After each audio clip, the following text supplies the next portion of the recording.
Hi, welcome back guys. This is your friend, the fanfiction guy. Back with another fanfiction. This is the first part of What If Deku Was Quirkless Shadow Hunter? Now before starting, please give this video a like and subscribe to the channel if you want more videos like this. Now let's get into the fanfic. No one ever notices that he's there. He's just a Deku after all. Once he turned 4 and was the only kid his age diagnosed to be without a quirk, he was left behind. Even Kaken left him behind, though he's sure that was just due to the peer pressure from his classmates. Kaken was too cool to be hanging out with a quirkless Deku like him anymore, but a part of him hoped that Kaken still secretly cared about him. Midoriya Izuku wished that Bakugo Katsuki still wanted to be his friend. It was a lonely day when Izuku was reduced to ashes by the explosive blast of Kaken's amazing quirk. Kaken never hurt him physically at least, but he also never acknowledged Izuku's presence anymore. Those ruby-red eyes would just gloss over him nowadays. Gon was the best friend who was supposed to train with him and become his hero partner in their own agency one day. Gon were any friends really? Izuku would like to say he enjoyed playing sports, going to the beach or the mall with friends and talking about the latest villain takedown, but he didn't have any friends. He didn't get to do any of the activities that normal kids his age did. He did well in school. He was at the top of the class right now, set to graduate from Aldra Middle School as the valedictorian, and he hoped it was enough to get him into UA, not that anyone would notice. He wasn't trying for the hero course. He knew being quirkless that was no longer an option. No matter how much his heart yearned for it, he had to be realistic. It didn't stop him from loving heroes though. It didn't stop him from wanting to help people. Maybe he could enter into the business class or support class and work with heroes behind the scenes. He was already used to being in the shadows of others anyways. Sometimes that worked to his benefit though. Like now for instance, as Izuku walked through the streets of Mizudafu after school towards a villain fight, no one stopped the green-eyed, green-haired boy from crossing under the yellow tape and getting closer to the action. Grabbing one of his notebooks, titled, Hero Analysis for the Future, Izuku eagerly flipped to a blank page to start writing. It appeared to be a robbery in progress and was that, yes. That was Death Arms. He hadn't gotten an analysis of him yet. The villain appeared to have just exited from a bank and was trying to make a getaway with a rather large sum of money if the bulging black duffel bag slung across his back was any indication. Death Arms was behind him and quickly falling behind. The villain must have a speed quirk. Death Arms was too muscular to be light on his feet and had no hope of winning a foot race with a villain that could outpace him. Izuku watched as Death Arms stopped and quickly surveyed his surroundings. There was a blue sedan parked on the side of the street that he quickly ran towards and picked up effortlessly. Is he going to throw the car at that villain? It would certainly slow him down, but it did seem a bit aggressive to Izuku. The villain seemed to agree with this thought as he quickly picked up the pace once he noticed the car the hero had set his gaze on. Death Arms faced towards the villain, and with the car between both arms, Izuku watched him launch it right towards the villain. Right towards the villain who was quickly running towards Izuku. The car was flying straight for him. He didn't have a moment to process this realization before both the villain and the car came crashing into Izuku. He saw stars at the same time that he felt and heard a crack coming from his left side. Both Izuku and the villain were knocked to the ground. The black duffel bag the villain had been carrying tore and its contents spilled onto the street. The blue car bounced once, then rolled away from its victims, coming to a rest on its wheels, and if Izuku wasn't currently in intense pain, he would have laughed at the 2 body indents that were now imprinted on the passenger side. Too bad that wasn't Truckkuin. Maybe I would have been the cool powered-up protagonist in another world. Kid? What are you doing over there? Death Arms roared as he approached the currently knocked-out villain. I didn't see you. Are you trying to get yourself killed? How the hero didn't see a child standing in the middle of the street before throwing a car straight at him was beyond Izuku's comprehension. No sir. I was just watching and it happened so fast I didn't know I was in your way. I'm sorry. Izuku attempts to bow in apology, but the searing pain coming from his ribs halts the movement. I must have broken at least a couple. His school uniform is torn and dirty and his notebook is laying halfway across the street, having slipped from Izuku's grasp on impact. One of his red sneakers was missing. Death Arms just stares at him. Izuku just stares right back. Death Arms slides a hand down his face. Alright kid, this is on both of us. Now are you hurt? Izuku nods. Stay right here, I'm sure someone's called an ambulance and they'll come get you squared away. I've gotta take this guy in, so don't leave, yeah? Izuku nods again and Death Arms picks up the unconscious villain and starts walking toward the police who had neglected to see and stop the kid from crossing under the yellow line in the first place. Izuku sat there, waiting as he was told to, for an ambulance that never came. He watched the villain get unceremoniously tossed into the back of a police cruiser and escorted to the precinct where Izuku was sure he'd get medical attention. Heroes weren't supposed to let the villains die after all. He watched Death Arms talk to the media for a bit before a sidekick of his rolled up in an agency vehicle and whisked him away. He watched as the cops picked up the scattered money and then left to go back to the precinct. And still he watched as the street returned back to normal and no ambulance came to help him. Izuku sighed and oh so slowly got up off the street and went to find his missing shoe. His left side was on fire and every movement and breath felt like a fire-hot iron was branding him. I don't know why I'm so disappointed. This isn't the first time I've been forgotten. I need to get home before Mom starts to worry though. She'll be able to help me anyways. So Izuku collected himself, found his shoe and made the painstakingly slow walk home alone. It was hours past when he was supposed to be home by the time he reached his apartment. His mom was sure to be worried about him by now. He hoped she wouldn't be too upset to heal his injuries. Midoriya Inko was a nurse with a healing quirk that could fix just about any injury, but she couldn't quite get it to work properly if she was feeling too emotional.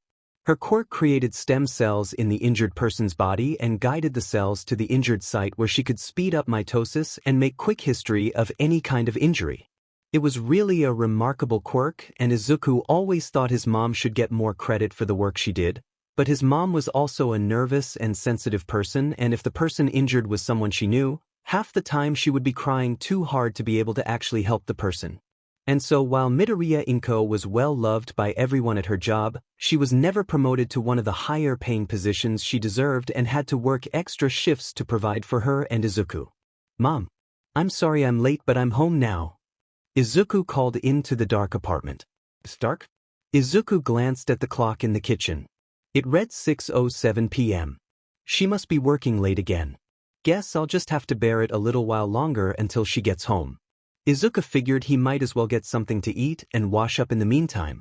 He grabbed a pack of ramen noodles from the pantry and set to heating the water. There were leftovers in the fridge from yesterday's dinner, but there was only enough for one person, so he decided to save it for Inko. She would be tired once she came home and he didn't want to cause any more work for her than he already was. By the time Izuku had eaten and showered, Inko still wasn't home. He could always call her hospital to check in, but again, he didn't want to worry her. I'll just wait up in my room for her. She usually comes and checks on me when she gets home late anyways. Izuku was used to being lonely. It wasn't the end of the world having to wait a while longer to see the one person in his life that always sees him.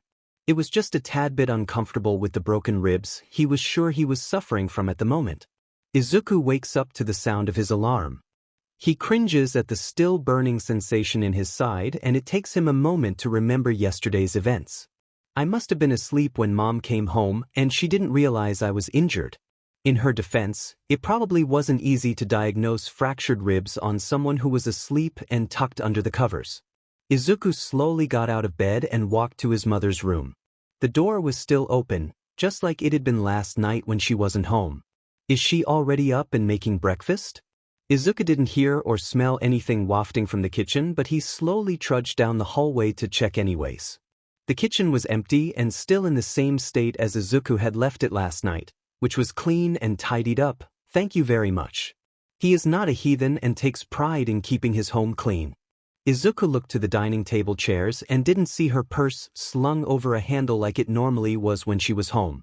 Her shoes weren't at the front door and her house slippers were still there. Izuku went into his school bag and pulled out the phone he'd forgotten to take out and charge last night. No missed messages. No missed calls. The only one who ever contacted his phone was his mother, and it was unlike her to not let Izuku know if she was staying at the hospital overnight. Well, at this point it wouldn't be bothering her, Izuku thought as he dialed the number to Muzutafu General Hospital. Hello, Nurse's line at MGH, how can I direct your call? A nurse answered the call. Yeah, this is Midoriya Izuku, and I was wondering if my mom was available to talk for a quick second. Midoriya? She's not scheduled to come in until 9 a.m. this morning, sweetie. She should be at home with you. Is she not there? The nurse seemed just as confused as Izuku currently was. Oh no, I'm not home right now. I was at a friend's house, and she didn't answer her phone, so I thought that meant she was at work. I'll try calling her again though, thanks. Izuku hung up before the nurse could respond. Why he lied, he couldn't say. It just sort of came out. Izuku calls his mom's phone, and it rings several times before going to voicemail. He was trying not to panic as a dark feeling sunk deep in his chest. If Midoriya Inko was not at work and not at home, then where was she? Izuku didn't go to school. There was a deep pit forming in his stomach and a tightening of his chest that was screaming at him that something wasn't right. His mom wouldn't just vanish without a trace. Actually, she wouldn't just vanish. She loved her son and her friends, loved her job. Midoriya Inko would never abandon him. Well, it's best if I hang out here and wait since I'm not going to school today anyways. It's not like he wanted to sit at his desk with broken ribs either, and missing one day of classes wasn't the end of the world. He picks up his phone again, and this time it's answered on the second ring. Mizudafu Police Precinct. This is Detective Tsukachi speaking. The voice sounded tired. Hello, detective. I need to report a missing person, I think. You think? Look, kid, we don't have time for any pranks around here. Now, unless this is a true emergency, you don't need to be calling and holding up the lines for some who actually any dash. No, wait. Izuku interrupts. This isn't a prank, I swear. It's my mom. She never came home last night, and I think she's missing. A deep sigh is heard on the other line. How old are you, kid? 14. Look, I'm sure your mom is fine and you just forgot where she told you she was going to be. I can't file a missing persons report unless someone has been missing for 48 hours and it needs to be filed by an adult. Go ask your dad or a neighbor or someone, and I'm sure they'll be able to remind you where she said she'd be. Now, I hate to be rude, but I've got to go, kid. No ethernomize Midoriya dash. Izuku tries to rush out before he hears the click of silence. Well, that's freaking fantastic. Izuku tries not to curse, but sometimes strong feelings require strong words. He sits back on the couch and stares at the blank TV screen. There's really not much else to do at this point but wait. Naomasa Tsukachi knows he's good at his job, but sometimes, no quite often recently, he has been wondering if his job is good for him. The HPSC has been on his DMN, but since earlier this morning when he reported to them that Death Arms had injured a civilian in yesterday's bank robbery and the kid had left the scene unattended. Apparently, it was his fault for doing his due diligence when filing the police report since his precinct had taken the criminal in, and now it was his job to get all media footage of the incident over to the HPSC and find the kid so he didn't talk. Can't have it get out that a hero was negligent in his duties. Even if it would be good for Death Arms to get knocked down a few pegs. Maybe even take some anger management courses. This wasn't the first time Naomasa's had to clean up this particular hero's mess. When he saw the footage this morning, he'd spit his coffee out. Sansa, who'd chosen that particular moment to come up to his desk to drop off more files, had hissed at him before walking away with coffee dripping down the front of his uniform. If he wasn't in such a bad mood, he probably would have laughed at the cat mutant for acting like such a cat. But he was not having a good morning. And now he was out of coffee. Then his phone rang and some kid was trying to pull his leg about his mother being missing. Unfortunately for him, his truth quirk didn't work without him physically seeing a person. There was no way for him to tell if the kid was lying or not. He didn't mean to be rude, really, but there was only so much a man could take before he'd had a chance to drink the elixir of life that is coffee. No ethernomize Midoriya dash. He sighed for probably the 10th time this morning. Grabbing a pen from the piles of files on his desk, he found a sticky note and wrote, Midoriya, and stuck it to the bottom corner of his computer monitor. He really thought the kid was joking, but if anything, Naomasa was good at his job and this would help him remember to follow up on it later. Turning back to the HPSC clusterfuck, Naomasa spent the rest of the morning searching for the curly-haired, green-eyed kid who had been taken out by a blue car and walked away from it. By the afternoon, he was ready to pull his hair out. How? Tell me how a kid got hit by a car and didn't go to the hospital. No one nearby answered him. They'd spent the day watching Naomasa get increasingly disheveled as he ran his fingers through his hair and pulled the knot of his tie looser and looser. They'd all worked with him long enough to know not to respond, or else they'd be hearing his rant all over again, from the beginning, for the 5th time that day.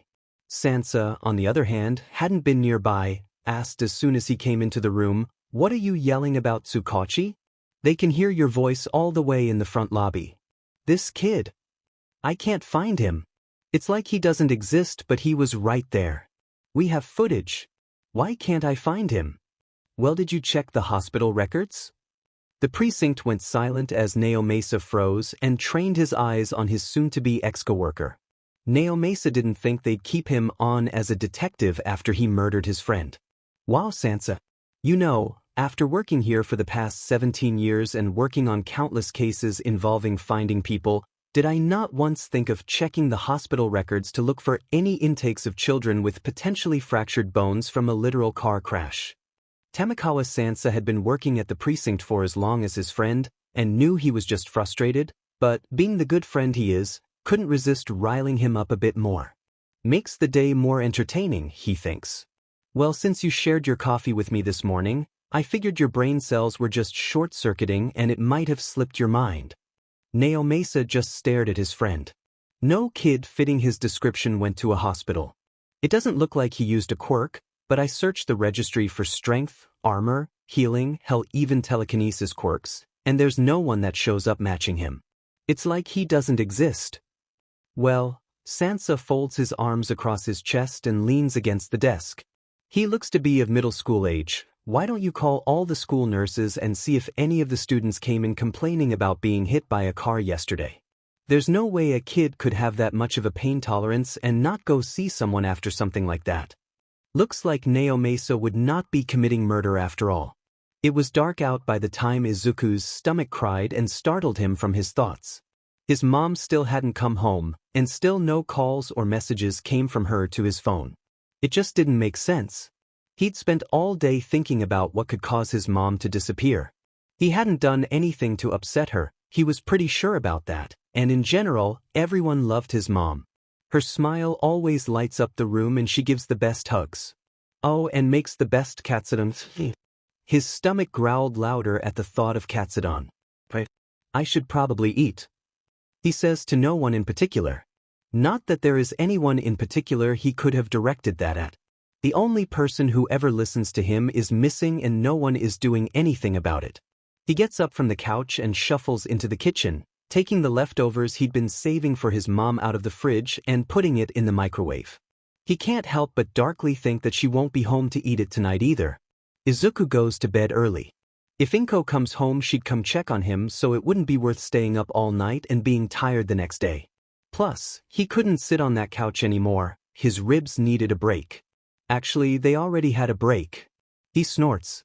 "I don't even have a dad, and I think that was dad joke-worthy." Waking up in the morning to a still empty apartment, Izuku tries his best not to panic.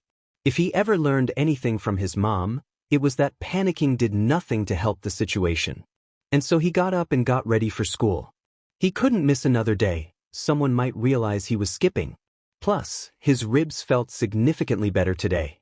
Maybe that was a sign that today would be a good day and he'd come home to his mom and hopefully an explanation. No one realized he had been absent yesterday. Really, he shouldn't be surprised, and yet every single time he is. He walks into the classroom and heads towards his seat literally in front of the class, and not one person asks where he was yesterday. The teacher didn't ask for an absent note or anything. He should be used to it by now. But he is only human and humans have feelings.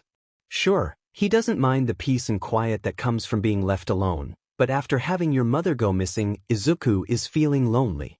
He looks out the classroom window to the gymnasium's roof across the courtyard. He can't help but wonder if he were to disappear over that ledge, if people would talk about him then. If they won't talk to him, at least they could talk about him. That would count for something, right? Would he even be missed?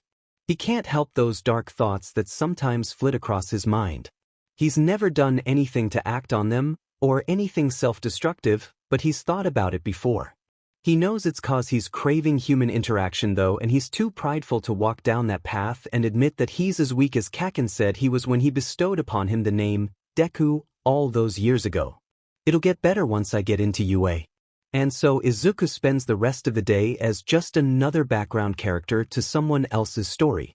He gets home earlier today, not finding any hero fights to help soothe the anxiety he's feeling as he walks up the stairs to his apartment's floor. There are a lot of voices coming from the floor landing. I wonder if someone is moving out. Izuku's never really talked to his neighbors, but he knows all the apartments are occupied, so it would be reasonable to assume that that kind of commotion was coming from moving out. As he rounds the corner to start heading for his door, he is quickly stopped by someone grabbing his shoulder. "Hey kid, you can't be up here right now, we're investigating a case." Izuku stares at the police officer whose hand is still on his shoulder, then looks down the hallway. His apartment door is open, but there's yellow police tape running across the frame. There are two cops talking to what he assumes is a detective, and there are others in jackets labeled Crime Lab that are walking around with boxes full of what he presumes to be stuff from his apartment. The TV is on in the living room and he can hear the news reporter speaking, a nurse at Mizudafu General Hospital. Co-workers reported that she has missed her past 2 shifts, which is highly unlike the dedicated employee. Police are asking if you know of her whereabouts or recall seeing her in the past 48 hours to please come forward. Again, this is a developing story. Izuku ignores the yell of the officer as he runs closer to his apartment. He gets halted at the door, but that doesn't stop him from peering in and seeing his mother's beautiful face with the banner, "Missing Person," under it. See? He thinks bitterly. I wasn't lying, detective. She's gone. His mom had always been his whole world. He never knew his dad, having skipped out of his life shortly after Izuku was born. But his mom stepped up as a single mother and never left him wanting for anything. She bought him all my jammies to match Kaken's.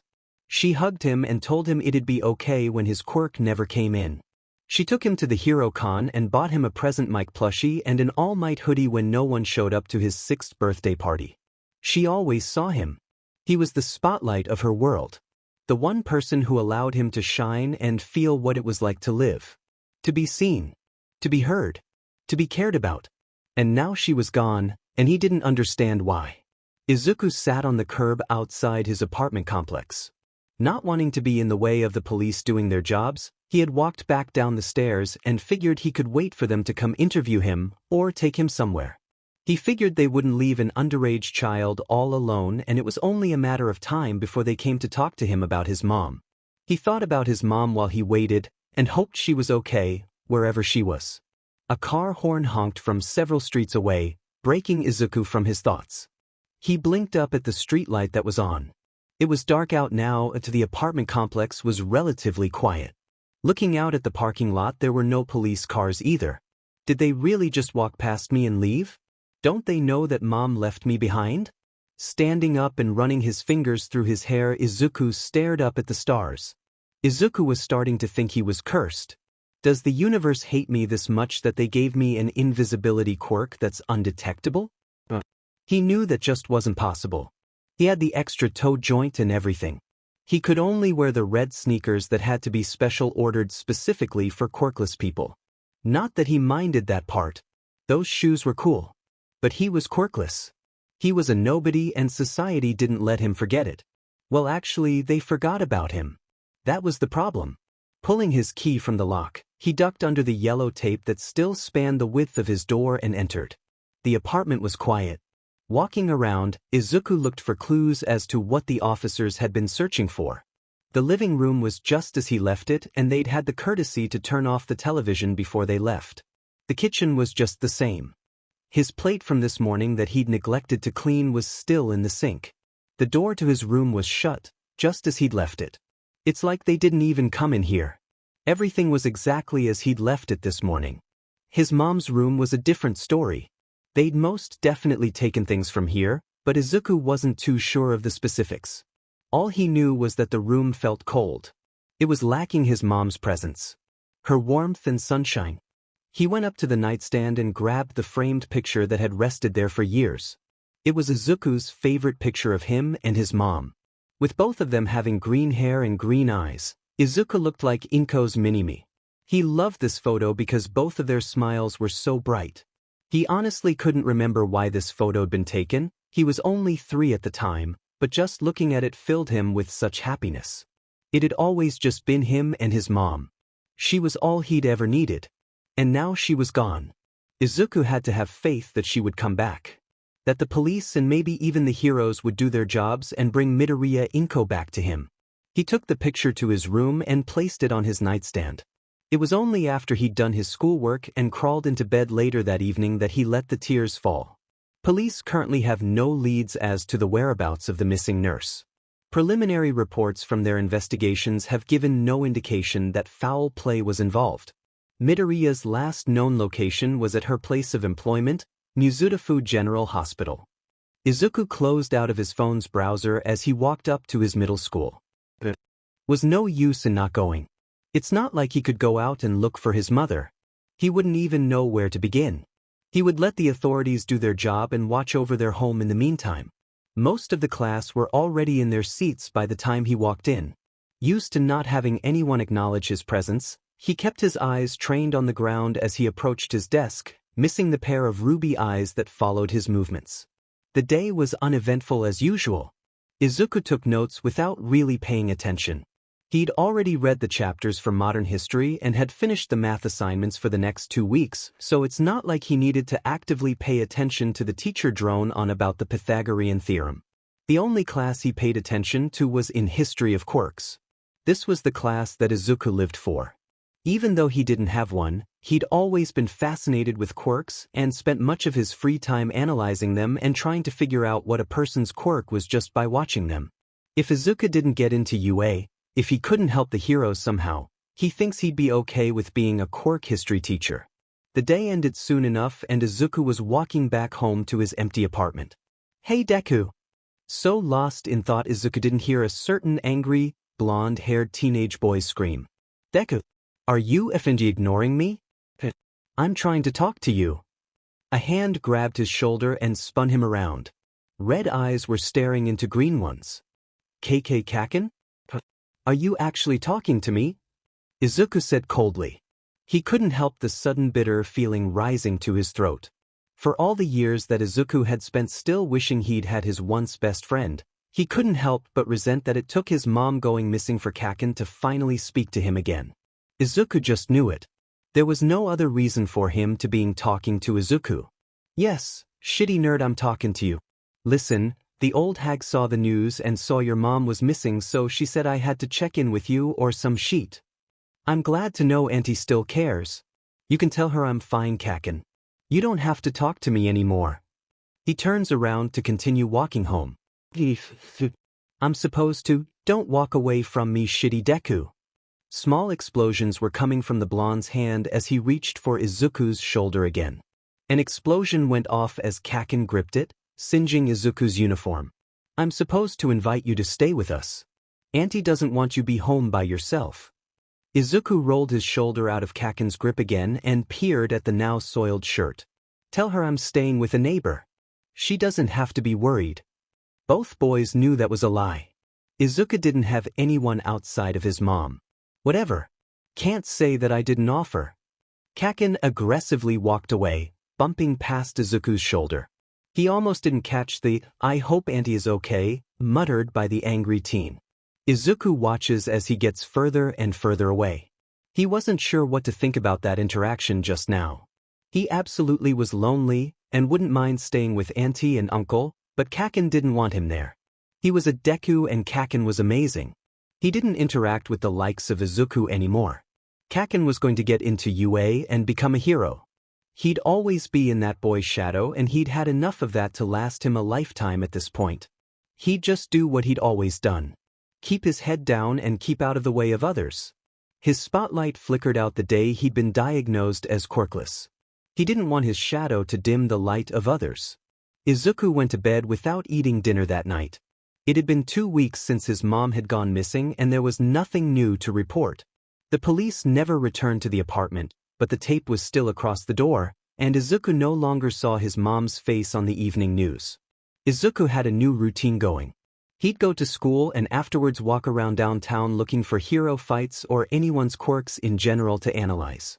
He'd stay out until it was dark and then walk into the nearest convenience store to grab dinner. He'd ran out of groceries a week ago. At first he felt bad about it, and had been a nervous wreck the first few times, but now it was embarrassingly easy. As much as he'd hate to admit it, this was the first time in Izuku's life that he was grateful to be hidden in plain sight. He didn't have any money, didn't have any way of making money, and so he had to borrow from stores. He had every intention of paying the stores back one day. This was more like just a long-term loan that he needed to use until his mom was back. Izuku would walk into a store and greet the poor soul standing up at the register. All it took was making a few laps around the place, pretending to be debating getting one brand of coffee over another, and then it was like the store clerk forgot he was even there. Izuku would collect what he needed and stuff it in his bright yellow backpack. It could probably hold a few days' worth so he didn't have to come every day, and no one, not even any customers, of which there were few at this time of night, would blink an eye at him. And then he'd just walk right out. He was a wallflower, hidden in plain sight. At home he'd cook dinner, do his homework, and then spend the next several hours learning about computer hacking. He figured if he didn't know where to physically look for his mom, he could start helping in the search by looking for her on cameras. The police wouldn't release this information to him even if he asked, so Izuku had to learn to go straight to the source. He hadn't been at it very long, but even being a quirkless, Izuku was very intelligent and picked up on things quickly. So far he hadn't managed to break through the hospital's firewalls to access the cameras inside, but he had accessed the cameras from a nearby building that pointed towards the hospital. Izuku was scrolling through the day before and after his mom had gone missing when he noticed it.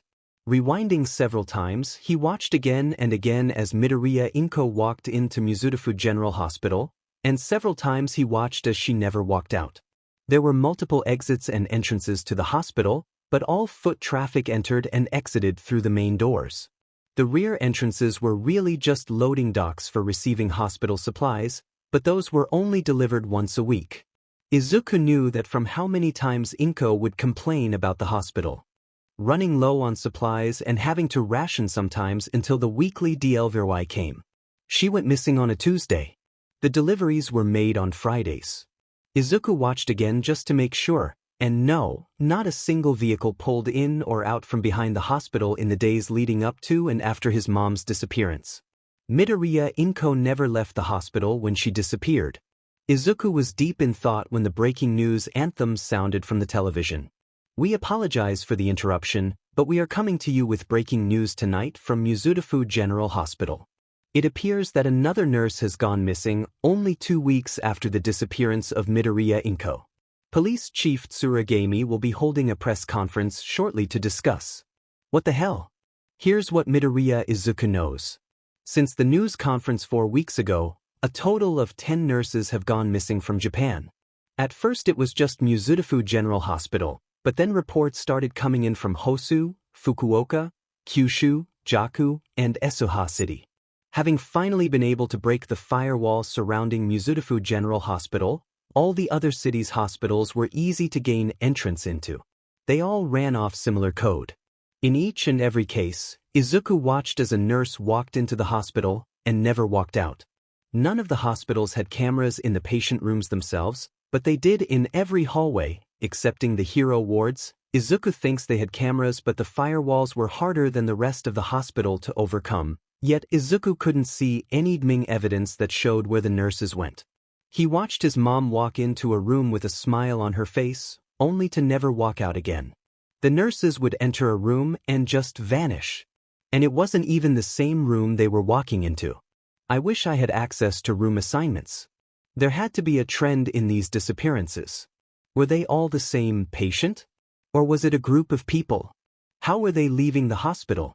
Izuku wondered if maybe someone with a technology quirk was messing with the recordings, but he had only just started learning hacking weeks ago and couldn't tell if anything was altered yet. Another question was why these nurses? Was there anything special about them in particular? A loud buzzing went off to Izuku's right. He looked across his room to the nightstand where his alarm was currently going off. I forgot to sleep again. This was Izuku's new normal. He'd go to school, pick up food and rush home. He hadn't even seen a hero fight in weeks. His notebook now was filled with investigative musings on the nurses instead of hero quirk analysis. The bags under his eyes were as dark as the ink in which he wrote with. His hair was a rat's nest of dark green curls and his uniform was wrinkled. This didn't bother him as he slowly made his way to Aldra. It's not like anyone would notice his disheveled appearance anyways. Weeks had gone by and no one realized still that Izuku was living alone. He still hadn't been caught extending his loans at the convenience stores. Izuku was muttering to himself as he entered the classroom but stopped when he heard a "tee" come from the back row. Kaken was sitting with arms crossed and feet draped over the desk. His face held a look of disgust as he beheld Izuku in all his unkempt glory. "Didn't know they let hobos into this place," the blonde muttered only loud enough for Izuku to hear. It had been like this for the past few weeks. Kaken had been taking notice of Izuku more than he had since their toddler days, and if Izuku didn't know it was probably Auntie's doing, he'd be slightly touched. Today, however, he was not in the mood. Sleep deprivation tended to bring out the Kaken within Izuku, so he only stared at his once friend and gave him a one-fingered salute in response. He sat down and ignored the burning he could feel on the back of his head. After school was over, he headed back to the apartment to continue his research. He'd taken the tape off the door as he'd grown tired of ducking under it, and it's not like the police had even come back to continue with the investigation. It was frustrating as he didn't even know what was being investigated. The police had been tight-lipped on any information about the disappearances. The only thing Izuku had seen them do was increase security around the hospitals. Policemen were now at every hospital entrance and heroes had started adding them into their patrol routes.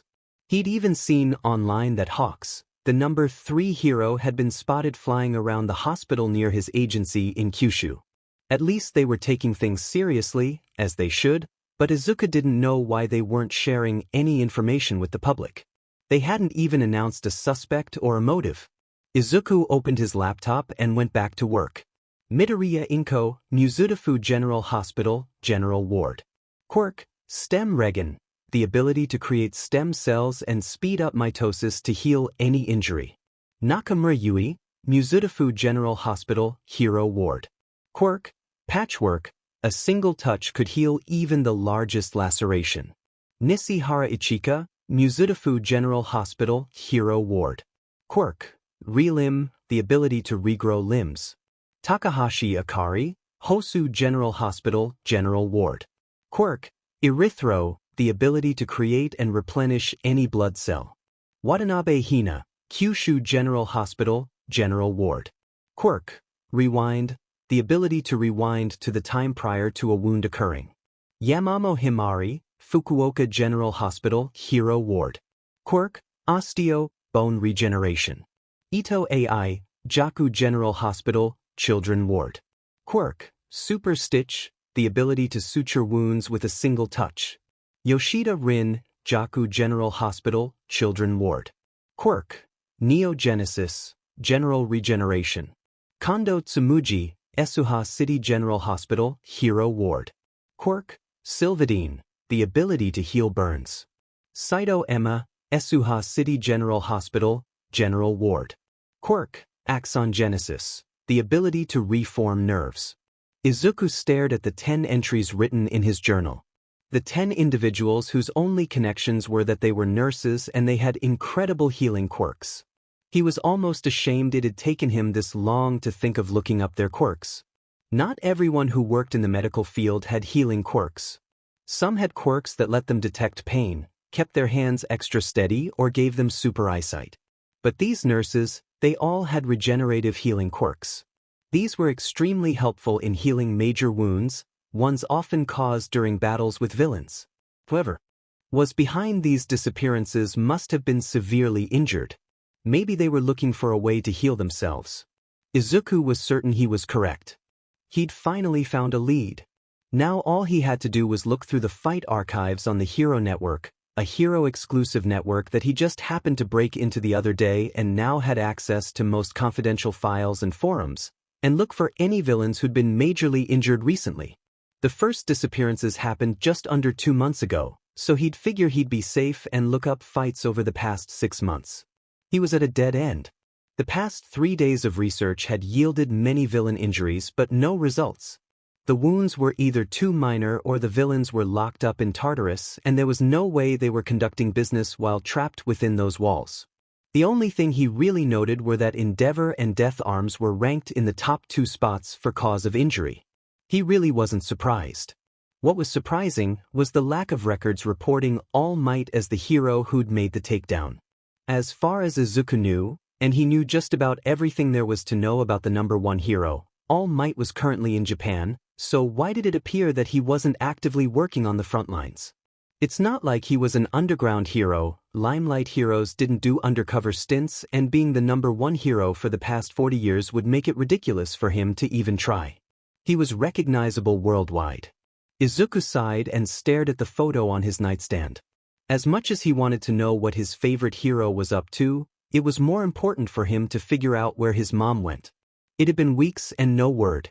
He held on to the hope that no news was good news and that even though she was still missing, she was still present in this world.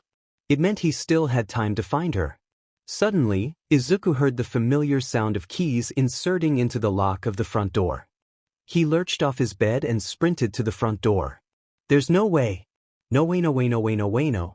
Yeah, it's pretty unfortunate and I hate to have to do this, but I run a business here, and I can't keep losing out on rent to someone who may never even return. I think I've waited long enough to do this. Izuku stops upon hearing the man's voice and sprints back to his room and shuts the door just as the front door is opened. He's out of breath as he feels his heart sinking in his chest. That's the landlord. Go ahead and just box everything up. I've got a cousin who runs a storage business and is letting me use one of his units for free. At least if she turns up again, I'll know that I didn't toss her belongings out. Yeah, you're just tossing her kid out. 2 more sets of footsteps can be heard entering the apartment. You got it, sir. It doesn't look like there's too much stuff in here, but we'll probably have to make a few trips with the rig to get it all out. That's no problem. I just need everything out today. Got some potential new tenants that want a tour tomorrow, so I need everything out and cleaned to show them. Izuku took a minute to collect himself. At this point he had 2 options. 1, he could make his presence known and get the police involved, who would certainly put him in the system, of which he wouldn't have any control to where he went. He had to stay in Mizurufu. This was the last connection to his mom. This was his home. This is where he was supposed to be to get into UA. That really only left option 2, pack what he could and get the hell out. He'd have to figure out the rest later. He could always just hide until they left, but he heard the landlord, there were new potential tenants coming tomorrow. He couldn't secretly live in an apartment with another family. Or could he?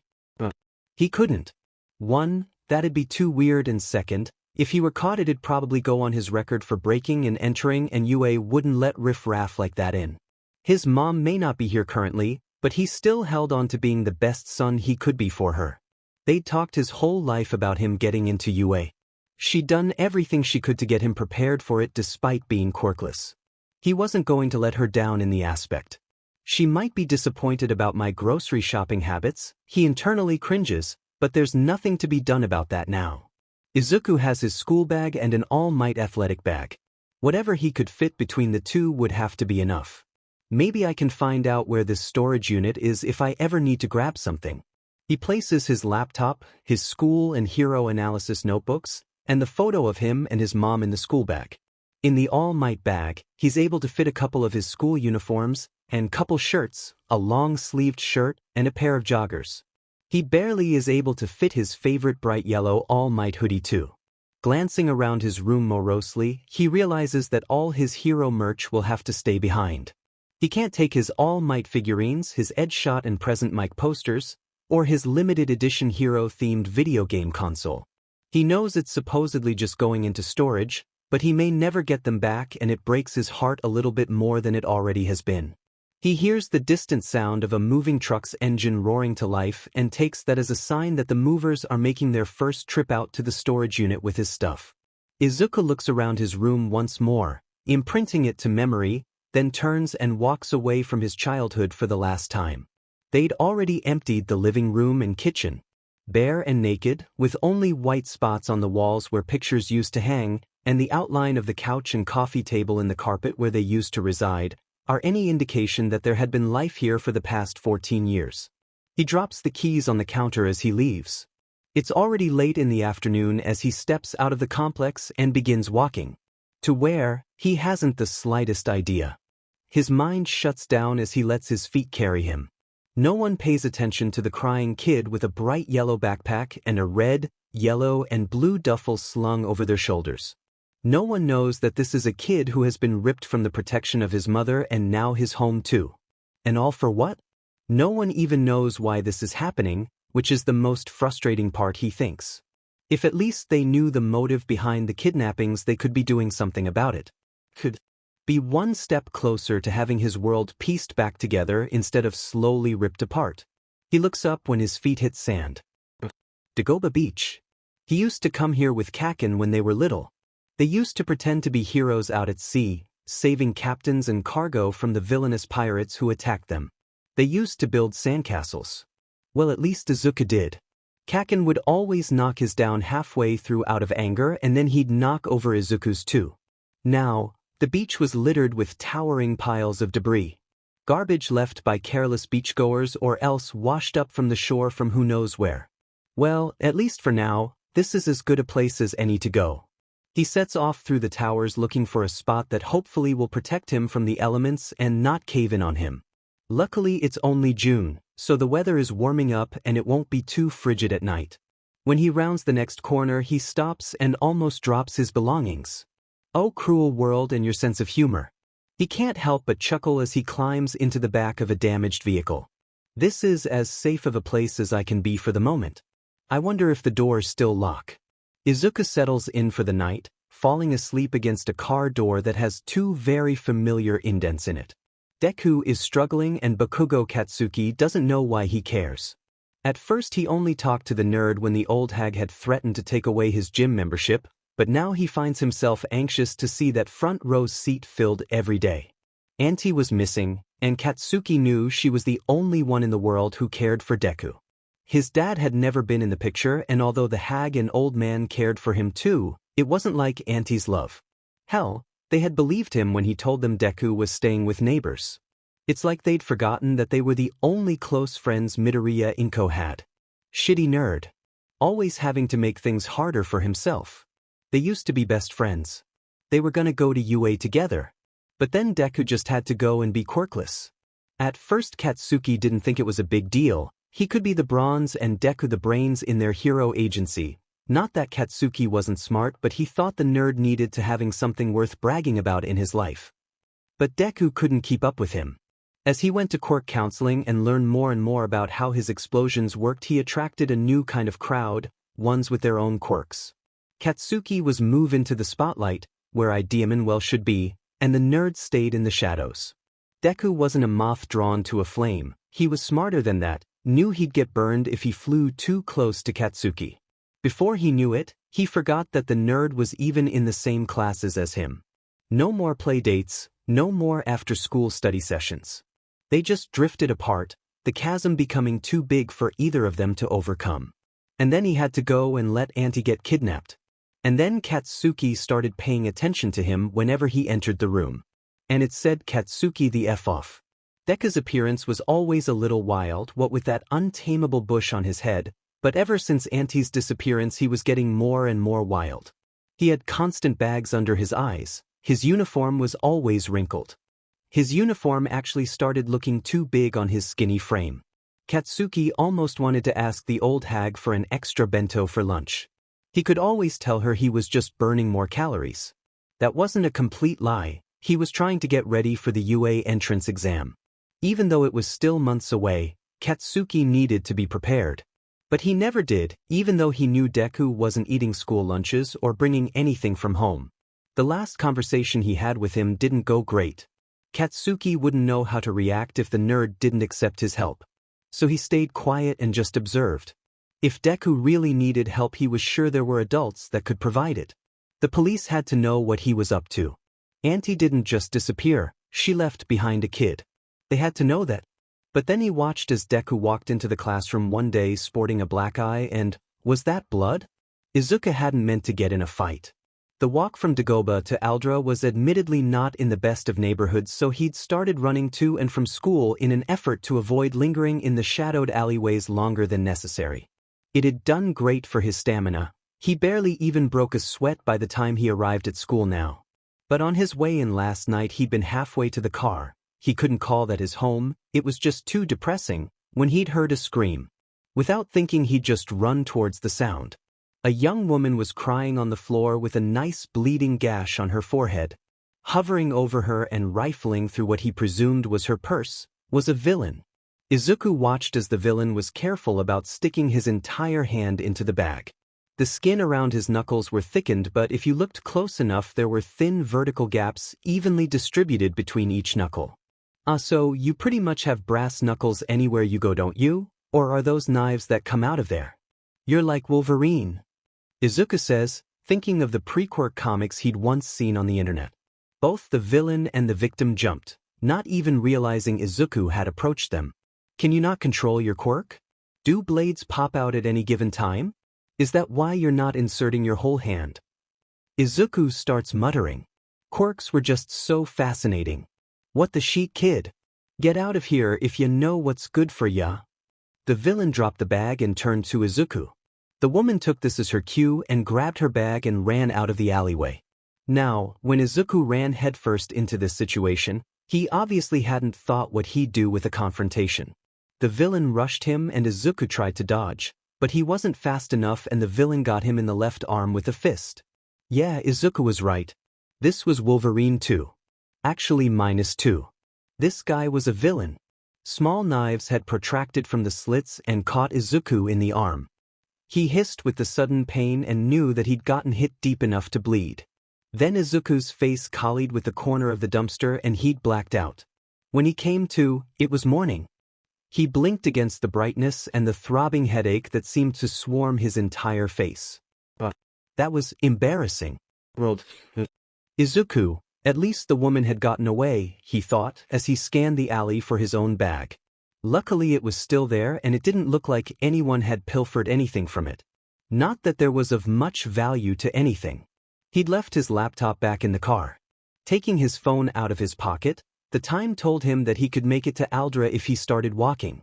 He was in no shape to run. Every step made his face throb painfully. It was going to be a long day. If anyone noticed that he had a bloody wound and black and blue face, they said nothing as Izuku slid into his seat. He was looking forward to lunch today. He slid into his usual lunchtime spot and leaned back against the wall. The table was set in a corner of the cafeteria and no one ever bothered him here. He closed his eyes intending to take a nap. What the F, Deku? Izuku opened his good eye, only just now realizing that, yeah, the other one was swollen shut, and peered at the spiky blonde who had sat down at Izuku's table. What Kaken? He monotoned back. Why do you look like that? It's just my face, Kaken. I was born this way. I don't know why I came over here. I don't either. Izuku wasn't in the mood to care. He was tired and he hurt. You look like sheet Deku. I'm aware. Thanks. He closed his eyes again, settling against the wall. It was silent for a moment longer and then, the offer still stands. The old hag would let you stay. Izuku didn't respond for a minute, but when he opened his eye to, Kaken was gone. Sitting at the table, though, was his unopened bento. Did Kaken leave this for me? Does he actually care? Izuku looked around for the spiky-haired blonde and couldn't find him. The onigiri had never tasted so good.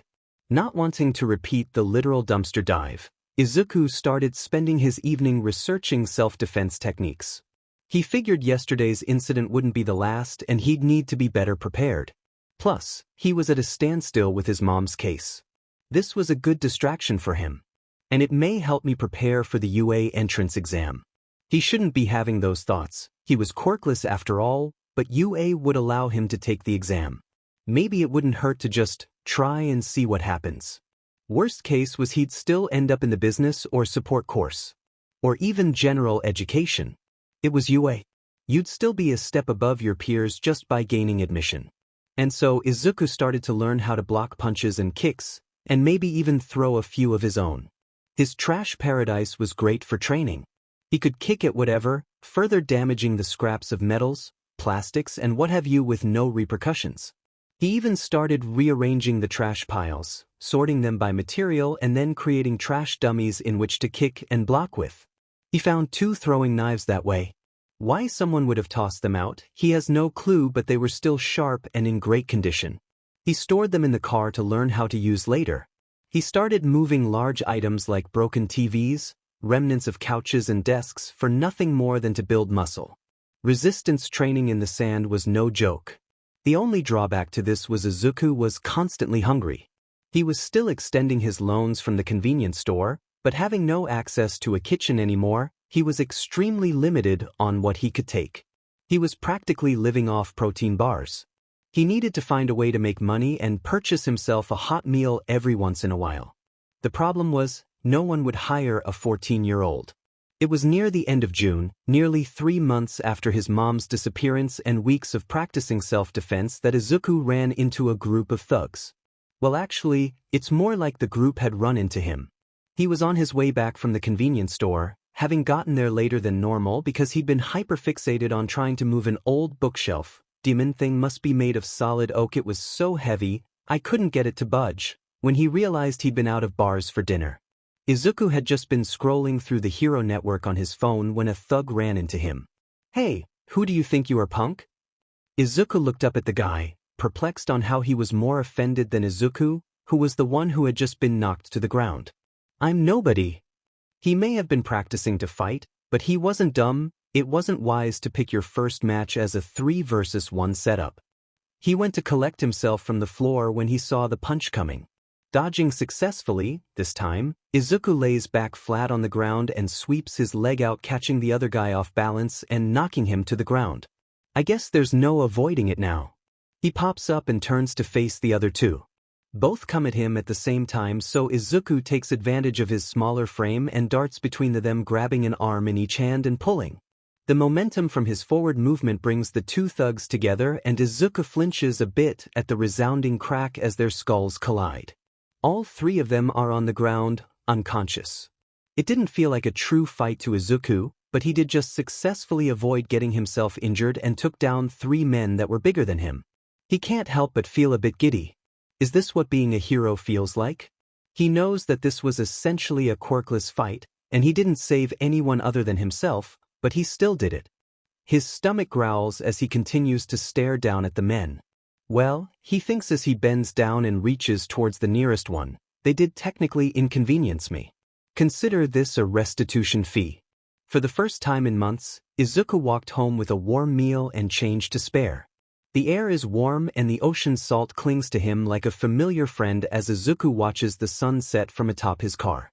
School let out for summer a few days ago, and now he's been truly alone with only his thoughts for company.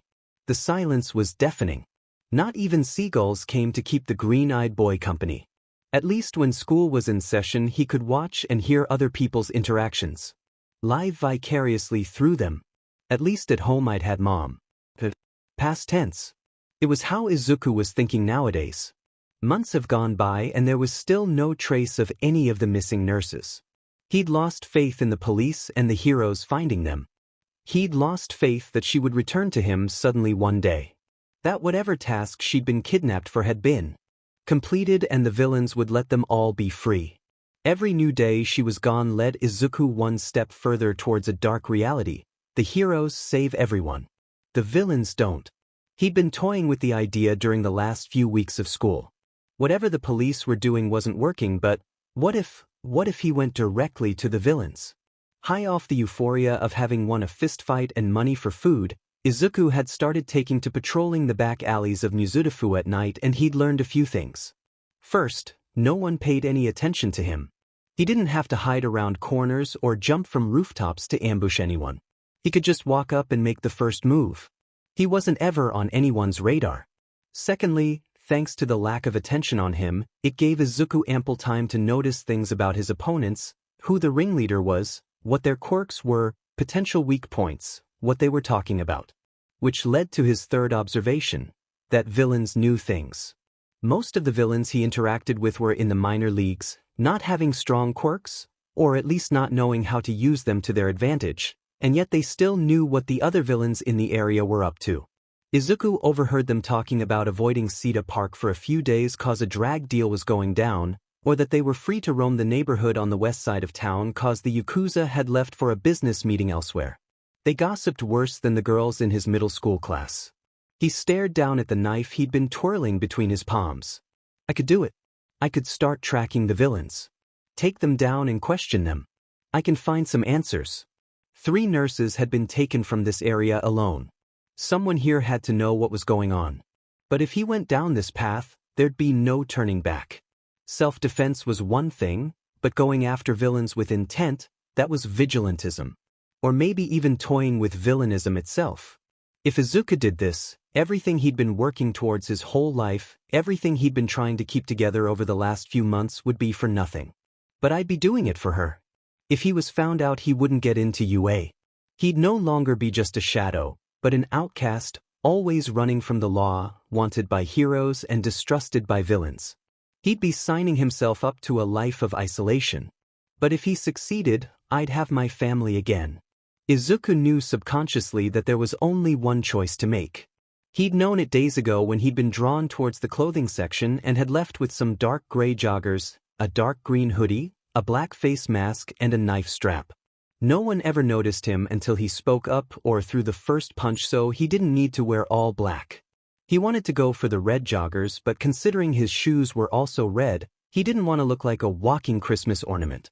July was definitely not sweater weather, but the hoodie would be an added layer of protection, not just for his identity. He also hoped the extra layer would spare him from superficial wounds. He had improved since first teaching himself to throw a punch, but he was no All Might. So here he sat, watching as the sun was buried beneath the waves, waiting to be born into the darkness with the rising of a new moon. Why are they always so predictable? Izuku had known this guy was going to run. He'd been stalking him for the past half hour, curious to see where he was going. Initially, Izuku had just been wandering aimlessly when he'd come upon him and noticed him acting strange. Twitchy, anxious, constantly looking over his shoulder. This is a man with something to hide. He'd been heading towards the red light district when someone had called out what he presumed was the guy's name and he'd bolted. It would be worthless to chase after him now. If anything, Izuku bet the guy was going to run straight into a hero and be caught like a deer in headlights. The one who called out to him, on the other hand, he may be a worthier target. He just laughed when Sertwichalot bolted and turned to head back in the opposite direction. He oozed confidence, which came from having knowledge, having power, or having money. So Izuku turned and started following him instead. Tall, with black hair and a long black trench coat, Izuku was too far away from him to discern any facial features, but the man glinted whenever he passed under a streetlight. Was that a quirk? He wasn't sure. He had never seen this man before, but it appeared that he was well known on the streets as people steered clear when they saw him walking their way. A villain? The Yakuza henchman or boss? He'd have to keep following to find out. The man was scrolling through something on his phone, casually strutting down the middle of the street as if not to have a care in the world. Izuku was maybe 400 meters behind him when he turned to go down an alleyway. Izuku sped up and turned the corner and he was gone. The alley was empty. No trace of a man appeared as he silently crept along one side, peering around another corner only to come to an empty dead end. What the hell? Izuku had a feeling this was going to be his new catchphrase. He wandered about for another hour or two, hoping the mysterious trench coat man would appear, but the effort was futile as he never showed up again. He didn't show up the next night. Or the next. Or the next.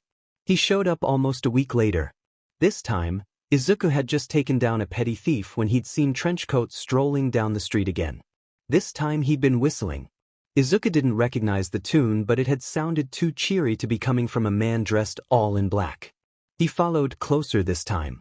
They were in a seedier part of Mizurufu. Not quite the red light district, yet, but also not where you'd take your family if you had the choice. There were more people out on the streets at this time of night than you'd find during the day, catcalling and hollering at anyone that walked by. Except for Trenchcoat and Izuku. The former because Izuku was convinced he was a dangerous man, and the latter because, well, it was Izuku. Trenchcoat abruptly turned down an alley again. Izuku was about to sprint after him when he heard the man's voice. He stopped and casually leaned against the brick at the alley entrance to listen. "You've had your time and now it's my time to collect. What have you got for me?" "He's here. It's this city.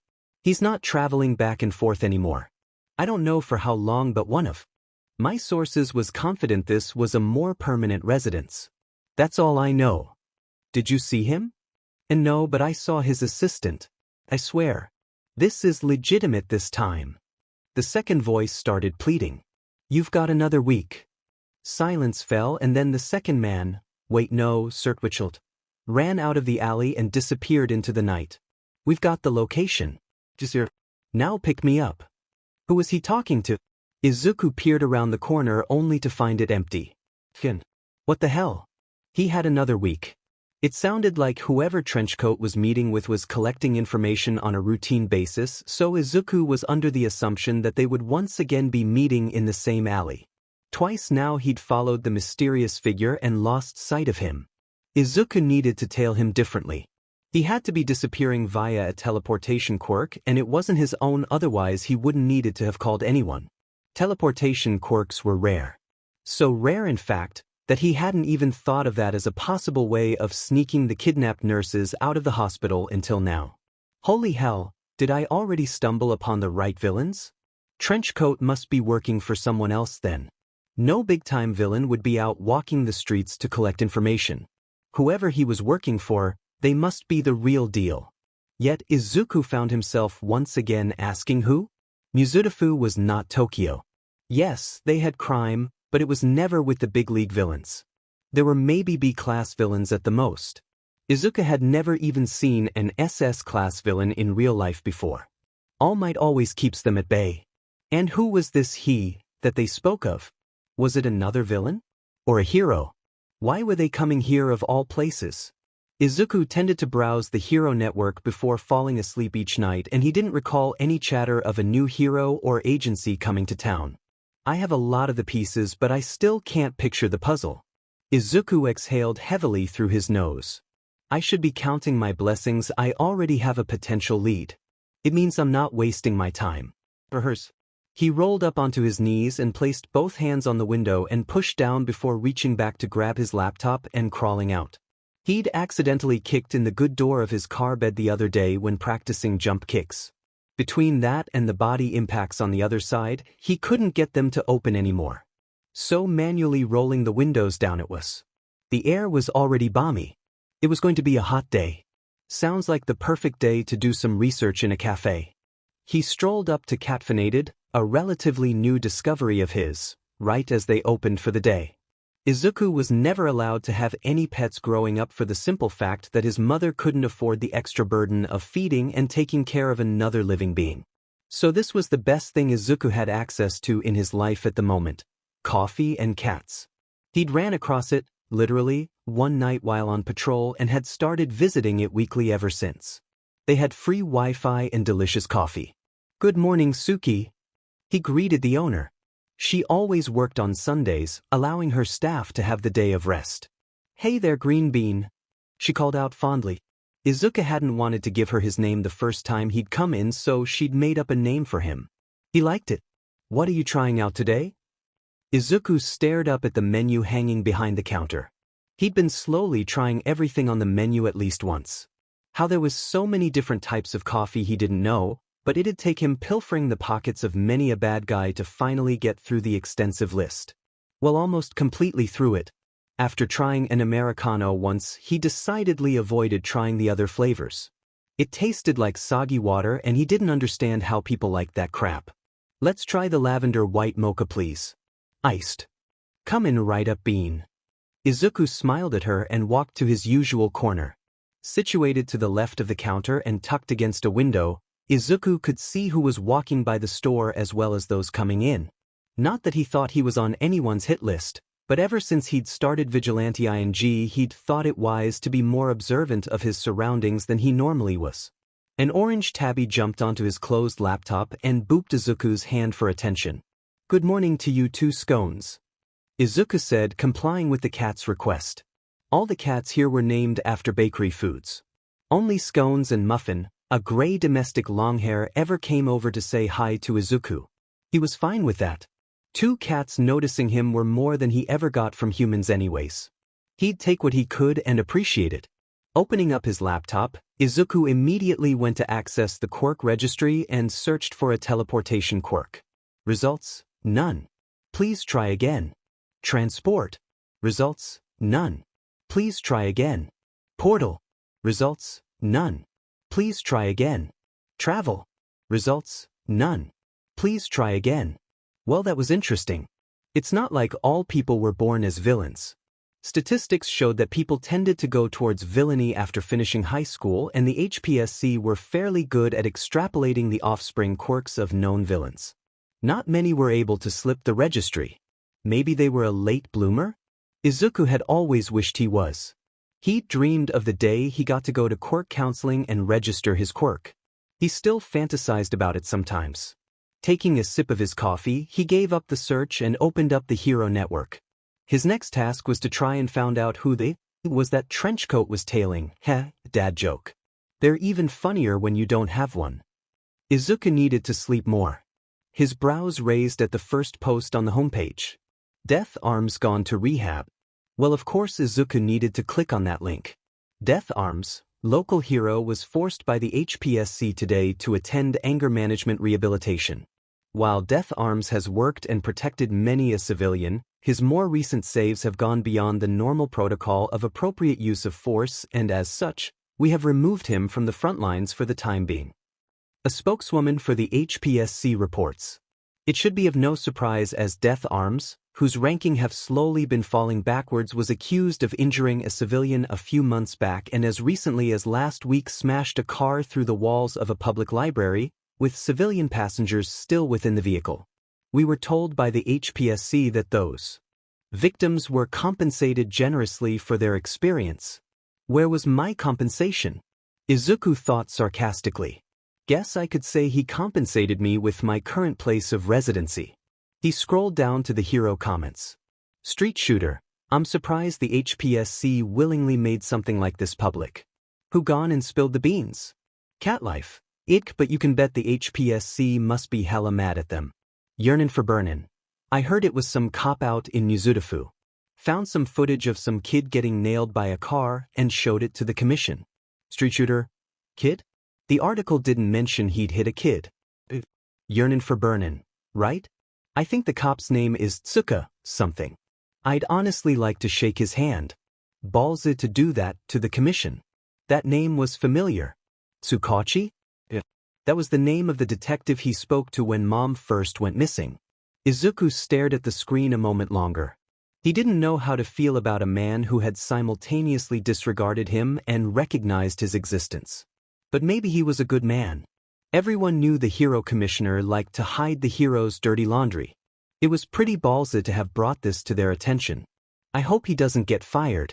Even though he delayed initiating the search for his mom, Izuku had to appreciate that he at least did something else worthwhile. He spent the rest of the day searching for new hero activity around Mizudafu and came up with nothing. Tonight, Izuku was practicing staying on the rooftops. He figured trailing trenchcoat on the ground wasn't working, so maybe if he followed from above he would have a greater vantage point at the next meeting, which was only 3 days away now. No one ever looked up anyways. Izuku was pretty agile with all the workouts he had been doing over the past several months and found that jumping from roof to roof was exhilarating. The feeling of free falling in an open space only to tuck and roll and carry on was an experience he'd never had before. Almost like the first time when he'd taken out those thugs, this made Izuku feel invincible. It wasn't often he credited himself with having talent, but he had to say he was doing a pretty damn good job at this.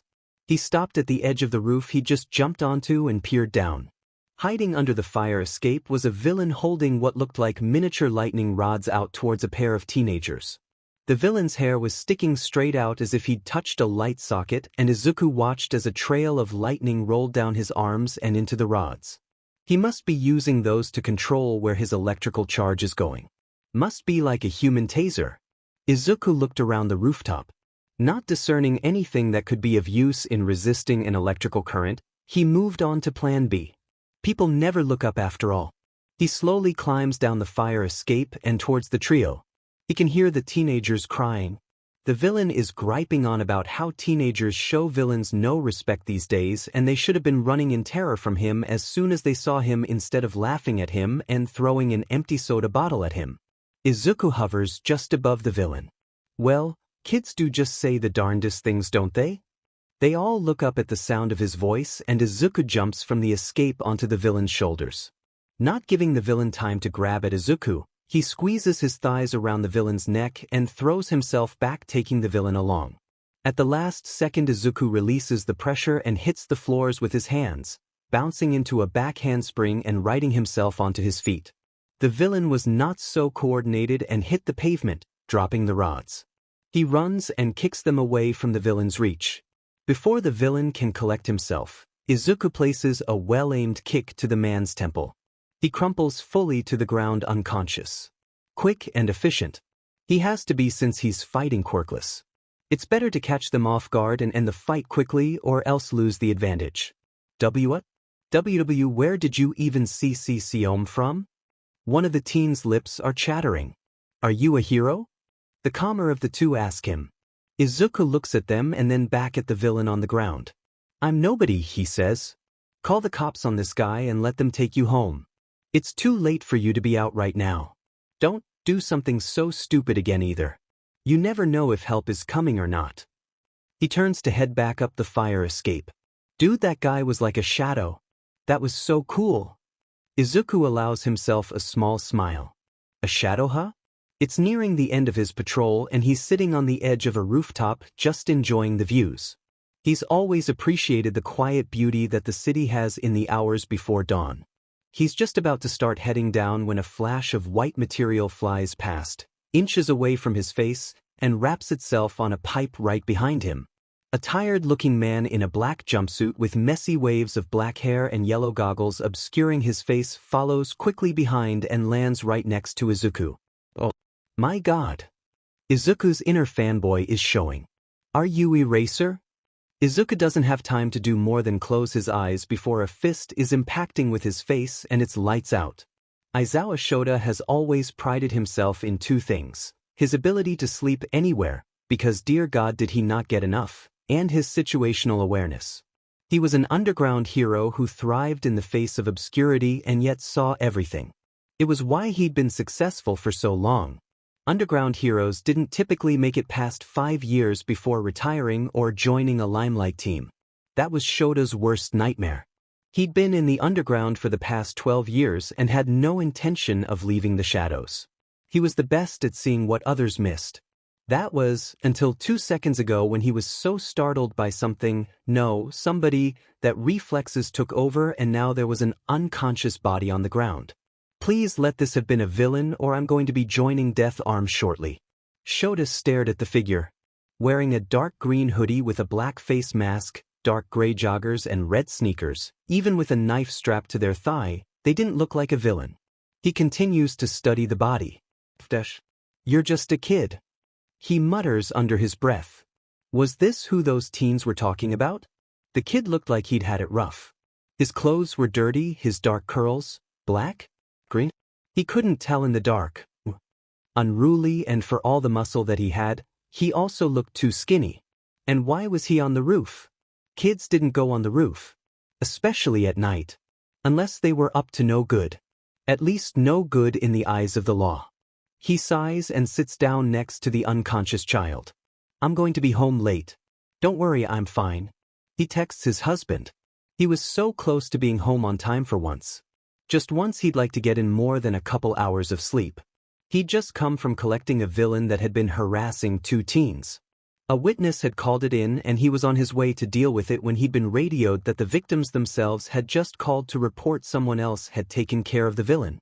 When Shota had arrived, all he'd had to do was wait for the police to show up. He'd questioned the teens who had reported that their mysterious hero came out of nowhere and incapacitated the villain before they could even get a decent glimpse of him. But they'd reported him as a short, lean figure, wearing a dark hoodie and bright red sneakers. Shota can't leave the kid now. If this was who he thought it was, he should be marching him down to the precinct and slapping him with vigilante charges. Better to stop him now before it gets out of control. But Shota couldn't do that to someone so young. Someone who still had a future ahead of him. He just had to convince him to stop fooling around and focus on following the law and becoming a hero the legal way. He'd seen it countless of times. Young people, impatient to become heroes, would take to the streets without any prior training and attempt to take on the bad guys. More often than not, it resulted in them getting arrested or even worse, killed. Shota would forever deny it, but he had a soft spot for kids. Even though he was known for expelling entire classes from the heroics course at UA, he didn't do it without reason. The heroes that Shota produced didn't get themselves killed. He wouldn't allow it. He would crush the dreams of those without potential before he allowed them the false hope of a long and heroic career. And I want to know his quirk. Shota couldn't help the chagrin he felt for not having noticed the kid prior to knocking him out. So he pulled a fruit pouch out from one of his many belt pockets and sat back against the brick wall of the building to wait. Izuku shoots straight up upon waking and is immediately filled with regret. Why is my face pounding? He groans as he slowly sits down again and grabs his head. He doesn't quite remember how he ended up passed out on a roof or why half his face feels like it ran into a dumpster. He would know how that felt. Your face ran into my fist. A voice responds dryly. Izuku freezes and looks at the voice's owner. Oh my god, or Eraserhead just spoken angrily. I ran into your fist? You punched me. The underground hero has the decency to look embarrassed at that. You want to tell me why you were up on the roof in the first place? No. Not really. Izuku hadn't exactly been expecting to run into any heroes tonight, let alone one of his top 5 favorites. He had to be dreaming. Want to tell me what you were doing before you came up on the roof then? Izuku stared into unblinking black eyes. He knows what I was doing tonight. Damn it. Admittance was the first step to getting caught, so he replied with, if you knew what I was doing, why are we still on the roof? What's your name, kid? Says Eraserhead, ignoring Izuku's question. I'm nobody. Eraserhead snorts. That's not going to work for me.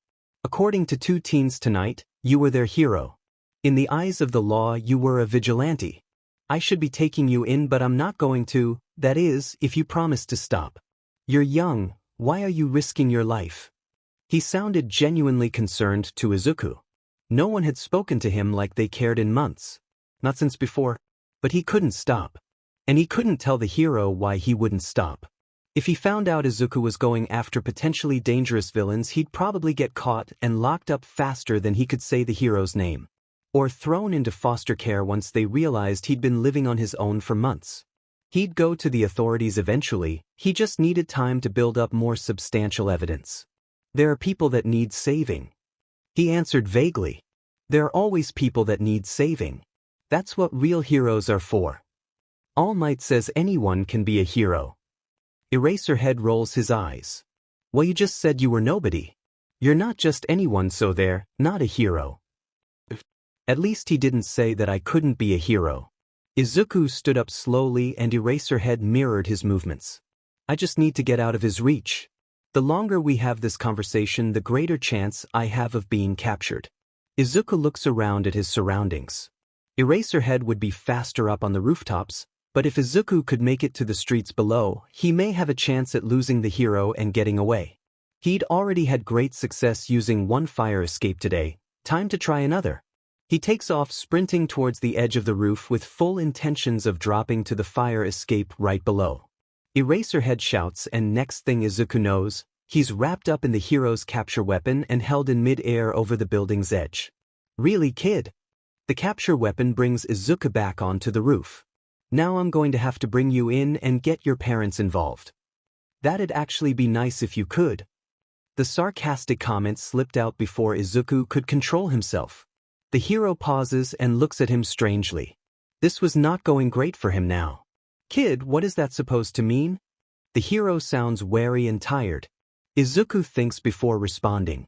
The capture weapon has him wrapped so tightly that he can't reach the knife strapped to his thigh and cut his way out of the material. At the rate this is going, Izuku is going to be brought into the station and then no one will be able to follow the one potential lead that he has. He needs to come up with something to get away. It would be nice if he were better at fighting, then he could Fight. Oh my god. That's right. I'm talking to the one hero that practically fights Quirkless and wins. Like a lot. Eraserhead is an amazing hero that most people don't give credit to because not many people know about him. But the HPSC does. They know about all registered heroes. Izuku only feels slightly bad about what he says next. Let me go and train me to fight or I'll go to the HPSC and let them know you attacked a child unprovoked. Shota's quirk flares to life in anger. Are you seriously trying to blackmail me right now? The green eyes that he'd thought looked so sad and innocent a few moments ago now looked sharp enough to cut a man down. It's not blackmail. It's the truth. And I'm sure by the time the sun rises in the morning the proof will be on my face. He's not kidding. Don't want to end up like your buddy Death Arms, am I right? How did he know about that? That article was only posted on the Hero Network and civilians don't have access to that. Shota was starting to get a headache. He was supposed to have intimidated the kid when he woke, gotten him to promise to stop the vigilante bullshit, and taken him home. Instead, the kid had tried to escape and was now threatening to blackmail him. He had to admit the kid had guts, even though this entire situation was turning into a massive pain in the butt. I'm not stopping. I have something that I need to do. I can't let you get in my way. But I could use your help. You sounded like you cared if I got hurt. Well, how about you show you care by teaching me how to fight? I can keep a secret, not that anyone would ask anyways, but I promise I won't ever tell anyone you trained me. You fight practically quirkless and can take down men twice your size. Teach me how to do that too, or I'll have no choice but go to the HPSC about your negligence. Green eyes continued to stare him down. There's something about this kid. He's hiding something. He's not trying to be a vigilante for the infamy. It sounds like he has a specific goal in mind. And does he not have any parents? Is he on his own? Why would someone so young be so devoted to a cause like this already? Shota contemplated giving in to the kid's demands. In reality, the HPSC would probably laugh in the kid's face at the accusation. Even though it was technically true, not that Shota had purposefully intended to hit the kid, they wouldn't do anything without evidence. They could write off the kid's black eye as if coming from a tussle between friends at the park. Kids his age were always getting into fights. I could also just take him down to the precinct and get him slapped with charges and stopped before he could really get going too. There was something that was telling him to give the kid a chance though. See if he had potential. And if he did, maybe Shota could convince him to go through legal channels and become a hero. Or discourage him completely and get him to give up. Okay, problem child. Hold your own against me for 2 minutes. Shota thought he was being generous, thinking the kid wouldn't last even 10 seconds, and I'll train you. Avoid getting knocked on your butt for 2 minutes and you've got a deal. Hand to hand only. No capture weapon. Shota's impressed he had the foresight to realize that was exactly how Shota'd planned to pin him. Deal. Shota released the kid from his capture weapon and set to unwrapping it from around his shoulders. The problem child started stretching and bouncing on his feet. Shota took out his phone and showed the kid the timer set for 2 minutes. He placed it on the ground and ready to hit the start button. Begin. Shota sprang up from his crouching position and rushed the kid. He wouldn't go all out, he really wasn't like Death Arms after all, but he wouldn't go easy on the kid either. If he wanted to make it out on the streets, he had to be tough. The kid placed 1 foot forward and bent his knees, bringing his arms out in front of him, letting Shota come to him.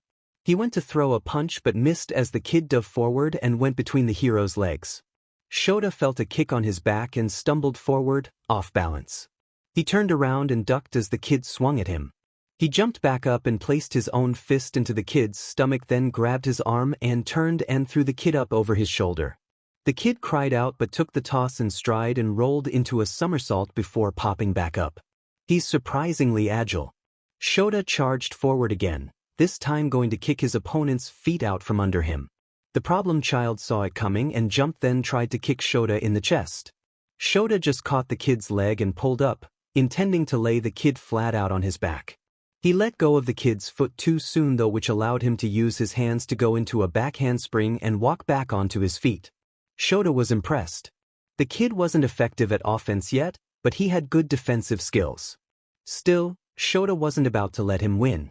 He came at the kid, throwing punches and nailing him in the arm and stomach again.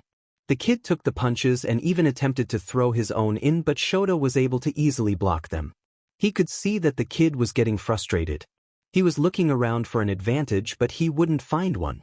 You asked for hand-to-hand after all. Shota threw a kick at his shin, forcing him to take a step back. He threw another punch at Shota, who merely grabbed his arm and twisted it in the opposite direction. Aya! The kid knelt to the floor, cradling his arm. Kid, are you all right?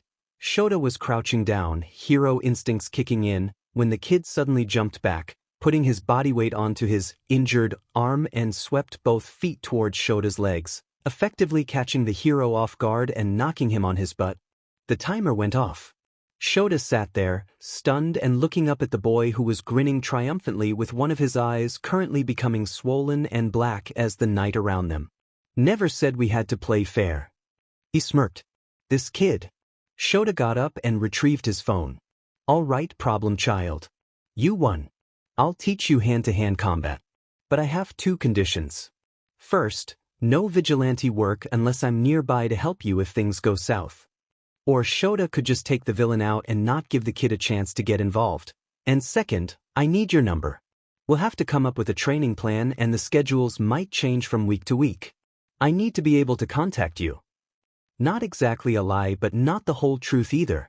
If he had the kid's number, he could look up the account it was registered to. A hand reached out and grabbed his phone. It was a pleasure doing business with you, Eraserhead. He hands the phone back and takes off running to the roof's edge. Shota lets the kid go. He looks down at the new contact in his phone book. Nobody. He lets out a snort for the second time tonight. Problem. The phone's a burner. Tsukachi hands a piece of paper back to the perpetually exhausted hero. Sorry, Aizawa. It was a good thought though. The hero just grunts and takes a sip of his coffee. It had been a couple of days since first meeting the problem child, and Shota hadn't seen hide nor hair of him on his patrols. He doubted that the kid had actually listened to him about not doing vigilante work without a chaperone, but if he was out on the streets, he was doing a damn good job of keeping it under wraps. I bet he has a stealth quirk. He hadn't seen him use an obvious physical quirk during either of the escape attempts. So when are you going to meet up with your little blackmailer? Tsukachi laughs from behind his desk. I knew I'd regret telling you. Shota sinks further into the chair. Don't you have something you should be detective-ing right now? Truth was, Shota didn't know when he was going to contact the kid. He'd been hoping to figure out his identity first and get him to scrap the vigilante business altogether. So far it had been a bust. I should be, but your blackmailer is far more interesting. It's actually a nice break from all the doom and gloom from the hospital cases. I can't believe it's been months and we've got nothing. No ransom notes or threats. I suspected it was an inside job, but we interrogated the staff at all of the hospitals and I didn't detect a single person lying. Tsukachi's desk was covered in reports and transcripts from all those interrogations still. The actual desk itself wasn't visible. It sure was an interesting case though. Shota wasn't involved, but he'd known Kesajiri and Night Eye had joined in on the hero side, and they too didn't know much more either. Mizudafu had never had such a coordinated mass kidnapping like this occur before. Do you think it could be a Yakuza? They were known for hosting underground fighting rings. Perhaps the healers had been taken there for their fighters. Shota knew they brought in big money, but it wasn't the most sustainable form of employment, not when quirks were used and both sides ended up dead.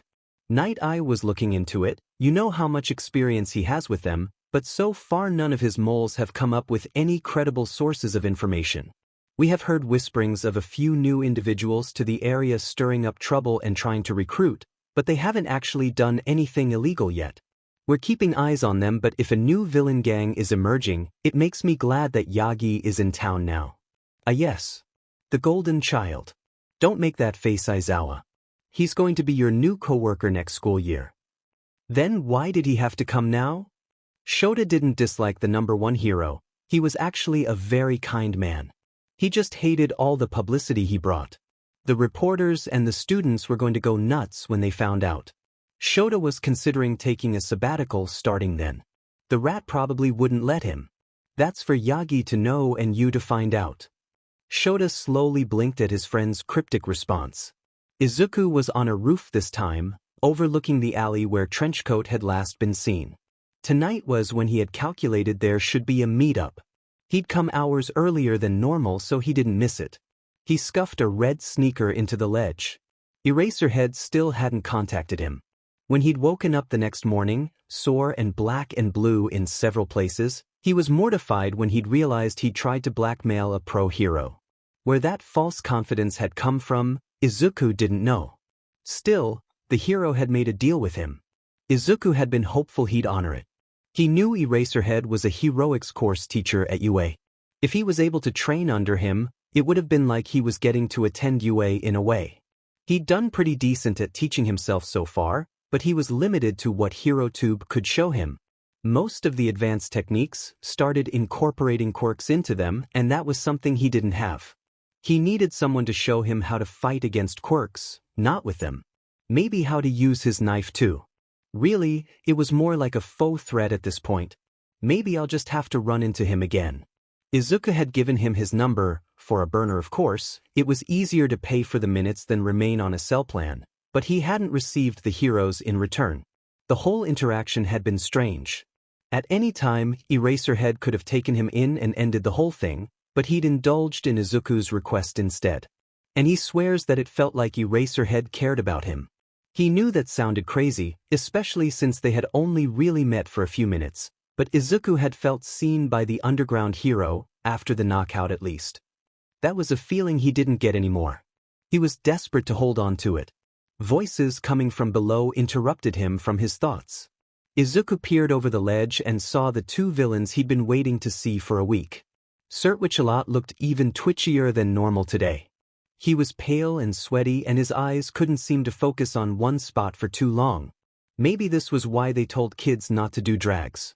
This was the first time Izuku was getting a better look at Trenchcoat. He understood now why he thought the man had glinted before when walking under the streetlights.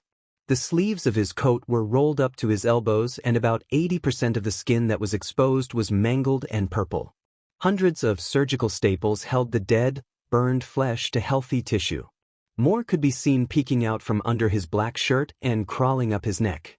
Izuku couldn't tell from this high up, but he suspected it was on the man's face too. No wonder people avoided him in the street. Izuku didn't want to think about what he went through to get like that. I don't have anything to our report. The man's stuttering was worse tonight. And yet you showed up. I know WW hat H happens if I skip out T. Clever little mole. The words were spoken softly. Izuku found himself climbing down the fire escape to get closer. If you know what happens when you skip out, don't you know what happens when you fail us? Surtwichelot freezes and his eyes widen, for the first time tonight able to focus on the burnt man's face. Please it's not who I fault. He hasn't lftdp place. He's still there I swear. I don't have the patience for you anymore. Trenchcoat throws out his arms, palms up, and they suddenly ignite in bright blue fire. His victim barely has time to throw his arms over his face before he is ignited with flames. Izuku gasps, sound hidden over the man's screams. In the span of a couple of minutes the man is no more, just a pile of ashes on the ground, already being swept away by the cool evening breeze. Trenchcoat dampens his flames and stares at the ashes. Izuku thinks he's smiling. I just witnessed a murder. If he was smart he'd be hightailing it out of here. But heroes didn't run from terrifying villains. He was still convinced this was a lead. He couldn't let it go. Trenchcoat pulls his phone out of his pocket and starts to send a message.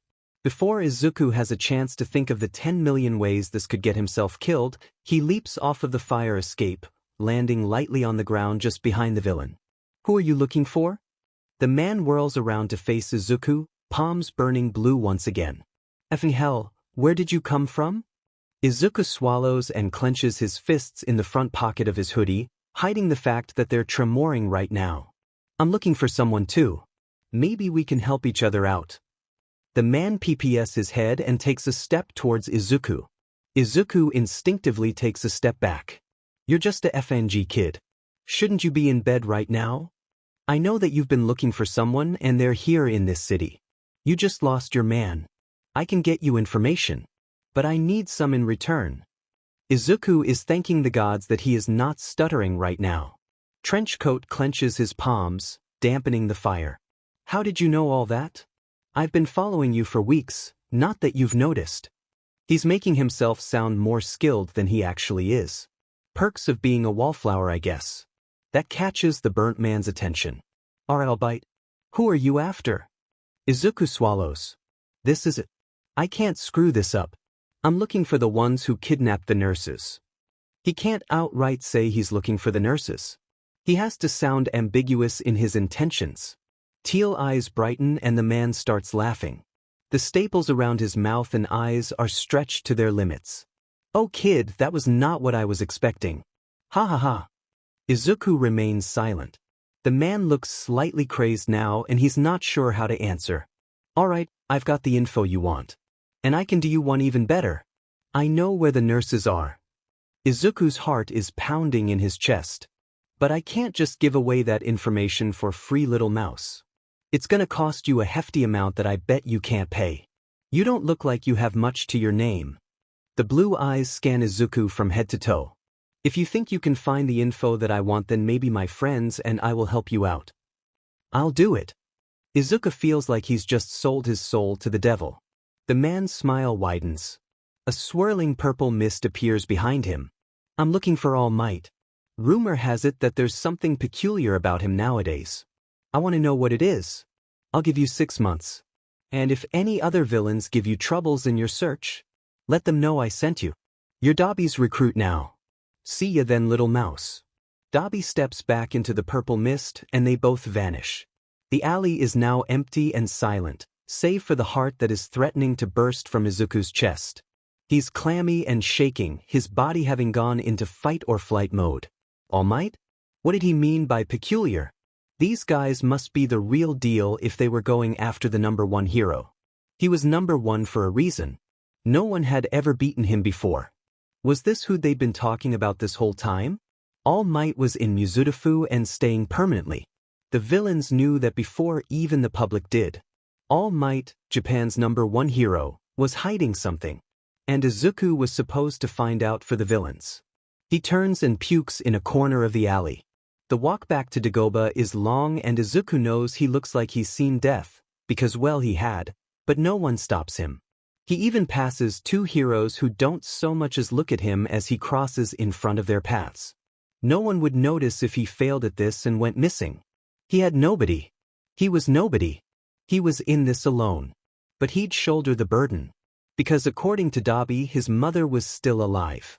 Izuku didn't notice a man with a white scarf tailing him from the rooftops as he headed into shelter for the night in his car. Am I even allowed to wear this anymore? He was staring at his favorite yellow All Might hoodie. Once, it had been bright yellow, as bright as All Might's smile when he rescued people and brought the bad guys to justice. Now, after weeks of being used as a makeshift blanket, it was a dull and dingy yellow. It looked how Izuku felt. Dirty. But his favorite hero's smile was still present. Even when busted up and dirty, it was still there. Izuku turns from one smile to another. This one sits in a picture frame on the center console. The green eyes sparkle in the light of a smile that brightens the room. He can still remember how it felt to have the kind, soft arms wrap around him, the warm breath that whispered you can do it and I love yous for all his life. I miss you, Mom. Tears threaten to spill as Izuku curls himself into a ball and continues to stare at the happy memories that are starting to fade with each passing day. I don't know if I can do this. I need you. I need my mom. He'd woken up several times overnight, breathing heavy and shaking. Blinding blue seared through his eyelids whenever he closed them. He was tired and he was scared. Although he'd been right in thinking they were a lead, following Trenchcoat, no, Dobby from a distance was a whole different experience from talking to him up close in person. He was a murderer and Izuku thinks he had enjoyed doing it. He also thinks that Dobby did it on a whim and not necessarily by orders of whoever he was working for. Or with. Dobby had said something about friends last night. If they were all like the fire user, then they were all dangerous. And Izuku had just volunteered to work for them. He was officially on the wrong side of the law now. Should he go to the police with this information? All Izuku knew was that the guy was a villain and was going after All Might. And that he had a way to teleport. Izuku hadn't seen another person come through that purple portal last night, but it had to be the work of someone's quirk. They must have been on the other side. Dabi had been texting prior to the portal opening, so maybe it worked via GPS. Did he have to have his cell phone? Or did Dabi have a tracker? Maybe the quirk just needed some kind of DNA to find the location, or... He was getting off topic. He blew out a sigh and rubbed his hands over his face. I can't go to the police. He didn't have enough information that would be helpful to them. All he knew was that the man's name was Dabi and he was looking for something that All Might was hiding about himself. He didn't know where that portal led to or who his friends were. He'd been given 6 months to complete this task. Izuku didn't even know if he'd see Dabi before then. And 6 months. Why did he give Izuku so long? Did it mean that whatever All Might was hiding wasn't time-sensitive? Or did whatever they were planning not really involve knowing his secret and this task was just a bonus for them? Izuku didn't even know where to begin on searching for All Might, let alone finding out his secrets. It seemed an impossible task. And even if he were to succeed, how was he supposed to take that information and use it to betray the #1 hero? Betray all of Japan? Because All Might was the shining beacon that kept the darkness at bay. Could what Izuku was doing result in that light going out? He couldn't do this today. His world had already crumbled once, and now it felt like the remaining pieces were being ground into dust. He had 6 months. He could take today to be a young, vulnerable little kid. He wished he had the comfort of his room, his hero merchandise, his mom. But comfort was a feeling that was becoming foreign to Izuku. So he took his fading All Might hoodie and draped it across him as he rested his head on his All Might gym bag. Maybe he'd be able to get a little more sleep under the protection of sunlight. Maybe he would wake up from this nightmare. His phone was dead. He had no choice but to go to the cat cafe and mooch off their running electricity to charge the device. Guess the universe was telling him to stop acting like a child and get to work like an adult. What else should he be doing right now anyways? It was summer break, but it's not like he had friends to run off and play with. No one else was missing their mom. Well, that last part wasn't true. Many people were missing their mom or other loved ones. Izuku was just the only person he knew trying to do something about it. Or perhaps that could do something about it. Dabi had implied that she was alive. It was a relief while at the same time it made him sick to his stomach. Suki wasn't at the counter when he entered the cafe. Instead, it was a younger girl with a bored expression who looked like she'd rather be outside at the beach with the tons of friends she probably had. Izuku ordered a coffee, a hot vanilla chai, and went to sit at his usual table. Being in the corner of the cafe, he had access to multiple wall outlets so he could charge both his phone and laptop simultaneously. There was only one other customer present. He was only a few tables away from Izuku. He actually looked like he was sleeping as Izuku had walked by. He appeared to be Izuku's age, or maybe even a year older. It was hard to tell when all he could really see was a fluffy cloud of purple hair taking up most of the tabletop. Biscuit and another cat that had never introduced itself to Izuku were sitting on the edge of the sleeping boy's table and taking turns to run their claws through his hair. Izuku didn't blame them, his hair looked soft. He watched as the girl from the register came over and brought a large coffee to the sleeping boy's table. She'd barely walked away when the boy suddenly lifted his head and zeroed in on the caffeine. He reached for it and started drinking from it before he'd even blinked. Izuku laughed silently. He enjoyed coffee greatly, but this boy was acting like coffee was life. Turning away from the caffeine-resuscitated boy, Izuku turned on his laptop and opened it to the quirk registry. He thought it'd be worth trying to find out more about Dabi. Not that it'd change anything about the deal he'd made, but as Izuku had learned a couple nights ago, information was power. He tried several different variations of flame, fire, blue fire, hot fire, cremation, pyro, and any of fire-related term he could think of and got nothing. No one under the name of Dabi was registered, and none of the fire users he scrolled through looked even remotely like the burned man he'd met. It was possible his picture had been taken pre-scars, but he still had recognizable enough eyes that Izuku thought he'd had a chance of recognizing him. The world seemed to like to make things extra difficult for him and gave him 0 hits. Not finding any more reasons to keep stalling from searching for what should truly be his priority, he jumped on to the Hero Network. It would be useless to use the public search engine on All Might.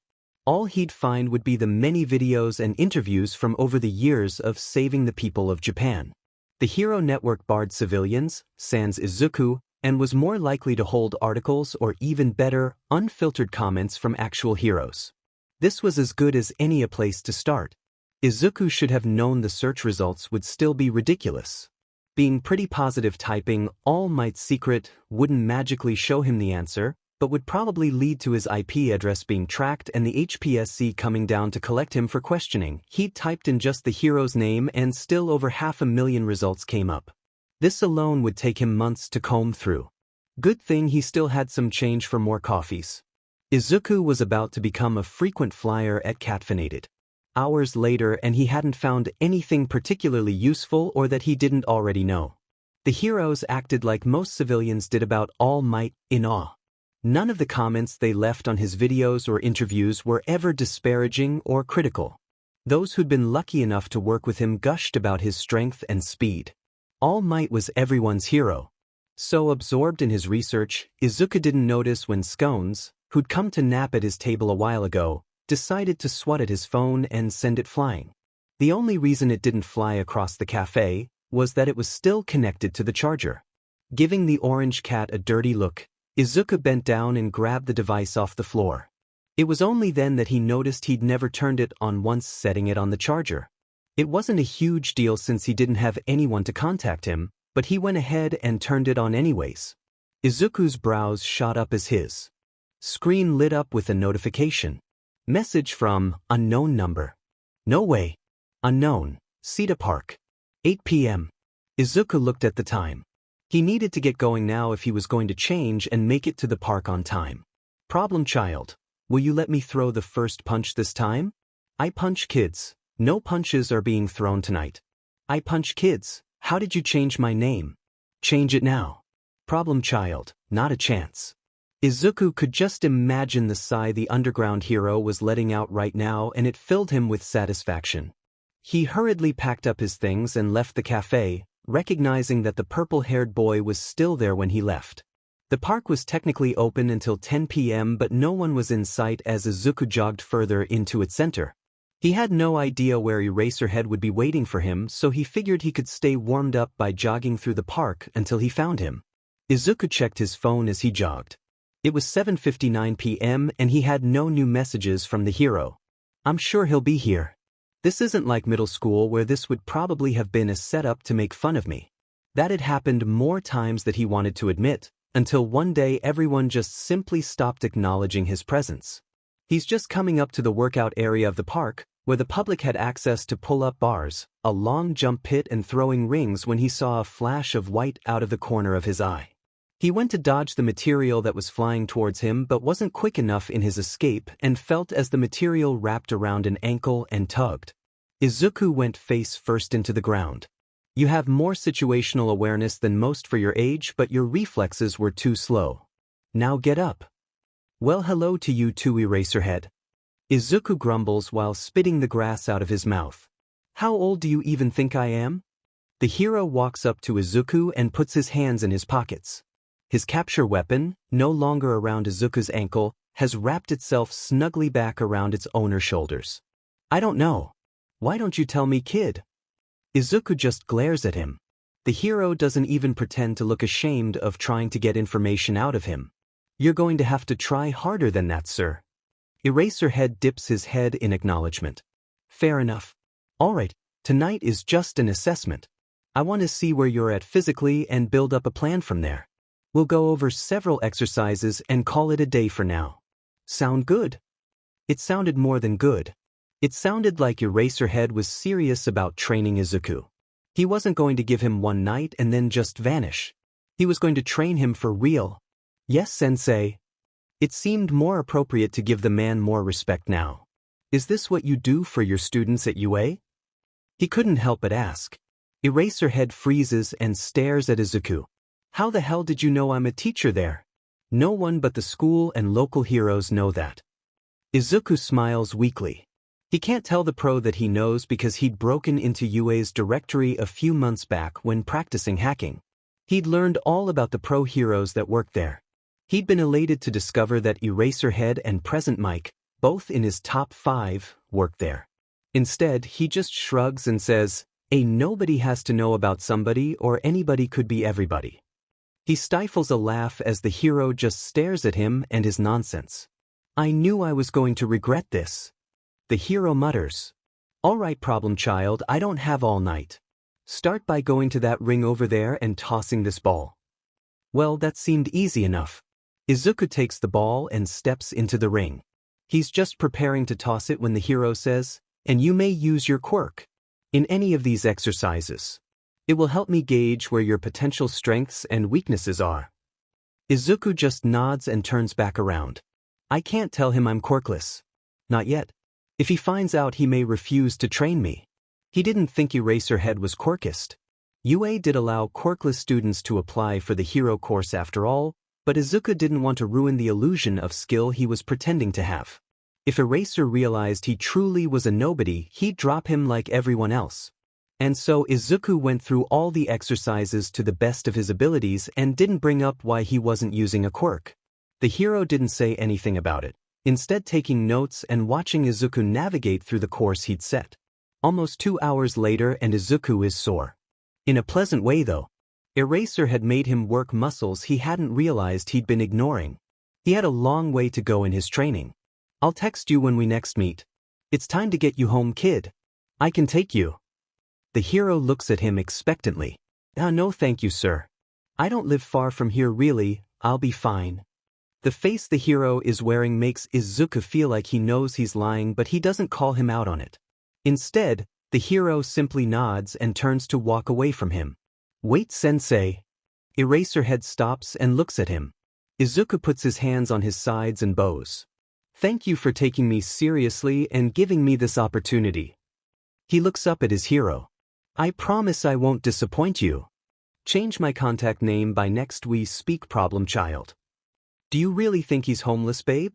Shota looked up from his notes at the kitchen table to stare at his husband. Known by the public as the voice hero Present Mike, Yamada Hisashi was staring back at his husband of 10 years with a frown. Either that or he's a runaway. Shota replied. When I followed him the other night, he disappeared into the trash city out on Dagoba. I waited an hour for him to come out before I had to leave. He never did. It was pure luck that Shota had happened upon the problem child that night. He'd been leaping between rooftops when he'd seen the kid puking his guts up in an alley. Shota still didn't know what had led to that. The alley had been empty, but the kid looked like he'd seen a ghost. Shota had been half tempted to go up to the kid and check in on him, but he doubted that the kid would have been pleased about that. They were still strangers to each other. So Shota just tracked him instead, wanting to make sure he'd gotten home safely, and hoping it would give Shota an address to run past Tsukachi. I still think we should go out there. Maybe we can find out what's going on and talk to him. It doesn't feel right to know there's a kid out there that may need help and we're not doing anything about it. Hisashi had already brought this point up a few hours earlier. Zashi, you're not changing my mind on this. But Shu, red eyes glared at his husband, effectively silencing the voice hero's quirk. Sorry, Hisashi muttered at a more reasonable volume. But Shu, we can help him. We're heroes. No matter what situation the kid is in, I'm sure we can figure it out. I already know you care about him, even if you won't admit it. Shota sighed and reached for his cup of coffee. Was he on his 4th or 5th cup by now? He honestly couldn't remember. All he knew was that it wasn't enough. The kid is like a stray cat right now. The moment we enter into whatever he's calling his home, he's going to go into fight or flight mode. Either way, we could lose track of him. I'm not risking that yet. Just like on the first night they'd met, when Shota could have easily taken the face mask off of the unconscious boy and seen his identity, he also could have looked for him at the beach. Hell, for all he knew, Shota was making things harder for himself, but he had a gut feeling that this kid needed someone he could trust. Shota had learned long ago to trust his gut feelings. He came to the training session. That was the first step in gaining his trust. Shota had actually been pretty impressed at the assessment. He was currently looking over his notes from then and had been pleasantly surprised to see that he was already athletically at where his current batch of first years were. But he didn't show you his quirk or let you take him home. His husband pouted. Zashi, the kid hasn't even let me know his name yet. I obviously tried to get that out of him, but I'm not surprised he refused to show me. We both know that's the easiest way to figure out his identity, and he's doing this vigilante sheet for a reason. He's not going to give in after a day. I want to come next time you meet him. No, Shota glared at his husband. Straight. You'd be like a rabid dog barreling into his home. No one would like that. Gasp. Do not compare me to a dog. The fur babies already love me less than you. Hizashi looks around the kitchen dramatically. Shota smiles at his husband. It's not my fault they love me better than you. Yes, it is. I swear you whisper lies into their ears at night when my hearing aids are out and I can't protect my reputation. This has always been a jokingly sore subject with his husband. The cats, roast beef, lunchbox, and sandwich have always gravitated towards the quieter and moodier human. Even though Hizashi's always the one to get up and feed them in the mornings. Maybe don't act like such an obnoxious dog and they'll like you more. Shota teases. Yuunmi, will you at least take this tonight and feed our little homeless child? Hizashi had been meal prepping for the week and now held out an extra bento box that Shota was sure they hadn't possessed prior to today. He hasn't responded yet. Shota had messaged the kid hours ago, wanting to meet at the park again tonight. He had been reluctant at first to actually train the kid, but after seeing him in the alley the other night, Shota knew this would be a way to keep tabs on the kid and try to keep him out of harm's way. After the first night at the park, however, Shota now wanted to train the kid. He'd been a smartass at first, but then it was like a switch flipped and the problem child actually thanked Shota. In all his years as a teacher, he'd never had a student so willingly and appreciatively do that. The kid was different and Shota was intrigued. And maybe he was starting to care about the kid a little bit. Not that he'd admit it yet to Zashi. Shota's phone lights up on the kitchen table and his husband swipes it before he can see the notification. Oh ho! Speak of him and he shall appear. Shota rolled his eyes at his husband's dramatics. He needed another cup of coffee after this conversation. Looks like you're on tonight's show. Oh, and look at that. He changed your name. Zashi held out the phone so he could see. Problem child, see you tonight, sensei. I punch kids, was changed to Scarf Ninja. Shota couldn't hide his snort from Zashi. Shota was already waiting when the problem child jogged into the park. Good, he's already warmed up. The kid was taking this seriously. He probably could show my first years a thing or two about work ethic. Shota usually had to threaten the beginners to get them started on drills. The problem child was wearing the same clothes as before, dark green hoodie with a face mask, dark gray joggers, and those obnoxiously bright red shoes. He didn't understand the color scheme but wasn't going to question it just yet. Good evening, sensei. Shota nodded. Problem child. Said child's eyes crinkled as he smiled behind his mask. Punch any kids today? There's the smartest. Not yet. He took his capture weapon off his shoulders and dropped it to the ground. I already know you can't block a punch, so we're going to focus on that today. He jabbed back at him. The kid let out a soft laugh. Shota spent the next hour going over basics of blocking and moved him through the motions. The kid was intelligent and picked up on things quickly. He could tell some of the movements were semi-familiar to the kid but not well practiced. He was awkward at first but progressed quickly as Shota directed him on what he was doing wrong. Who taught you how to fight? Shota asked innocently as he feinted with his left, then threw a punch at the kid with his right fist. The kid saw it coming and used his arms to redirect the punch. I taught myself. He panted. Why did you feel the need to learn how to fight? He threw another punch. Why do you feel the need to look like a hobo? He ducked under Shota's arm. Shota stepped forward and went for the kid's midsection. The kid grabbed his fist and spun around him. He tried to throw a punch of his own but Shota deflected it and kicked him in the shin. Oh, I thought we were just throwing punches. Green Eyes accused him of cheating. Hobos don't play fair and neither do villains. You should always expect the unexpected. He thinks he saw the kid's cheeks blush, but it was hard to be sure with the mask. How many villains have you fought? When did you start being a vigilante? Not as many as you, I'm sure. Shota rolls his eyes. Have you ever gotten hurt? Who would notice your injuries? Not enough to need attention. The problem child answers honestly. Where would you go if you got hurt? Who do you have looking out for you? I used to go home. The child stops mid-block and his eyes widen. Used to. The kid slipped up. Shota pretends not to notice and throws another punch. The kid attempts a half-hearted block but lets Shota through and he hits him in the shoulder. All right kid, let's be done with this for tonight. Go run around the park twice then come back and I'll teach you some stretches. The kid simply nods and takes off, clearly only half paying attention to Shota. Shota was right. The kid must be living out on that beach. Which tells him that his parents are out of the picture. He had sounded so sad when he said he used to go home. What happened to this kid? What happened to his parents? Were they the people he thought needed saving? Shota thinks back to the first time they met. The kid had been fierce in saying he wouldn't give up what he was doing. He had a goal in mind and was pursuing it to the point that he'd been willing to blackmail a pro hero. Maybe this was the hint Shota needed to figure out the kid's identity. Next time he saw Tsukachi, he'd have to ask him to look into any runaway foster kids. Maybe he'd lost his parents and had run away from the social services system. It was worth a shot.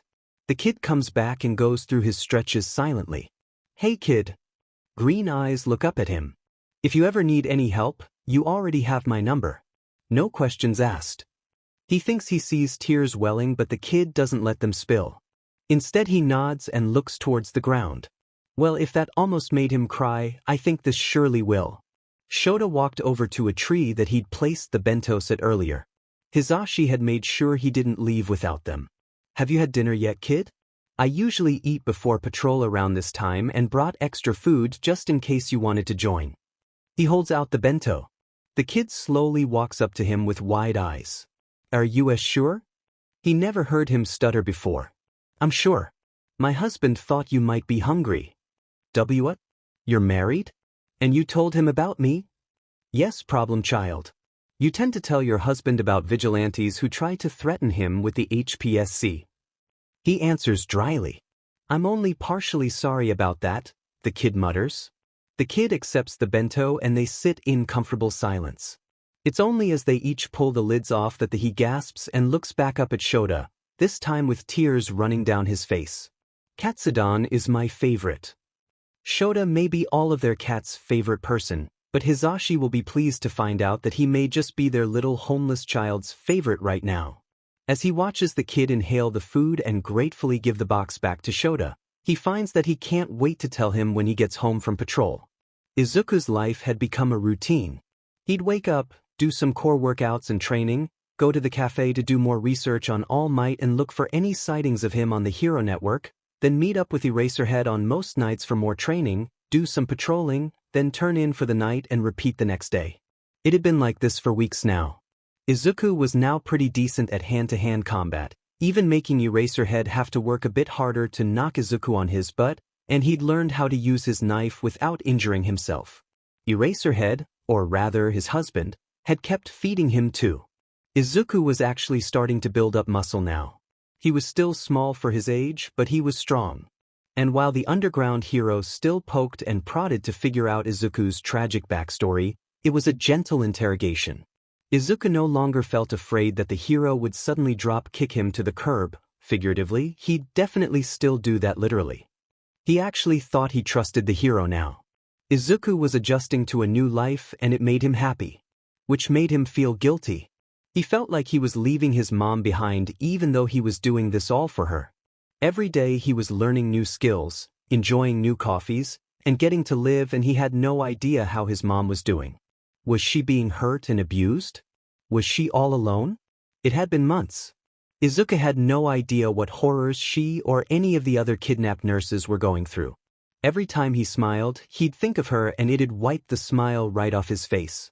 He felt like he had survivor's guilt, yet neither of them had survived anything yet. Izuku was starting to find comfort in Eraserhead, and it felt like a betrayal to the woman who'd raised him and loved him all his life. Would she be upset with me if she knew I've been smiling? Izuku knew the answer to that and it made him feel all the more worse. Because his mother was the kindest, gentlest soul this world had ever known. She always put him above herself.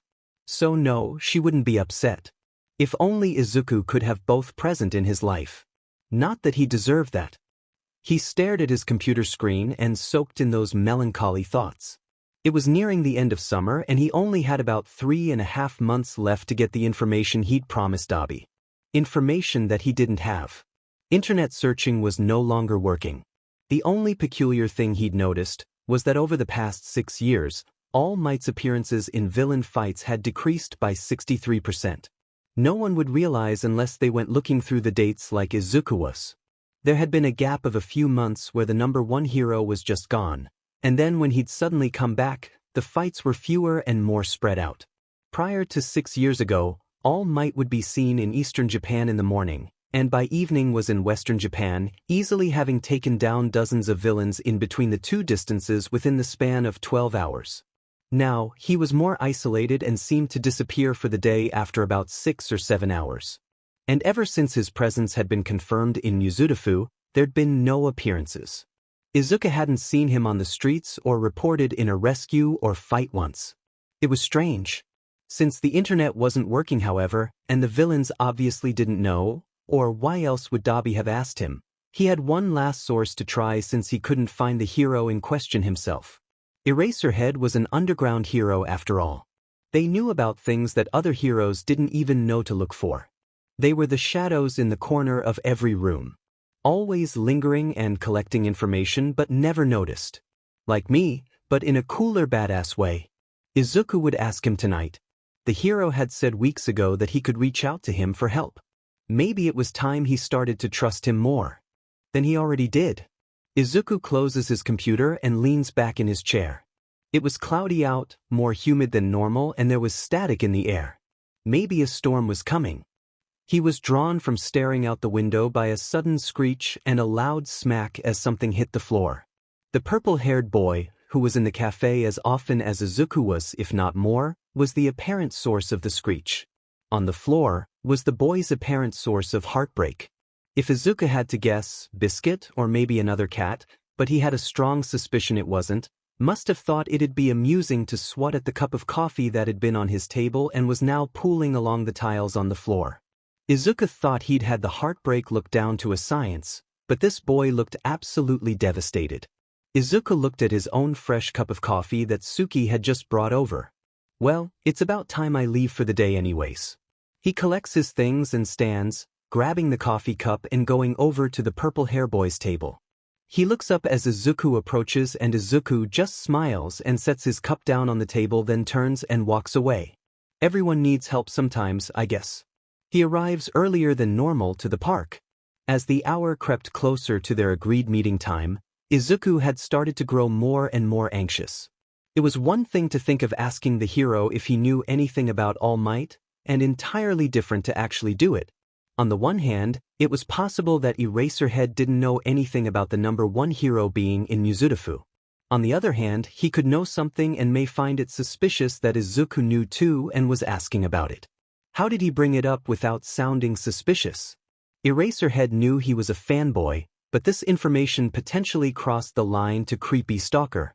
Maybe he could just wing it. See if the situation arose where it just felt right to ask. Izuku senses the hero coming and flips backwards as the capture weapon tags the spot where Izuku had just been standing. This was Eraserhead's new favorite game to gauge Izuku's situational awareness. At least 3 times a week, the hero would appear from nowhere and try to capture Izuku. At first, he was caught nearly every other time, but now, Eraserhead hadn't caught him in going on 3 weeks. Gotta be quicker than that old man. Izuku says as he dusts the dirt off his palms. The hero merely sends his weapon after Izuku again, forcing him to dodge every which way as the two ends parade around Izuku in an intricate dance. Izuku still doesn't understand how the capture weapon works. Eraser won't tell him. Suddenly the hero's eyes glow red and his scraggly black hair lifts up. That's cheating. Izuku thinks as he continues to duck and twist and jump away from the DMN white scarf. At least it would be if I had a quirk. He still wasn't planning on telling him, and Eraser hadn't yet figured it out. Izuku knew it was driving him nuts. Two can play at this game. Izuku jumps to avoid the capture weapon once more but then reaches out and grabs an end with one hand and yanks, knocking Eraser slightly off balance, just enough for him to lose his concentration and blink. Izuku takes the opportunity to grab his knife and hold it up to the end of the capture weapon. It goes limp in his hand. Good job, problem child. Izuku smiles and lets go of the scarf. Using your head and your resources can be the difference between life or death. Villains don't play fair and you don't necessarily have to either. It was smart of you to go after my capture weapon since it's essentially like a limb to me. Will you tell me how it works now? No, Eraser's answer is clipped. Izuku looks at him. The hero looks more tired than normal. He always has bags under his eyes, but tonight those bags have bags. When's the last time he slept? Is everything okay, sir? Izuku's not completely sure if he's allowed to ask that. The hero sighs and buries his chin deeper into the scarf that sits around his shoulders again. I'm fine, kid. Just been working a long case. And my husband decided to take my coffee privileges away tonight. That was kind of funny. It was like a kid getting his cell phone taken away by a parent. Did you deserve that?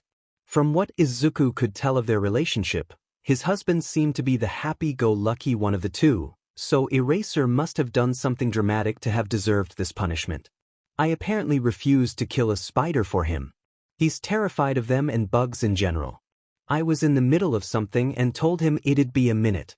That translated to no in his mind, so in his panic he grabbed one of our cats and threw him at the spider, but the cat let the spider go and now it's missing and the cats are mad at him and it's my fault. Izuku just starts laughing. That is just so domestic and unexpected from the usually stoic man. He apparently needs his coffee just like the purple-haired boy does. If only Izuku'd known, he would have brought Eraser a coffee. Said man just further scowls into his scarf at Izuku's giggles. Couldn't you have just gone and bought coffee?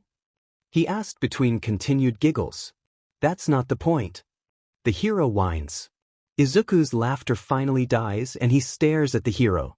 Maybe now's not the best time to ask him about All Might, but he has been answering most of his questions tonight. Hey Eraser.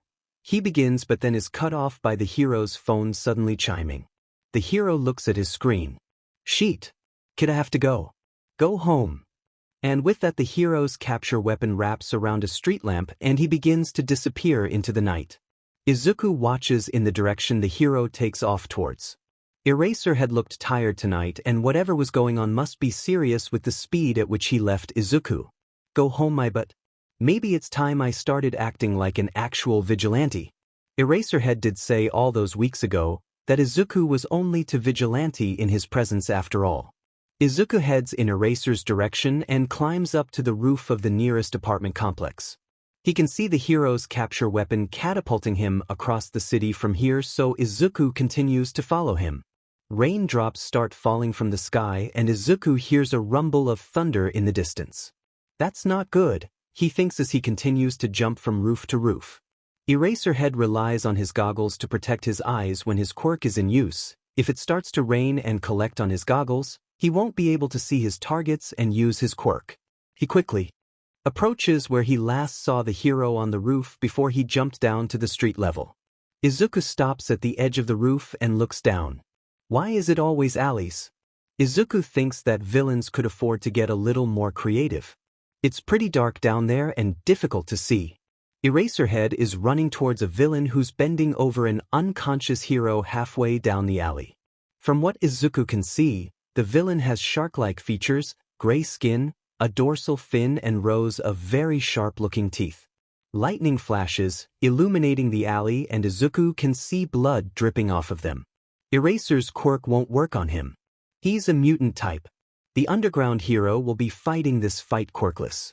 Izuku watches as Eraserhead uses his capture weapon to wrap around the villain and pull him off the unconscious hero. Eraserhead pulls on his scarf, bringing the villain closer to him and kicks him square in the chest, allowing the scarf to unravel as he does so and sending the villain flying back into a wall. The villain is only down for a second before he gets up and launches at the hero, mouth opened wide and teeth aiming for him. Eraser lets him get close enough for him to reach and slam a fist into the side of the villain's head. The villain screams and throws a punch of his own, missing the hero who ducks and strikes out with the capture weapon again. He takes the villain and beats him against the wall several times before effectively knocking him out. Demon Eraserhead.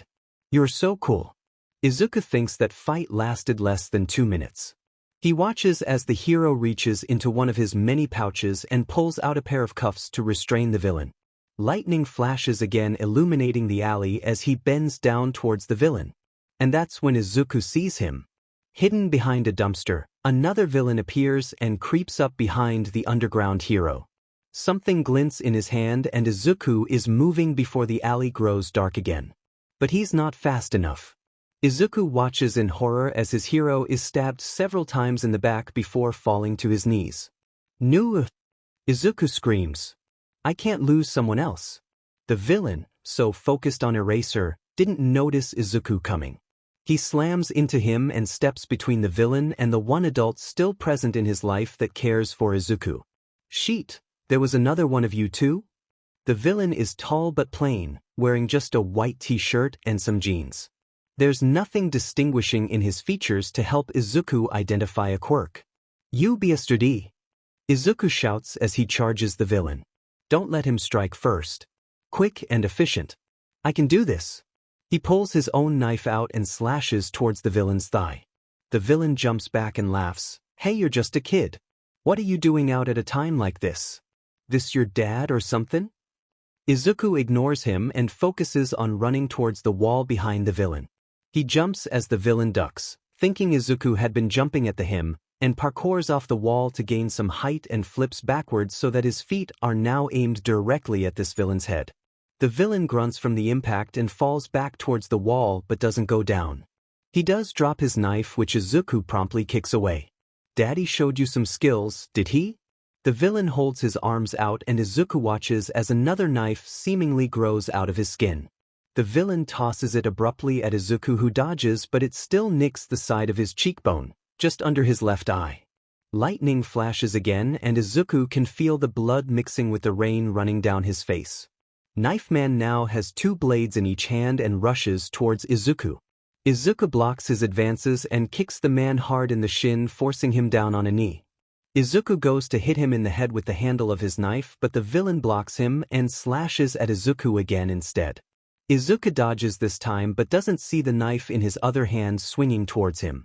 He suddenly feels a sharp pain in his right arm, but Izuku can still use it, so it must not be that deep. By now his body is pumping with adrenaline and panic. He needs to end this now. He looks at the dumpster and an idea comes to him.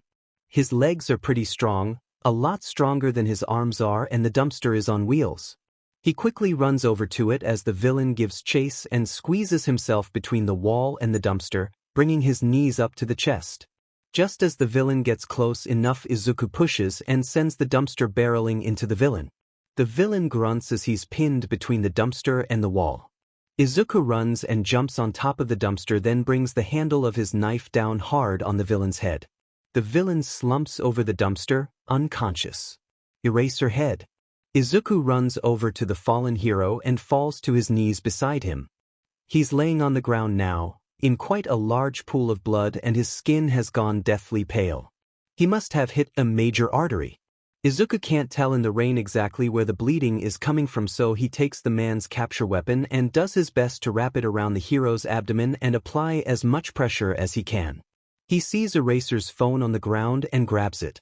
I don't know his husband's name. Who do I call? I have to save him. He can't leave me. I can't do it again.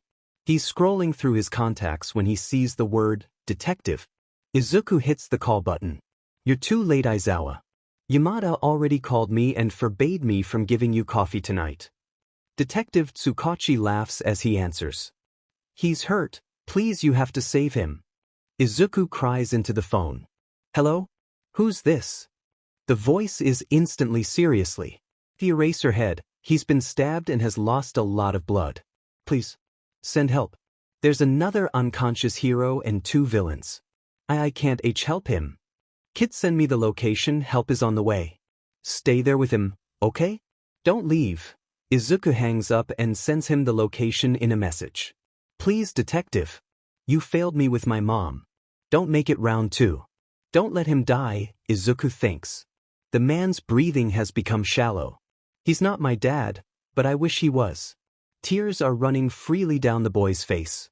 Izuku stays until he sees the lights of the emergency vehicles begin to light up the alley. He climbs up to the roof and watches as Eraserhead is loaded into an ambulance that then blazes down the road, heading to Mizudafu General. Please world. Don't do this to me again. The world is like a seesaw. For every good thing that happens, a bad thing must happen. A cause makes an effect. They cannot be in balance. If they were to reach equilibrium, the world would simply cease to function. Life cannot be static. Static is for the deceased. Time only goes forward, but memories turn back time. Izuku stares at the road that would take him back to his old apartment. It is still raining out and he doesn't know how much time has passed since the alley. He had watched as the police came and arrested the villains. He didn't know what happened to the other hero. He'd only had eyes for his underground hero as they'd rushed him away. Izuku didn't know if he was alive as they took him. And then the alley had become silent. And static. So Izuku just moved. He didn't realize where his feet were taking him until he blinked and recognized his old neighborhood. As if his mind had been subconsciously trying to remind him of happier times. And of what he'd lost. It seemed the world was trying to balance the seesaw that was Izuku's life, and it was destroying him on the inside. For every moment of happiness he felt, he was sure to experience a tragedy too. He'd known being a hero was dangerous work. He'd already seen someone die by a villain's hand. But the suddenness in which he saw the bright flame of life be reduced to a flicker troubled him. For all the years he knew heroes trained, for every day they put their lives on the line and protected others, all it took was one moment and it could all be wiped out. Gone. Life had felt like a given to Izuku. That all he had to do was work hard enough at something and he would eventually be successful. Until tonight, when he was reminded that his life was a privilege. And privileges weren't a given. Who was Izuku, thinking that he could suddenly become a hero and save others? Save his mom, save Eraserhead. He was a nobody and had been so his whole life. The world was trying to put him back in his place. What had he done to earn this place in life? He may never know, but maybe he just needed to give up and accept it. Crawl back into the shadows and watch others live from afar. At least then, he'd be the only one getting hurt. Deku. Yeah, that's right. I am a Deku. Deku. I heard you the first time. I am a Deku. Fucking, Deku, look at me. Explosions popped near him, though they were muted from the rain, and Izuku was broken from his despair as he turned his head and saw Kaken approaching him. What the hell, Deku? Why are you out so early in the morning? Is that blood? Izuku just blinked at him. Morning? He looked at Kaken and noted the tank, gym shorts and running shoes. Izuku knew Kaken was an early riser and always started his day with a run. He was privileged with such an amazing quirk and work ethic. The world was going to let him be a hero. I must have stayed out all night. Izuku didn't have a clue what time it was. What your dumbass has been doing, but this is the second goddamn time I've found you with blood outside your body. Are you even listening to me? Kaken grabbed his face and forced Izuku to look into his eyes. Izuku just stared back at him and said nothing. Words were too hard at the moment. Kaken released his face and grabbed his uninjured arm instead. Come on, you demon nerd, let's get you home. Izuku starts to get pulled in the direction of his old apartment and suddenly his brain brings him back to the present and he digs his heels into the ground. Kaken, stop. He says quietly. The blonde boy looks back at him and raises a brow in question. That's not my home anymore. He whispers. Kaken just stares at him in silence for a few moments before nodding and changing directions. Let's get you cleaned up. If the old hag finds you or blood on her white carpets, I'm gonna kill you after she does. He mutters. Izuku just follows him like a shadow. Izuku follows Kaken into a house he hadn't visited in years and leads him to the bathroom. He wordlessly sits on the seat of the toilet as Kaken starts rummaging through the cabinet looking for first aid stuff. Dek, you need to take your sweater off. I'm not your fucking nurse that's gonna undress you. Izuku complies with the boy's request. It's only once the sweater is off that he realizes it was soaked through. Weighed down with rain and blood. Some of it his, some of it Eraserhead's. Izuku starts to tremor slightly and the panic from the alley returns. He doesn't know why his body is doing this to him and he can't control it. His teeth start chattering and his hands start shaking and he feels so cold. Kaken turns to look at him and the usual hostility that he reserves for Izuku is absent. Instead he thinks he sees pity, or maybe concern. Kaken cleans Izuku's wounds. The slice to his arm was deep enough to warrant stitches, but both boys knew he couldn't go to the hospital. Not just because what he'd been doing tonight wasn't legal, but also because the staff there would recognize him. Izuku didn't want them to figure out he'd been living on his own. Kaken mercifully has butterfly bandages that will have to do. He'll just have a scar. The same goes with his face. When Kaken is done helping him, he leaves the bathroom for a minute and returns with some of his clothes. He throws them at Izuku and mutters, "Change and meet me in my room. I'm sure you remember where it is, nerd." And he walks away, leaving Izuku alone. Izuku gets up and slowly changes into the dry clothes.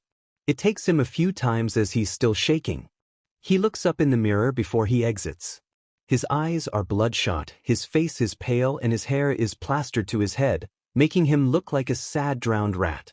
With a cut running under his eye, he knows he looks like hell, but he can't bring himself to feel anything about that in the moment. All he knows is that he's cold. Kaken is waiting for him at his desk as Izuku enters.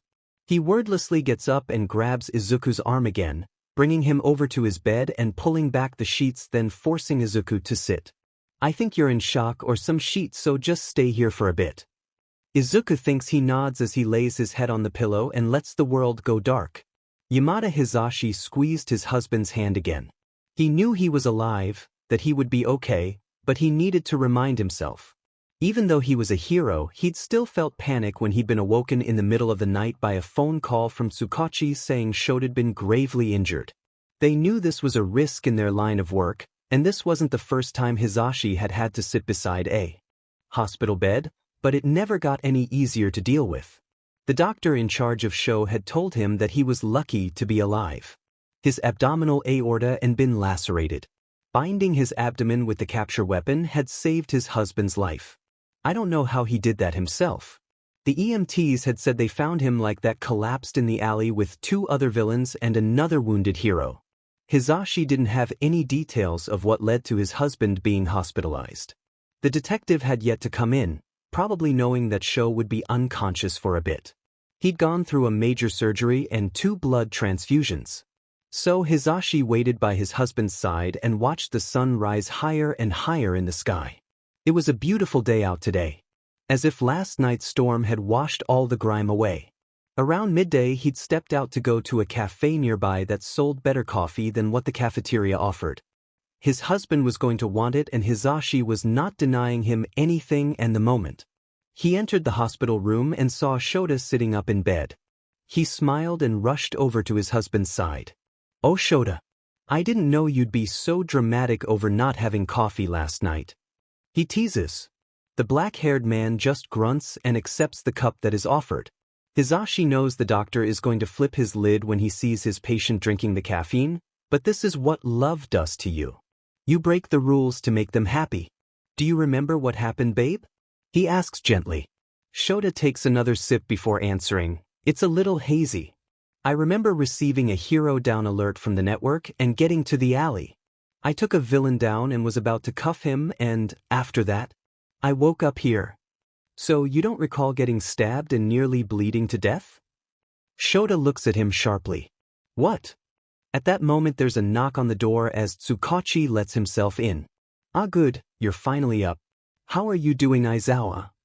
"Been better apparently," he mutters. Hisashi knows his husband is bristling at the revelation that he was taken out by a sneak attack. He's always prided himself in his DMN, situational awareness, and now that he thinks about it, Hisashi doesn't think his husband has ever been taken out by a villain unseen. Usually he gets himself injured by being outnumbered or a destructive force taking a building out or something. This is a first for Shota. "I take it you don't recall what happened." Tsukachi looks concerned at that. "Not everything." Shota responds slowly. Tsukachi sighs and looks at the both of them. "I can't find the kid. I'm assuming that's who you were with and that's who made the call." "What?" The couple yells in unison. The kid wasn't with me. Shota says. I told him to go home before I took off. He's silent for a moment before he curses under his breath. The sheet followed me, didn't he? It appears that way. Tsukachi responds. He used your phone to call me last night. He was in a panic and thought you were dying. I told him to wait with you, but he'd hung up on me. We searched the area all night and couldn't find him. We don't know if he was injured or not. Shota just closes his eyes. So let me get this straight, Hisashi joins the conversation. Our little homeless child who we have been feeding for weeks was with Shota last night, apparently saved his life, and now we don't know where he is and he could be out there bleeding to death? Or already dead? Tsukachi just nods. Zashi, give me my phone. His husband holds his hand out as Hisashi finds his phone and hands it to him. They all wait in silence as Shota finds the kid's contact and puts the phone up to his ear. They all hear as it goes directly to voicemail. God damn it. His husband looks up at the ceiling. Hisashi knows that his husband cares for the kid. Has been wanting to love him more and more with each passing day. Hey Sho. We'll find him. He's gotta be okay. He has a great teacher after all. Look at what he did, he took the villain down and was able to bind your stomach. Someone who's bleeding out probably wouldn't have been able to do that. He stares at his husband pointedly. Shota avoids his eye contact and mutters something about a self-sacrificing little sheet. Tsukachi pretends not to hear that. A pro-hero isn't supposed to be helping a homeless vigilante after all. I'm sorry I don't have better news, Aizawa. We'll keep looking for him. We'll be in touch. Tsukachi leaves the room. Sho, we know where to look for him. Although they were all friends, they had to be careful with the information they knew about the kid around Tsukachi. They didn't want his hands to get tied in the politics of the law. We need to go now. He's probably thinking I'm dead and he's all alone again, Zashi. I think the problem child was about to open up to me last night. He was about to ask me a question and I had to leave him. I told him to go home. Hisashi can't tell who Shota is more angry with right now, himself or the kid. It's not your fault he didn't listen. In fact, I'm glad he didn't, or you may not be here right now.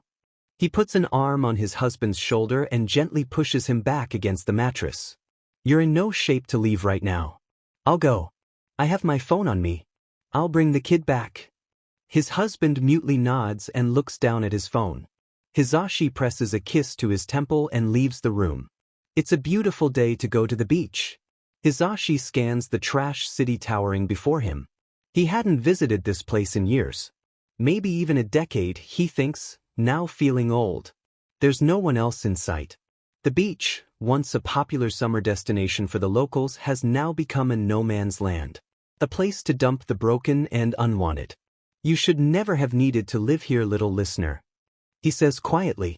Hisashi has never even met the kid before, but his heart broke for him from the moment Shota first made the connection that he was alone in this cruel world. He'd been wanting to come to their evening training sessions but had respected Shota's wishes to work on gaining the kid's trust first. He didn't have the same training as his husband did, didn't deal with the drag busts, SEC trafficking, the kidnappings, the runaways. All the cases that most limelight heroes avoided. Those cases were too graphic and depressing to put on the nightly news. So Hisashi had patiently waited and continued to cook for the little listener. Learned that katsudon was his favorite and he'd only eaten Hisashi's shabu-shabu to be polite. That he made fun of Shota for not knowing how to cook much beyond boiling water. The kid had changed Sho's contact to "No Cooking Daddy" that week and had told his husband to thank Cooking Mama for him. Sho had had to erase his quirk for a whole 5 minutes that evening. He'd laughed so hard. The kid was a perfect mixture of polite and sass. Little listener, are you here? He calls out, walking through the trash city.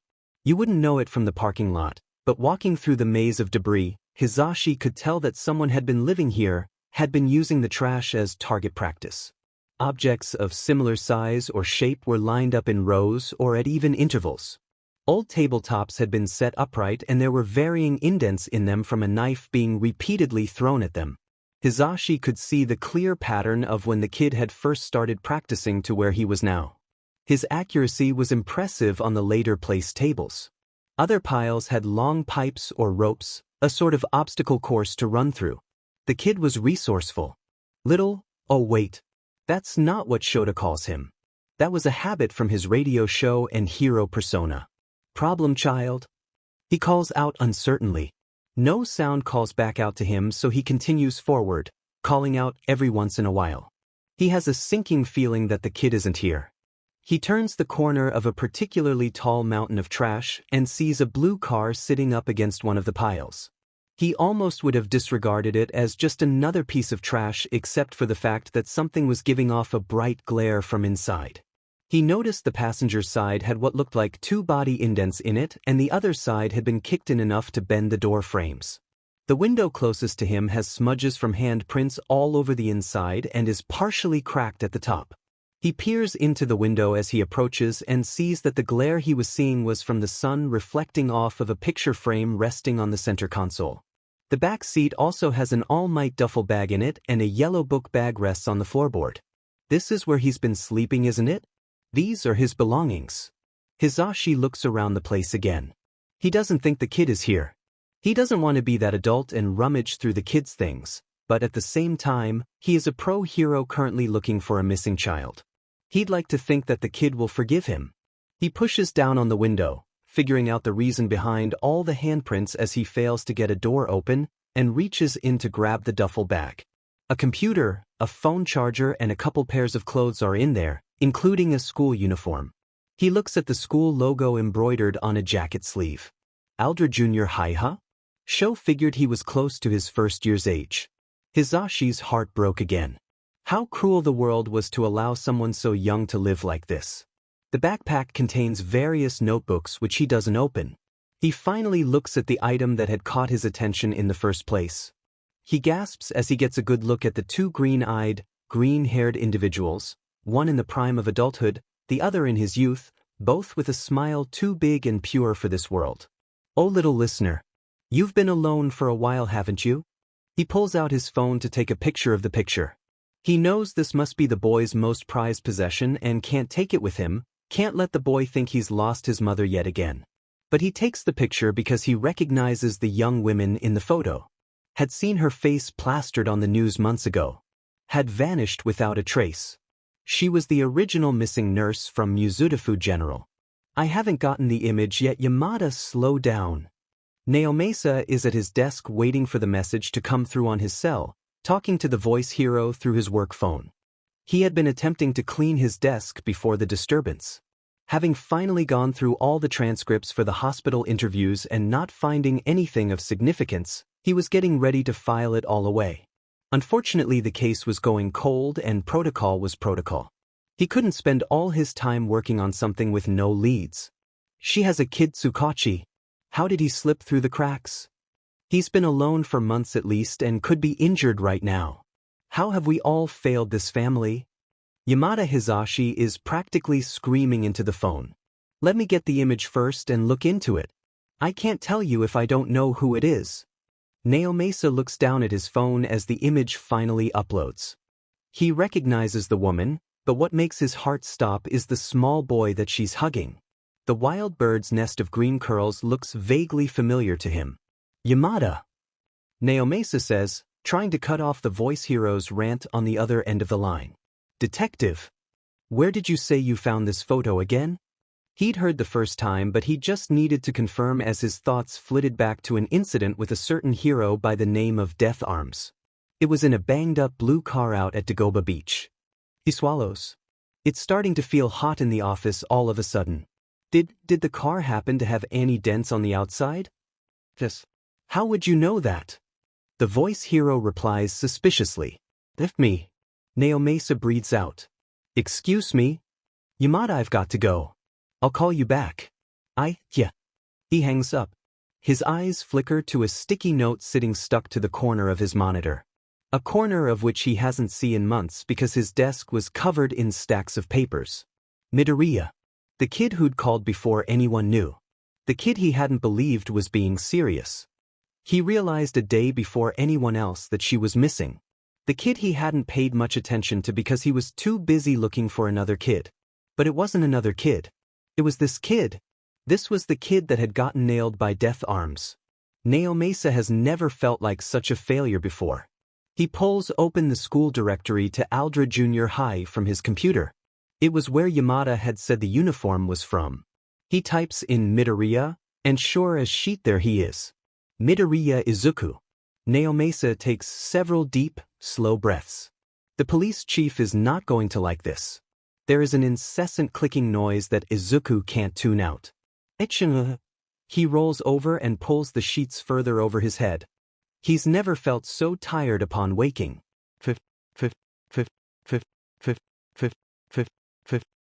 He buries his face further into the pillow. Click, click, click. Pillow? He opens his eyes and sees he's covered in a canvas of white sheets. He blinks a few times as the events of the past, I don't actually know what time it is, or day, comes back to him. Erase her head. I still don't know if he's okay. And Kaken. Oh my god, I'm in his bed right now. He slowly pulls the sheet down from over his head enough so that his eyes can peek out. Kaken is sitting at his desk with his chair swiveled away from Izuku, playing on one of his handheld video game consoles. Well, that explains the clicking. He doesn't know how he ended up here. Well, he does, but not like why. The last time Izuku had been in this house was prior to his quirkless diagnosis. He didn't understand why Kaken had taken care of him last night. Not that he was ungrateful. To be quite honest, he still felt like crap. The more his brain returned him to consciousness, the more aware he was of the chronic burning that was coming from under his eye and arm. The chronic aching of his heart. I know you're awake. Izuku starts at the sudden noise. Gee, good morning, Kaken. His throat is dry. It ain't the morning, nerd. You slept through pretty much the entire DMN day. He still hasn't looked up from his game. Oh, I'm sorry. Izuku couldn't help that his body shut down. He kind of wished he was still out of it. The spiky blonde finally turns around to look at Izuku. You gonna tell me what the hell you were doing last night? Lightning and blood flash through Izuku's mind. I was trying to save him. He whispers. And I don't think I did. I wasn't fast enough. I didn't see him until it was too late. I let Eraser bleed out. Huh? Who's him? Why were you trying to save anyone, you fucking Deku? Because I thought I could be a hero, Kaken. Red eyes widen in surprise. Izuku has never yelled at Kaken before. Has never admitted that he wanted to be a hero post-quirk diagnosis. The floodgates have opened and now Izuku can't close them again. I thought I could do it. If I worked hard enough I could save Mom. I could find her. And then I met him and he started training me and I thought it was okay to think of him as a guardian and his husband feeds me and then he had to leave and I followed him cause I thought I could be a hero too and then I didn't see it in time and he was stabbed Dan bleeding gone. Sheet Deku breathe. Izuku stops his rambling and does as the boy tells him. He hadn't realized it had all started coming out in one breath. I'm sorry, Kaken. I'm sorry I'm such a failure and that you had to come save me. Kaken looks away from Izuku. I don't think you're a failure. What? Izuku just stares. I'm not going to get cheesy with shitty feelings, okay? But you're not a fucking failure. You're just going through a hard time right now. He mutters, still looking away from Izuku. Kaken, Izuku doesn't know what to say to that. You're just you. Even with Auntie going missing you still fucking showed up to school and didn't cry to anyone. Apparently you even went out and tried to save someone, even if you did a shitty job. You're not a failure. You're just a Deku, a fool because you don't know how to give up. I don't know how to give up. Izuku feels like there's a compliment in there somewhere. He supposes he can see what Kaken is trying to say. There's been lots of times Izuku has thought about giving up, but Kaken is right. He never has. He just modifies things. Like the time he'd gotten lost in the woods while on an elementary field trip. The class had forgotten that he was there and he'd wandered off the trail and got lost for a bit before he found his own way out and barely made it back to the bus in time. Or the time he'd learned how to cut a piece of cake all by himself at Kaken's 5th birthday party because no one had given him a piece. Or like last night. He did knock the villain out eventually. He didn't let the villain win. Still, I wasn't good enough. But Kaken didn't think he was a failure. Could he be telling Izuku the truth? Was he allowed to get up and try again? A small kernel of hope lit within Izuku. Someone believes in me. He just never expected it to be Kakin of all people. Come on, nerd. There's an All Might marathon on TV right now. The old man and the hag won't be home till later, so we can watch on the big TV. Kakin gets up and walks out of the room. Izuku follows the boy but only half pays attention to his favorite movies. I don't know how to give up. The kernel within his heart starts to harden into resolve. I will not give up. Izuku is still terribly worried about Eraserhead, but he has to have hope at this point. His phone is dead, so he can't check the hero network, but if a hero was killed in the line of duty, they will usually announce it on the evening news. He just had to wait a little bit longer for it to come on. Finally, hours later, when the fourth All Might movie has ended, Izuku and Kakin are still on the couch as the evening news begins. Izuku's heart sinks as the segment begins with, "Breaking news." I knew it. He can feel the tears coming. That is, until he sees his own face smiling back at him with his name captioned below. Breaking news tonight. Mizudafu police have issued a missing child alert. If anyone has seen this child, you are to call the police or flag down a local hero immediately. He may be injured and in need of help. He was last seen wearing a dark green hoodie and... What the hell? The last person to see him wear that was Eraserhead. Does this mean he's alive? Oh, if he's alive, I'm going to kill him. How did he figure out Izuku's identity, and why am I on the news? This wasn't good. He couldn't get caught. He had a mission to complete and he wasn't going to let anyone get in his way. Including himself. I won't give up. Katsuki, who'd been playing his video game the whole afternoon, hadn't been paying close attention to the TV. It's only when he runs out of lives that he looks up and sees Deku's face on the news. Deku? What the foo? But the boy was speaking to an empty room. He hadn't noticed that his green-haired friend had left. Naomasa had never wanted to be on the wrong side of heroes. Not that he'd ever considered being a villain, but he stayed behind the yellow tape for a reason. Chose the blue so that he could still serve and protect the public, but was a safe distance from the havoc that superpowered humans could wield. He was their ally. A friend. A support system that often worked behind the scenes. But now, as red eyes glowered at him from a hospital bed and wiped his quirk out, not that it'd do anything for him at the moment anyways, and another pair of green eyes sat beside the red and glared daggers at him too, Naomasa knew he was currently public enemy number one. I'm sorry, he said, feeling miserable. Sorry doesn't bring him back. Aizawa snarled at him. Sorry doesn't replace the weeks of trust one spent building it up with him. Sorry doesn't fix the fact that you just outed the identity of a hurting child who will no doubt think I betrayed him. We needed to find him and make sure he wasn't hurt from the other night, and you. Aizawa's eyes glowed a brighter red with each word. Just lost us that chance. I know, Aizawa, and I'm sorry I didn't come to you first, but my hands were tied. I had to report it to Police Chief Tsuragami. The kid, Midoriya, he's the kid that I was looking for after the Death Arms incident. The underground hero continued to glare at him, but he saw Yamada's eyes widen in realization. That's why you were asking about the car. Midoriya was attacked and then lost his mother all within 24 hours. The voice hero looked sadly at his husband. Yes. And I missed him twice.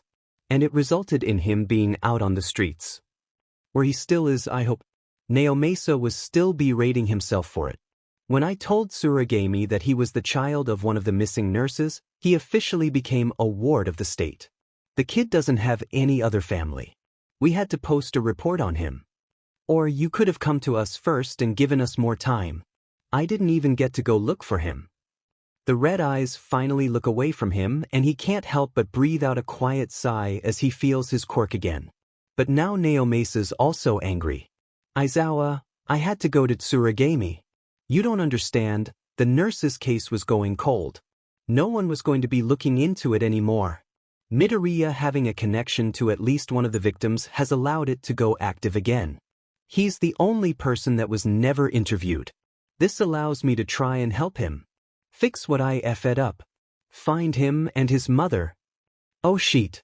I wasn't supposed to tell them that. There's a moment of silence and he watches as the black-haired man's nostrils flare.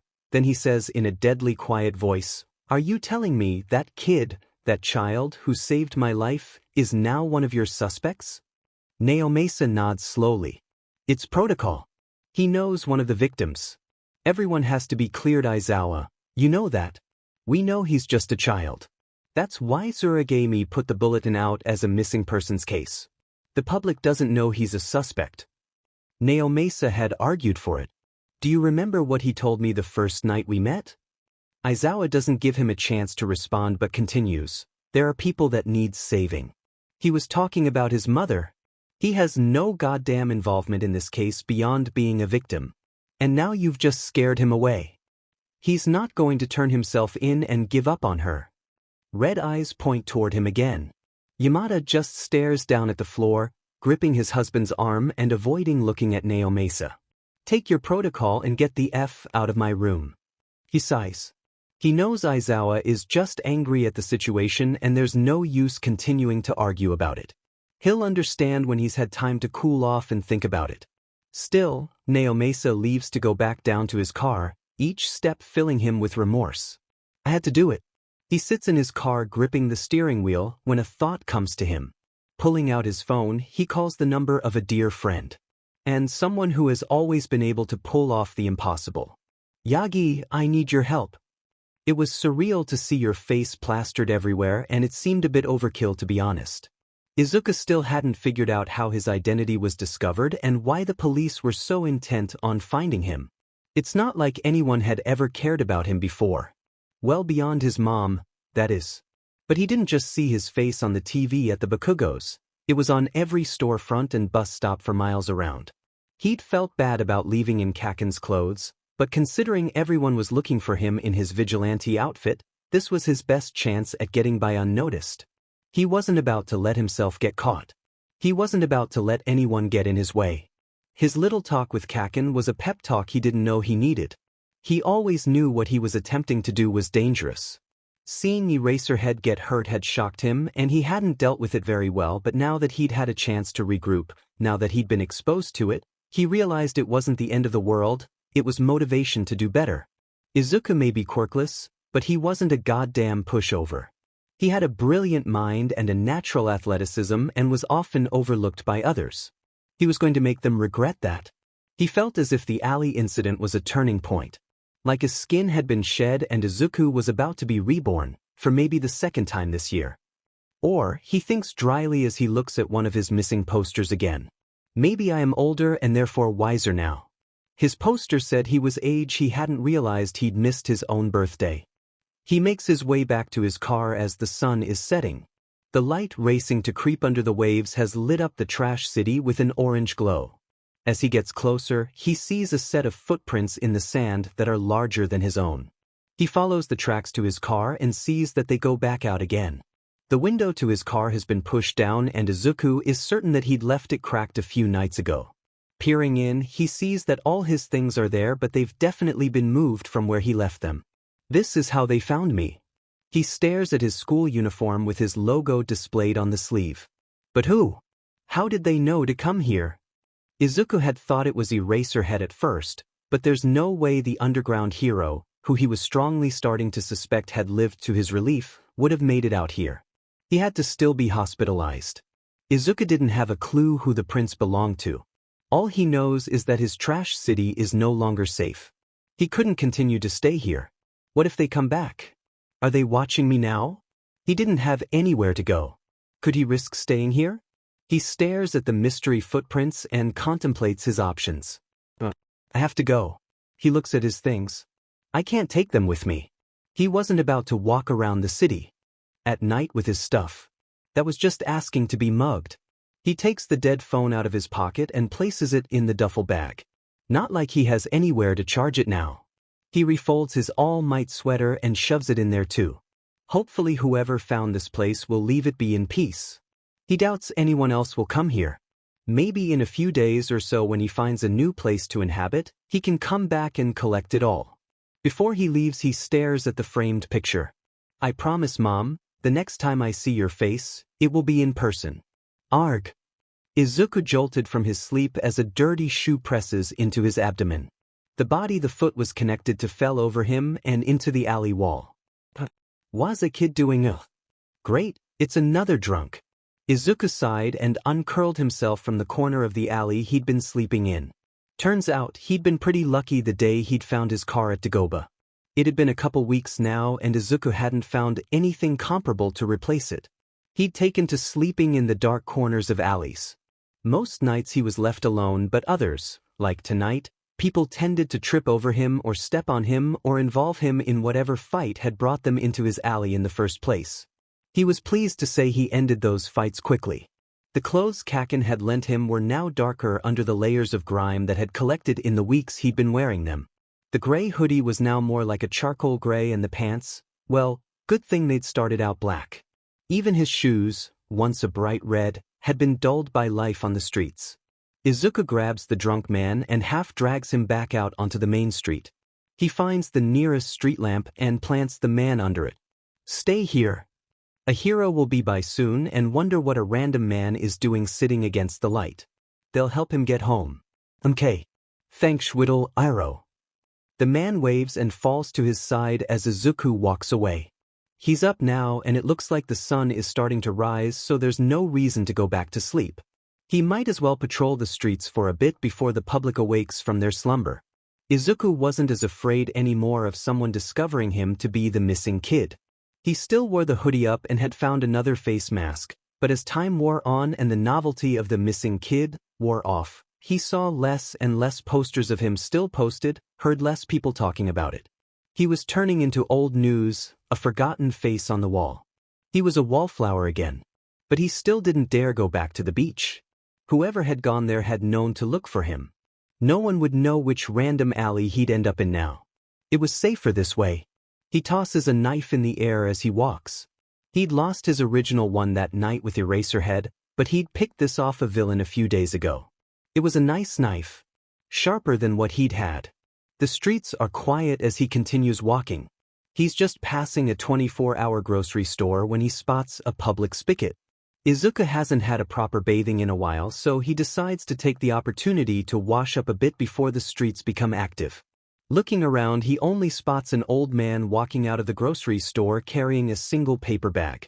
Izuku can't see his face from here, as his eyes are sunken beneath his brow and his long blonde hair is hanging in front of them, but the man probably won't pay any attention to Izuku. No one ever does. He takes off the mask, then his hoodie and shirt, and turns the spigot on. The water is cold but it feels refreshing. Izuku bends over and gets his hair wet, scratching his fingers through it. He wishes he had soap, but this is better than nothing, he figures. He rubs at his neck and down his arms before turning off the spigot and straightening up. The old man is approaching him as he puts his shirt back on. Good morning, young man. The old man greets him and continues walking by. Izuku, with his hoodie in his hand, turns to the old man in surprise at being acknowledged. Good morning. Green eyes meet piercing blue ones, sunken in around black orbits. Suddenly the old man coughs and drops his bag. Are you all right? Izuku reaches to help the old man but just gets waved off. No, young man, I am fine, thank you. No need to help me out. I'll just pick these up and be on my way. And on his way he goes. Izuku turns back around to put on his hoodie and decides that he'll walk in the same direction as the old man. Just to make sure he makes it home okay. The cough had sounded wet, for lack of a better term. And although Izuku was the one who was homeless, he thinks the man looked more homely than he did.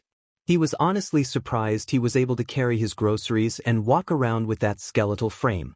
Izuku turns to start heading in the old man's direction when he notices that the old man is gone. The street he's on is long and fairly straight, so he can see down it for quite a distance. The only turns to take are to get to the alleys that run behind the stores. There are no residences back there. So where did he go? Izuku continues forward on the road and peers down the alleys he passes. No sign of the old man. The hair on his neck raises as he peers down the next alley. Sitting against a wall is a single paper bag filled with groceries. Izuku walks toward it, senses on high alert for the old man. Was he mugged? Is there a villain? He pulls his knife out and readies it in his hand just in case. The alley is silent, no life to be seen or heard. A sudden strong breeze picks up, causing his hood to come down, and he hears the bag of groceries tip over. It wasn't windy a second ago. Izuku feels like someone is watching him. Young Midoriya. A deep voice suddenly booms in the silence. We have been looking for you. But it is fine now. Because I am here. Izuku turns and stares into the eyes of Japan's #1 pro hero. All Might. He knows my name. Holy shit. He knows my name. Izuku quickly covers his mouth with a hand. He hadn't meant to say that out loud. Izuku thinks he's died and gone to heaven. Actually, his heart is beating fast enough that it might kill him. The Izuku of 6 months ago probably would have fainted. Now, young man, that is not the language an upstanding citizen should be using. All Might, the All Might, is now standing in a hero's pose with hands on hips, staring directly at Izuku. Talking to him. Well, you obviously don't know Eraserhead. Izuku mutters. Weeks spent training with the underground hero afforded Izuku a more colorful vocabulary. He couldn't help that a few weeks on the streets had caused it to slip out more often. But I know of him, young man. Why, I think I will get to know more of him very soon. The man booms when he speaks. Izuku doesn't think he knows what an inside voice is.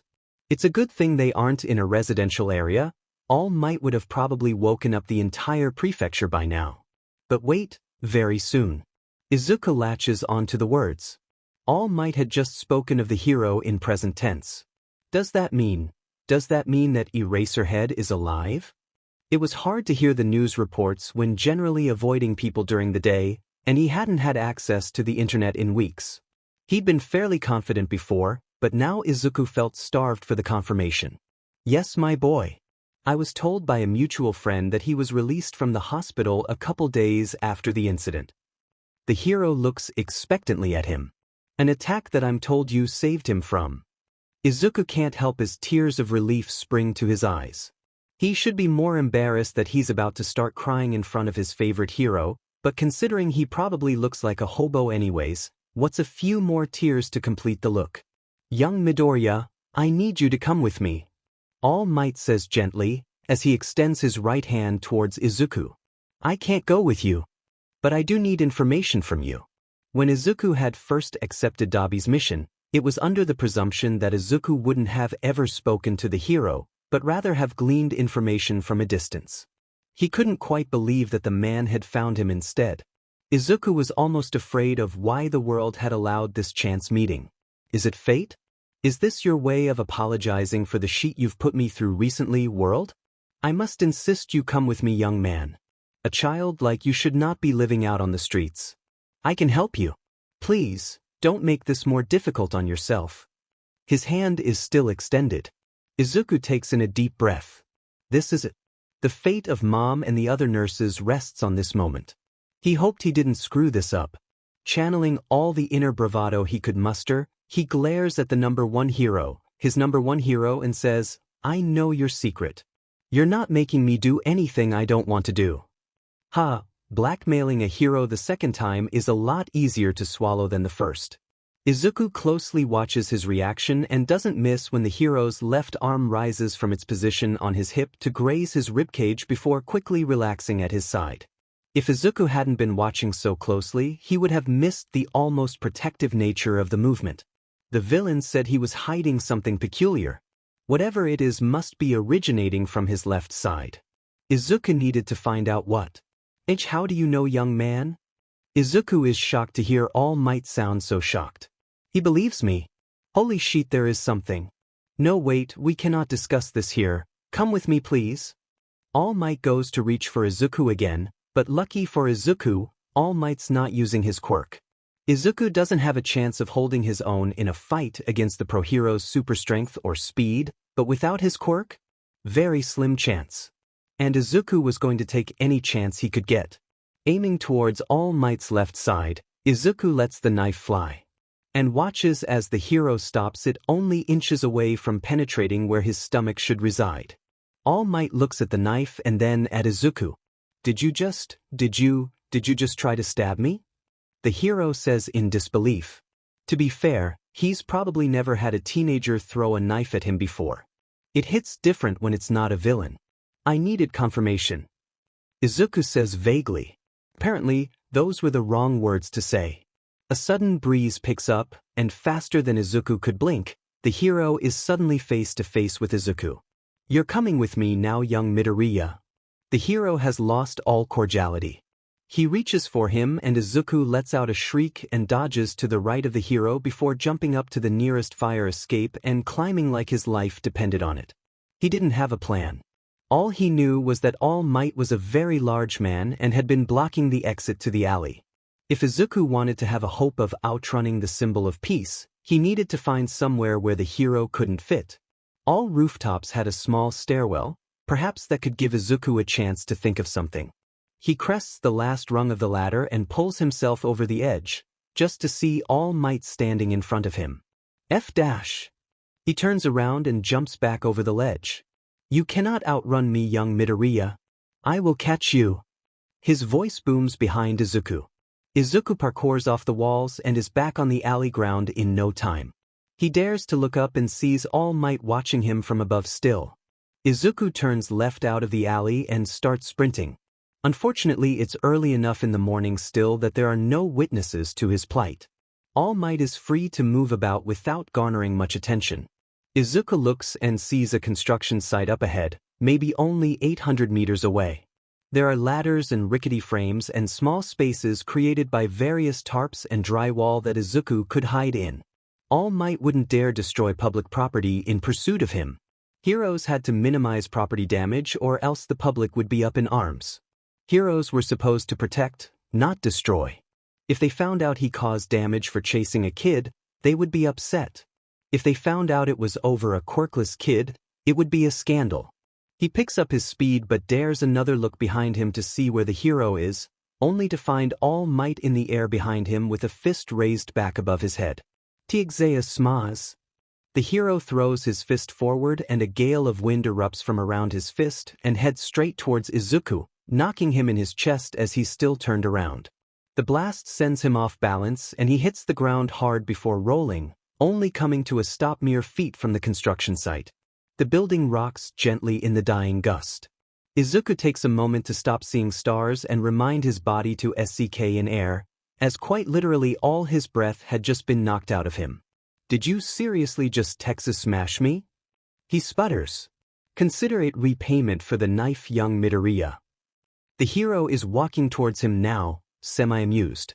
Izuku gets up, relieved to find that nothing feels broken and launches himself over the chain-link fence meant for keeping people off the property.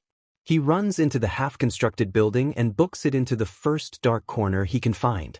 Half of the flooring hasn't been placed yet, but the cement foundation has been poured, so there are wooden planks at regular intervals to help walk about.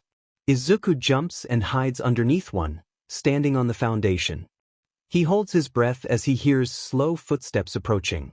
The plank he's under vibrates as Izuku watches the yellow boots of All Might walk slowly overhead. "Young Midoriya, I am not going to hurt you. Please, we need to talk, but not in public. Where are you?" The footsteps disappear, so Izuku slowly climbs up and heads in the opposite direction. If he can sneak out of the building without All Might noticing, he might be able to get away from the hero completely. Ever since his training with Eraserhead, he's felt more comfortable up high, so as soon as he sees some scaffolding providing access up to the future roof, he hightails it over there and begins climbing as quietly as he can. He reaches the top and readies himself to take a running jump to climb up onto the framing, when the scaffolding starts gently swaying. "Young Midoriya." Izuku shrieks and on instinct turns around and swings a fist out. Not realizing that All Might was right there, bent over slightly so as to be at the same level as Izuku, his fist collides with the hero's face. "Ha!" Izuku thinks as a white-hot searing pain spreads up his arm. "I can understand how Eraserhead punched me now. It really was a reflex." All Might, of course, doesn't get knocked out like Izuku did. Instead, he takes a step back and grabs the railing of the still swaying scaffolding, other hand coming up to brush the cheek that Izuku just punched. "Oh my god, I'm sorry, I didn't mean to." Only meant to take the weight of a couple of normally sized men, the scaffolding suddenly collapses and both All Might and Izuku go crashing to the ground in a plume of dust. "Ow!" Izuku groans, clearing the dust from his face. Only, it's not clearing as he wipes at it. It's lingering in the air in swirling patterns, almost like smoke. He can hear the coughing of All Might just a few feet away and gets up to approach the hero, waving his hands to clear the mysterious plumes of smoke. All Might, are you okay? He sees the outline of the hero as he approaches, but it looks strikingly smaller than it should be. The coughing continues. All me. The words die in his throat as the smoke clears and Izuku comes face to face with a figure he wasn't expecting in the slightest. What? Teacher. But, Ari, the old man from the grocery store. The man with the skeletal frame sits where All Might should have been and is coughing up blood. What the F dash? Izuku shrieks. The skeletal man looks up at Izuku with those piercing blue eyes that look like All Might's, now that Izuku thinks for a second. Young Midoriya, he pauses to cough. Hasn't anyone ever told you that it is impolite to call someone old? I may be your senior, but I can still wipe the floor with you at only a fraction of my power. There's silence as Izuku's brain processes that the old man knows his name. It comes to him in sudden clarity. Why you're All Might. He points at the skeleton before him with his good arm. He's pretty sure his right is broken from the punch. The skeleton just blinks back at him and wipes some blood from his mouth. It is now too late, but I take it from your reaction, you were lying to me before, weren't you, young man? Now it appears you do know my secret, but it was discovered only through my own foolish actions. All Might sighs as begins to stand up. Izuku just stares with his mouth hanging open. Please come with me now. I promise I just want to talk. I can explain, but in private. I hope you can see now how imperative it is to keep this quiet. All Might stands before him, a skeleton of a man, looking sadly at Izuku. Well, this is peculiar, alright. He'd succeeded in his mission for Dabi. But instead of feeling elated at keeping the chance of finding his mother alive, Izuku could only feel horrified. Was All Might dying? He realizes the hero is waiting for him to respond and goes to lift both arms up in front of him, only to hiss in pain as he moves his right arm. You're hurt. Come, my boy, I know somewhere we can go where that can be fixed while we talk. Izuku looks up at All Might. He wants to know what is happening to Japan's symbol of peace, but he won't risk his own mission. He can't get caught. He already knows he can't outrun the hero, even in his skeletal form, as Izuku'd already lost him earlier this morning. His only real option is to go with the hero and plead his case. All Might, I have something that I have to do. He tells the hero. I can't get caught, I can't get taken off the streets and put in a system. There's someone I have to save. I'll go with you if it's not the police station or a hero agency. I do think we need to talk. The hero is quiet, assessing him. Izuku stands tall and holds the hero's gaze. Whatever the hero sees in his eyes, it makes him sigh and gesture to Izuku. Come, young Midoriya. I know a place where we can talk, and I promise I won't try to capture you or let anyone else take you until you've said your piece. He begins walking away, trusting Izuku to follow him out of the half-built structure. Well, it appears that's about as good an offer as I'm going to get. He starts to follow the hero. All Might, where are we going? He doesn't like not knowing where the hero is leading him. It could still be a trap for Izuku. Call me Yagi in this form, my boy. He turns and waits for Izuku to step out onto the street beside him. And we're going to UA. Izuku's gaze landed on the massive, sprawling school sitting atop the highest hill in Mizudafu. He still wasn't sure why All Might was leading him here of all places, but he couldn't think of a reason for it to be a trap. He was a runaway, a vigilante, and considering his identity had been discovered, he knew everyone also knew by now that he was the quirkless son of a missing nurse. That made him a ward of the state. It was the police precinct's duty to find him a suitable home since he was still underage. UA, the most prestigious hero school in all of Japan, operated on its own autonomy. They could turn him over to the authorities just as easily as they could harbor him. At the moment it was the most neutral yet hostile place for him to go. He eyed All Might warily as they began to ascend up the hill.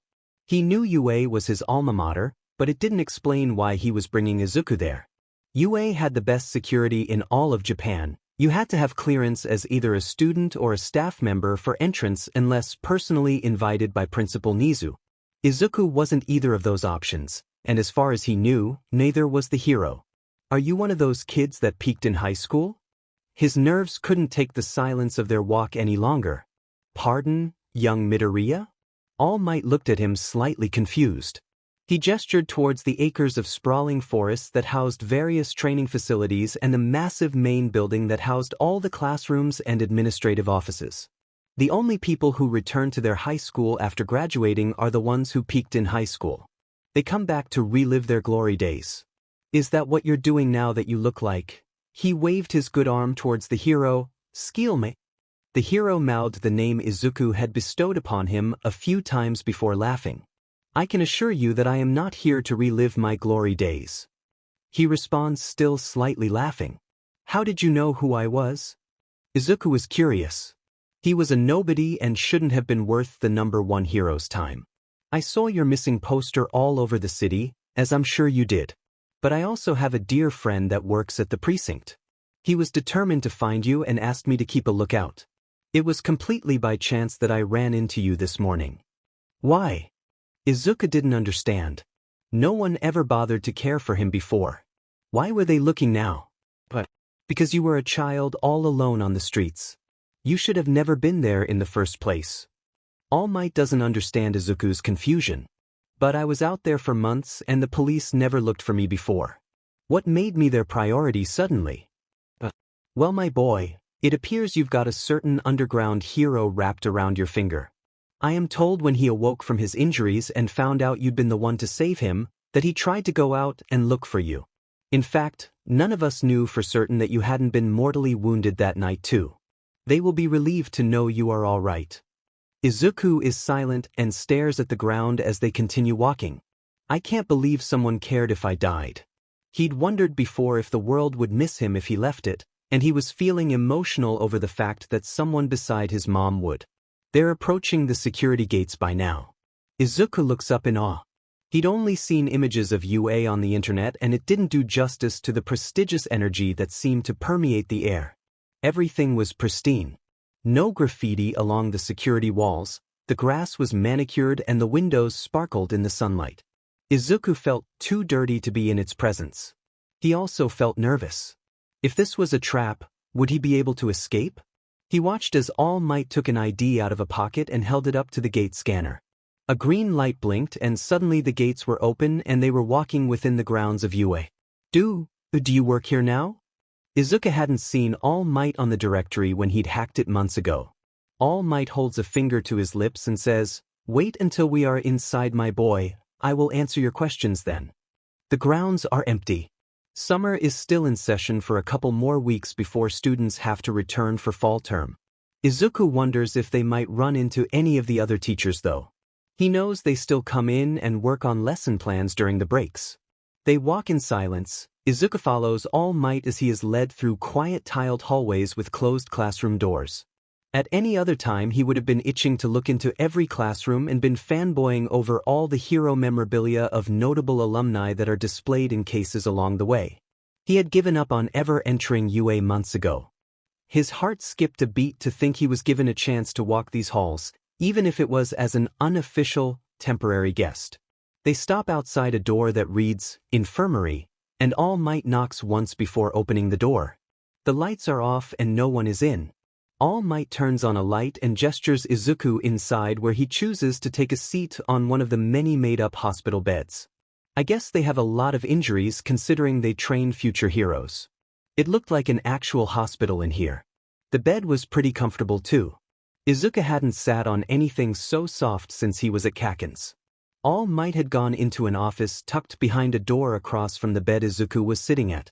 He comes back a few minutes later and takes a seat in a chair next to Izuku's bed. It appears that Chio isn't in yet. "We can talk here while we wait for her to arrive," he tells Izuku. "Wait, do you mean Recovery Girl?" Izuku was going to be healed by the Recovery Girl? She was amazing. His mom had told him all about her healing abilities when he was little. They both admired the hero. "If only I could tell you I'm meeting her mom." Inko would probably have burst into tears to meet her. "Yes, Recovery Girl. I take it you're a fan." Izuku nods, continuing to look around the room. "So, you're a staff member now?" He looks back towards the hero. All Might clasps his hands together and rests his elbows on his thighs. What I am about to tell you must remain a secret, young Midoriya. If the wrong people were to get their hands on this information, it could be disastrous for not only me, but for Japan. Izuku swallows guiltily but says nothing. I'm doing this for her. All Might takes his silence as an indication to continue. I was injured in a fight years ago. It left me without my stomach and only half of my lung lobes. My quirk, as you know, is super strength and speed. It relies on adequate ventilation and perfusion to my muscles in order for me to move the way I do. This injury has disrupted my body's ability to maintain homeostasis and allow me to use my quirk to its full potential. I have been trying for years to find a cure, but it appears as if the injuries are permanent. As such, I am currently only able to hold my hero form for about 5 hours a day before I revert back to this form. He unclasps his hands and sits back to lift his shirt for Izuku to see. Along his left side, right where Izuku had been aiming the knife, is a sunburst scar whose epicenter radiates from below the last rib. The skin is raised and a dark red. It looks horrific and Izuku can't believe anyone could survive those injuries. He can't imagine what had done that to the hero. 6 years ago, Izuku looks back up at the hero. That happened to you 6 years ago. It made sense. Izuku had discovered a sudden decrease in appearances over the past 6 years, but there had been a point when he'd gone off the radar for months. That must have been when he was healing from this. This is what the villains were trying to ascertain. And this is why you've been silent since the beginning of the year. You were coming to live here, weren't you? All Might looks at Izuku curiously. How did you realize that? Very few people know, and they have been sworn to secrecy. Izuku shifts a little on the bed. I was researching you. Izuku could always play it off as being a fanboy, but this was big news. All Might had been right. If this information got into the wrong hands, it could end him. The symbol of peace would be gone. The implications of that were too great for Izuku to comprehend at once. It was possible to take down All Might. And if Izuku told the villains, he was all but signing the death warrant himself. Izuku wanted to save his mom. Save the other nurses. Be their hero. But he didn't think he could do that at the expense of Japan's hero. There would be a lot more lives put at risk if All Might were to be defeated. The devastation would be something that people hadn't seen in decades. Izuku's heart started to break. I'm sorry, Mom. I failed you. Tears start clouding his vision. Just when he'd had hope, it was once again taken away. Maybe I can find another way. He knew he was lying to himself. He was never going to save her. The villains know. He whispers, sealing her fate. Young Midoriya?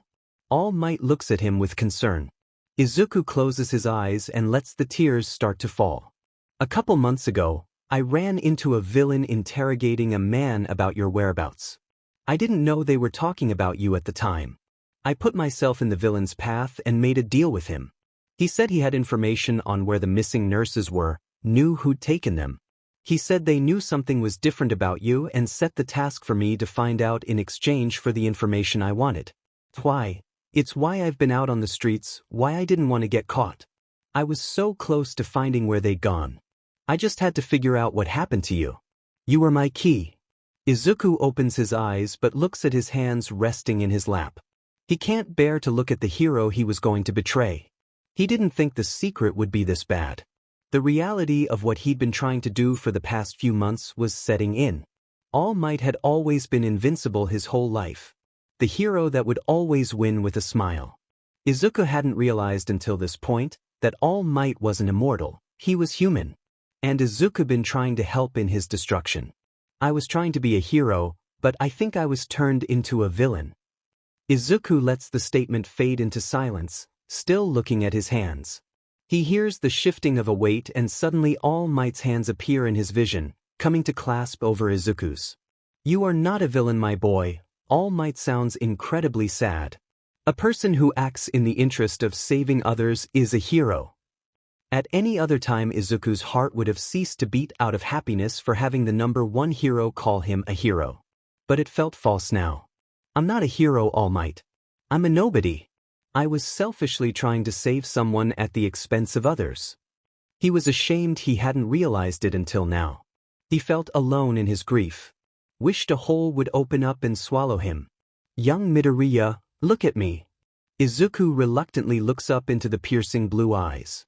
I think I understand that you have been dealt a poor hand in life. I understand what it's like growing up quirkless. To have family ripped from you all too soon. That would be enough to turn anyone into a villain. But a villain doesn't help a random stranger in a back alleyway, doesn't help a hero and stop them from being murdered. A villain doesn't sacrifice their life to try and rescue someone they know is lost. To me, that sounds like a hero. All Might takes his hands away from Izuku's and sits back in his chair beside the bed.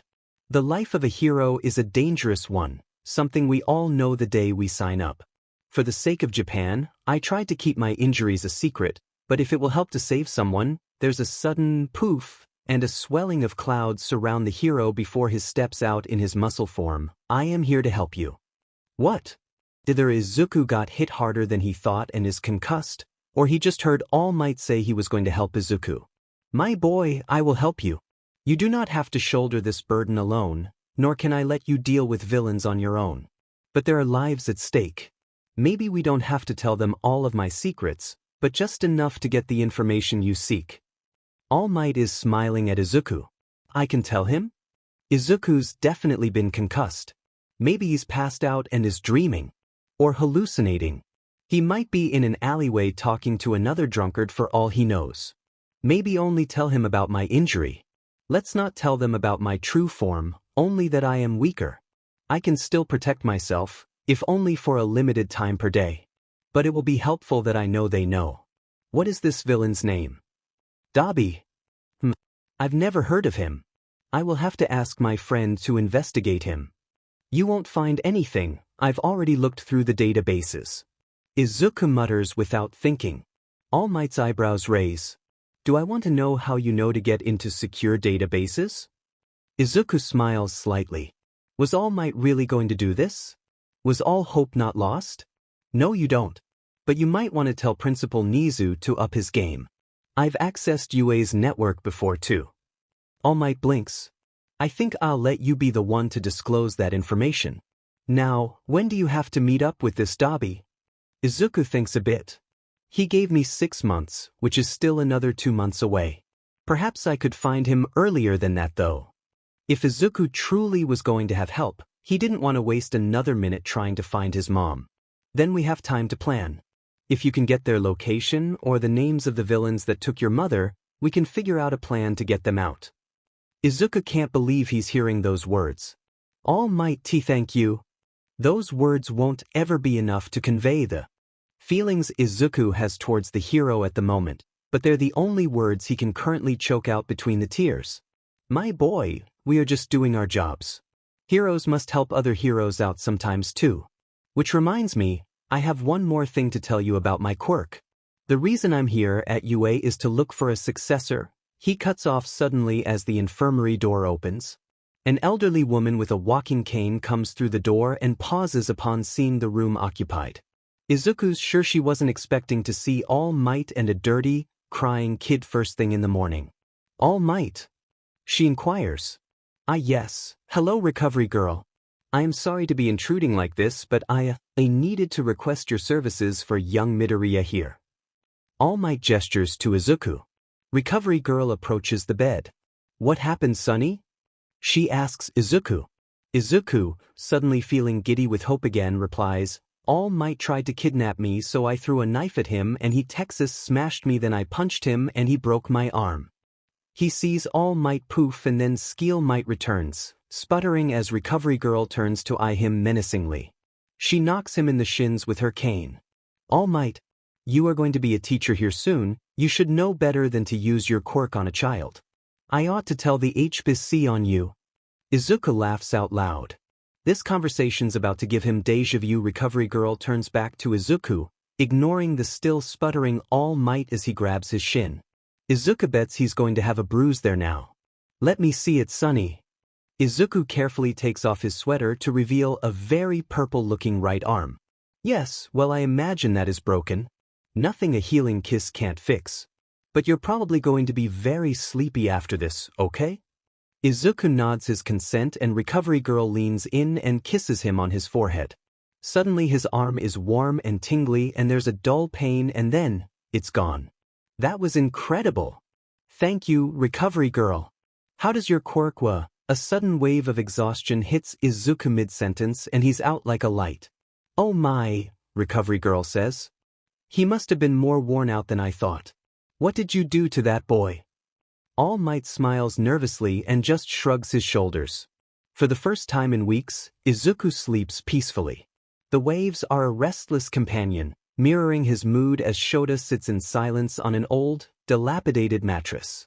He looks down to the base of the trash mound where the dented blue car has sat empty for weeks now.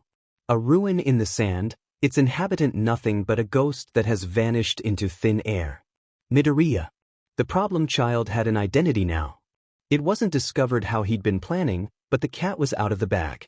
The problem was he couldn't find the DMN cat. The kid hadn't been seen since he saved Shota's life weeks ago. If he wasn't so worried he'd beat his butt for following him that night. Shota had been working for weeks to make sure he'd never be in that position and the little sheet had walked right into it. A child who'd been forced to grow up rather quickly it seems, and with no self-preservation. It had made sense to Shota that the kid was looking for his mom, but what he didn't understand was why he was still out on the streets when there were authoritative figures that were trying to help him now. Because Shota believed that Midoriya was still out there. Unless a body was found, he'd keep looking. He'd taken to coming to Dagoba every day at random times during his patrol shifts. Zashi had told him all his possessions were inside the car, so surely the kid would come back for them at some point. Or so he'd thought. It's pretty much the end of his patrol by now. The sun is only an hour or so from rising, so Shota gets up with a sigh and walks down towards the car. He'd given himself 2 weeks for the problem child to show before he went down to look at the car's contents. At this point he felt it was no longer an invasion of privacy. If the kid wasn't coming back to watch over his stuff, Shota would. He pushes the back window down and sees the duffel bag and yellow backpack that his husband had mentioned. All Might themed. Shota barely refrains from rolling his eyes. That big oaf. Shota thinks he can almost hear the number one's voice in the distance. He's ashamed that he knows what a Texas smash is. He contemplates for a moment. Clothes can be replaced. So can electronics. He would not be caught dead walking around with All Might's gear. If the kid does come back, he could probably use the clothes. The weather would be changing soon. He grabs only one thing from the car and holds onto it carefully. Pictures and the memories they hold cannot be replaced. This is something he knows all too well. He goes home to an empty apartment, knowing Zashi should be at the radio station by now. He takes off his shoes and hangs his capture weapon by the front door, then walks into their bedroom. He takes Midoriya's picture and puts it in the nightstand drawer on his side of the bed. Until he helps find both Midoriya's, he'll keep their memories safe. He gets ready and crawls into bed, still enjoying the summer break hours of not having to go into UA only a few hours after patrol ends for a few more weeks. Shota. Ignore it. Sleep is more important. Baby. Wake up. Shota, I need you coherent. I have coffee. His husband sing-songs. The underground hero cracks open an eye to see a cup of coffee waiting for him and his husband's excited face peering at him from behind it. He goes to look at the time on his phone only to see 5 missed calls from All Might of all people. He does need coffee for this. Taking the cup from his husband, he chugs half of it in one go and looks at his husband. They'd been together long enough that Zashi knew if he wanted Shota to pay even an ounce of attention to him, he needed caffeine in his system first. He ignores the notifications and sees that he got 4 hours of sleep this morning. That was almost a full night's worth for Shota. Zashi smiles. They found him. Shota's heart dropped for a second before he realized his husband was smiling. Now it's beating as fast as if he was sprinting. All Might found him and they're at UA right now. Apparently Midoriya got into a little scuffle with him and had to be taken to Recovery Girl. He's fine though. Asleep right now but otherwise unharmed. Shota is up and out of bed, grabbing clothes at random to get ready. It's a good thing his wardrobe mostly consists of black.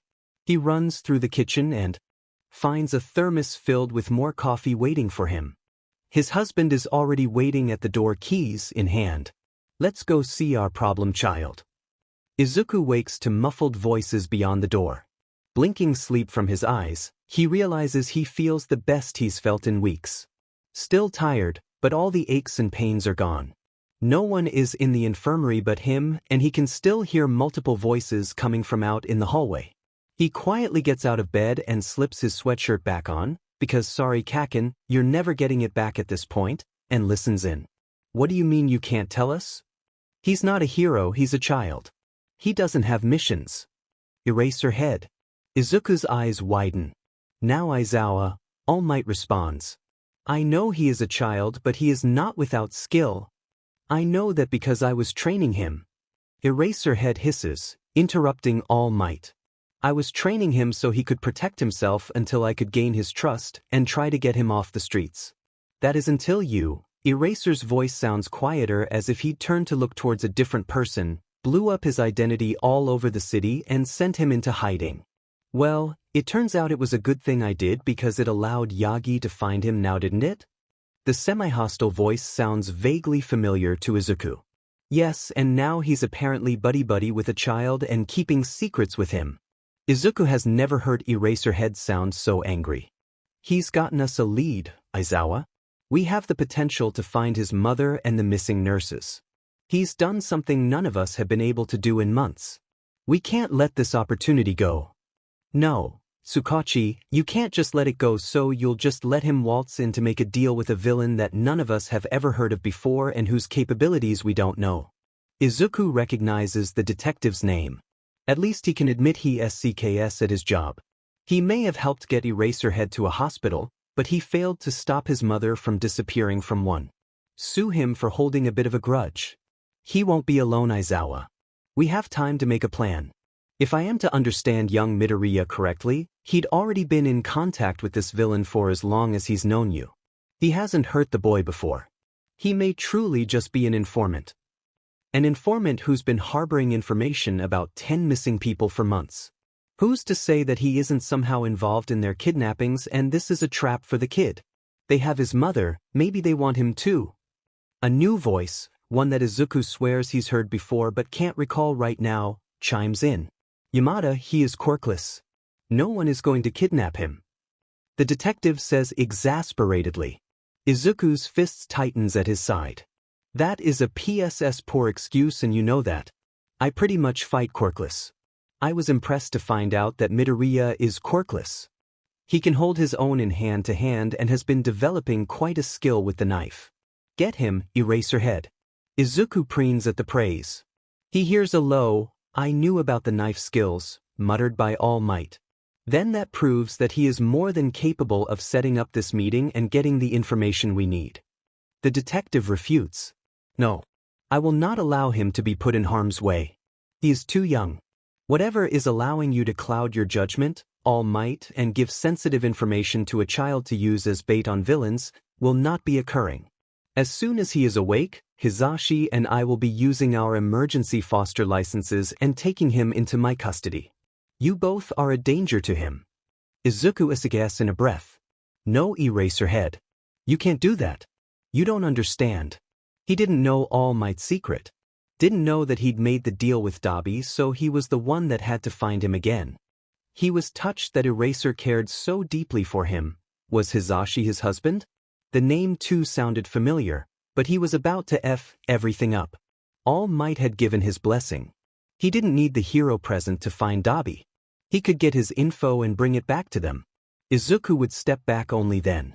He needed to leave now before Eraserhead caught him. He wouldn't put it past the hero to have brought his capture weapon to physically trap Izuku. He'd done it before during training. Izuku looks around the room and spots Recovery Girl's office. Would there be another door in there? This is a hero school after all. It'd be dumb of them not to have more than one escape route. He enters the office and sure enough, she has another door that leads out into the hallway. The heroes and detective obviously don't know he's awake yet, so they probably aren't paying much attention to their surroundings. Shame on you and your situational awareness, Eraser. Izuku quietly opens the door and sees the group still arguing in front of the infirmary entrance. All their backs are turned away from him. Thank you, world, for the small conveniences in life. Izuku steps out into the hallway and silently pads away. As soon as he rounds a corner, he takes off running. He'd spent hours looking at UA's blueprints online when he'd hacked the directory, so he knows where all the main exits are. He crosses past the security gate in no time and takes off running towards the slummier part of town. Sorry, Eraserhead. I'll see you after I find Dabi. It was nearing 11 p.m. and Izuku was on high alert. He was a runaway again, and this time, he knew Eraserhead would be actively looking for him. He was lucky in that All Might was a limelight hero, or else he'd have to worry about two pros out on the streets. As soon as he'd left UA, he'd made it back to the alley where he met All Might and was lucky enough to have found his knife again. He may still be a child, but he wasn't dumb. He wouldn't go looking for a villain without some sort of defense. Now, he was lurking near the alley that he'd seen Dabi those few times. He didn't have high hopes of finding him tonight. Izuku was never that lucky. But he did hope that he'd be able to find someone that could potentially pass along a message. Villains, just like heroes, all had their methods of communication. Izuku just had to find the right messenger. He spotted two villains talking quietly to each other as they passed by Izuku unnoticed. Just as he'd done several times prior tonight, he quietly stepped out and grabbed one of the villains, pulling him back and placing his knife at their throat. Big mistake, kid. The companion turned toward Izuku, skin steaming from whatever quirk he was about to activate. It will be if you touch me. Izuku replies. I'm looking for Dabi. He sees the villain's eyes widen. Bingo. This was the first time the name had been recognized tonight. He releases the villain and lets him return to his companion. Tell him his little mouse has come to play. Unfortunately, the night was quiet. Izuku sighed and continued to kick his feet against the side of the building. He was sitting on the edge of the roof watching the alley. It had been 3 days and he still hadn't appeared. Was it because none of the villains Izuku had threatened had actually given Dabi the message? Or was it because Dabi didn't answer to a summons? Izuku could clearly see it being the second option, but he didn't know how else to seek out the villain. Even if Izuku had a phone, it's not like he had the villain's number. The nights were getting cooler. Fall was quickly approaching, and so was the start of school. He felt a small pang in his heart to know that his seat would remain empty. Until this was over, until he found Mom and the other nurses, he couldn't go back to a normal life. Hell, they probably wouldn't even let him in the halls of his middle school. He hadn't properly showered in weeks, and he didn't even have his uniform. He hadn't been back to Dagobah and wouldn't be for the foreseeable future. Eraserhead had to know about its location, and Izuku knew he was on the hero's radar. He also didn't know where he'd end up after this was all over. He'd committed crimes, threatened villains, and ran away from pro-heroes. He wasn't naive enough to think he'd get away from everything with no consequences. Izuku hears a light thud behind him and freezes. He found me. He doesn't bother looking back, instead choosing to launch himself off the edge of the roof with the hope that he can grab onto something to help slow his descent before he hits the ground. White material whips around him as he falls, but is just a hair's breadth too late to snatch him. Midoriya! Eraserhead calls after him as Izuku hits the ground and takes off running. He knew the hero was out on patrol but had hoped he wouldn't appear in this neck of the woods for a while. What if Dabi decides to show and Izuku's not there? He knows the rooftops are Eraser's preferred method of travel, so he hopes to inconvenience the hero by sticking to the streets. There's not enough people out that he can try and blend in with and lose him, but enough to hinder the use of the capture weapon. Turning to look behind him, he can see that Eraser stayed up above and is tracking him by jumping roof to roof. He didn't fall for Izuku's game. I can't outrun him. Plan B. Izuku spots a group of shady-looking men. Drag dealers if he had to guess. Safety in numbers, I suppose. Izuku stops running as he approaches the group and tries to control his breathing. The group of 6 men are standing outside an old liquor store that has a busted storefront window. None of them pay Izuku any mind as he nonchalantly walks behind them and leans against the window. He watches as Eraserhead stops on a roof from just across the street and watches him. He can see him scowling into his capture weapon from here. He won't put himself up against 6 men to get to Izuku. If he tries, it'll give Izuku time to run. He feels slightly guilty about it. He would like to talk to the hero again, but not at the expense of getting to meet with Dabi. He just needed a little more time. He laughed right in his face. Who in their right mind would go up to the Shai Hasaikai and demand to see the big boss? Especially as a nobody. A few of the men in the group lets out a chuckle. I heard he wanted to ask for men. Says they're planning something big and needed manpower. Wouldn't tell them what it was without speaking to the boss. Another man chimes in. Sounds like they don't know what they're fucking doing to me. Izuku is only half paying attention to the conversation, eyes never leaving the figure watching him from above. Yeah, well, we all started somewhere, didn't we, Chubs? One of the men playfully punches the skinniest man of the group in the shoulder. Izuku wonders how he got the name. Well, no sheet, but you don't go FING straight to the top of the ladder. There's a food chain. They've got to earn their place. The men all nod in agreement. All right, well, it's almost time for the meetup. Let's start heading over. The group suddenly starts to move down the street. Still going unnoticed, Izuku walks with them. Maybe I do have a quirk. He will never understand how he manages to be so blatantly ignored by others, but it's working in his favor now. As they turn a corner to start heading to the heart of the red light district, Izuku sees the hero getting smaller and smaller as he remains put and lets Izuku go. Izuku is tired. After losing Eraserhead last night, he ditched the cronies he'd been following and slowly made his way back to Dabi's alley, sticking to the shadows and watching for the hero. He wasn't sure if he'd given up and left the area or if he was waiting for Izuku to come back. Izuku didn't sleep at all for fear of waking up wrapped in the capture weapon. Eraserhead didn't know the significance of this particular alley. Hopefully he thought Izuku had just been taking a breather up on the roof and not actually surveilling down below. It was nearing midnight and this time he was lingering in the shadows of a stairwell across the street from the alley. He stifled a yawn as he continued the attempt to manifest a swirling purple vortex to life. I could really go for one of Suki's coffees right now.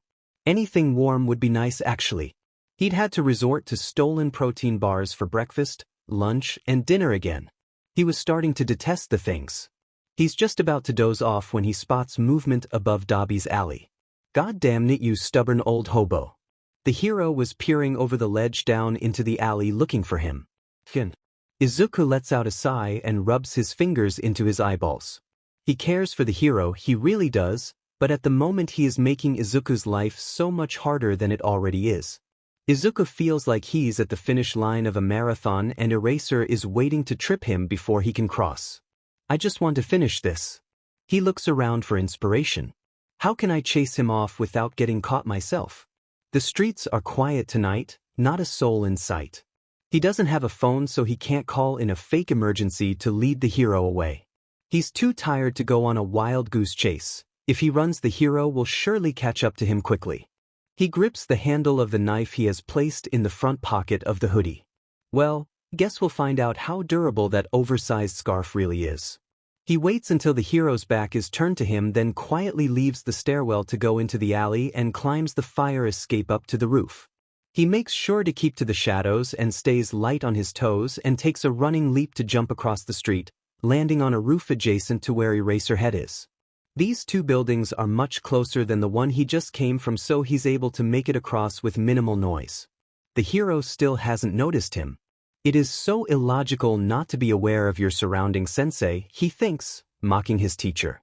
Eraserhead is standing with his hands in his jumpsuit pockets, face buried in the capture scarf, and back turned to Izuku. Izuku approaches from behind, getting within a foot of the hero and says, "I'm not coming with you." Recalling his last experience startling the hero, Izuku is ready to duck as a fist comes swinging out. Izuku hits the ground and swings a leg forward, knocking the hero behind the knees and sending him to the ground with a grunt. He steps in front of the hero and levels the knife toward the hero's chest. "I have to do this, sensei. Please, let me finish what I started. I promise as soon as I get the info I need I'll turn myself in and let you guys finish it." Eraserhead slowly gets back to his feet, Izuku's knife trailing his movements. "It shouldn't be your burden to bear, Midoriya." The hero sounds as tired as Izuku feels. "We can figure this out. You're just a child. You shouldn't be out doing this in the first place." "Yeah, well, the world isn't fair, Eraserhead. I've managed it so far. I'm glad you're okay, by the way." The hero scowls deeper into his capture weapon. I'm afraid to thank you in fear you'll think you did the right thing following me that night, you little sheet. I had told you to go home. You and I both know I don't have one. Then let me give you one. I am my husband and I can take you in. We want to. Midoriya, you are infuriating us at the moment, but you're a good kid. Just until we can get your mother back. We aren't trying to replace her. But you don't have to be doing this anymore. Let us help you. I can't. Not with this. Not yet. Only I and All Might know what the villains want. He was willing to help me with this. I know you aren't. I heard you at UA. The hero is silent. He guesses none of them had realized that Izuku had heard their conversation before leaving the other day. Then tell me, kid. What's this secret between you and All Might? The hero takes a step towards Izuku and he mirrors the movement away from the hero. If he won't tell you, then I can't either. The hero's eyes flash red with irritation and his hair starts to raise. That blonde dumbass has been the #1 hero for so long he lives with his heads in the clouds, problem child.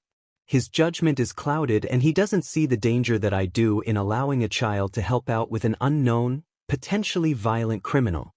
Oh, he's violent all right. Izuku mutters, thinking of ashes blowing in the wind. You're not helping your case. The hero monotones back. I'm not on trial. This is my life. This is for my mom. She is the only one that I have ever had in my corner, Eraserhead. I can't not do anything. I waited for weeks for the police and heroes to find her and they didn't. It's my turn now and you're not going to get in my way.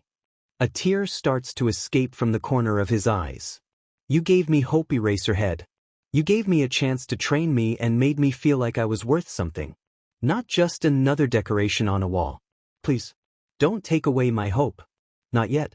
Not when I'm so close. I'm in your corner. You are worth something, Midoriya.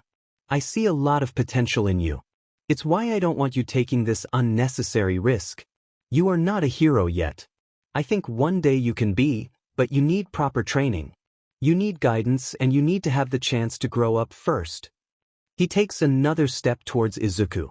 Izuku takes another step back and hits the ledge of the roof.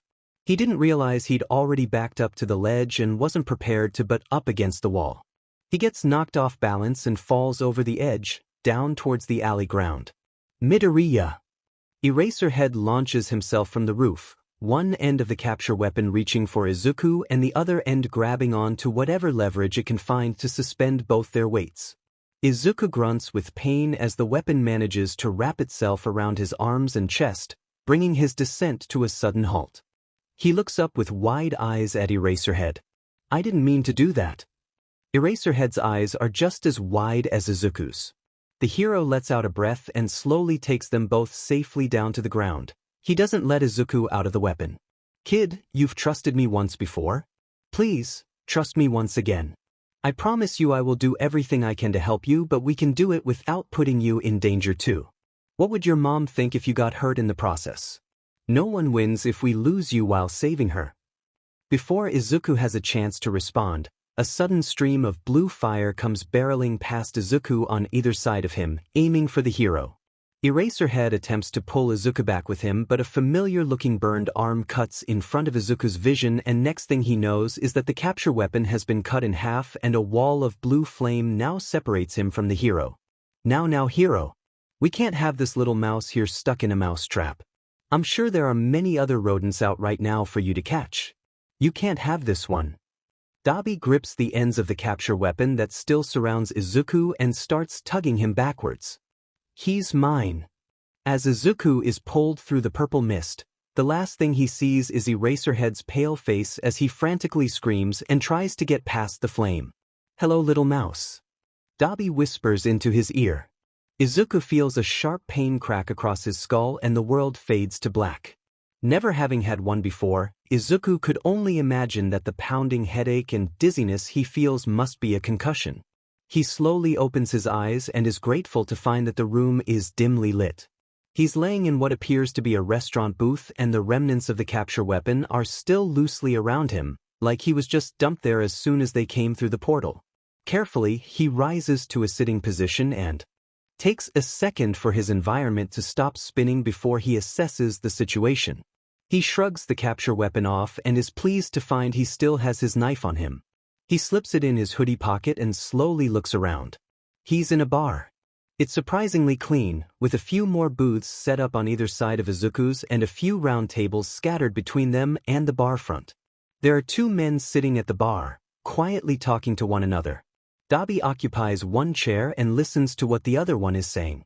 He has shaggy blue hair that hangs limply above his shoulders, and like Dabi, is wearing all black.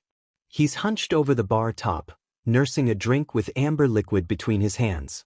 He keeps looking at a flat-screen TV mounted behind the bar every few seconds, even though the TV's blank screen would indicate it's currently off. Dabi said he had friends. Friends who know about his missing mom. The question is, which one is the more dangerous of the two? Izuku doesn't see anyone else within the room. There's a door off to the side of the bar that looks to lead up a set of stairs, but Izuku doesn't hear any movement coming from above. They haven't noticed that he's awake. He quietly gets up from the booth and approaches the men from behind. Taking the knife from out of his pocket, he slides up behind Dabi and places the knife at his throat, only hoping that he chose the right villain to threaten. "Where am I?" he says into the quiet. Both men startle at his sudden appearance from behind and the blue-haired man starts laughing. "Dabi, it looks like your sneaky little mouse bites." He laughs at the burned man. Neither seem to feel threatened by Izuku. Not sneaky enough apparently. I had to save his butt from a hero. Izuku internally flinches. That must be what it looked like from Dabi's perspective. Dabi takes a drink out of his glass, blatantly ignoring the cold steel that still rests against his skin. Should have just let the BSD take him, but I'll admit, I'm curious as to why he summoned me 2 months earlier than scheduled. Izuku swallows. I have your information and now I want mine. He sounds a lot braver than he feels. The blue-haired man's brows raise and he smiles. His lips are dried and cracked, and now that he's looking up he can see that the man also has scratches across his neck and face. They look self-inflicted. Red eyes quickly flick towards the TV again before returning to settle on Izuku. And he talks back. "Is this why you let him live?"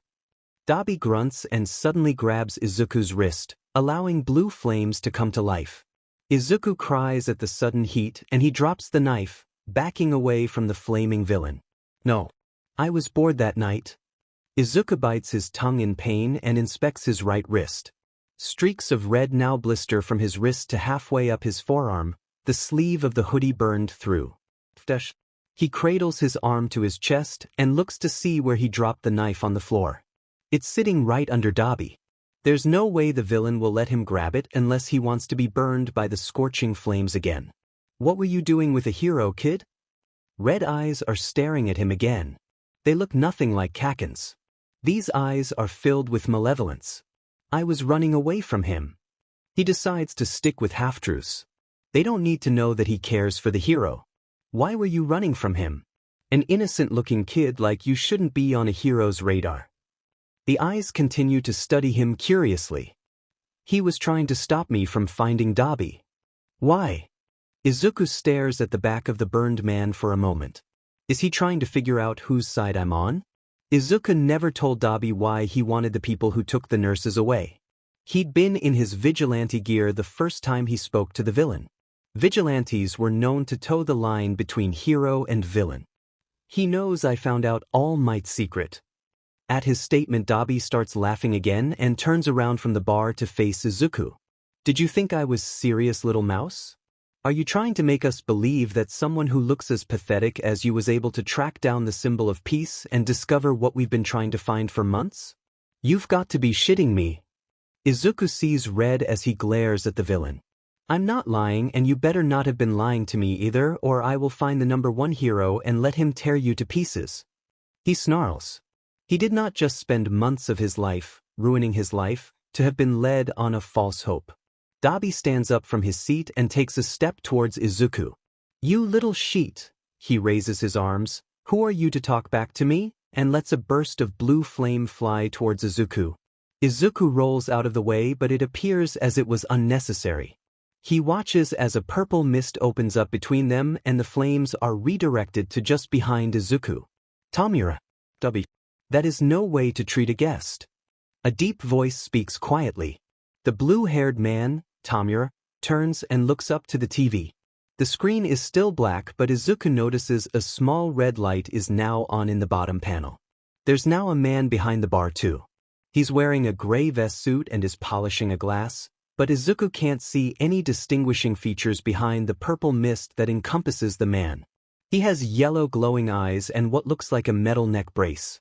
Izuku doesn't think the voice came from him. He looks like the portal. Is that his quirk, or is it him? I was just joking.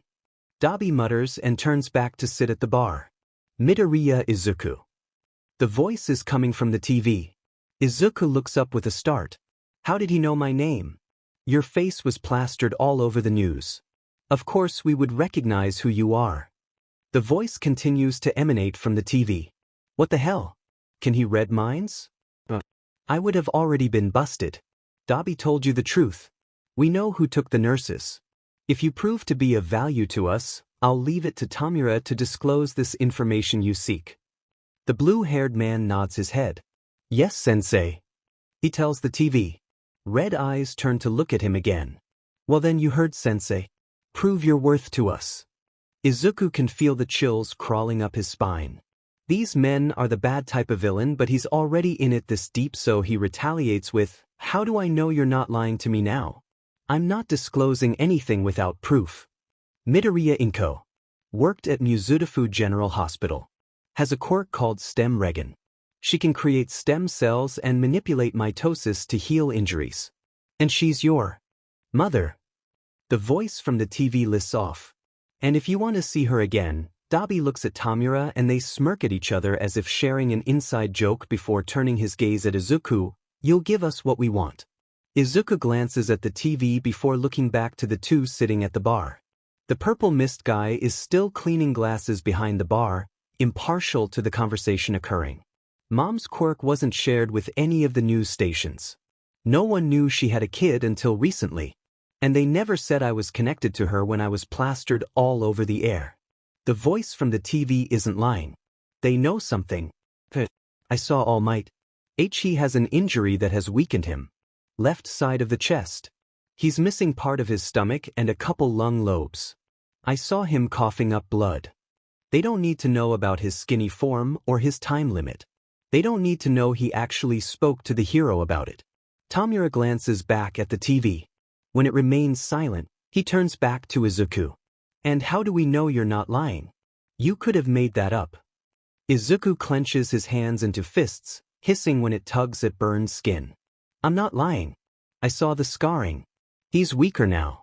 Surely you've noticed he hasn't been as active as he used to be. I don't have anything else I can tell them. What do I do? They have to believe me, or I just wasted my one chance and put All Might in danger for nothing. I don't believe you. Dabi, do you think we should send him away or take care of him here?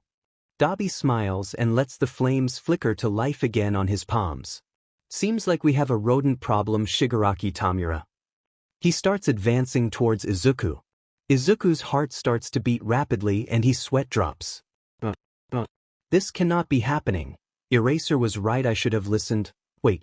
Izuku looks up desperately and says, successor. He said something about a successor. The words don't seem to mean anything to Dabi, but Shigaraki straightens up and looks at the TV. Dabi, stop. The TV orders the man down and he complies. Shigaraki turns back towards Izuku expectantly, so he continues. He's going to work at UA. I overheard him say something about looking for a successor. That's all I know. Please forgive me, All Might. Izuku didn't have a clue why the hero was looking for a successor or what the successor was for. All he knew was he'd heard those last few words before he'd drifted off to sleep by Recovery Girl's quirk. Shigaraki smiles widely. It makes the cracks on his chapped lips split further and start to bleed slightly. Well.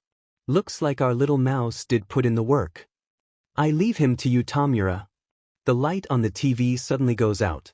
Izuku swallows before saying, I just want to know who took them. Then I'll go and won't bother you again. Shigaraki looks back at Dabi and nods. I think I've just upped my price, little mouse. Dabi tells Izuku and his heart sinks. We want to destroy the world's little symbol of peace. You've just proven your worth to us. I don't think we can let you slip away that easy. Shigaraki approaches Izuku. The #1 hero has stood for far too long. It's time he falls. He has been the foundation of the heroes for decades, suppressing all us weaker men under his strength and might. He spits the last word out. If he falls, all the other heroes will too. There will be no one in comparison that can stand on his mantle alone, unless he finds a successor. Shigaraki reaches a hand out towards Izuku. He applies his thumb to Izuku's neck. And you will help us in his demise. A nobody, his index finger now rests against skin, a less than. Another finger goes down. Do you know what number comes before 1? Another finger goes down. 0. Izuku whispers. That's what you are. Whoever you were before this is dead, just like All Might is soon to be. You are now 0. Shigaraki's pinky goes down and Izuku screams as he feels his flesh start disintegrating under the man's touch. Welcome to the League of Villains. And for the second time tonight, Izuku's world goes dark. Come on, Sho, we need to go. Shota sighs and replaces the picture frame in his nightstand drawer. I'll never understand that man's energy in the morning. He walks into the kitchen and grabs his thermos of coffee. He's already on his 3rd cup, even though he's only been awake for 30 minutes. God bless his husband for knowing how to make the elixir of life. Do you think anyone's going to beat the record this year, babe? Zashi is bouncing on his heels as he waits for Shoyuta to put his boots on and grab his capture weapon by the front door. No. Zashi just rolls his eyes and heads out the door. Drink another cup before we get there or you're gonna scare the baby heroes. Thanks. Less work for me to weed through at the beginning of term then. He still takes another sip as he locks the door and follows his husband out to the car. He lets Hizashi drive and takes the opportunity to take a nap along the way. He hadn't had a decent night's sleep in 6 months. Well, a decent night to his standards. Not since his problem child had been stolen away in front of him. The few hours he did sleep were filled with purple mists and blue flames. The wide eyes of a teenager that he didn't save. Every night since that night, he searched the streets for that kid. Every night he'd returned home empty-handed. Just like his mother, the kid had vanished and left no trace. He'd even put aside his anger at Tsukachi and All Might and had been working with them to look for the kid, but they too had come up empty. They couldn't find anything on this Dabi villain, or the quirk that had teleported them away. It left him feeling sick. His husband woke him when they arrived at UA and Shota wished him luck as he went to his classroom. Zashi proctored the written portion of the UA entrance exam as well as the simulation testing. He was going to nap until it was time to head to the testing grounds. Or at least he tried to, but the Hero Network kept blowing up the alerts on his phone. He usually kept it on silent except when on duty, but with Midoriya still missing, he'd set his alerts to go off anytime something was posted that could potentially refer to his kid. Apparently, the network was excited about something this morning. Only with slight trepidation did he open his phone to see what got the other heroes in a tizzy. Mystery Vigilante takes down Quirkless kidnapper. Shota's brows shoot up while reading. The vigilante had appeared around a month ago and was gaining notoriety quickly. He'd yet to meet the newcomer as he hadn't been spotted in Muzutafu, but he'd been spotted in towns all around. No one knew what his quirk was, but they suspected it had to do with super speed. No one had seen him in action and they couldn't explain how he got around so quickly. Pro heroes had started finding random knocked-out villains on patrol, tied up with zip ties. No notes, no victims. Almost like they'd been tracked down for capture.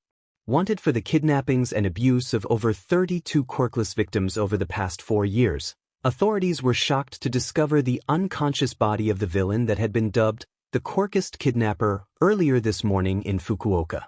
Considering no heroes have stepped forward to claim the takedown, authorities believe it was the work of the mysterious vigilante who may also be responsible for 7 other takedowns of notorious villains in the Shizuoka prefecture within the past month alone. It is still unknown at this time who this vigilante might be and why they take down notable villains but remain hidden in the shadows. All 7 of the captured villains have remained tight-lipped about the vigilante, even refusing to give a description of them to authorities. This is a developing story. We will continue to update as more information is obtained. This new vigilante is interesting, that's for sure. But Shota doesn't think it's his kid. He knows his kid was abducted by villains, and if he'd escaped, he was confident that the kid would have returned here to Mizurufu. Midoriya knows Shota cares about him, and he's pretty sure the kid cares for him too. Him living and breathing is proof of the kid's heart. He continues scrolling to the comments. Sometimes they know more details than the articles itself. Street shooter. Another one? Demen, this guy is putting us pros to shame. Bubblegirl 29. I bet he takes down Stun Gun next. Scyther. No way, that's all the way out in Hachigamini. My bet is he goes to Mizurufu next. It's the only place he hasn't hit yet. Sonic Stream at Scyther, that's because we don't need a vigilante to do our work for us. Street shooter. Damn at Sonic Stream. Shots fired. Paravision. I heard wherever this vigilante goes, small town thugs disappear too, only they aren't notable enough to be mentioned on the news. Sonic Stream. What do you mean, disappear, at Paravision? Who's your source? Paravision. A buddy of mine's friends with a detective. Remember when that gecko mutant villain was caught? Apparently this detective had been on the verge of taking down a small drag gang, and they all went missing around the same time. No trace. Bubblegirl 29. Could it be Yakuza? They've been known to wipe out gangs that encroach on their turf. Paravision. It's possible, but only marginally. The Yakuza often leave the evidence for the authorities to clean up. There've been no bodies found. Street shooter. So what? Is this guy playing both sides? Or is he hiding because he's actually a villain? Shota closed out of the network. Villains being caught and going missing at the same time? That was paradoxically illogical. You couldn't be both a villain and a hero. It was one or the other. If this vigilante was truly doing what that hero said, then he had to be mentally unstable. It also didn't make sense to capture the eviler of the two groups. If Shota were a villain, he'd get the pettier thieves and villains out of his way and use the worst of the villains to hide behind. That was simply the more logical choice. Stay in the background and let others take the fall for you. That was common sense. Not that Shota'd ever considered being a villain before. For all the years he'd been teased growing up for having a villainous quirk by all his a-hole classmates, he'd never once considered it. Though he also never thought he could be a hero until he came to UA and met Hizashi and Shirakumo. Shirakumo.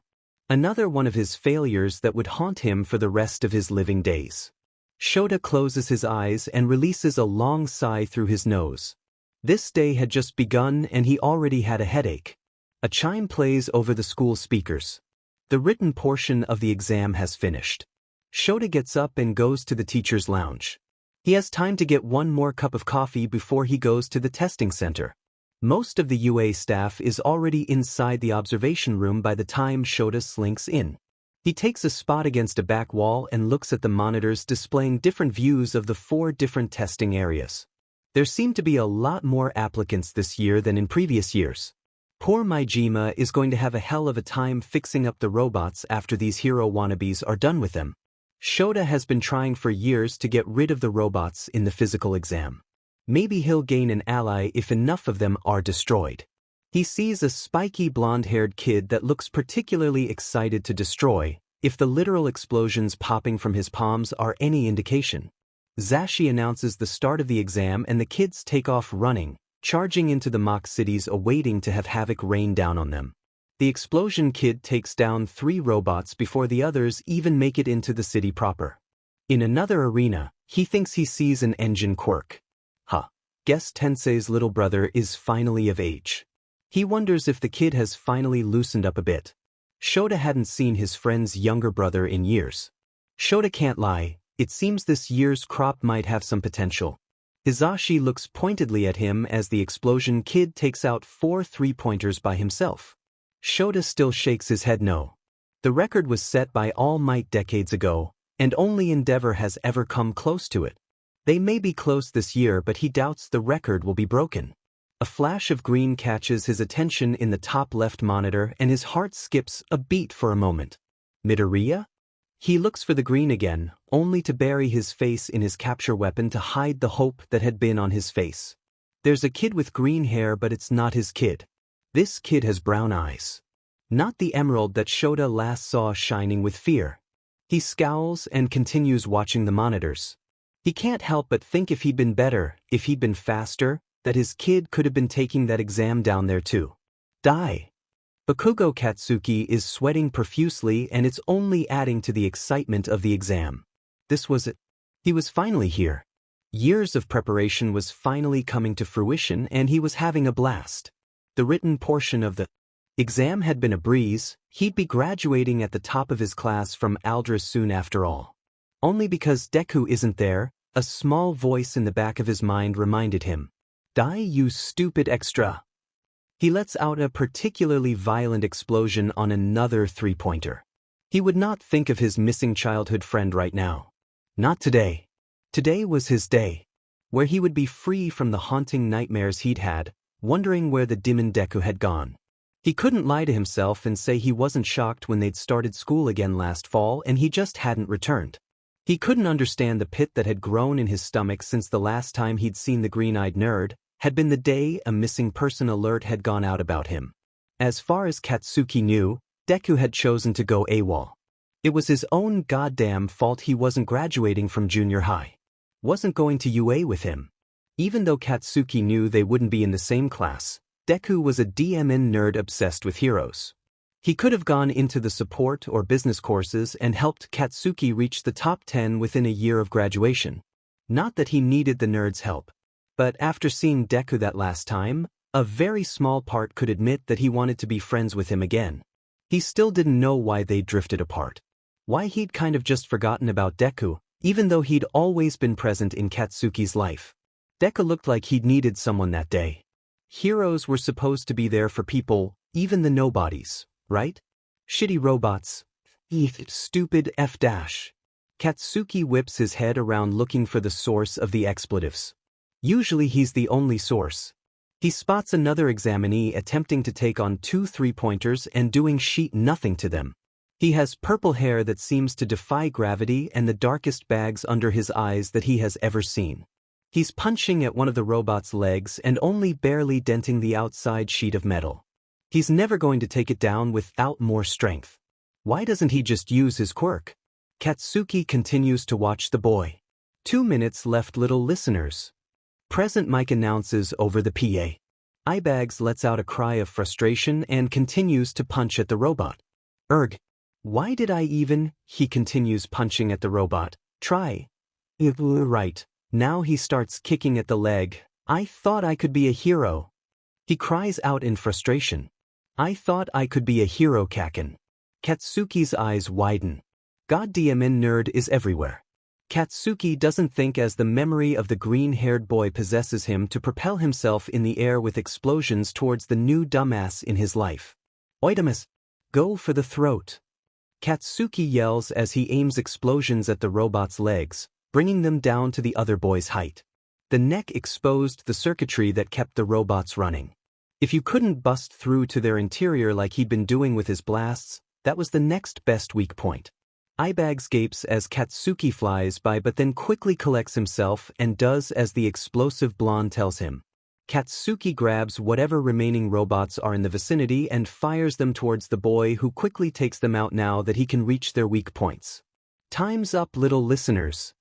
The remaining robots suddenly freeze and the 2 boys are left panting. Why? Eyebags huffs towards Katsuki as they start to make their way back to the entrance. Katsuki takes a moment to respond to the boy. Because I realize I've been an a-hole and now I'm trying to be slightly less of one. Because you reminded me of someone. Because you weren't giving up. He says. The boy stares at him, processing his words before nodding in thanks. I'm Shinso Hitoshi. Bakugo Katsuki. Good job, little listeners. I saw some plus ultra work out there. Results will be finalized in a couple of weeks and mailed to your homes. If you have injuries that need to be treated, please seek out Recovery Girl under the yellow tent. You're a DMN extra if you need medical after something as simple as a robot fight. Katsuki purposely avoids the yellow tent and goes to wash off in the boys' locker room.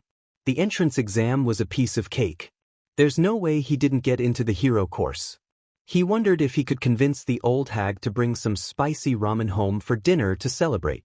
He didn't believe in the whole not counting your chickens before the eggs have hatched. If Katsuki wanted 10 chickens, he would goddamn make sure he had 10 chickens. There was no room for doubt in his mind. I wonder what Deku would have done in the exam. He scowls as the thought comes unbidden into his mind. Hey Bakugo! A voice calls out from behind him.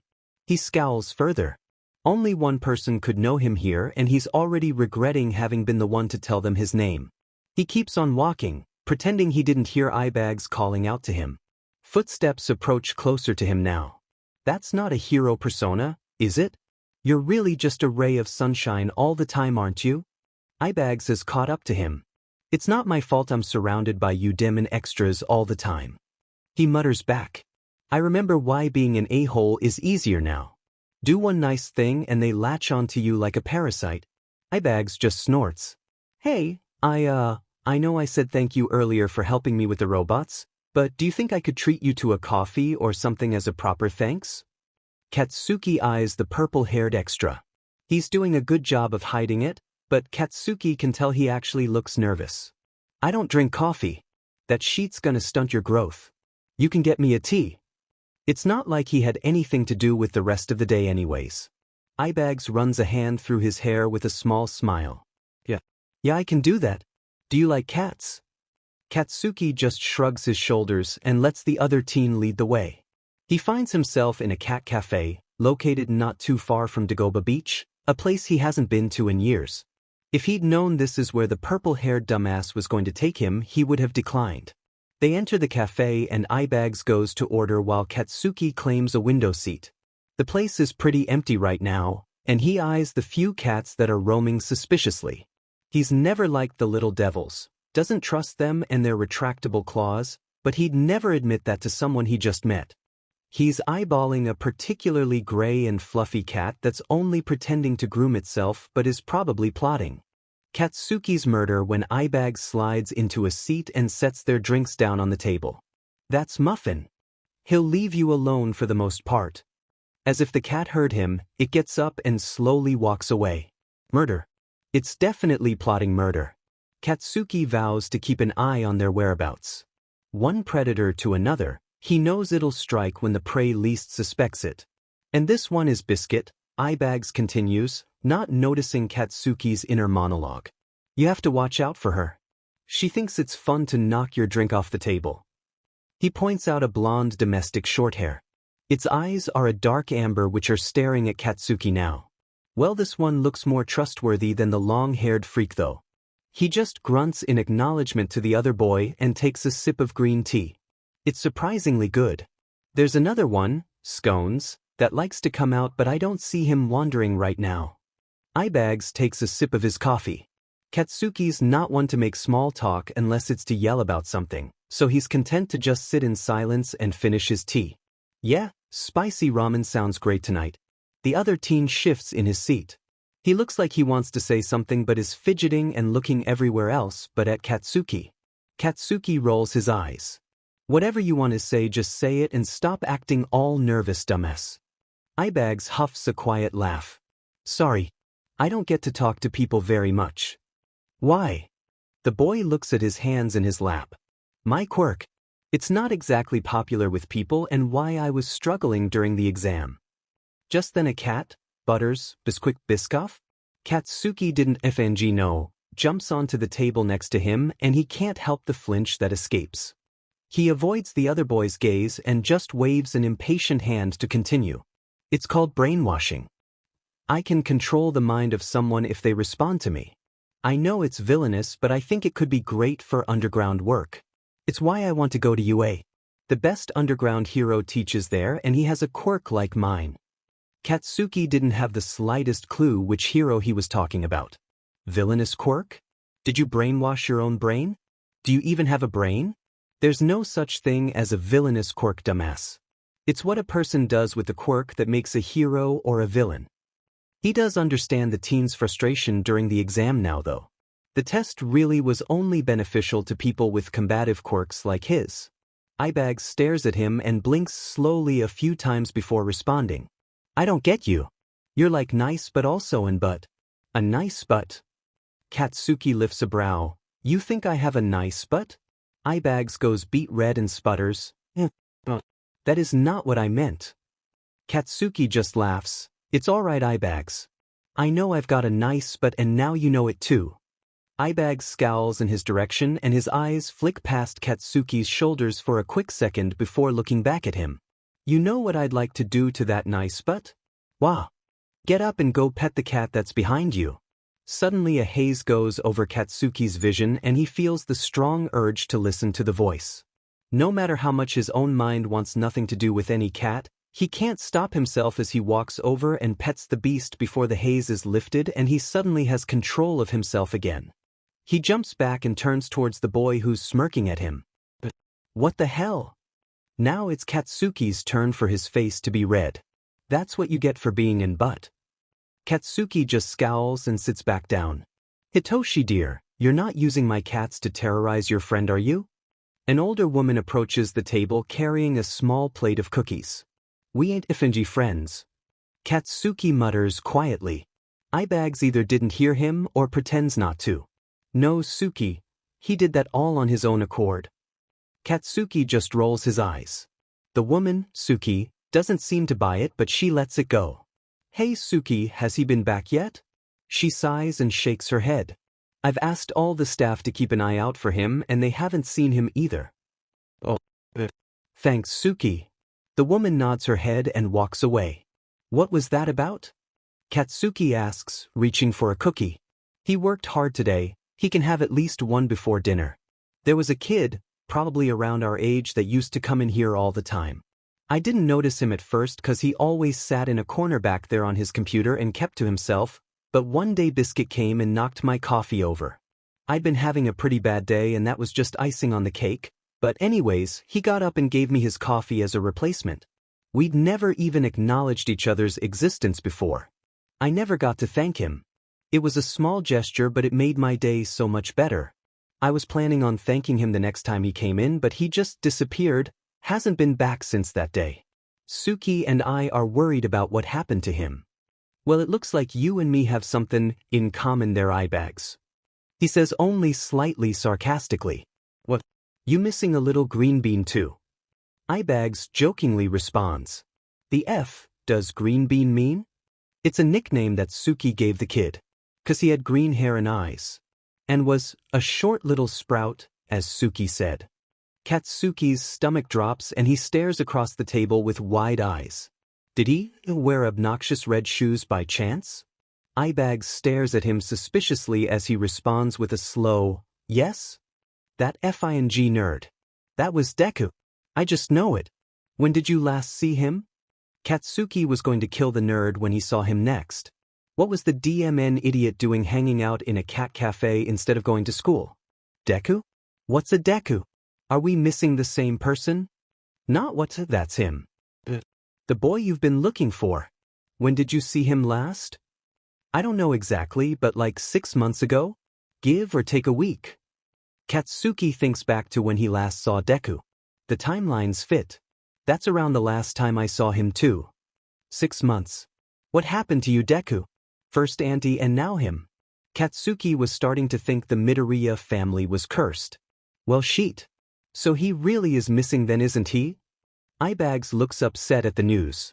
Yeah. Katsuki looks out the window. The police had known he was missing. I found him covered in blood. What the hell are you doing out there, Deku? Well then, should we report it to the authorities? Suki and I just assumed he'd gone away for holiday or something. They already know.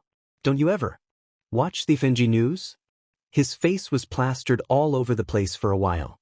You would have recognized him if you'd watched. I don't have TV at home, Bakugo. Eyebags' cheeks go slightly red as he says this. I usually get my news by scrolling forums and never once saw a missing person from this area around then. I think the last report were those nurses that went missing. Katsuki just scowls. This was just so like Deku. He was right in front of your face and then was just gone. If he hadn't known Deku since childhood, he would believe he had a stealth quirk. Boys.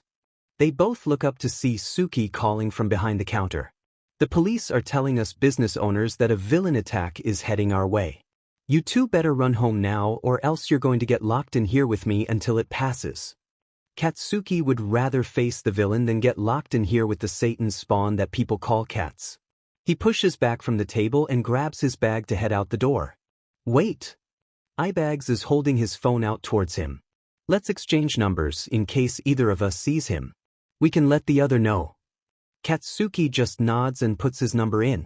See you around, Ibags. He leaves the cafe and starts heading home. He can hear a commotion up ahead and realizes he should have asked the cafe owner which direction the police said the villain had been coming from. Too late now. He actually hopes the villain comes towards him. He's a future hero for FS sake, he can take them. Plus, if it's in self-defense, he's allowed to use his quirk. He could do with blowing some steam off right now. He goes to turn right on a street when there's a sudden whisper in his ear. Don't struggle and it'll hurt less. And for the second time that afternoon, Katsuki loses control of his body as a slimy substance overtakes him. He draws in a breath before the slime encompasses him completely and feels a shift that indicates he's being moved. He attempts to open his eyes only to shut them in pain again. That sheet burns. He can't see, he can't breathe, and the sounds of the environment are muffled. He doesn't know how long it's been. 10 seconds? 2 minutes? Normally, he'd lash out in anger and just blast the BSTRD to pieces, but to his dismay there's not enough oxygen contained within the slime for him to catch a spark. The few explosions he manages are weak and barely shifts the slime away from him. I need to breathe. Panic starts to claw its way up his throat as slime pours down it. He genius and chokes and starts thrashing, swiping at the slime, trying to pull it off his face for even a second so that he can inhale some air. I'm going to die. Katsuki has never panicked before in his life. His heart is racing and his lungs are bursting, all cockiness gone from his body as it goes from fight into flight mode. Suddenly the slime flinches around him and Katsuki is able to break his face away. He spits out the slime and inhales deeply, curbing the burning of his lungs as air blessedly makes it down his airway and to his suffocating tissues. Taking the opportunity to gather his surroundings, he opens his eyes and sees that he's in the middle of the street surrounded by goddamn pro-heroes who aren't doing a DMN thing to help him. Waterhose is there, putting the fire out on a burning building, and he can see Kamui Woods using his quirk to make a barricade, keeping the civilians that have gathered to watch the spectacle back, but he sees at least 4 other heroes, including MT Lady, standing by and just watching. He coughs, still struggling to be free of his imprisoner. The slime still has him in his hold, but it's suddenly shrieking in pain. Katsuki looks up only to see a knife has been inserted up to the handle in one of the thing's eyeballs. He struggles again, trying to break free, but for something that's just a liquid, its grasp is solid. I thought we had a deal. The slime pants out. What the F dash? We did until you warned the others. Didn't think I would find out, did you? And now you've gotten a civilian involved. I warned you. The League is not forgiving. Katsuki flinches in surprise at the second voice.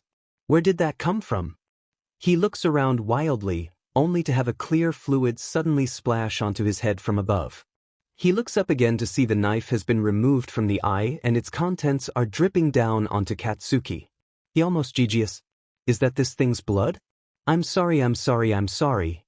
The slime is crying. Katsuki feels a tug on his arm and suddenly finds himself looking at green eyes. They're angry, a hard glint to them, but Katsuki can feel a sadness emanating from behind the hard facade. The eyes are hidden behind an Oni mask, the face is dark green to match the stranger's eyes, but the horns and fangs are the deepest black. Oni masks are supposed to be fearsome and represent strength, to keep the evil at bay. Katsuki can't help but think this mask is just the opposite. This is a mask that is embracing the evil and consuming its bearer. Those eyes have been tortured. I'm sorry too. The voice says while still staring at Katsuki. His heart stops beating as the stranger yanks again, and this time, Katsuki is pulled forward as the slime releases him and collapses to the ground in a sobbing puddle. The stranger, no, Deku, lets go of Katsuki and takes off running. He's quick, the BSTRD. Beyond the Oni mask, Katsuki can't discern any distinguishable features, but he knows he's right. The stranger has a slim but muscular build and is almost completely covered in a dark hunter green spandex suit with black accents that run up his arms and legs and across his chest.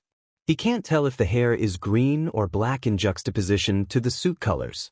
Katsuki sees the flash of a camera go off before the stranger disappears behind a corner. He watches as one of the heroes gives chase, but he quickly returns, shaking his head. He's gone. I know those eyes. Katsuki suddenly feels like he's being suffocated again. Those were his eyes. He can't say it with 100% conviction, but it's enough to have him questioning. Hey kid, are you okay? Emi lady's talking to him. He blinks into the present and looks at her. Yeah, no fucking, thanks to you. He shrugs off the hand she was extending to his shoulder and walks towards the police line that's now been set up. A couple of the heroes have surrounded the puddle of slime and are deliberating how to transport it back to the station. He catches the eye of a detective watching him and approaches. He knows the drill. The villain attack, the victims have to be questioned. He's going to have to go down to the precinct. They're going to call his parents and it's going to turn into this whole ordeal. Hi there, son. You did good staying calm out there. My name is Detective Tsukachi. Can you come with me, please? The blonde teen just nods his head and follows the detective. His mind is 11 years in the past, thinking of the green curly-haired boy with the bright green eyes. The boy that used to cling to Katsuki. The boy he always had to rescue from some sort of idiocy that he'd gotten himself into. It's why he'd started calling him Deku. He was useless. A nobody. Never the protagonist. He was the boy I was supposed to befriend again. The boy I was supposed to save. Now, those eyes, once so bright, have been extinguished, and Katsuki just witnessed him take down a villain with cold-blooded efficiency. Katsuki can't help the thought that flits in his mind. I think the Deku I knew is dead. Mystery vigilante appears in Mizudafu? Earlier this evening, heroes think they may have gotten the first glimpse of the mysterious vigilante who appeared on the scene of a villain attack in Mizudafu. The villain had taken a hostage and none of the heroes on scene were able to save him before an Oni-clad figure jumped in to save the day. Shota snorts. Vultures. Leave it to the media to twist the reality of the situation to save grace for the up-and-coming heroes that have been keeping their ratings high since they hit the scene. He can guess at what actually happened. None of the heroes wanted to step in and risk the hostage being injured by their quirk. Better to let the kid have died than to have been smeared by the media for quirk negligence. They'd just been watching, waiting for someone with a better-suited quirk to come in and save the day. It made Shota's blood boil. The future heroes he taught would never have just stood by and let that happen. This is just speculation at this point, but authorities believe this figure may be the mysterious vigilante that we've been following for the past month. Known to strike only at night, this would be the first time the vigilante has appeared in Mizudafu and the first time anyone was able to get a glimpse of him during the day. The question remains though, who is this newcomer and what are his intentions? Shota closes out of the app and rolls his eyes as Tsukachi's door opens and the tired detective walks in to sit at his desk. Their friendship has been strained over these past few months, to say the least.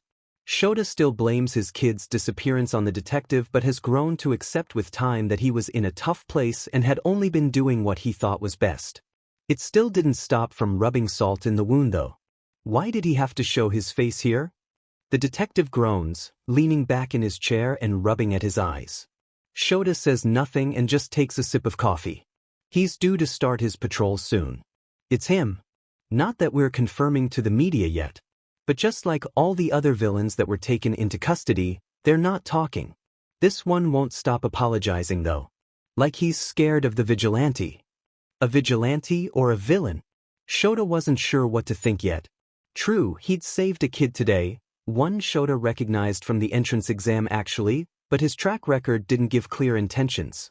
Plus, most vigilantes he knew always jumped at the opportunity to make fun of the heroes and was always cheeky with the media. This one had vanished as soon as the job was done, almost like he hadn't meant to be seen. And that kid, the hostage, Bakugo? He told me he knows the guy. Shota looks up sharply at the detective. What?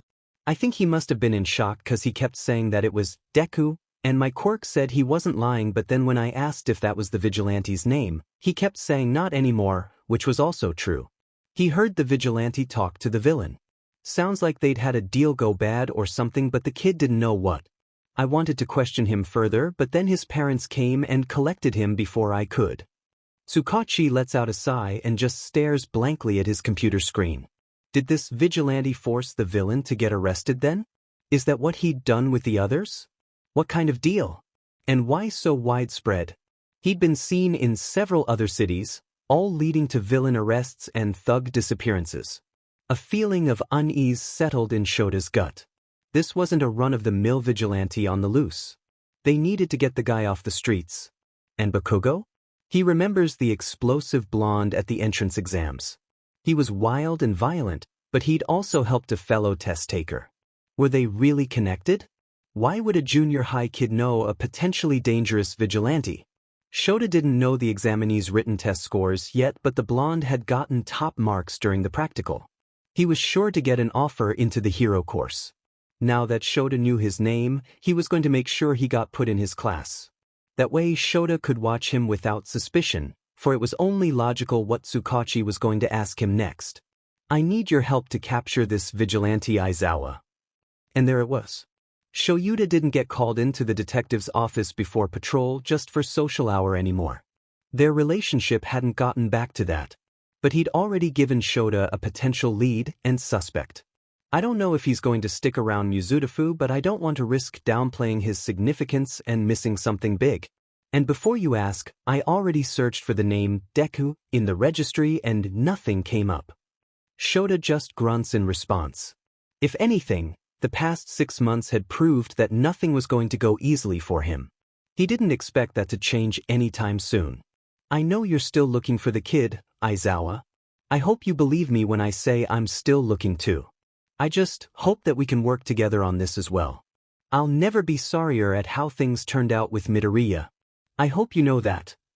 Shota finishes his coffee and stands up to leave. It's time to start his patrol.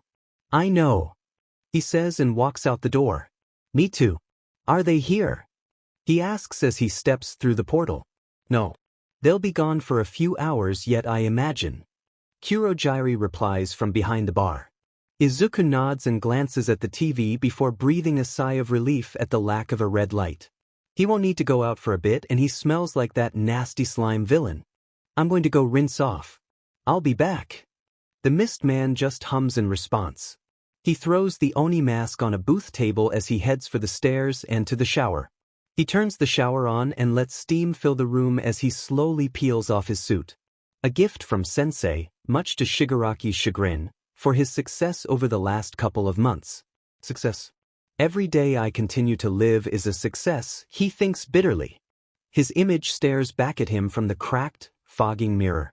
6 months of grueling training, foolish resistance and villain fights, and his body is now littered with scars. The most prominent of them, displayed on his neck and arm for all the world to see. He touches the rough skin on his right arm, a purple rippling wave of flame that travels from his wrist and licks halfway up his forearm. Occasionally, he'll feel sharp shooting pains spread through the damaged skin. There's nothing he can do to help it. Shigaraki calls it his and Dabi's friendship bracelet. Next, his gaze lands on his neck. Nerves were destroyed with that one. Someone could be choking Izuku and he wouldn't feel it until it's too late. An imprint of a hand wraps around the left side. The skin is rough too, but whereas Dabi's brand turned his skin purple, Shigaraki's is a deep red. He's lucky he still has vocal cords to speak with. He slips into the shower and lets the scalding hot water run over him, wishing it were hot enough to sterilize him, to burn away his sins. He closes his eyes, knowing nothing will cleanse him of what he's done. He thinks of the ruby eyes he stared into today. Sharp, but so much warmer than the cold glint of Shigaraki's. Did he recognize me? Kaken didn't say his name, didn't call out to him, so there's a chance he didn't, but Izuku also didn't miss the way his breath hitched and he froze for a split second as Izuku had pulled him out of the slime. Though that could have just been shock from the slime. Izuku didn't think he'd even recognize himself anymore. He tips his head back against cold tiles. That wasn't even supposed to happen today. He wasn't supposed to have needed to go out in the open like that. But that DMN slime villain had lied to him and let Izuku's prey get away, So Izuku had no choice but to confront him. He'd slipped past Izuku and took a hostage, who happened to be Kaken of all people, and well, now the world unfortunately saw him and how the rest of it had played out. At least the villain had been arrested. He hadn't failed in that. The world really did hate him though. You're just a Deku, a fool because you don't know how to give up. Kaken didn't know it, but those words back then had given him resolve, had made him think he could do it. Now it was his daily mantra, his reminder that he was a fool and there was no getting out of this mess, even if each day filled him more and more with sorrow. Never regret though. He was still doing this for her. There was still a dim light he was reaching towards. Izuku had already lost enough. He refused to add his childhood friend to the list today. He was still fighting to keep his mom off it permanently. He was certainly a villain for doing so. He'd become something of a lackey for the League of Villains, whose total membership Izuku was not privy to. The only members he knew of were Sensei, Shigaraki, Dabi, and Kurojari. Izuku knew there was a mysterious doctor too, as the others spoke frequently about him, but he'd never come to the bar before. They had to have another safe house somewhere that Izuku hadn't been taken to. He figured that's where Sensei was too. And where the thugs Izuku wrangled ended up. Sometimes he could hear screaming in the background when Sensei was listening in on the TV, and Izuku thought he'd occasionally recognize a cry. All those months ago, Shigaraki and Dabi had discovered Izuku's uncanny talent for blending in plain sight and overhearing things he wasn't supposed to. It was how he'd found out about the doctor in the first place, and about how they were looking for subjects to work with the doctor. All the big Yakuza gangs and turf villains kept refusing their requests to team up. At first, it had resulted in Izuku getting beat to within an inch of his life for eavesdropping, before Sensei suggested Izuku could be of use in the recruitment department. And so he'd been forced to undergo training, overseen by Dabi, with knife-throwing and martial arts masters. They taught him well and Izuku was a fast learner. He was pretty sure he could take on Eraserhead with ease now. He also thought that those that trained him had become ashes in the wind when they were finished with him. His job was supposed to be simple. He was told to wander the underground, listen in on conversations and search for people who might be willing to work with the League, attacking only as needed. Can't have a FANG pushover be connected to us, Shigaraki had said. Initially Izuku had fought back, did his best to refrain from helping out, and tried to escape in the hours he was allowed outside. But the leash Shigaraki had him on became too tight and the abuse unbearable. He became SBMSSV in a desperate attempt for some semblance of independence. A sense that he was in control of something in his life. He knew whatever he got wasn't real though. He was always bound to them now, but it was nice getting to pretend. But then his job got complicated when in a moment of idiocy he pointed out that no one was going to work with a no-name league who hadn't done anything of importance yet, and Sensei had overheard him say it. "Tell me Zero," his deep voice had boomed. "If you were in Shigaraki's shoes, how would you make a name for yourself?" By that time Izuku had learned to show the voice on the TV respect. He'd learned that cooperation made it easier to survive to the next day. People get comfortable when they know what to expect. It's the unknown, the uncertainty that causes fear.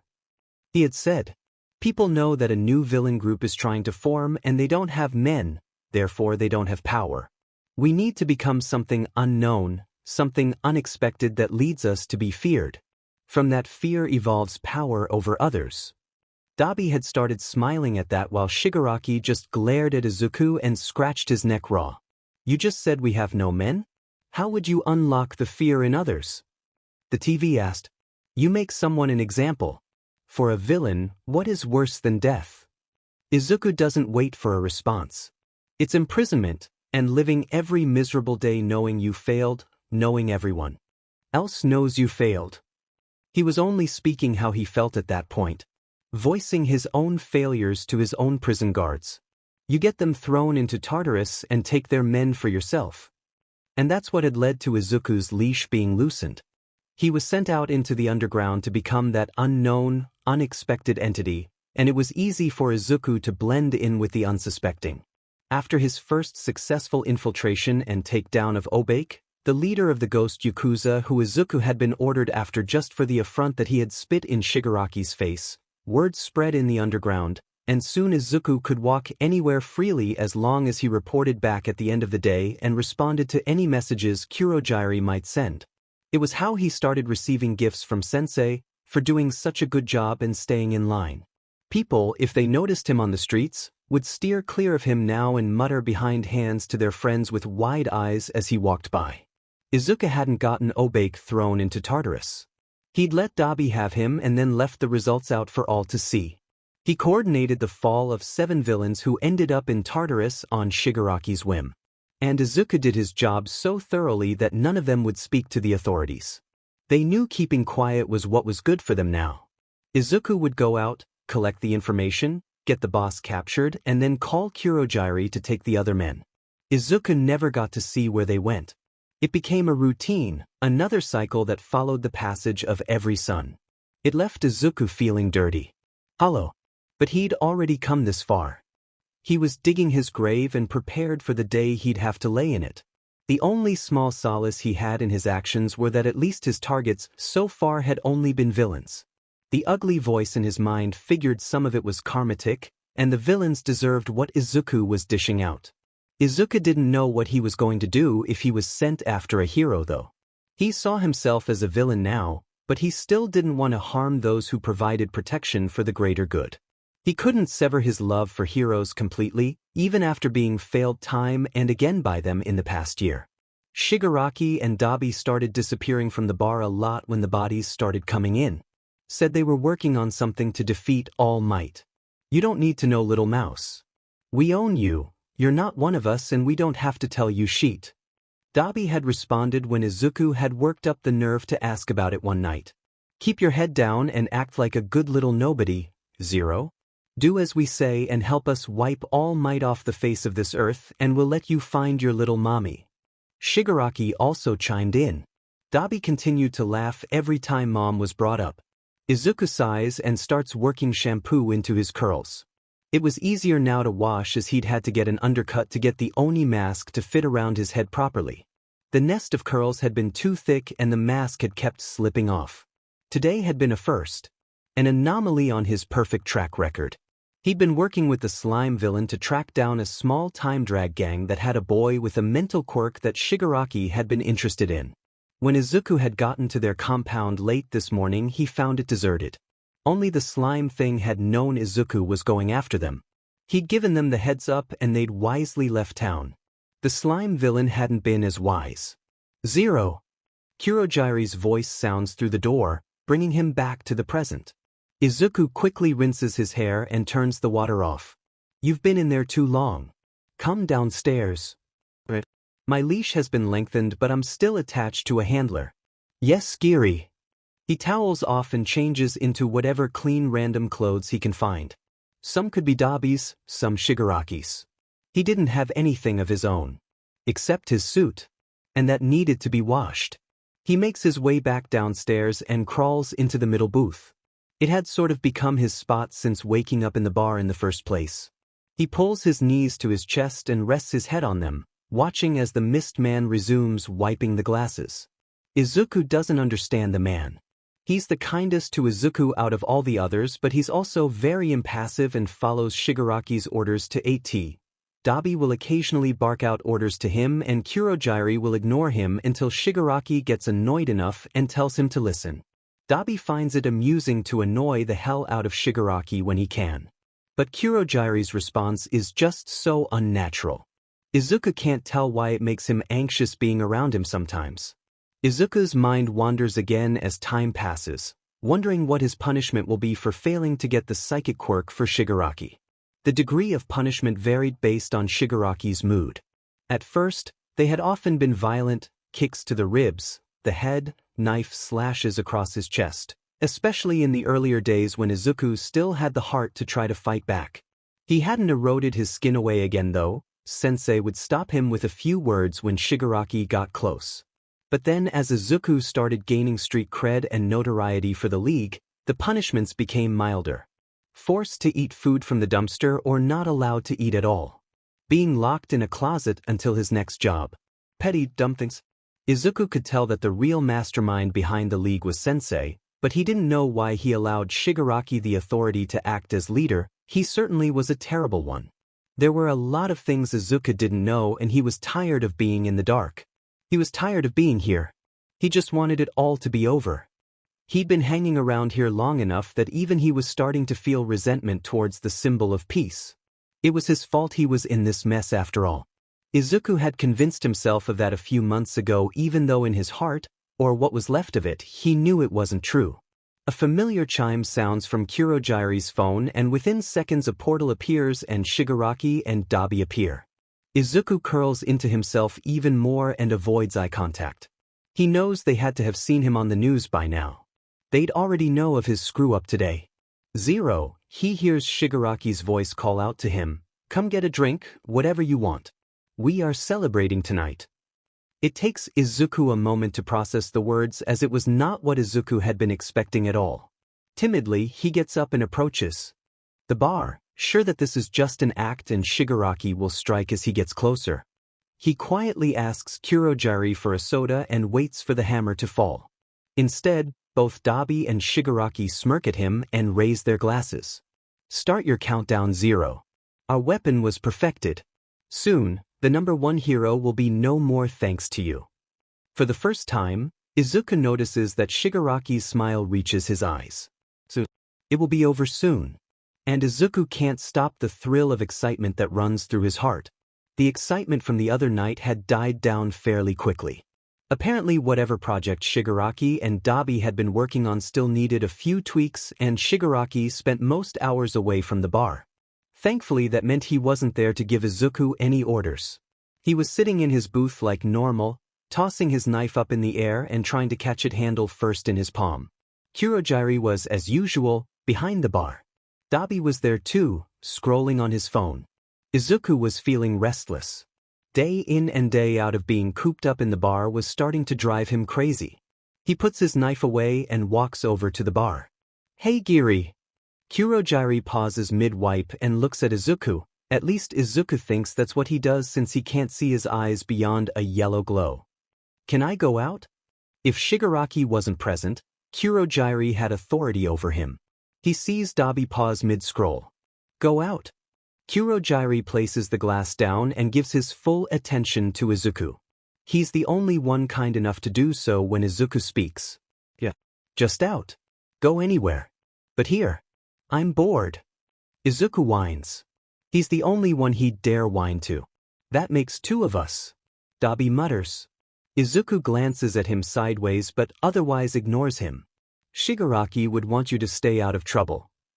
The Mist Man is considering it. Scout's honor," Izuku says sarcastically, saluting 2 fingers off his forehead. "He's never been in the Scouts. You will come back when I call for you. Don't really have a choice there now, do I?" Boredom was really getting to his mouth. He hears Dabi huff next to him. The Mist Man is silent for a moment and then gestures with his hand as a portal appears on Izuku's side of the bar. He dashes to grab his Oni mask from the booth and runs through it. He doesn't care where Kurogiri dumps him. He's out. It's nearing 1 in the morning and the air is crisp to his lungs as he gathers his surroundings. Kurogiri dumped him in a park that looks oddly familiar. He continues looking around. "Minute. He dumped me in Mizudafu. He was at Sita Park. Kind of where this all began." He could actually see the area where he used to train with Eraserhead. He wondered if he had patrol tonight. It would be nice to see a friendly face again. Izuku is about to start jogging down the trail when he hears a familiar whooshing sound and lets out a groan as he looks back. "Why are you here?" His sense of freedom is now gone. "'Cause I was fucking bored too. Didn't tell him to drop me off at the same diamond spot as you though." Dabi shrugs and puts his hands in his trench coat pockets. "So then leave." Dabi just glares at him and takes a step towards him. "Just for that I'm following but you little sheet." Izuku internally groans but turns around and begins walking. He could easily outrun Dabi, but it wasn't worth it. They'd both end up back at the bar eventually, and Izuku would rather it not be with Dabi in a bad mood. The scar on his arm stung as a reminder. He lets his feet guide him, going nowhere in particular. It's early enough in the morning that everyone is asleep. No one will notice the 2 villains roaming the quiet streets. He turns his head and watches as Dabi follows him, staring at the ground, not looking at anything in particular. His staples cause him to briefly shine every time they walk under a street lamp. Did a hero do that to you? The burns, I mean. Izuku cannot keep his mouth shut today apparently. Dabi continues looking down and Izuku thinks he's not going to respond until he hears, "The old F isn't a hero." But it's someone you know then. How'd you meet Shigaraki? It's actually a question he's been dying to know the answer to but has always been afraid to ask. It's none of your fucking business. Why do you want All Might gone? Dabi finally looks up at him. The F? Is this 20 questions? How about you listen to your name and change it to 0? Goddamn. Izuku sighs and continues walking. Maybe he should have stayed at the bar. It's silence for the next couple of blocks and then Izuku hears a scream. That sounds like a child. On instinct he takes off running towards the sound and hears Dabi cursing behind him. He follows the child's wailing and finds himself behind a small community park area that's shared between 2 apartment buildings. The buildings themselves are shabby and run down. Izuku sees someone close their window and pull their blinds to shut out the screaming. It makes him sick. I may be a villain but I can't ignore a child like that. He comes upon a small little girl, maybe 5 or 6 years old, cowering in terror and crying, flinching every time a second child is struck by a man standing just in front of her. You filthy liar. The man is yelling as he strikes at the second older child. This one is also a girl, but maybe 8 or 9, and must be the younger one's sibling as they share a striking resemblance. Don't you lie to me. I know you took it. She put you up to this, didn't she? Where did you hide it? The older girl just keeps her arms over her head, trying to protect herself from the man's fists. Mama said not to tell. She cries out. Izuku's blood raises as he takes in the scene before him. He's just about to take a running leap to kick the man away from the girl when Dabi's blue flame come flying past him, heading straight for the man. Izuku is barely quick enough to grab the girl and turn his back to the flames, shielding her from the searing heat. The man is not so lucky and is hit square in the chest. The force of the flame knocks him back, searing through his shirt and scalding the exposed skin. His head knocks back against the ground and he doesn't move again. Both girls are now screaming in terror and Izuku looks back to see Dabi, hands ablaze and taking heaving breaths. His blue eyes are glacial as he stares at the man on the ground. Dabi, stop. You're scaring them. Izuku has never seen the man so angry before and he doesn't seem to hear him. Izuku leads the girl away from the man and towards her younger sister. Okay now, it's okay. I'm sorry that happened. Look, you're okay. Izuku tries to console the girls but they both just start crying harder. The area suddenly lights up with blue and Izuku brings the girls closer and hugs them to his chest. Shoo, don't look, don't look. He has a feeling he knows what Dabi just did. The light turns back to normal and Izuku chances a glance behind him. He sees a pile of ashes, the cement scorched in the outline of where a man once existed. Oh my god. Izuku looks at the 2 girls. What do I do now? Turns out he didn't need time to figure it out as a heavy boot strikes him hard mid-abdomen and he goes flying away from the girls. Get away from them. Izuku groans but gets back to his feet quickly to assess the intruder. He sees Dabi's hands spark again and a man Izuku last saw 6 months ago stands protectively in front of the children, angled between facing him and Dabi. Erase her head. He'd heard the screams while taking a break up on a rooftop a couple blocks away. Being the only hero that routinely patrolled the area, he took off sprinting in their direction. The area was known to house the riffraff of society. Cheap housing led to cheaper morals and Shota wasn't ignorant of the abuse that went on. He hadn't been expecting to witness a murder though. Too far away to see the quirk user, he could do nothing but run faster as he saw Blue's flames decimate the existence of whoever had been on the ground. The flames looked familiar to him too, and he wasn't sure where he'd seen them before until he got closer and noticed the burned, stapled skin wearing a trench coat. And his heart stopped as he noticed who was holding the 2 screaming children. The vigilante. The villain. He was now guilty by association in Shota's eyes. Is this a kidnapping? Get away from them. He didn't have time to decide as he finally reached the scene and jumped, kicking the Oni-masked villain in the side and getting him away from the children. Angling himself between them and the villains, he sees blue spark in Dabi's hands again and takes him to be the bigger threat. His eyes glow red as he activates his quirk and the blue flames die out. He sees the man's eyes widen in frustration as he tries to call forward his quirk again only for them not to work. Shota takes the opportunity to throw the ends of his capture weapon out towards each of the villains. The smaller of the two seem to be expecting him to do that and flips backwards at the last second, failing to be ensnared by Shota. Instead he only gets Dabi, who struggles against the restraint but can't escape. Shota may be holding him tighter than he normally would. Where is he? Shota yells at Dabi. Where did you take Midoriya, Dabi? The man stops struggling for a second and sends a murderous glare towards his companion before turning back to smirk at the hero. He's been around. Shota is angry. He takes his capture weapon and knocks Dabi against the side of the apartment building. The villain just grunts and blinks as a small stream of blood trickles down his forehead, having been cut against the uneven brick. Tell me where he is. Tell me. Shota's heart is pouring out with his screaming. He took my kid, he took my kid. Where did he take my kid? You gonna just stand there, you little sheet? Dabi is talking to the other villain.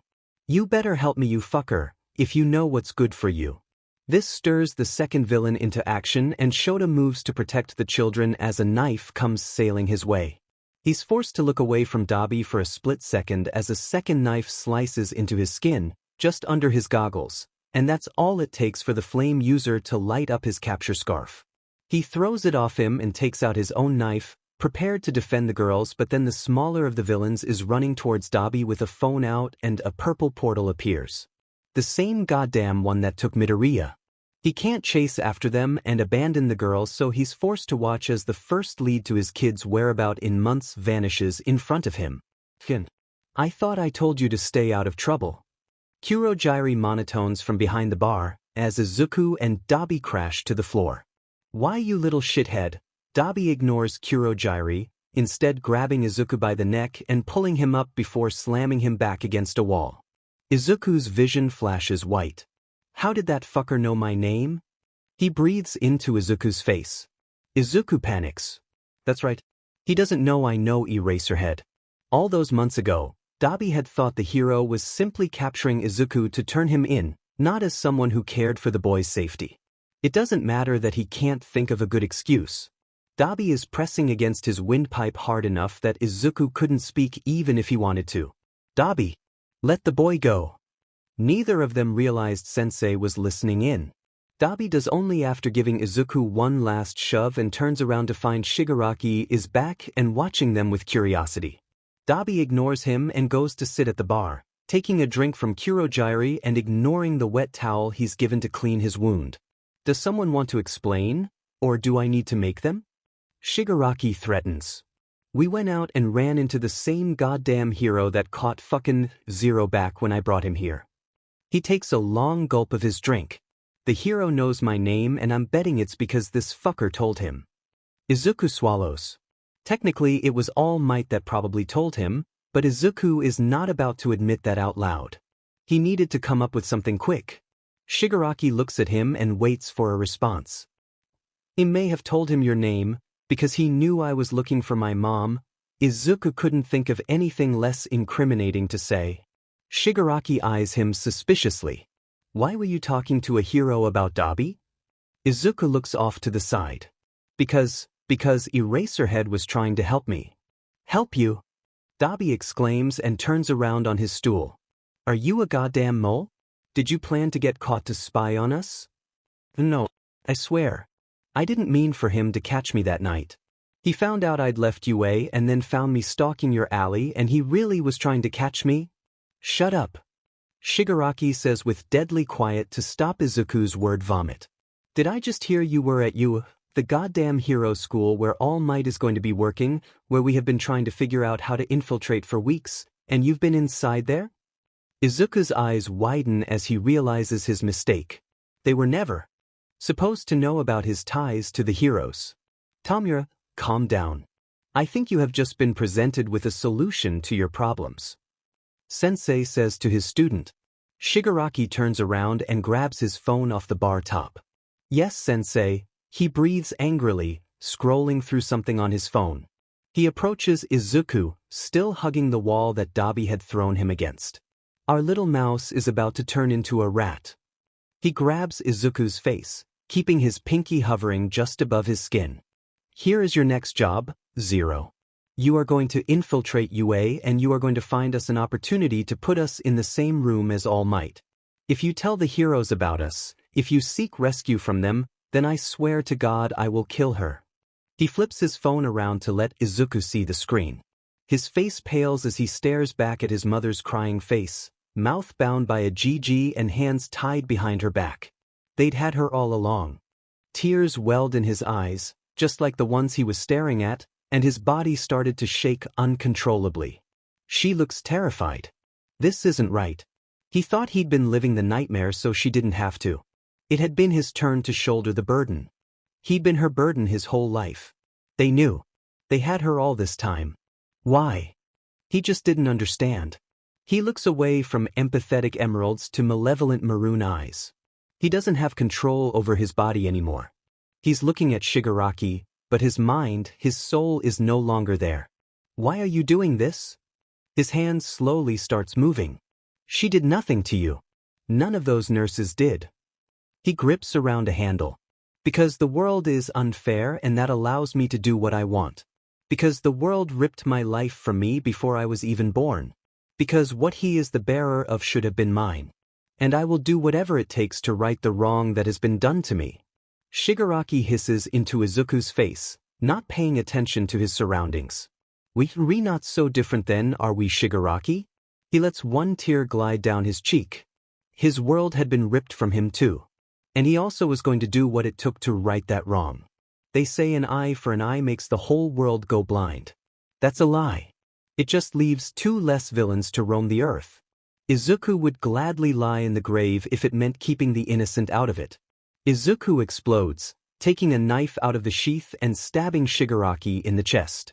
The blade slices through skin and muscle before getting lodged in the sternum, and Izuku kicks out at the villain's abdomen, using his momentum to dislodge the knife while grabbing for another one. Shigaraki screams and blood flows freely from the wound. Dabi jumps up, ready to join in the scuffle, but Shigaraki calls him off. Izuku storms towards Shigaraki, using the reflexes that they forced on him to knock back the villain's hands and continue slicing into his skin. Shigaraki isn't nearly as strong as Izuku is, used to relying on a quirk to be his bronze.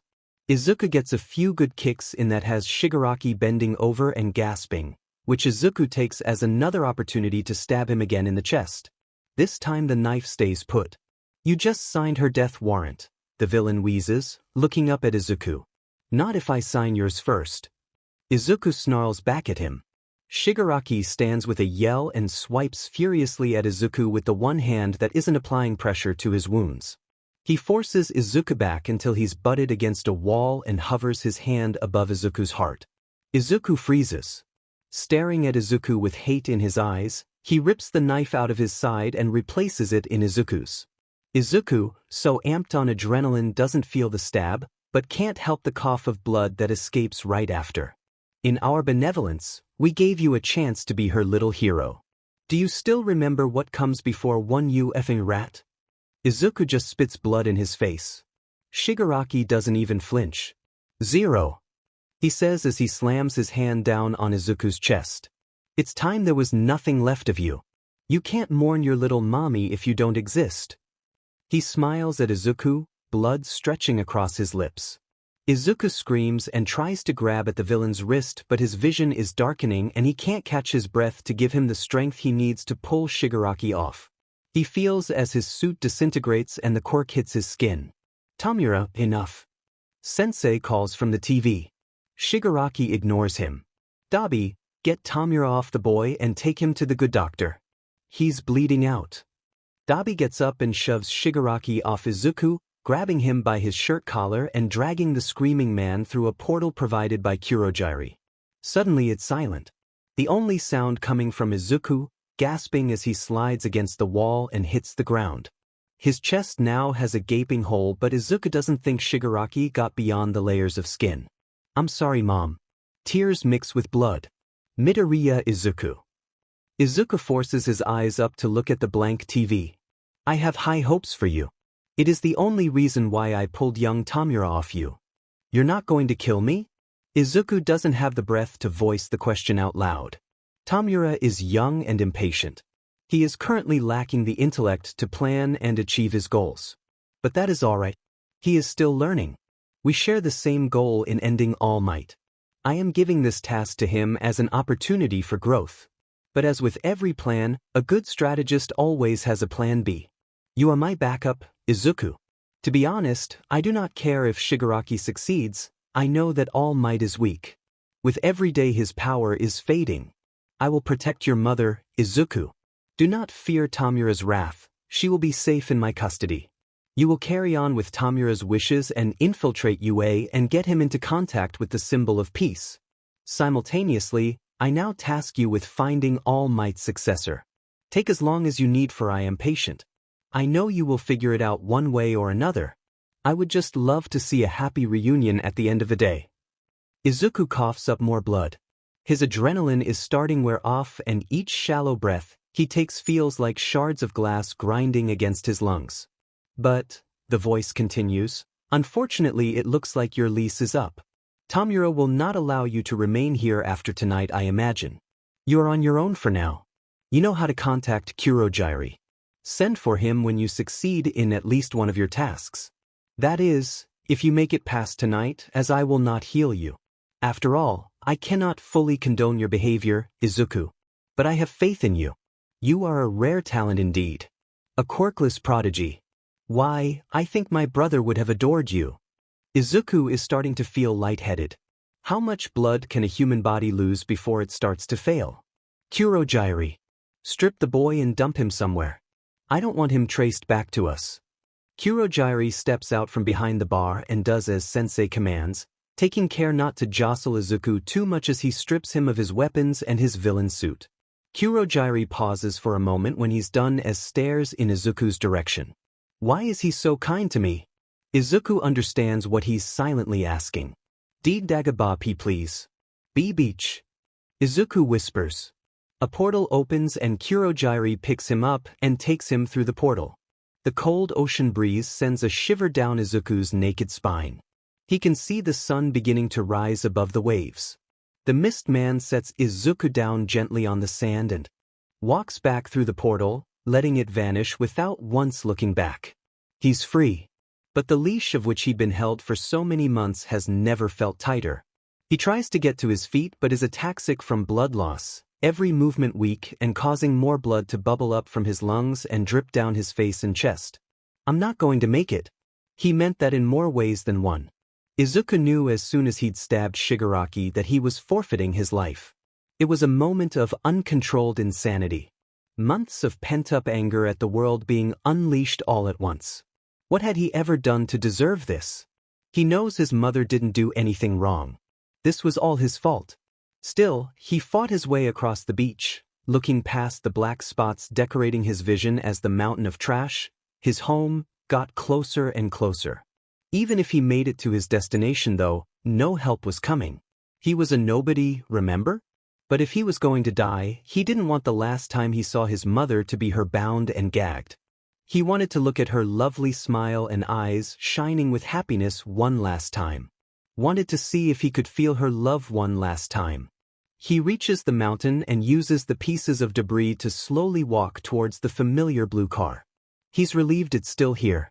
By some miracle, he makes it and pushes down on the window, leaving bloody handprints along the way.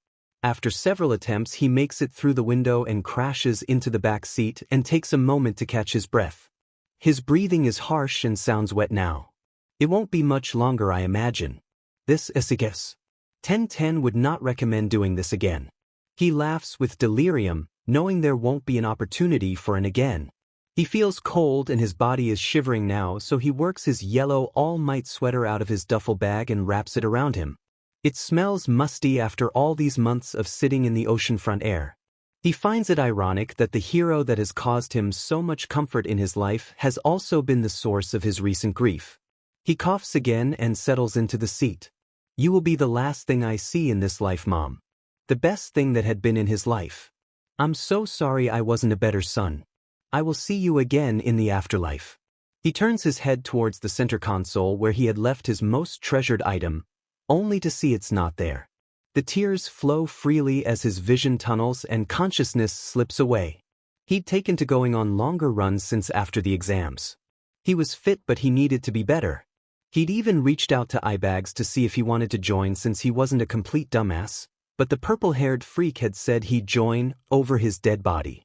His new sort of friend had reminded him of Dagoba, though, so here he was running barefoot along the beach face watching the sun begin to rise. Running in sand required the use of muscle he hadn't realized he'd been ignoring. He's 2 miles in when approaches a dark trail in the sand. Katsuki looks around and sees nothing. It hadn't rained in days, there were no cars in the parking lot when he'd begun, so what was up with the sand? As he approaches, a shiver goes down his spine. The sand has been painted red with blood. There's a trail leading up past the mountain of trash. Katsuki wipes the sweat from his face onto his hands and continues running, following the trail of blood. He follows as it leads to a beat-up piece of chic car that has the back window down and blood dripping down the door. He lets off small explosions as he approaches the window and then nearly blasts himself backwards from shock. In the back lay his childhood friend, and Katsuki wasn't sure if he was breathing. "I'm not in the mood tonight, Tsukachi." Shota just wanted the shift to be done. He was exhausted both mentally and physically. He wanted to go home to his husband and his cats and cease to be aware of all the hurt in the world for just a few hours. He'd only needed to make one last stop for the night, something that had become a sick sort of cathartic release for him, even though he knew his kid wouldn't be there. Then he would go home. "We just got a call for an ambulance." "Aizawa?" The call came from Dagoba. The caller mentioned Midoriya's car. Shota hung up and started sprinting. He'd already been halfway there. He reaches his problem child's car just as the ambulance does. 2 paramedics fly out of the back and rush towards the open window of the abandoned car.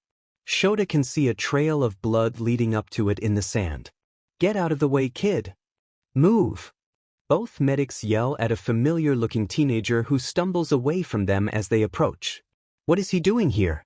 He glances at the car. The medics are working to get the back door opened. He can't see the occupant inside. He still doesn't know if it's his problem child. "Bakugo," he says as he turns from the medics, recalling the name Tsukachi had said after the slime villain incident. He looks back to the spot where he had just seen the blonde standing, to find it's empty and the kid is nowhere in sight. What the F dash? Considering Bakugo had just been a victim of an attack himself, he knew better than to leave the scene. Shota doesn't have time to dwell on it as he hears a loud groaning sound and looks to see that they finally got that goddamn door open. One of the medics reaches in with a curse and comes back out carrying a limp, naked body, scarcely covered with a faded all-might sweater and a familiar mass of green curls. Midoriya. Shota's heart drops to the floor as he sees his problem child. He's covered in blood and his skin is as white as a ghost. The medic runs back to the ambulance carrying Midoriya in his arms. They couldn't bring the gurney out onto the sand. Shota runs after them and follows the medics into the back, shutting the doors behind him. "Sir," one of the medics attempts to speak but Shota just cuts him off. "I am Pro-Hero Eraserhead and I am invoking my emergency foster license." He flashes his hero license. This kid has been part of an investigation and currently has no contactable family. "I am his guardian and I am going with him." His eyes are glowing towards the end of his statement, leaving no room for argument. The medic just nods and raps on the window separating them from the driver, and the ambulance begins to move, sirens blaring in the quiet of the morning. Shota sits in a small seat at the foot of the gurney and allows for the medics to work, squeezing his hands into fists to stop them from shaking. He's a seasoned hero and he's seen plenty of devastating wounds before, but never on someone this young, someone he cares about. Someone he failed to save from this mess in the first place. 3 by 1 centimeter penetrating wound to the thorax, 10 by 5 centimeters laceration to chest along midline. One of the medics is assessing his kid while the other starts placing a catheter and slips an oxygen mask over him. Shota can't even tell if the kid is breathing. "What happened to you, problem child?" Signs of tissue hypoxia is present, suggests PCV is at transfusion level. Pulse not palpable, respirations shallow and inconsistent. The other medic gets the catheter in and starts hooking. ECG leads up. Shota has been attached to one plenty of times over the years, and the beeping noise provides some comfort to him, until one of the medics curses and starts performing chest compressions. Shota jumps up and asks, "What's going on?" Panic is leaking into his voice. He's in cardiac arrest. The other medic responds while grabbing a vial of clear liquid from a crash box and injecting it into the catheter. Pushing 1 milligram AP. But I heard the monitor. His heart was beating. "Don't do this to me, kid, not when I finally found you." He has pulseless electrical activity. The electrical conduction in his heart is still functioning, but the mechanical or muscular part isn't. The machine thinks his heart is beating when it's not. Shota can do nothing but watch helplessly and let the professionals do their job. He prays to any god that will listen to save this child. Why is the world so cruel to you? Shota wishes it was him on that gurney, not a child, someone too young to be taken from this world, who still needs to see the wonderful things that it still has to offer. That Shota wished he could offer to him. But I was too late. He's dead. Katsuki can't stop the small explosions emitting from his palms. He knows he's singeing his clothes, but he has no control at the moment. He can't get the image of Deku, laying there lifeless in the back of that piece of sheet car. How'd he even get there? What happened to him? There was so much blood. He didn't even remember calling the ambulance. All he knew was one moment he was staring at his dead childhood friend, sure he was dead because the living have to breathe, and the next thing he recalled was being yelled at by some medics to move. So move he did. He sits on the curb outside of Caffeinated. It was the closest familiar place to him from the beach, but it was still currently closed. He didn't even like the Diamond Cafe, but it was also the last place he'd known Deku to be alive at. He's still shaking as he hears footsteps approaching from behind him. "Bakugo?" a woman's voice asks. He turns around with wide eyes and a pale face and sees Suki, the shop owner, staring at him with concern. "Bakugo, what's wrong? Do I need to call an ambulance?" Suki comes over to crouch by him on the curb. "I don't think anyone can help him now. He was too late. They should have sent the coroner instead of an ambulance. Deku is dead. His teeth are chattering. He thinks he's in shock." Suki gasps in shock and clasps her hands over her mouth. A few tears roll down her cheeks as she takes a moment before rubbing gently along Bakugo's back. "Do you need me to call your parents?" He shakes his head. He can't bear to tell them right now. "A friend then? What about Hitoshi?" He nods. They said they'd keep each other updated on their mutual acquaintance. He hands her his phone with difficulty and she spends a few minutes looking for his number before asking, "Do you have his number?" "I don't see Hitoshi in your contacts." "Alright." He forgot the purple-haired freak's name when he'd originally gotten his number. LKK for EI bags. Suki shoots him a disapproving glare but says nothing as she steps away to call his sort of friend. Suki leads him inside the cafe and thankfully the cats stay away from him. It could be because of the explosions he's still emitting, or the fact that they know he wants to be alone in his grief. He doesn't know how long he's been sitting there when a warm mug is placed in front of him and a purple-haired boy silently slides in next to him and places a hand on his shoulder. They both let the tears fall in silence. 2 minutes, switch. The medic doing compressions stops and watches the monitor. Now there are no lines on the screen. No beeping to be heard. Sheet, now he's in asystole. The second medic restarts compressions and the first grabs for the vial again, pushing more epinephrine into his kid. "I think he's hypovolemic and hypoxic." The first medic says and looks at Shota. "He's lost too much blood and it's depriving his tissues of oxygen. I think that's what sent him into cardiac arrest." "What's your blood type?" "B+. Do you know the kids?" "Oh. Sheet. You're incompatible, but it's the only choice we have right now. We don't have blood on the rig.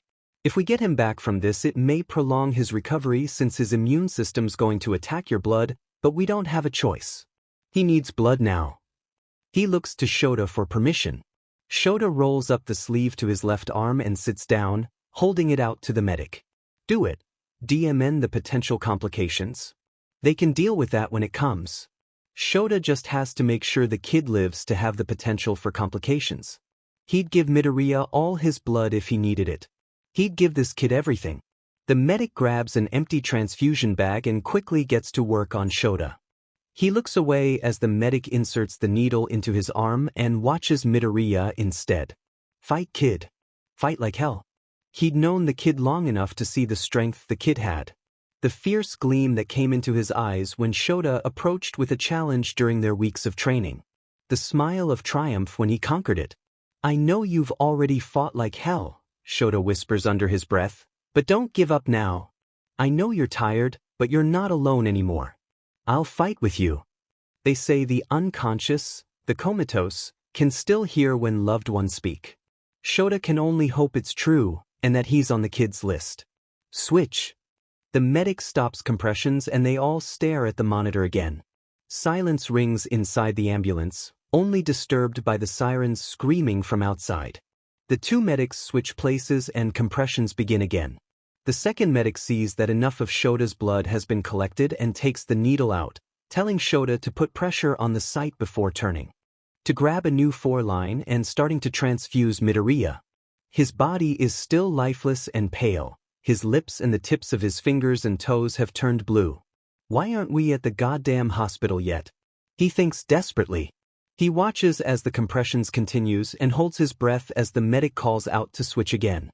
His heart sinks at the silence from the monitor and even the medics start to look on with sorrow in their faces. No, don't you dare give up. Beep, beep, beep. They're slow and far in between, but the beeping is there. One of the medics listens to Midoriya's chest with a stethoscope. He smiles and nods, systole confirmed. The other medic cheers and continues to monitor the ECG. Shota lets out a breath he hadn't realized he'd still been holding. We're not out of the woods, Eraserhead. He needs more blood and surgery. It's going to be touch and go until... F-. The medic monitoring Midoriya starts compressions again. No. The kid had crashed again and they had already used all of Shota's blood. We're out of time. The medics continue their attempts to resuscitate him and all Shota can do is watch in horror. They finally make it to Midoriya General, and the medics rush Midoriya into the arms of the waiting staff. Eraserhead tries to follow but is stopped by a nurse and led to the waiting room. There's only one or two others sitting in there with him and they eye him curiously. While they don't know who he is, they recognize that he's a hero. Heroes don't usually wait in the waiting room. They're usually the patients. He ignores them and takes out his phone. His hands are shaking and he feels like he just sprinted a marathon. He'd already been worn out from his patrol, and the ambulance ride is now catching up to him, tipping him over the edge of exhaustion. He died. My kid died. He doesn't know if his kid is still dead or if he's currently being saved by someone's healing quirk. He doesn't know if he's been gone for too long already. Why did the villains take him in the first place and why did they dump him like that? Why did they leave him for dead? Why do I always seem to fall short when it comes to helping him? Shota has too many questions that need to be answered, but he's not thinking clearly enough to find the answers right now. He knows Hisashi is working at the radio station, but he always keeps his phone on vibrate in case there's an emergency. Shota would consider this one. He doesn't think he can wait alone and keep his sanity. He needs his husband. Sho, are you all right? His husband immediately answers. Zashi. His voice cracks. We found him. The words he'd always imagined saying elatedly keep catching in his throat instead, caught by the grief of having seen the kid crash. Where are you? Shota can hear Hisashi grabbing his keys and doors shutting. Midoriya General. I'll be there soon, Sho. It's only once his husband arrives and he's changed into civilian clothes, bless his amazing husband, that they find a private corner and the tears roll down both their cheeks as Shota recounts what happened this morning. He'll be okay, Sho, he'll pull through. Zashi gently wipes a tear away and cradles his husband's face. He saved you once and you just returned the favor. I believe it was fate the night you punched him in the face, yeah? Fate has brought you back together. It won't be so cruel as to rip you apart this soon. Shota bitterly laughs and leans his forehead against his husband's. His heart hurts and he feels like there's a missing piece. A piece that died with his kid. He thinks that yes, the world could be that cruel. It's been hours and still no update. He can only hope that means the kid is giving the hospital workers something to fight with. Shota looks up as footsteps approach in their direction. They're the only ones sitting in this corner of the waiting room. An exhausted doctor in surgical scrubs stops before him. He pulls the surgical cap off his head and places it solemnly clasped in his hands in front of him. We lost him. No. A voice screams and silence falls over the lobby. Shota had already been having a sheet day, and the bumbling blonde oaf that he hadn't noticed walking up behind the doctor was not improving things. If he'd had his capture weapon, he would have strangled Japan's #1 hero. Consequences be demanded. Wide eyes stare at the hero in the lobby, and Shota sees phones being whipped out. Shota was not doing this here. Not when he was potentially about to be dealt an emotional blow he wasn't sure he'd recover from. Oboro's death all those years ago still caused him anguish on some days. He didn't think he could survive past failing to save 2 people so young. The tired doctor seemed to be thinking along the same lines, and to Shota's relief said, "Let's take this somewhere more private. Please follow me." Shota shoots a dirty glare at Tsukachi, who'd been hiding behind All Might. "I had to tell him," he mouths. Shota just makes his eyes glow red in response.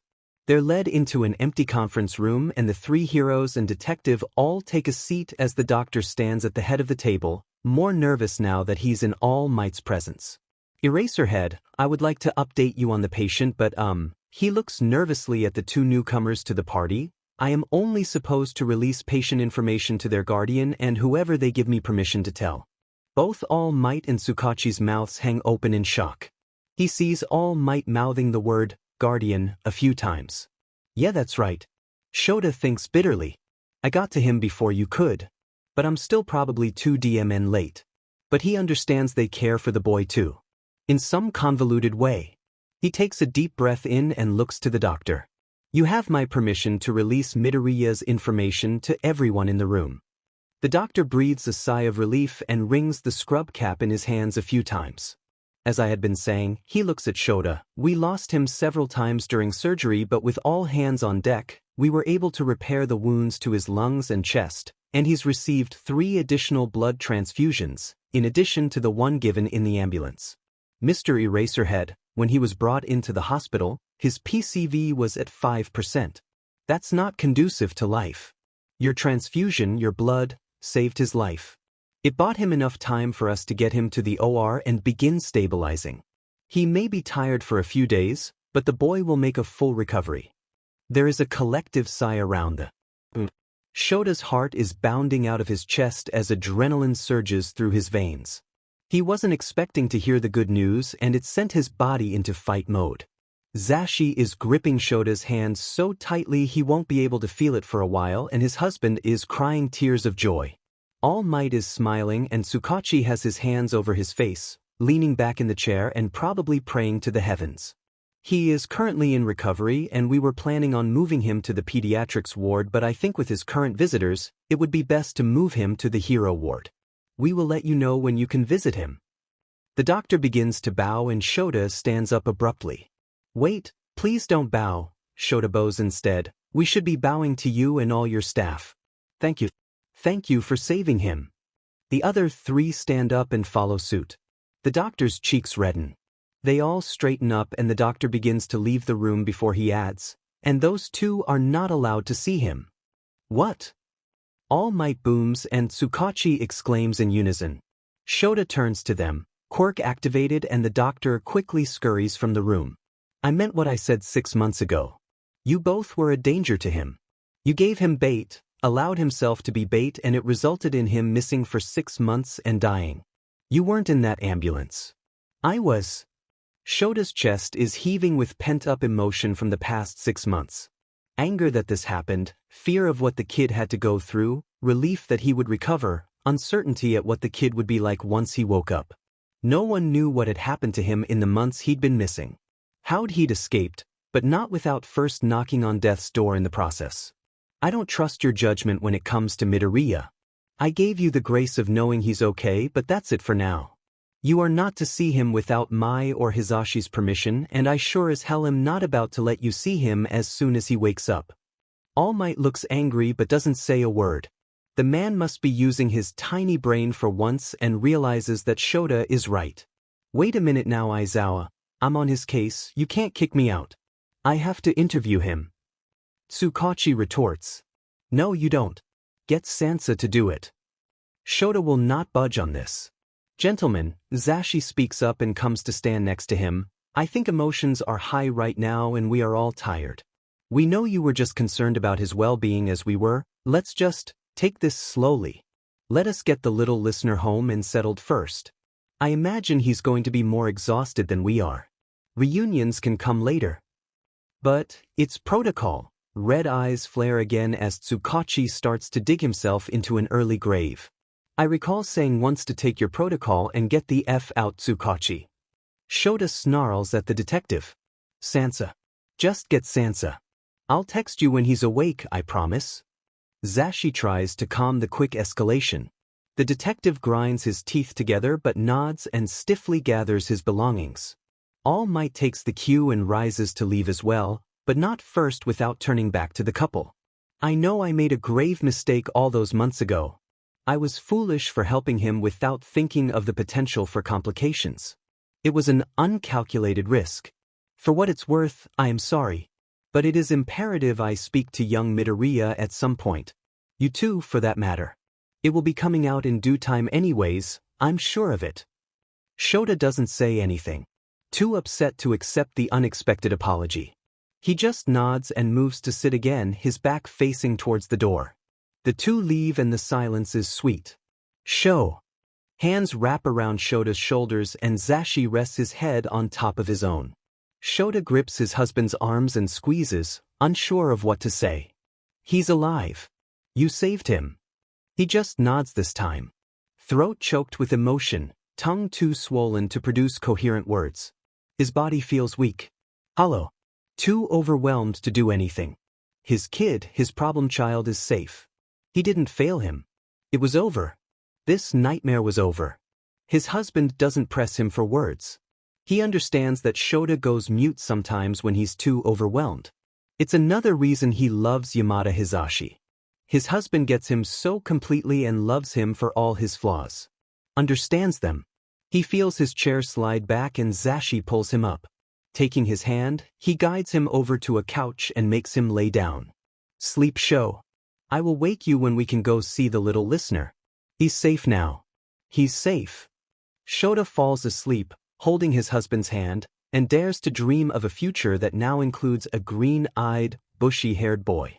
Sho baby. Sho. A soft voice whispers in his ear. He cracks an eye open to stare into Zashi's smiling face. It takes him a second to remember where they are and he bolts upright. Zashi steps back and puts his arms up placatingly. It's okay, babe, he's okay. The doctor just came in to tell us that they're moving him to the hero ward. We'll be able to go up in a few minutes.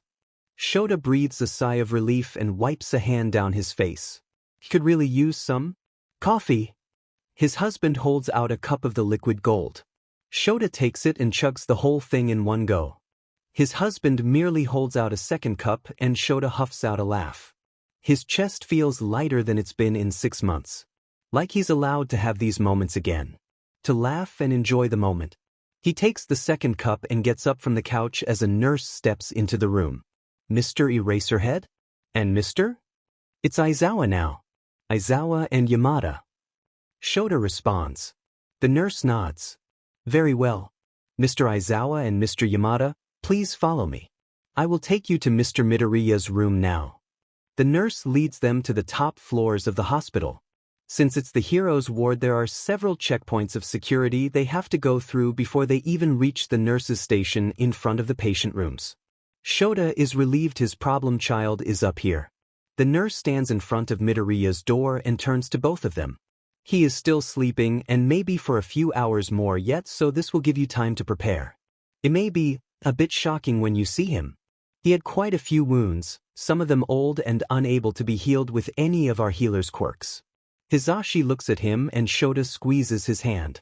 Nothing could be worse than seeing the boy dead. They could both handle seeing the scars. The nurse stares at them a few seconds longer before nodding and opening the door, stepping aside to let them in. She closes it quietly behind them and leaves them be. The room is dimly lit and most of the light is provided by monitors next to the bed. Shota can't help the nervousness that comes from seeing the ECG. The beeps aren't so reassuring now, knowing the machines can be tricked. But then his eyes land on the sleeping boy in the bed. He's in a hospital gown, so the wounds that Shota had noticed are hidden, but they fall instead on his neck where there's a dark red hand-shaped scar wrapping to the left. Shota grips his own neck in shock. He thought that had been blood on the boy's neck. Zashi gasps as he approaches the boy and gently picks up his right arm. He hadn't seen the purple scar that adorns it earlier either. Both arms are covered in thin, white scars that pale in comparison to the other two. What did they do to him, Sho? His husband looks at him with sorrow in his eyes. I don't know, Zashi. But when we find out, he looks back at his husband. We will make them pay. He stares at the boy's face. Still pale, but no longer looking like death, he looks like he's experiencing the first amount of peace he's had in a while. Shota only hopes he will be able to keep it that way. Do you think he will want to live with us? Shota asks his husband. They'd had his room prepared for a while now. Thought they'd have been using it 6 months ago. Hizashi is silent for a moment, thinking. I hope so, Sho. But we won't force it on him. If he doesn't want us, we'll work to find him somewhere else that is safe. I don't think he'd object to that. Shota just nods and continues to stare at his problem child. They both take a seat near the bed and wait in peaceful silence for Midoriya to awaken. The world is spinning. Izuku blinks a white ceiling into focus and tries to move his head, but it sends another wave of dizziness. He groans, a raspy sound coming from his dry throat, and tries to move his limbs, but the effort is futile. He feels exhausted and like every body part weighs at least 100 pounds. What happened? He continues to stare at the ceiling, but his mind remains fuzzy. He thinks he hears a faint, Midoriya, but his eyelids grows heavy and he lets them fall and returns to his restful slumber. The next time he wakes up, the dizziness is gone. He still feels exhausted, but his body doesn't feel so heavy. He blinks the sleep from his eyes and looks around. He's in a hospital bed in a darkened room. Looking out the window, it appears to be evening, though he's not sure what day it is. Hasn't actually known the date for a while now. He stares at the rising moon and lets his memories drift back to him. The last thing he'd remember was going after Shigaraki because he CKS in a sharp breath. He remembered now. They had her. They had her and Shigaraki and threatened her, and he'd stabbed him and sense it. This wasn't over. He said he'd protect her. But he still had to find All Might. Find his successor and Sensei'd protect their butt. A monitor starts rapidly beeping from behind him, and he suddenly hears a chair shifting and turns his head only to flinch in shock. Erase her head. He's reaching out towards Izuku, slowly approaching like he's some wounded animal. There's a blonde asleep in the chair next to him, but his head is tilted back and Izuku can't see his face very well in the dark room. Midoriya?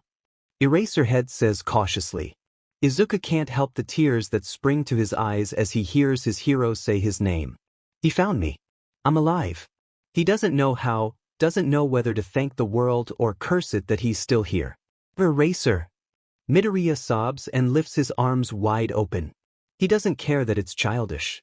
The hero takes the cue and moves forward quickly, wrapping Izuku comfortingly into a hug. He cries into the man's shoulder, not caring that his heaving sobs are vibrating them both and he's soaking the hero's shirt. Eraserhead slowly strokes a hand through his hair and whispers comforting words to him. You're all right. You're safe. I'm so sorry. It's okay. The truth was it wasn't okay. But Izuku couldn't do this alone. He'd worked up the courage to ask his hero for help once before. He'd work up the courage again. But for tonight, he needed comfort. He needed safety and to pretend he hadn't been a villain for the past 6 months.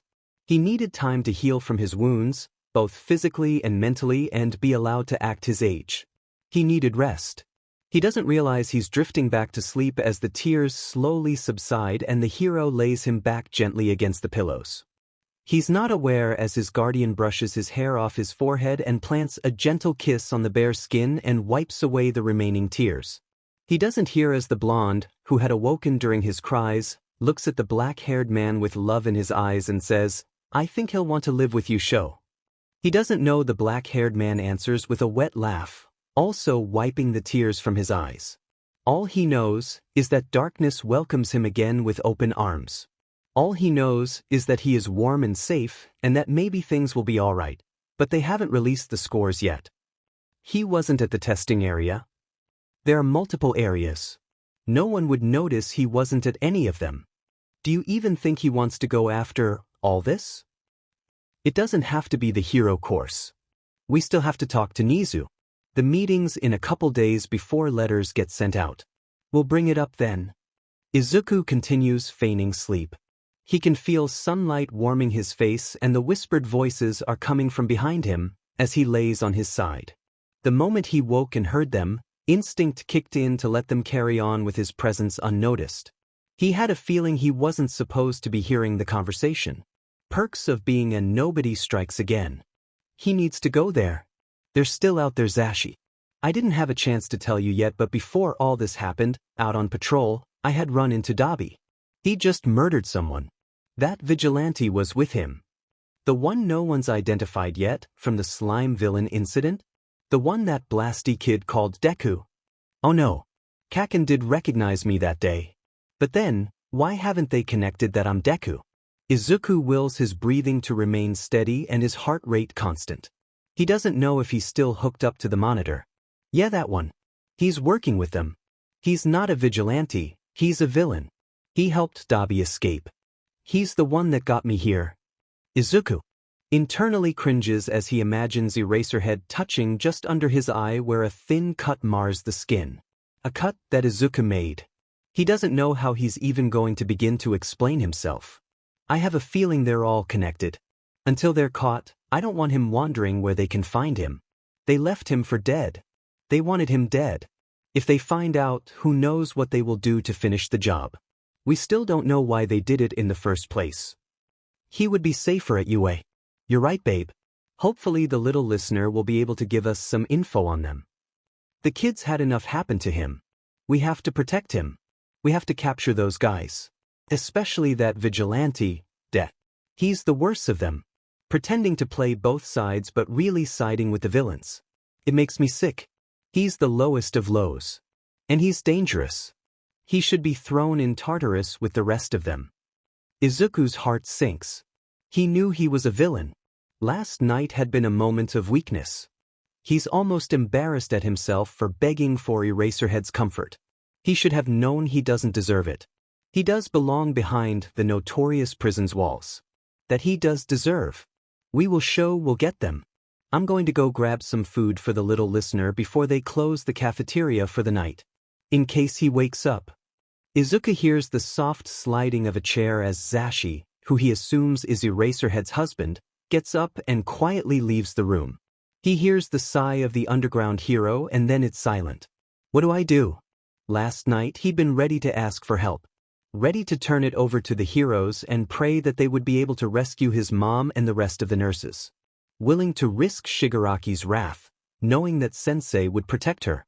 He'd never seen the man behind the TV before, but he had authority over them all. Izuku didn't think he'd been lied to.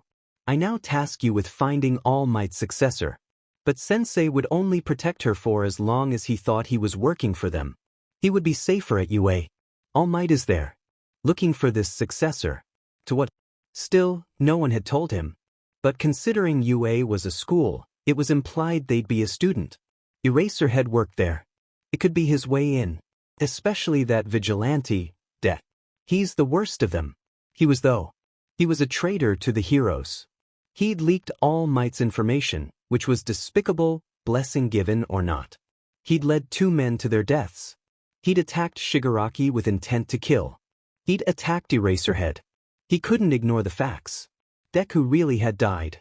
He was 0 and he worked for the League of Villains. Until I free her.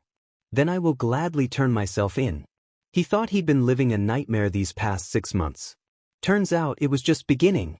Izuku takes a long, deep breath and opens his eyes to a vibrantly red sky. He watches as the light is consumed by darkness. The imagery was not lost on him. Midoriya? Are you awake? Eraserhead asks softly. Well, here goes nothing. Or I guess I should say zero. He locked the guilt from his heart and turned towards his hero, knowing that this would only be partially an act. A small part of him still craved to be coddled like the child he was last night. He just blinks at Eraserhead.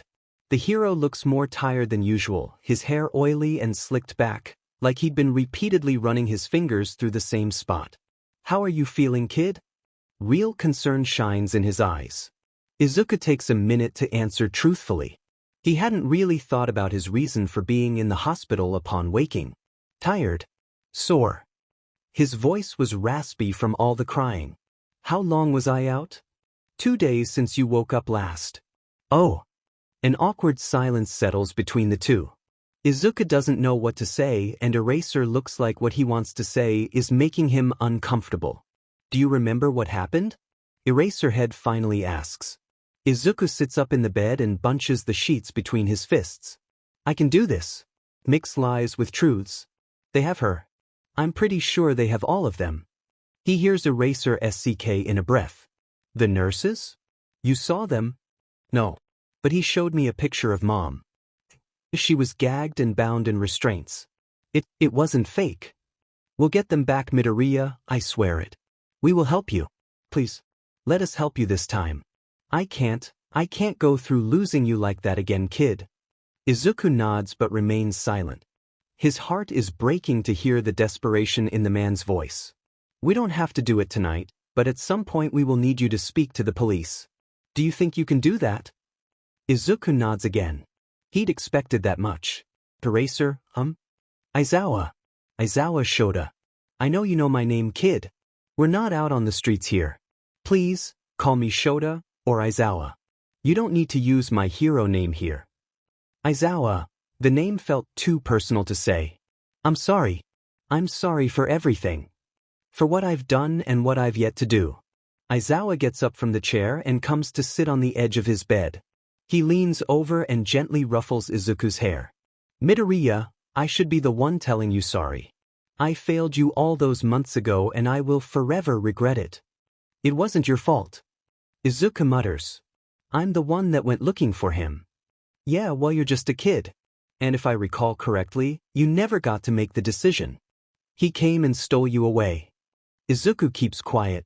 Eraser, Aizawa doesn't know the half of it. Doesn't know that Izuku had sent messages to the villain. Hey! Izuku looks up to see a wry smile on the man's face. I'm glad you're okay, by the way.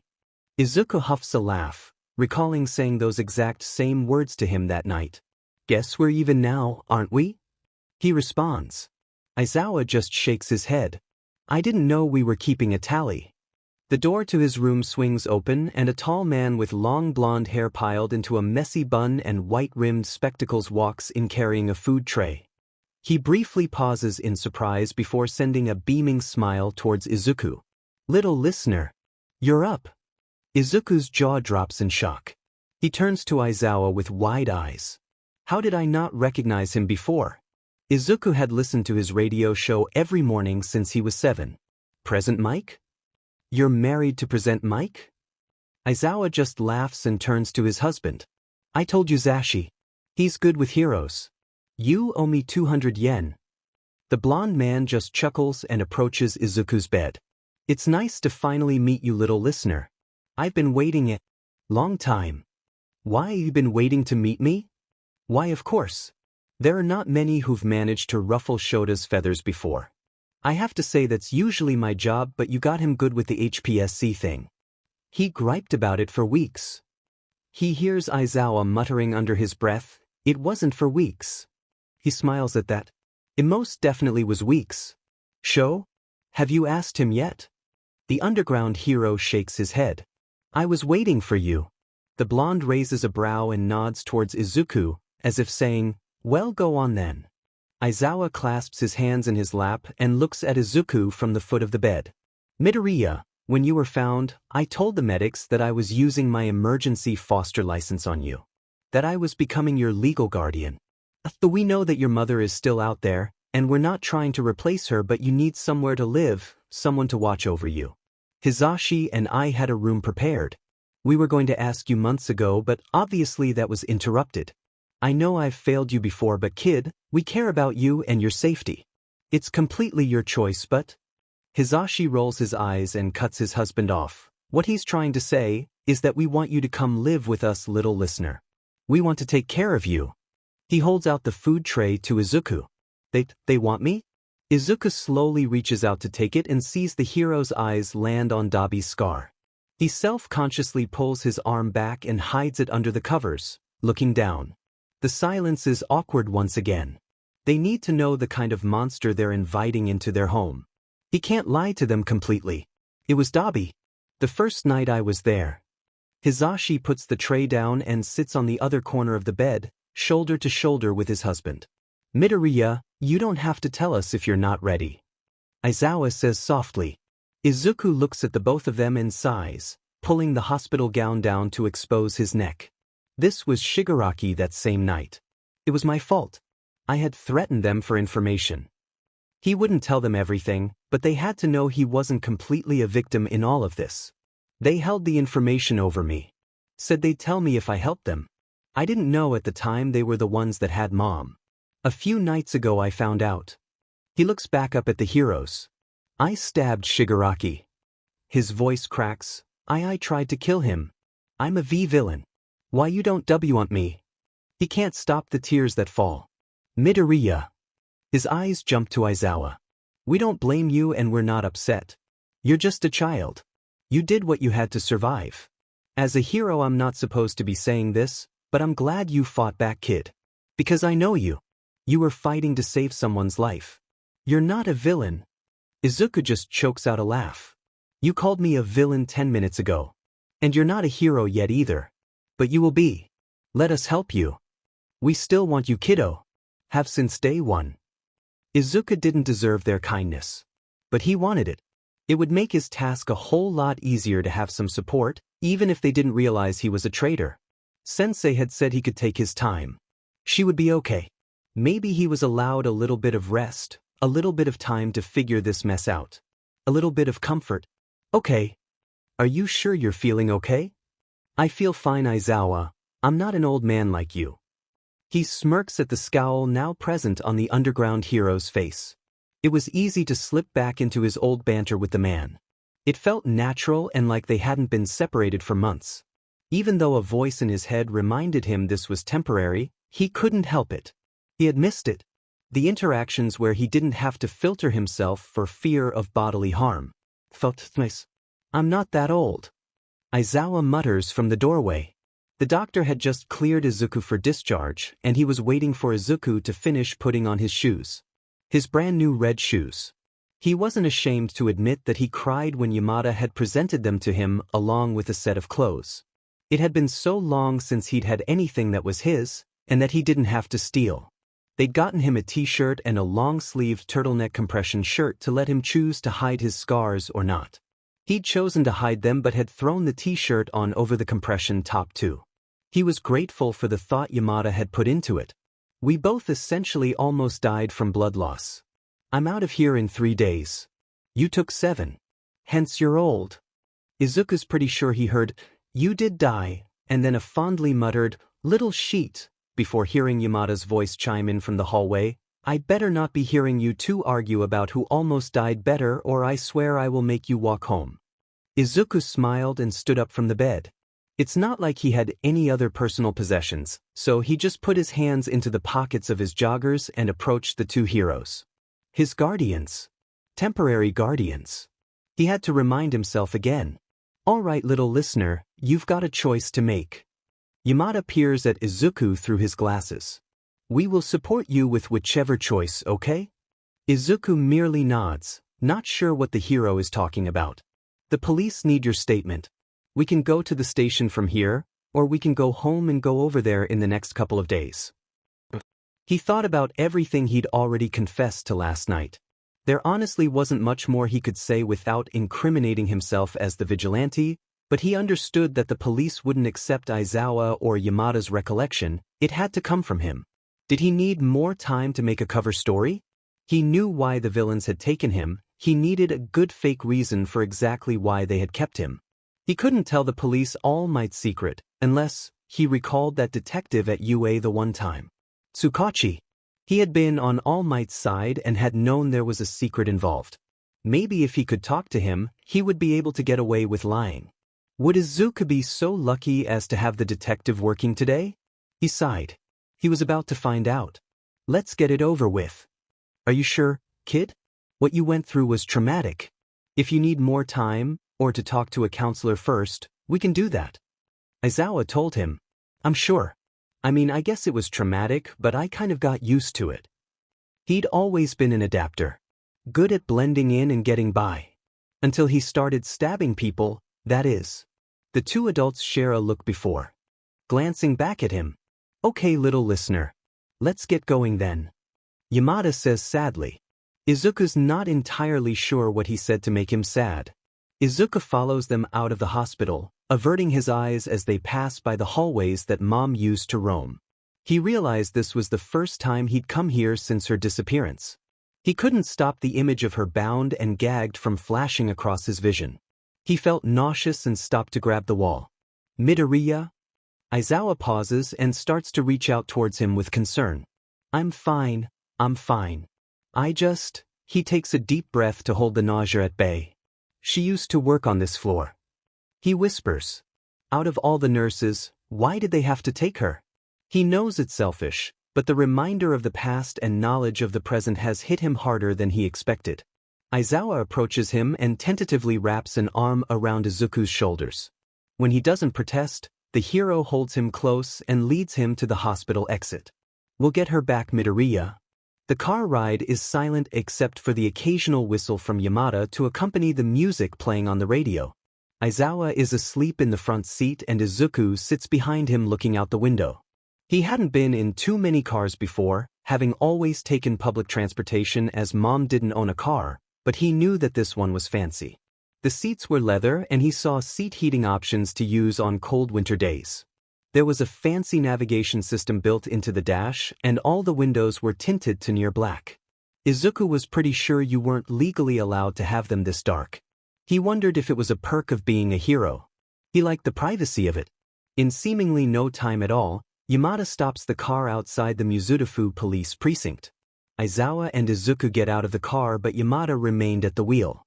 Noticing Izuku's questioning gaze, he merely smiles and says, I've got an errand to run.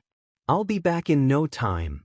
Before pulling away from the curb, Izuku enters the precinct and stands in the lobby awkwardly as Aizawa goes to speak with the receptionist. He looks around for Detective Tsukachi but unfortunately all the offices seem to be closed off from the lobby. Aizawa returns and they take a seat to wait. Not a minute later Aizawa's phone rings and he sighs before standing. I've got to take this kid. Sansa will be up in a minute for us. I'll meet you in there, okay? Izuku nods and the hero goes outside to take the call. Who's Sansa? He was pretty sure the detective's name was Tsukachi. Midoriya? He turns at his name. Oh, thank you, world. Detective Tsukachi is standing there with a cup of coffee and a couple manila folders under an arm. Hi, detective. Midoriya, I am so relieved to hear you are all right. I can't say how sorry I am that you had to go through all that. He glances around the lobby briefly. Where is Aizawa or Yamada? Aizawa's taking a call outside and Yamada left on an errand. Aizawa said Sansa would be out in a minute.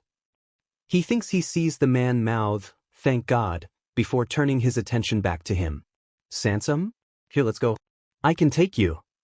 He gestures for Izuku to follow him so he gets up and follows the man down a hallway and into a plain-looking room, with the exception of the two-way mirror that spans the length of one of the walls. Izuku takes a seat at a simple wood-top table and Detective Tsukachi takes his place across from him. I'm afraid we didn't get off to the right start, but my name is Detective Tsukachi. I was working on the missing nurse's case and would like to express my heartfelt apology for not believing you all those months ago. It's inexcusable and I will forever be filled with regret and wonder about if we had known about your mother's disappearance earlier, if we might have been able to find her or prevent the others' disappearances too. Yes, detective. I would hope in the future you would actually do your job. Izuku responds coolly. The detective is the one that brought up his failures. Izuku's allowed to agree. The man coughs a few times. Well, I can't change anything now, but I promise you, I am doing everything I can in the investigation. I happen to also be investigating the appearance of a vigilante that has recently come to town. He was spotted with Dabi the morning we found you in an incident across town, but considering you were kidnapped by the villain, I was wondering if you knew of him too. May I ask you some questions? Izuku nods. Detective Tsukachi pulls out a recorder and presses a button. This is Detective Tsukachi and I am recording this interview for investigative purposes. Please state your name and age. He nods at Izuku. Midoriya Izuku, aged 15. True. Izuku looks up funnily at the detective. Yes, I forgot Midoriya. My quirk is human lie detector. It allows me to differentiate if the speaker is telling the truth or not. He smiles at the him. Oh, if you world. He's sure whatever deities there are, they're laughing at him right now. He's suddenly wishing that Sansa person had found him first. He wipes his now sweating palms on his thighs. Now Midoriya, can you tell me who kidnapped you 6 months ago? Dabi. True. Do you know why Dabi kidnapped you? He wanted to see if I had found out information about a hero for him. He widens his eyes at the word hero and hopes Tsukachi gets the hint.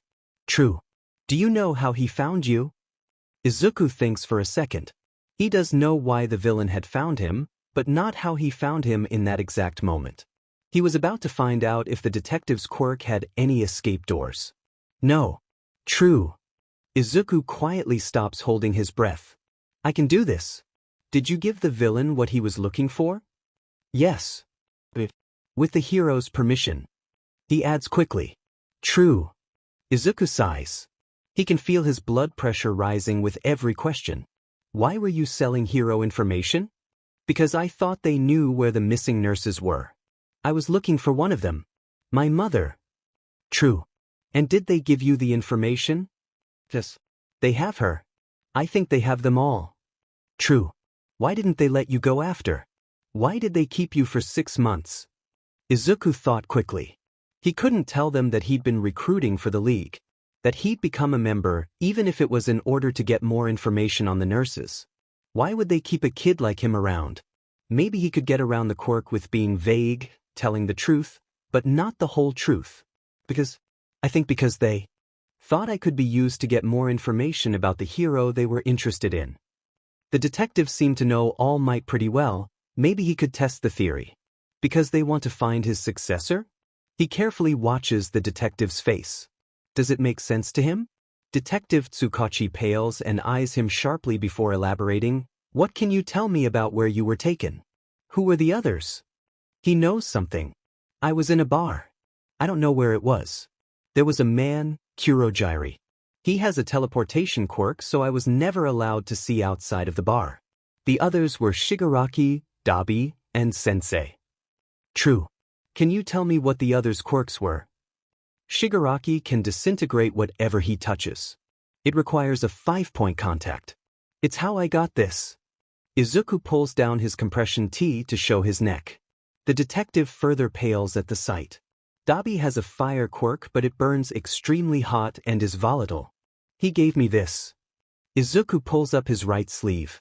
The detective runs a hand through his hair and exhales before continuing. True. And this sensei? What about him? I don't know. I never saw him. He spoke to us through a TV. True. Does he have a name? I don't know it. He was only ever called Sensei. The detective looks troubled at his response. True. What about the vigilante Deku? Was he there? Yes. Why didn't you mention him with the others? Izuku breathes a sigh of relief. He can answer this one truthfully. I forgot. True. What is his quirk? Izuku freezes. He can't say quirkless. There are so few around nowadays, and he's sure out of whoever's in the database, only he would be considered a close match to his own profile. He was about to be outed and Aizawa and Yamada were going to find out and he was going to be thrown in Tartarus and his mother was never going Tajitri Skudand. The door slams open and with a fury Izuku has never seen before, and Aizawa swoops in, eyes glowing and hair raised, coming to a stop next to Detective Tsukachi. The man looks nervous as Aizawa towers over him and slowly turns his head to look up at the hero. Aizawa throws back an arm and punches the detective in the face. "We're done here." He seethes at the man, now on the floor and clutching a bloodied nose. Aizawa gestures for Izuku to get up, and he isn't one to question a rare instance of good luck. He awkwardly waves to the detective and runs out of the room, passing by a nervous-looking cat mutant in the hall. "I'm sorry, kid. He wasn't supposed to be questioning you. He wasn't supposed to even talk to you without my supervision." Izuku recalls the conversation overheard at UA. Aizawa had been opposed to the detective and All Might being on my side.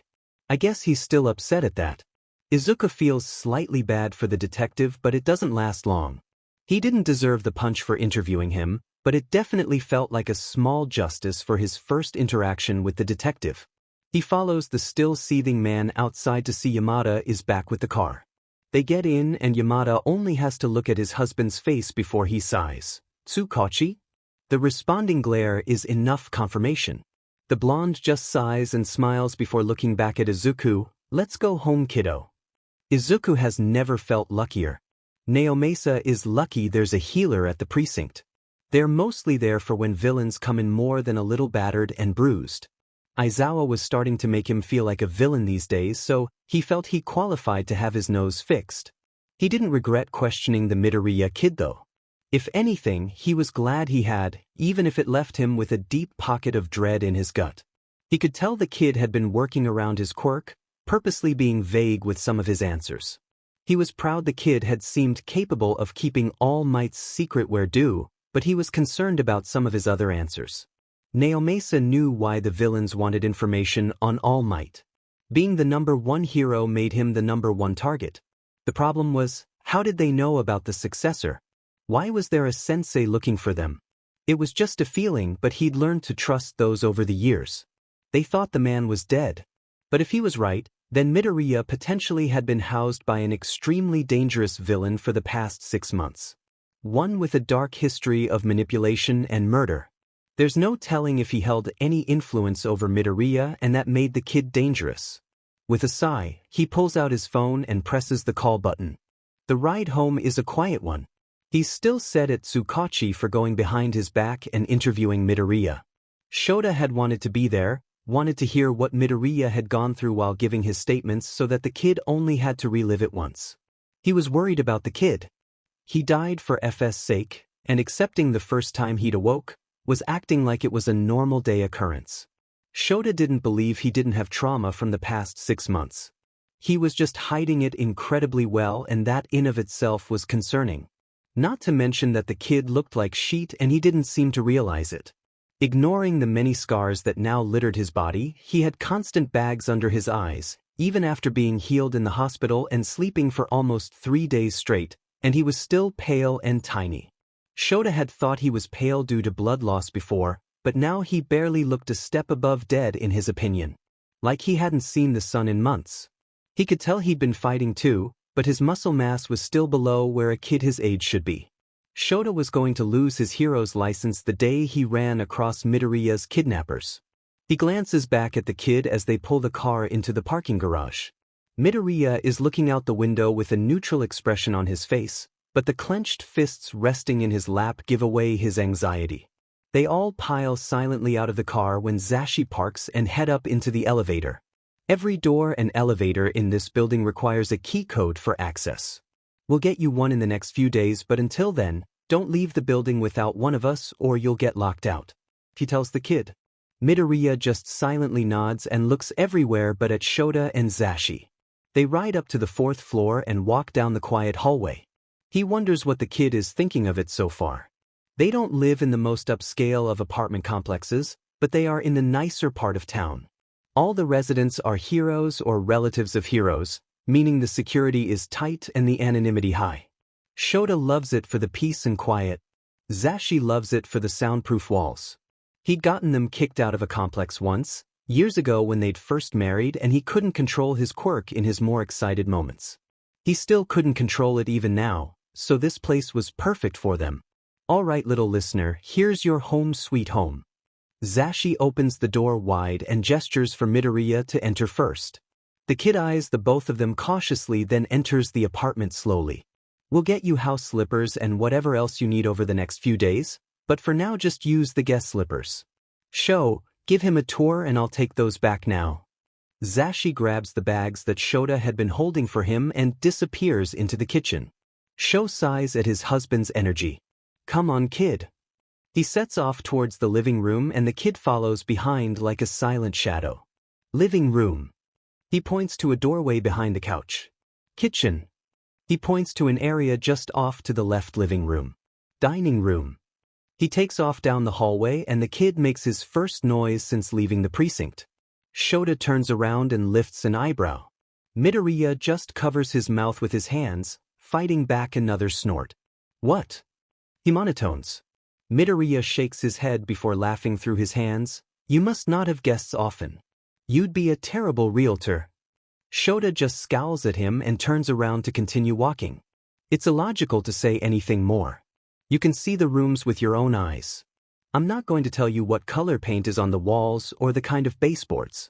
No one cares. It's called Stardew Blue and Alexandria molding. Zashi hollers from the kitchen. Shota just rolls his eyes and he hears the kid laugh behind him. He won't admit it warms his heart to know the kid can still laugh. Hizashi's office. Guest room and bathroom.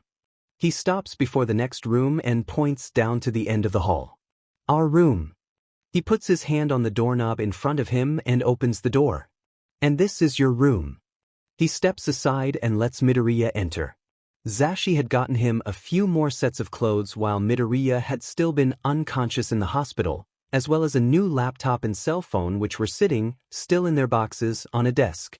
He watches as the kid slowly looks around the room and touches the bed before shaking his head and turning to face Shota. This is too much. I can't accept this. I could never pay you back. The kid's eyes look sad now. Haunted. All the happiness from a moment ago gone. It breaks Shota's heart. No kid should ever have to feel like they must earn the most basic of necessities. Kid, you don't have to pay us back for anything. Hell, tell us if we missed anything and we'll get it for you. This is part of what taking care of you means. But I don't deserve this. He hears the kid whisper. Shota almost sighs in relief. There's the trauma I was looking for. Not that he wanted the kid to have trauma, but it would be illogical for him not to have any. Before Shota can say anything, Midoriya turns to look at him and asks, Is it okay if I take a shower? He looks at Shota with those expressive green eyes. They're duller than he once remembered them but can still see a small fighting glint of his kid in them. He just needs time. The kid had been through a lot. But it wouldn't take him down. Shota would make sure of it. Figured. You don't have to ask for permission. Dinner might be ready by the time you're done, okay? The kid nods and Shota gives him his space. He walks back into the kitchen to find his husband hard at work over the stove. You're going to make him cry, you know that, right? Zashi turns, lifting a brow and waving a spatula with his words. He deserves this. I could not make it tonight. Shota smiles and goes to the pantry to grab some cans of cat food. He doesn't know where they're hiding, somehow knowing that they brought a stranger into the home, even if the boy is as quiet as they are. Was it really that bad that Tsukachi questioned him? Shota sighs. The actual questioning part, no. If anything, he was the best person to do it, to know that Midoriya is telling the truth, but said he did it behind my back. I can't forget how the both of them allowed a child to be in danger like that. And now we don't know if Midoriya told him any more than he already told us. He scoops the food out into 3 separate bowls. I think you need to forgive them, babe. They already apologized and they were looking for him just as much as we were. You said it yourself earlier. The villains are still out there. We should be working together, not against each other. Plus, I don't think Midoriya was innocent in all of this either. Shota stops what he's doing and turns to look at his husband, who must feel the intense stare heading in his direction since he turns and says, Hold on, don't get mad at me. I'm just saying, Midoriya was aware of what he was doing the day he left Yue's infirmary. He had to have heard our conversation. He knew what he was risking. He was willing to risk it all to save his mother. I think we just need to remember that. He's not a helpless victim. What are you trying to say, Zashi? Shota was starting to get a headache. I'm just saying that tomorrow we have to go to UA and All Might will be there. You can't be at his or Tsukachi's throats over the kid every time we see them. You can't keep Midoriya away from them forever. Shota chooses not to answer as he sets the cat's bowls down on the floor. None of them come running. Izuku was not expecting 3 cats to be waiting outside the bathroom door as he stepped out, freshly showered. 6 wide eyes stare up at him as he awkwardly sidesteps them and returns to the bedroom. His bedroom. He hadn't had one in almost a year. Hadn't slept in a bed in that long. The moment he had entered this apartment he'd felt dirty. Like every step he took was soiling the beauty of the place. Like he didn't belong. He knows he's the one that put himself in this situation, the one that told the heroes he would like to live with them, but he can't help the feeling that it's wrong. I thought the next time I stepped in an apartment would be with her. A few days ago, he didn't think he'd still be on this earth to do so. A lot had happened in such a short amount of time, he was only just beginning to have the gravity of the situation sink in. Choosing to ignore the introspection for now, he leaves the room with a trail of cats and heads towards the kitchen. The apartment is fancier than anywhere he'd ever lived. Polished gray wood flooring was occasionally covered by tasteful runners and the hallway walls, what had Yamada said, they were painted, Stardew blue, were decorated with framed news clippings of rescues or captures achieved by the 2 heroes.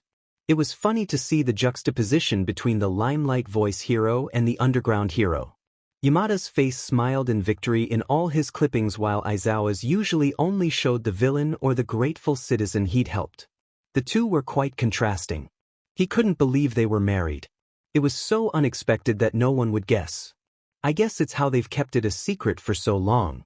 The living room was cozy, with a set of charcoal gray couches set up in an L shape around a simple dark blue wooden table with a large flat-screen TV sitting on a matching entertainment center against the wall. The curtains were open, letting in a soft light as the evening wound into night. A few plants hung from the walls or rested in the corners of the room, and the rugs felt soft and squishy under the house slippers. It was calming. Izuku appreciated the tranquility. He walks into the spacious kitchen, half of it taken up by a large gray and white granite island of which Aizawa sits on one of the comfortable-looking barstool chairs. At the other end was Yamada, just finishing scooping something into 3 bowls. The walls were lined with more granite counter space, with sleek black cabinets above and below it. There was a walk-in pantry next to the stainless steel fridge and a very fancy-looking coffee machine resting on the counter next to it. A hero's salary must pay pretty nicely. Izuku could never imagine living somewhere so nice. Marrow! Both the heroes look up at the noise as the 3 cats walk past Izuku and towards their food bowls. 2 of the 3 rub against his legs as they pad by. Are you kidding me? Yamada exclaims and stares at the Izuku in disbelief. Izuku freezes, unsure what he did to set the hero off. Calm down, kid, it's not you, it's the cats. Aizawa pulls out a stool on one end of the island table and pats it for him to come sit. It is him. How did you do it?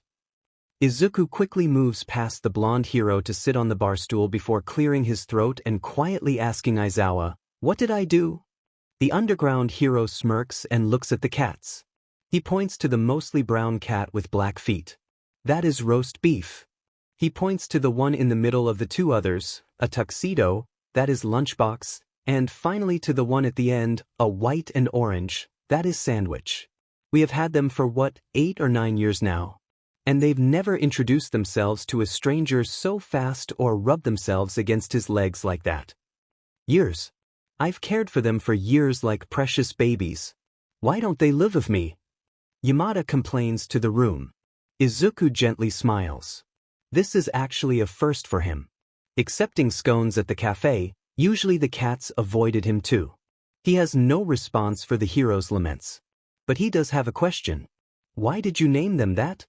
Aizawa snorts and looks to a picture held to the fridge with a magnet. Izuku can't make out the finer details, but it's a picture of 3 young boys. He thinks a younger-looking Aizawa and Yamada with a blue-haired boy in between them. A friend from many years ago named them before we even knew we would have the cats. He's the one that gave me my hero name too. I knew you didn't name yourself. Izuku mutters. The man turns back to stare at him.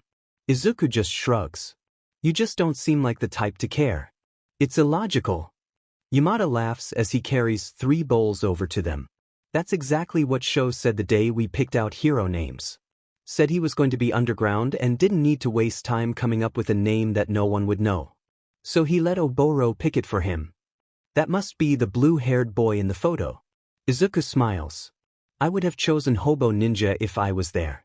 A bowl is placed in front of Izuku and he gasps as he sees its contents. Don't think I forgot what your favorite was, little listener. Yamada says from his spot with a smile. The tears spring to his eyes as he chokes out a tea thank you. He takes a bite and closes his eyes in happiness. It's the best meal he's had in months, made all the more special that it was made intentionally with him in mind. Katsudon. He really shouldn't be enjoying himself this much, but he can't help it.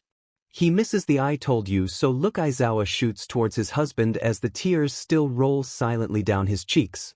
He almost feels a bit of his mother's love with each bite. It tastes so close to hers. They eat in comfortable silence, Yamada even putting a second serving in Izuku's bowl without asking, knowing Izuku wanted more but wouldn't have asked for it himself.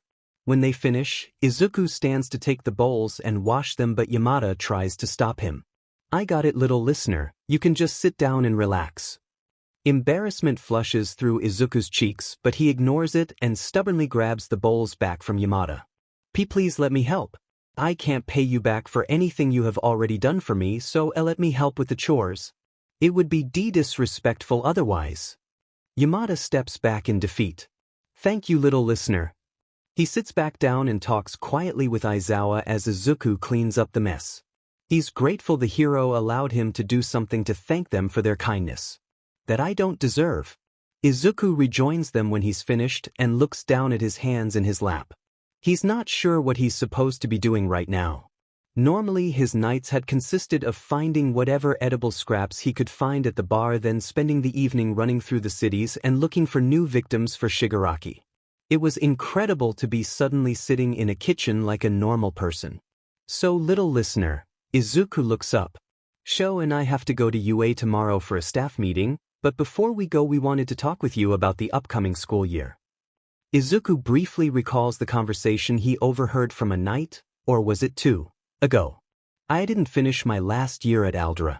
I have to repeat it. He actually didn't think he'd ever go back there again. You're not going back there. Aizawa says. We want you at UA, little listener. We still have to ask Nizu about it, but given your circumstances, we're pretty sure he'll be lenient about your middle school journey and find a way to admit you. It's at his discretion after all. You were top of your class before left. You're smart kid. You belong at UA. Aizawa chimes in. Izuku's heart stops beating. I belong at UA? The school he'd always dreamed of? They wanted him there? He wanted to be there, needed to be there to complete his task, but had never dreamed that anyone would want him there. This couldn't be real. Was he in a coma? He must be dreaming.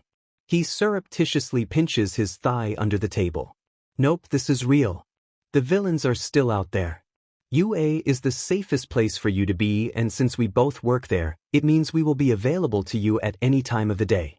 The question is, do you want to be in the hero course, or go to general studies? Aizawa asks him. I don't deserve to be a hero. It slips out before he could fully process the choice he was presented with. Aizawa looks at him strangely. I would understand if you don't want to be a hero, kid, but what do you mean you don't deserve it?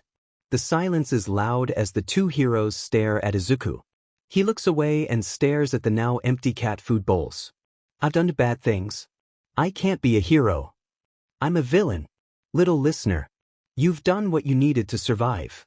No one's going to hold that against you. Midoriya, do you want to be a hero? He can feel Aizawa's gaze burning a hole in the side of his head. Where's the brat that followed me into an alley and took down a villain to save my life? Where's the little sheet that threatened to sick the HPSC on me if I didn't teach him how to fight? Because he needed to save some people? Hizashi gasps, Sho, don't curse in front of the baby. That gets Izuku's head up. He and Aizawa just stare at Yamada. You've heard it all from him, haven't you? Aizawa just smirks as Izuku slowly nods his head up and down. Yamada runs a hand down the lower half of his face. Even if I wanted to, Because yes, I still want to. Against all rational thought, every fiber of his being was desperate to being given the chance. I missed the entrance exam. It's too late. Kid, you're living with 2 pro heroes now who work at the school. Admission invites haven't gone out yet. We can still recommend you and try to get you in. It's not too late.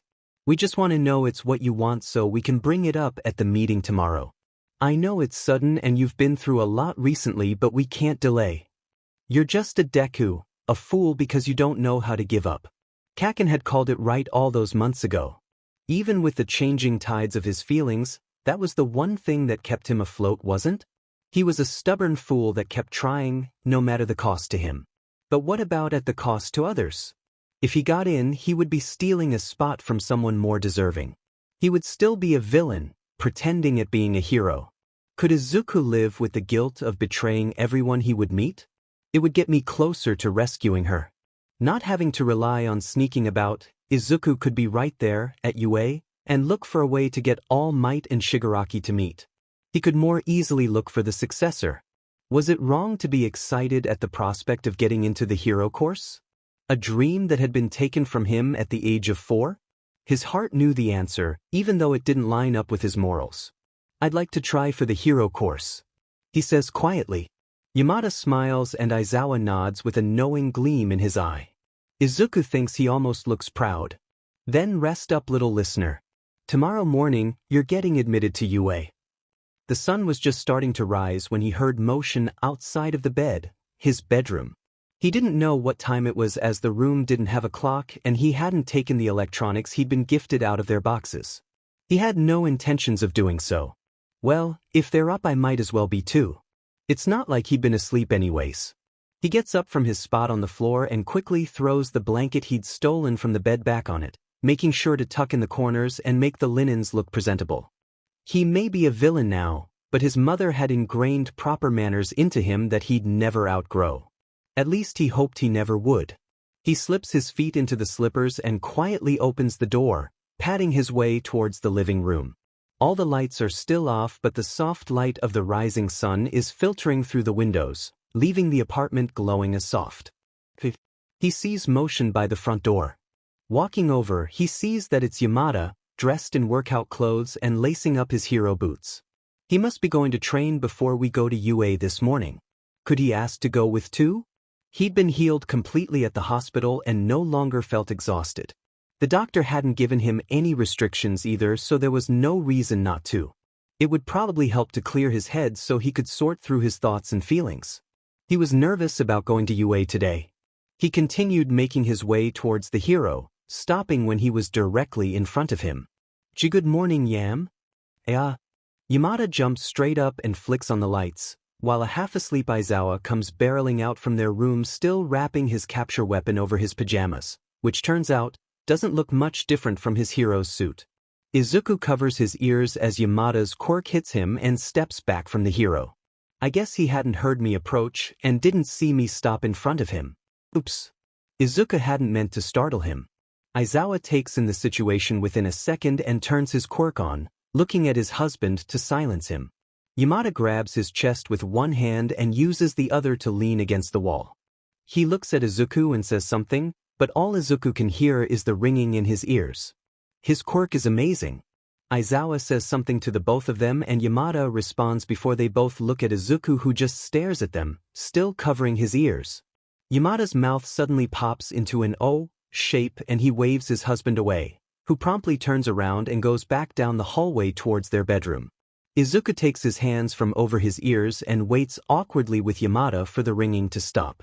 It's 5 minutes before he can hear well enough again. He clears his throat. I'm sorry, I thought you'd heard me. His voice sounds loud in the silence. Yamada just chuckles and shakes his head. You gave me quite a fright, little listener. Now I understand how Sho decked you. It was instinct to use my quirk, but I'm sorry I did. Can you hear all right now? Izuku nods. Good. Well then, can you tell me what you're doing up so early for? Izuku shoves his hands into the pockets of his joggers and stares at the ground. I heard you, so I thought you were both up and came out since I was up too. I noticed you were in workout clothes though and thought I'd ask if it would be okay if I went to work out with you. He can feel the embarrassed blush spreading across his face. This was a bad idea. He doesn't want to work out with me. Why did I think this was a good idea? Sure, little listener. I could always use a sparring partner if you're up for it. Izuku looks up with nervous relief. Why yes. Yeah. Put your shoes on and let's go. I'm pumped now. Izuku quickly throws on his shoes and follows the energetic blonde out into the hallway. They enter the elevator and instead of going down like Izuku had expected, Yamada hits the button for the top floor. Seeing Izuku's puzzled face, he says, "This building houses heroes and their families.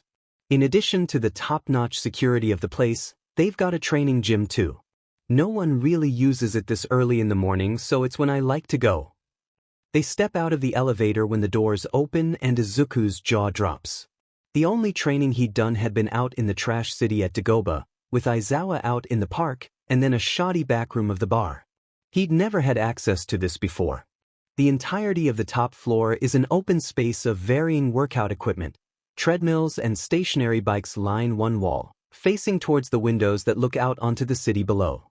With the rising sun, the room is glowing a fiery orange. The other 3 walls are lined with mirrors, with weights set at one end and several sparring mats taking up the rest of the space. Everything is clean and looks to be of high quality. Let's get warmed up, then we can practice some hand-to-hand, ya little listener? Izuku nods and follows the hero to one of the treadmills where they run in comfortable silence for a couple miles before stretching and heading over to one of the mats. All right, little listener, let's see what Sho taught you. Yamada places one foot forward and the other slightly behind him, crouching and bringing his arms out in a wide but relaxed stance. Izuku mirrors him and they both wait for the other to make the first move. Izuku decides to strike first. Running forwards, he slides across the mat and kicks out and Yamada's forward leg, causing the hero to put all his weight on his back leg to avoid Izuku. He pops up and goes for a kick to the man's chest, but Yamada blocks him with a forearm and throws a punch out with his free arms. Izuku ducks and swipes his leg again, intending to knock him off balance. The voice hero merely jumps over his leg with a "Great job, kiddo. Sho taught you well." Little does he know I've had other training since then. Izuku just keeps quiet and focuses on trying to take the man down. It feels good to be fighting like this, just for exercise and not because he's corralling villains for the league or fighting for his life. They spar for maybe an hour or so. Izuku's not completely sure of the passing of time, before Yamada finally halts him and pants, "I think we'll have to leave it at a tie for today, little listener."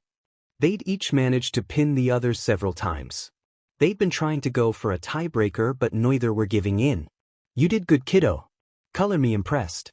I didn't think you'd manage to get me as much as you did." Izuku smirks and just shrugs his shoulders.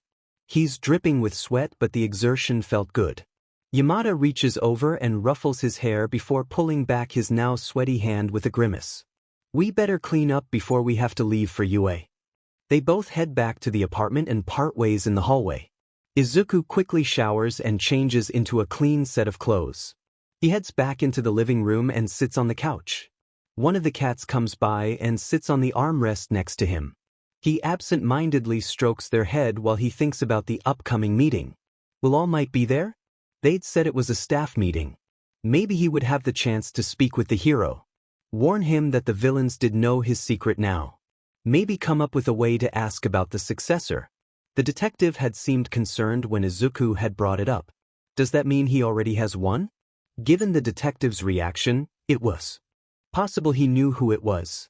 Would they think they're in danger and hide them? Had I already blown it? Did they already think I was a villain? Was this a trap? But wait, if I were a villain, why wouldn't Aizawa and Yamada have already arrested me? Also, why would I warn All Might? He'd already betrayed the hero to the villains. He was a villain, so why did he care enough about the hero to make sure he wasn't caught off guard? I've stolen. I've fought. I've tried to kill. So why do I still want to make sure the hero doesn't get hurt? He snorts. He's concerned about the number 1 hero. Of course he is. But it's not like Izuku could protect him if he were in danger's path. He was being ridiculous. He was a nobody who couldn't even save his own demon mother. Why was he thinking of trying to protect the hero too? Too many thoughts were running through his head. He takes a deep breath in and slowly lets it out. I just need to focus on getting into UA first. One step at a time. I can do this. Teary-eyed emeralds flash across his mind. I will do this. He's broken from his thoughts as Yamada strolls by, heading towards the kitchen. He spots Izuku this time, and simply asks if he's had breakfast. Izuku shakes his head. What's ours is yours, little listener. Don't be afraid to take what you want when you want it. And if there's something in particular you want, write it down on the grocery list and we'll be sure to get it. Izuku just nods his head and timidly walks into the kitchen. It still feels just so bizarre to be back in a home environment. He doesn't feel like he belongs, not that the heroes haven't been welcoming. He's just not used to it anymore. Yamada makes it seem easier than it feels to just start going through their things and using them. He hovers by the kitchen island as Yamada starts making coffee. He's whistling an unfamiliar tune as he starts pouring the coffee into several thermoses and a single glass mug. Only a minute or so after he's finished, does Aizawa slowly shuffle into the kitchen.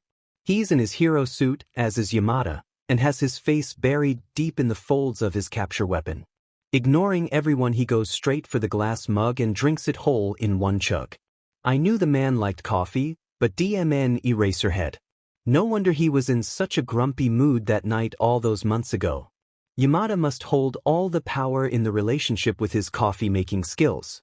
A thermos of coffee and a power bar is set in front of him with a wink by the voice hero. Breakfast will have to be on the go. Let's go. Aizawa ignores the power bar his husband had set near his second coffee and just drinks the still steaming liquid instead. He hasn't said a word yet. The trio puts on their shoes and heads down to the car. They take the same seats as before and Aizawa promptly falls back asleep, still clutching the thermos of coffee. How does he do that? Izuku is already feeling wired from his one sip. Yamada makes strong coffee. The ride to UA is a quick one and the nerves he thought he'd burned off earlier have returned as they pull up to a parking spot. The last time he'd been here, he'd been filled with hope. Thought he'd finally solved the puzzle that would lead him back to Mom. Now he was just filled with dread. Uncertainty. Midoriya. He speaks. Feel free to explore the campus, but please stick to the main buildings. The meeting shouldn't take too long. Do you have your phone on you? No. Both adults stare at him with disappointment. Izuku just sticks his hands in his pockets again and looks away embarrassed. It was too nice a phone. They shouldn't have spent the money on me. Aizawa sighs and starts heading inside. Definitely stay in the building then, problem child. They part ways and Izuku just starts aimlessly wandering. He remembers the layout well enough. He recalls when he last was here with All Might. Everything had seemed so grand and he'd been wanting to look at all the hero memorabilia. He'd been a guest then. Now he just felt like a trespasser. He looks up as he hears footsteps approaching in his direction and sees the hero that's contributed to the mess he's in. All Might. He's in his skill might form. Izuku doesn't think the hero has noticed him. Would it be wrong to just follow him? His new guardians never said to stay away from the staff room. Maybe he could find out valuable information. The sooner he betrayed the heroes, the less attached he could get to them and the quicker he could rescue his mom. He turns around and follows silently behind the hero.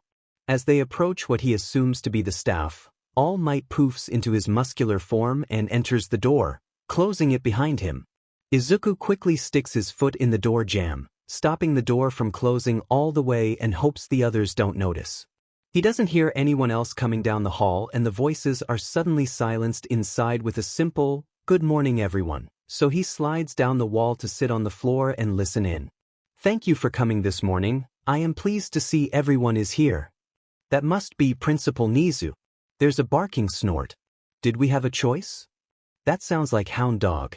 He was UA's guidance counselor. No, you didn't.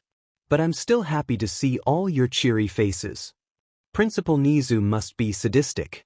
He's sure Yamada is the only one genuinely cheery in that room right now. Now, first things first. I know you all received the emails about UA's newest staff member. We are excited to have one of our most notable alumni joining our team as a heroics teacher this upcoming semester. However, his presence here has thus far been kept a secret and for very good reason. All Might, would you like to explain? There's the sound of a chair scooting back. Yes, Thank you, Principal Nizu. I know I am just meeting you all, and it grieves me to ask this of you, but what I am about to show you must remain a secret. It is of the utmost importance that this doesn't leave this room, that it doesn't get leaked to the students or the media. You see, the reason I am here is that I was terribly wounded in a fight and have been slowly losing my powers. He hears a quiet gasp come from a few unknown individuals. I am here as a heroics teacher to cover for my injuries and hide the fact that I am trying to seek Recovery Girl's assistance in healing without the villains finding out. What? No, he's not. He already tried healing. He told me the injuries were permanent. Why is he lying to them? As part of my injuries, I am no longer able to hold on to my full strength.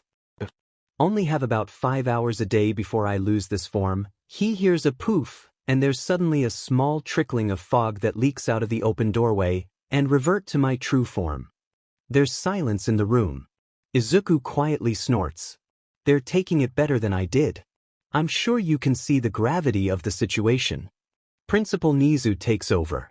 We at UA take care of our staff and students. I will expect nothing less than the utmost discretion on this. Am I clear? He hears various muttered acknowledgements. Good. Now then, next on our agenda is finalizing the incoming classes. We had a great turnout this year, but unfortunately there is not a spot for everyone. If you will, I have compiled a list of the candidates that I think will find the most success at UA. Let's start with looking over the hero course. There's a clearing of a throat. Yes, Aizawa? I actually would like to recommend a student for the hero course. What? You recommend a student? You've never recommended a student before. Izuku doesn't recognize the voice. Plus, recommendations were due weeks ago, before we held the general entrance exam. Why didn't you do it then? Hush. A woman's voice interrupts the multiple conversations trying to occur. Let Shota speak. That must be midnight. Up until a few days ago, the boy was missing, kidnapped by villains. I had been working with him until that point, and now, currently have him under my guardianship. The mutterings begin again. Kidnapped by villains? A child. Why was he kidnapped? You have a kid now? Why do you want him in the hero course? His name is Midoriya Izuku. I'm sure you recognize the name from the news. His mother was one of the nurses kidnapped from Muzudafu General. He was trying to find her on her own, which yes I know is illogical, but against all odds he found a lead. It's this oaf's fault that he was kidnapped. Shota, what did I just say last night? Yamada hisses at his husband. What did he say last night? Izuku didn't recall them talking about All Might. But the point is he was recovered and currently under my care. The villains that kidnapped him and the nurses are still out there. I want him at UA for 2 reasons. First, there is no place safer than UA until those villains are caught, and secondly, the kid is quirkless but he's got the makings of a hero. He saved my life once months ago. There's a brief silence and then someone says, Quirkless? We've never had a quirkless student in the hero course before. That's absurd. There are no rules against it. He can hold his own. Aizawa responds. He is great with knives, All Might mutters. Izuku holds in a laugh. I'm even better at them now too. I'm more concerned about the villain part. How did a quirkless child escape from someone who apparently has kidnapped 10 others? The details are still under investigation. But we believe in the kid and think this would be the best place for him. Yamada chimes in. Do we know he's not working for the villains? Izuku nearly chokes in shock. All Might had just said that. Silence envelopes the room. Excuse me? Aizawa asks with deadly quiet. I have concerns about the boy, after speaking with Tsukachi. All Might responds. Are you effing kidding me right now? You gave him the goddamn bait in the first place. You put him in the villain's path. You of all people should want him here too. Now Aizawa, I told you we needed to speak before, at the hospital. I have some misgivings that I'm sure we can clear up, but I think it warrants us not allowing the boy in just yet. What misgivings? Are you saying he's not trustworthy? Yamada asks. Well, how well do we really know the boy? He was homeless, hanging out with villains, and he did hack into the UA servers successfully at least once. He told me so. That was him? Oh, I am most intrigued now.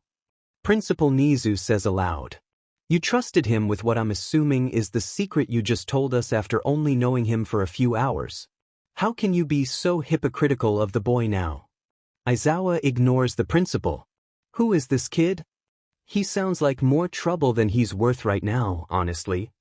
I say we bring him in. He sounds absolutely scandalous. Izuku is uncomfortable with Midnight's enthusiasm. Whatever the case, it doesn't negate the fact that he missed the exams. Did he even finish middle school? How do we know he can even handle the curriculum, let alone the physical requirements of hero work? He doesn't look it, but he's strong. Pinned me down several times in a sparring session this morning. I wasn't going easy on him either. Yamada responds to half of the question. He didn't finish middle school, but he was at the top of his class before all this shit went down. Just smart. He wants to be a hero. He needs you. There were extenuating circumstances, obviously, but Nizu, it's up to you. He'll do what he needs to get in, and he's got the full support of Hizashi and myself. Aizawa says. He doesn't have my support. All Might says, and Izuku's heart breaks. He knows. Detective Tsukachi must have figured me out and told him. He bangs his head back against the wall to keep the tears at bay. It's over. Why you Sanafabi dash? Aizawa starts to say but is quickly cut off. Izuku imagines Yamada had something to do with it. He doesn't have my support until I talk to him. In private. Gentlemen, it doesn't matter who supports him or not, as I believe Aizawa mentioned, the choice is mine. There's silence for a few minutes and Izuku holds his breath. I do believe extraordinary circumstances surround this boy, but we deal in the extraordinary. He will face many obstacles here, not only with his recent life events, but also by being quirkless. I'm sure it's an adversary he's dealt with his entire life, and unfortunately it may continue here as some still hold on to poorly aged opinions of quirkless individuals. The boy must be something special, for even though I knew someone had accessed our servers last year, I couldn't figure out who it was. I am fascinated to discover it was an underage boy. I am inclined to allow the boy admittance. Several voices start to protest. But he didn't take any exams. This isn't fair to those that tested. I don't want him in my class. That's fine, Vlad. He'll be in mine, where he'll learn to kick your students' butts. I wasn't done speaking. Principal Nizu says it quietly, but the arguing ceases immediately. He will undergo an entrance exam proctored by me. If he meets my requirements, I will admit him on the condition that he passes a physical examination. You two say he is capable of holding his own against pro heroes, but I think a more effective way of showing his capabilities is to hold his own against his future classmates, who will be the harshest of judges against him. Aizawa, I will run my idea by you at the end of this meeting. For now, Midoriya Izuku will conditionally be accepted as part of Class 1A. He's in. This should be the most exciting day of his life, but he can't stop the ugly feelings that surround his heart, squeezing the joy from it. They don't actually want him here. All Might doesn't want him here. The #1 hero who had once said he'd believed in Izuku, who was willing to help him rescue his mother, doesn't want me here. That hurts more than knowing he was coming in under false pretenses anyways. Why am I still bothering to try? He was never going to succeed. Why do I care so much? Why does it hurt so much? He gets up, ignoring the rest of the meeting, and aimlessly wanders the halls. It's over. She's lost. I don't deserve anything in this life. I'm nobody and worth nothing. I failed. I'm done. Shota is worried about the kid. He didn't respond to the news of his admittance like he thought he would, and has been quiet all night. He didn't know if it had anything to do with the events of the last 6 months or nerves of getting into UA. But there was a sorrow that surrounded him, a sense of loss. Aizawa stared at his nightstand. They had all just gone to their respective rooms for bed after a quiet dinner and a few hours of not really watching the TV. Is it survivor's guilt? The kid kept saying he didn't deserve things.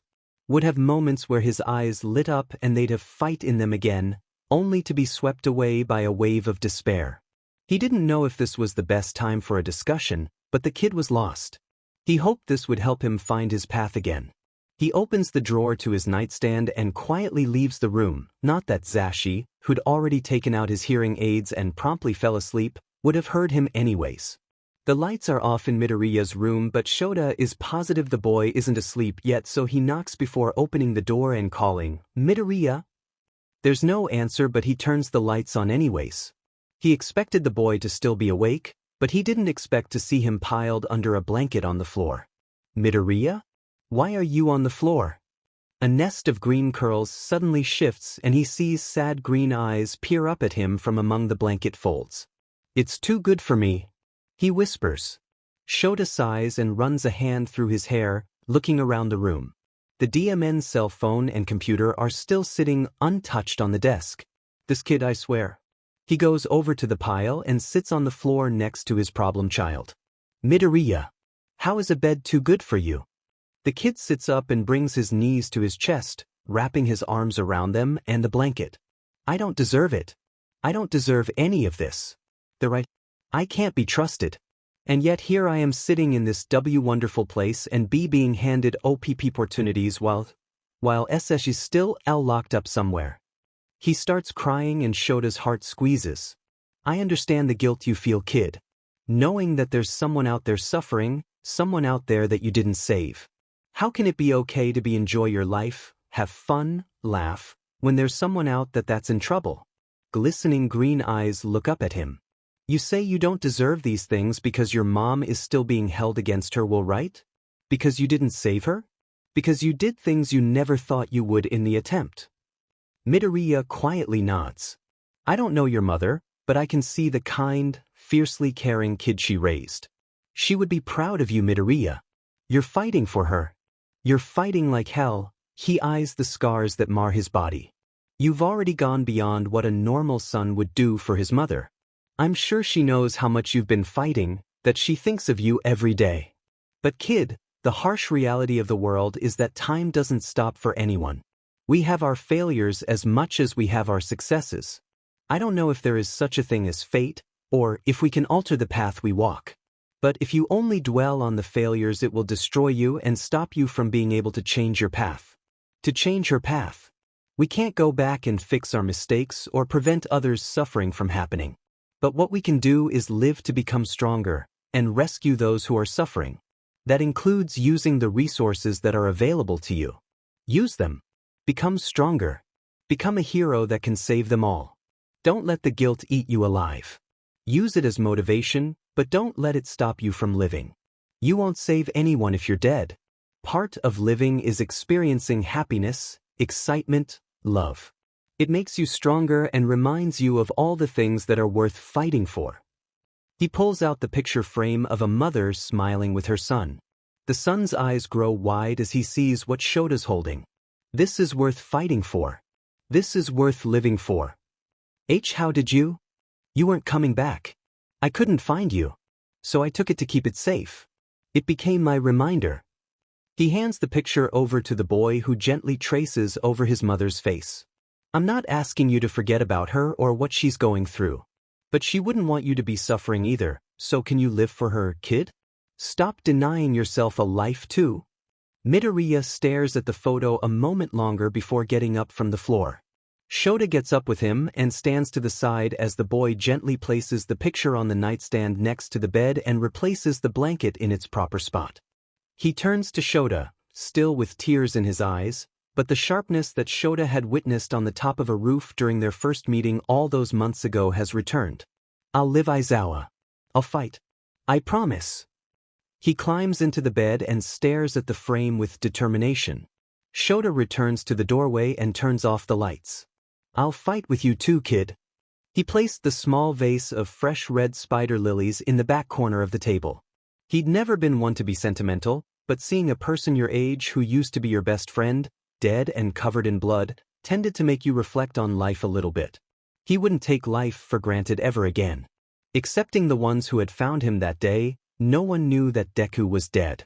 It wasn't mentioned on the news, in the papers, nothing. There was no service. There wasn't even a fucking gravestone to visit.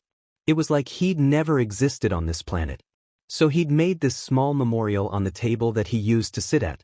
He'd made sure to pop some explosions off around the table the first time he'd done it because according to Suki, the flowers were toxic to cats or some shit like that. They left him and the flowers alone now. Ibags slides into a seat across from him, holding an envelope. They'd started meeting up a couple times a week since that day, and though Katsuki would never admit it, the dumbass wasn't that terrible to be around. Katsuki has his own envelope sitting on the table. Not that he needs to open it, he knows he's in. The purple-haired freak across from him doesn't share the same confidence.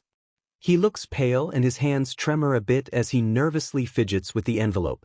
The envelopes themselves are bulky and weigh more than he expected paper would. I can't do this. Ignorance is bliss. Katsuki just rolls his eyes. It ain't gonna if I bite you whatever it says. Come on, we'll do it together. He picks up his own envelope and they both tear it open, spilling identical black discs onto the tabletop. What is this? He sees Ibags staring at his disc with a similar expression of confusion. Suddenly a holographic projection of All Might appears from each of the discs. I am here as a projection. The hero's voice echoes into the quiet recesses of the cat cafe. You have applied to the most prestigious of hero schools in all of Japan. You took upon yourself the task of conquering the nation's toughest written and daring physical examinations. That sheet wasn't tough. Thousands of future heroes applied, but only the top 40 get admittance. As UA's newest heroics teacher, what? Bakugo Katsuki. Hitoshi Shinso. I welcome you to your hero academia. All Might disappears and a projection of the top 40 scores are illuminated. Katsuki sees his name in the number 1 spot. He quickly looks down the list and finds the purple-haired dumbass in the 18th spot. I'm in. Ibags lets his mouth flop open and closed a few times like a dying fish before he looks at Katsuku. I'm in, he says in shock. Katsuki folds his arms across his chest and leans back in his chair. Of course you are, dumbass. I threw half the robots in our testing center your way after all. Oh great Bakugo, what would I have ever done without you? Let me bow before you and worship the very ground you walk on. The boy deadpans back at him. The timidness he used to show around Katsuki disappeared the day he'd found him broken down in tears. They had an understanding to never talk of the day, but it had broken some barriers down between them. DMN straight you should. He was the best after all. His ranking proved it. I wonder what they had to pay to get All Might to teach at UA? Ibags ignores his response. Can you believe that? We're going to be taught by the number 1 hero in Japan. UA must be seriously loaded. Ibags continues to look at the results still displayed on the hologram. I'm going to surpass him one day. He's going to be teaching his successor and won't even know it. He was going to be the number 1 hero. He was well on his way to achieving his dreams now. He glances at the spider lilies. Most of my dreams. He thinks back to the last time he'd seen Deku alive, albeit still covered in blood, but alive when he had been catatonic in his neighborhood. I thought I could be a hero Kaken.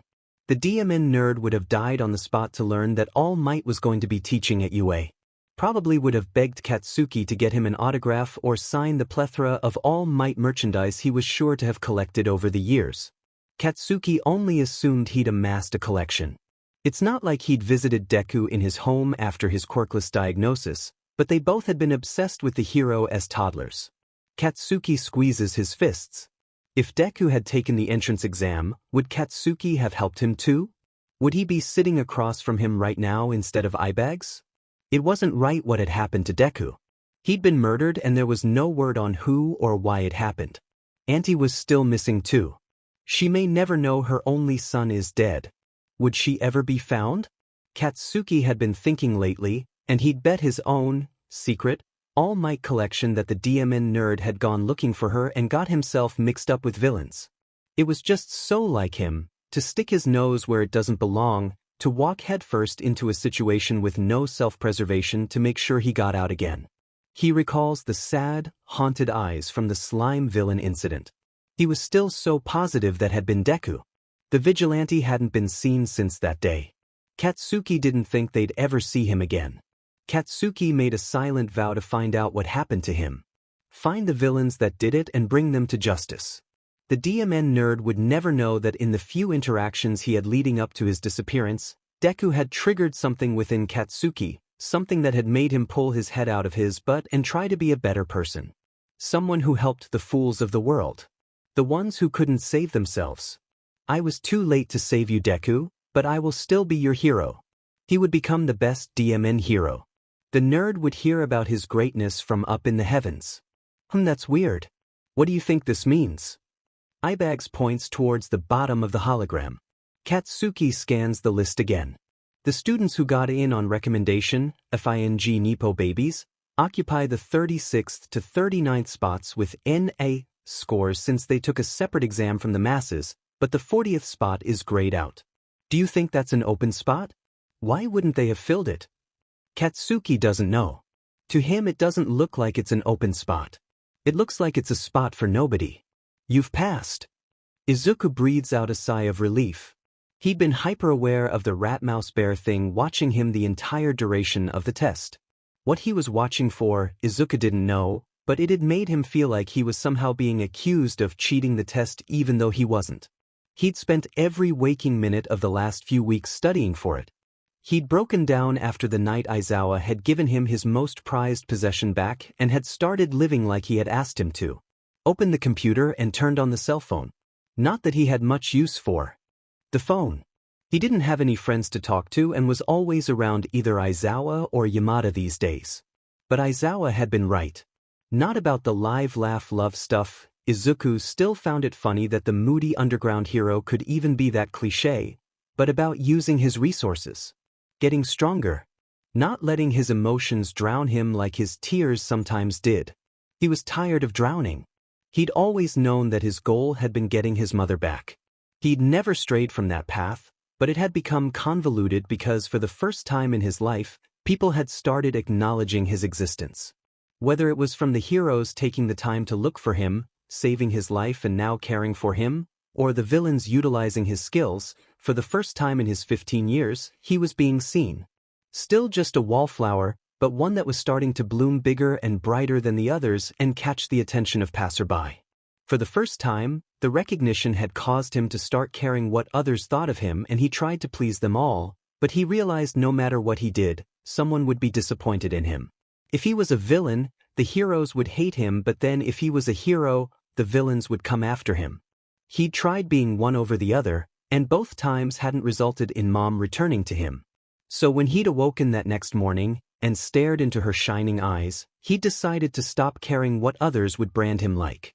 He couldn't be just a hero and he couldn't be just a villain. Not anymore. So he was going to be both. It was the only way to get him to his end goal and save her. He couldn't care what others thought of him anymore. A flower that blooms in the light still holds the same bloom in the darkness. Deku was still as much Izuku as Zero was.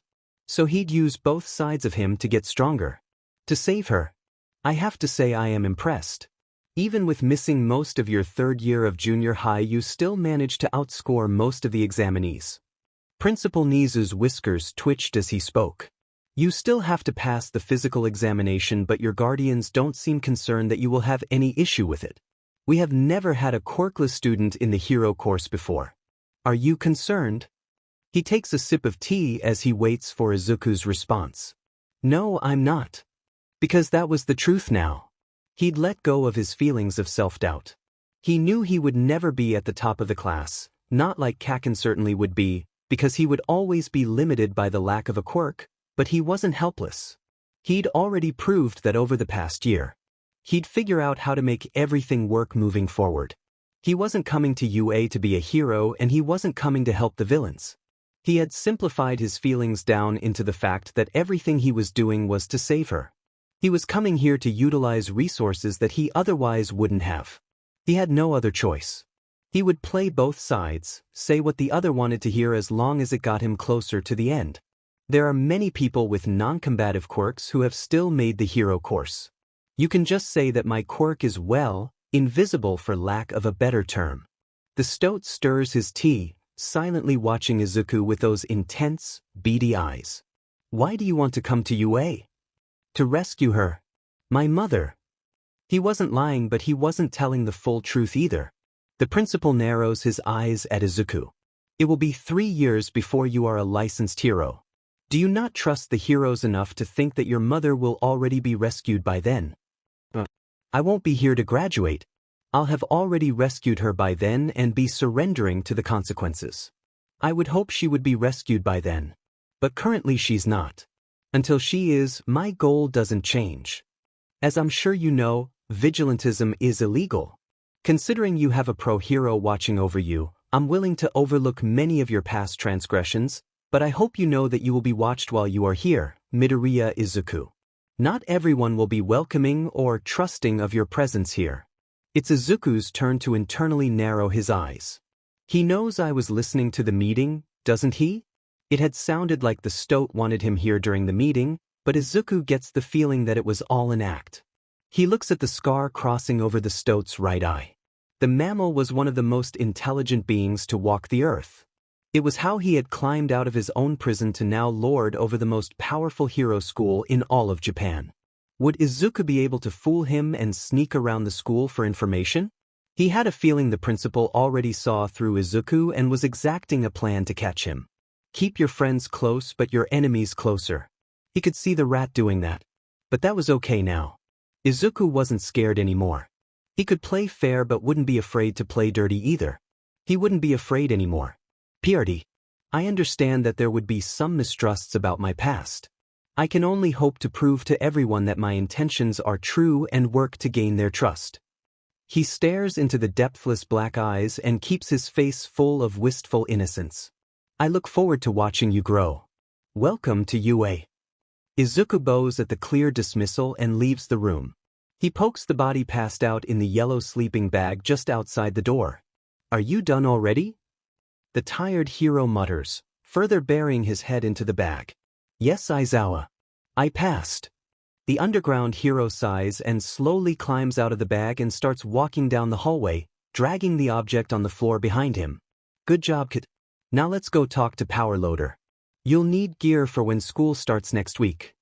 Izuku allows himself to feel a thrill of excitement. I will get stronger for you. What do you think of young Midoriya? Nizu stares at the skeletal frame of the #1 hero sitting across from him at his desk. He is incredibly intelligent. He replies to the hero. That exam was harder than the one given at the entrance examination and he passed it with flying colors. I did not detect the use of any quirks. I think he still is as Aizawa says. It is possible that he's just hiding it, but it's also possible that Tsukachi is wrong and he wasn't kidnapped by All for One. Or that he wasn't given a quirk. There are a number of possibilities still, Yagi. The one thing I'm certain of is that he is still very much determined to rescue his mother. Yagi nods his head in agreement. I believed it when I first met him. I still believe the boy could be a hero, but Nizu, if he really is back, if he did kidnap young Midoriya, he could be playing into All for One's plans and not even realizing it. Or he does realize it. I don't know which is worse. The other students could be at risk with him here. No, I believe the boy is only a risk to himself. And perhaps you, Nizu adds dryly. I saw the fire burning in his eyes. He does not want to be a villain. He was born to be a hero. He has already gone through more than most seasoned heroes have in their careers and he has not broken. He is strong but he needs guidance. His intelligence, his convictions are what will get him into trouble.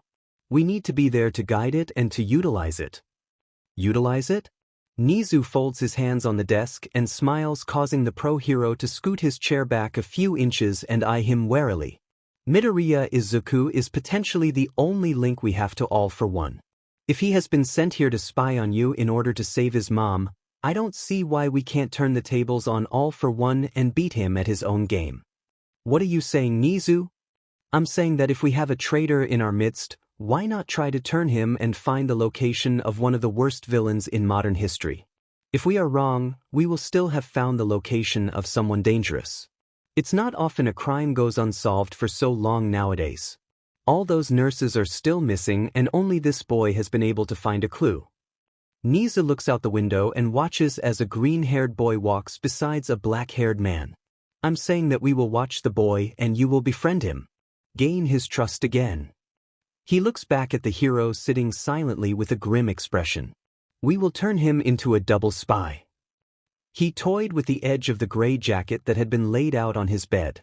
It was a uniform that he had long ago imagined wearing, but not like this. Not in the hero course.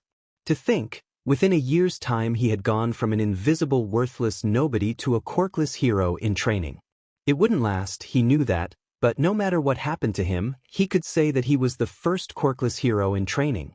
The Izuku from a year ago would have laughed in present Izuku's face if he'd told him that. He thought he'd always been destined for the business or support course, general studies at best. The world sure did have a way of screwing with his emotions. Screwing with my life, actually. Almost an entire year had passed and he couldn't say he was even the same person anymore. He was trying to live a life in both the light and the shadows.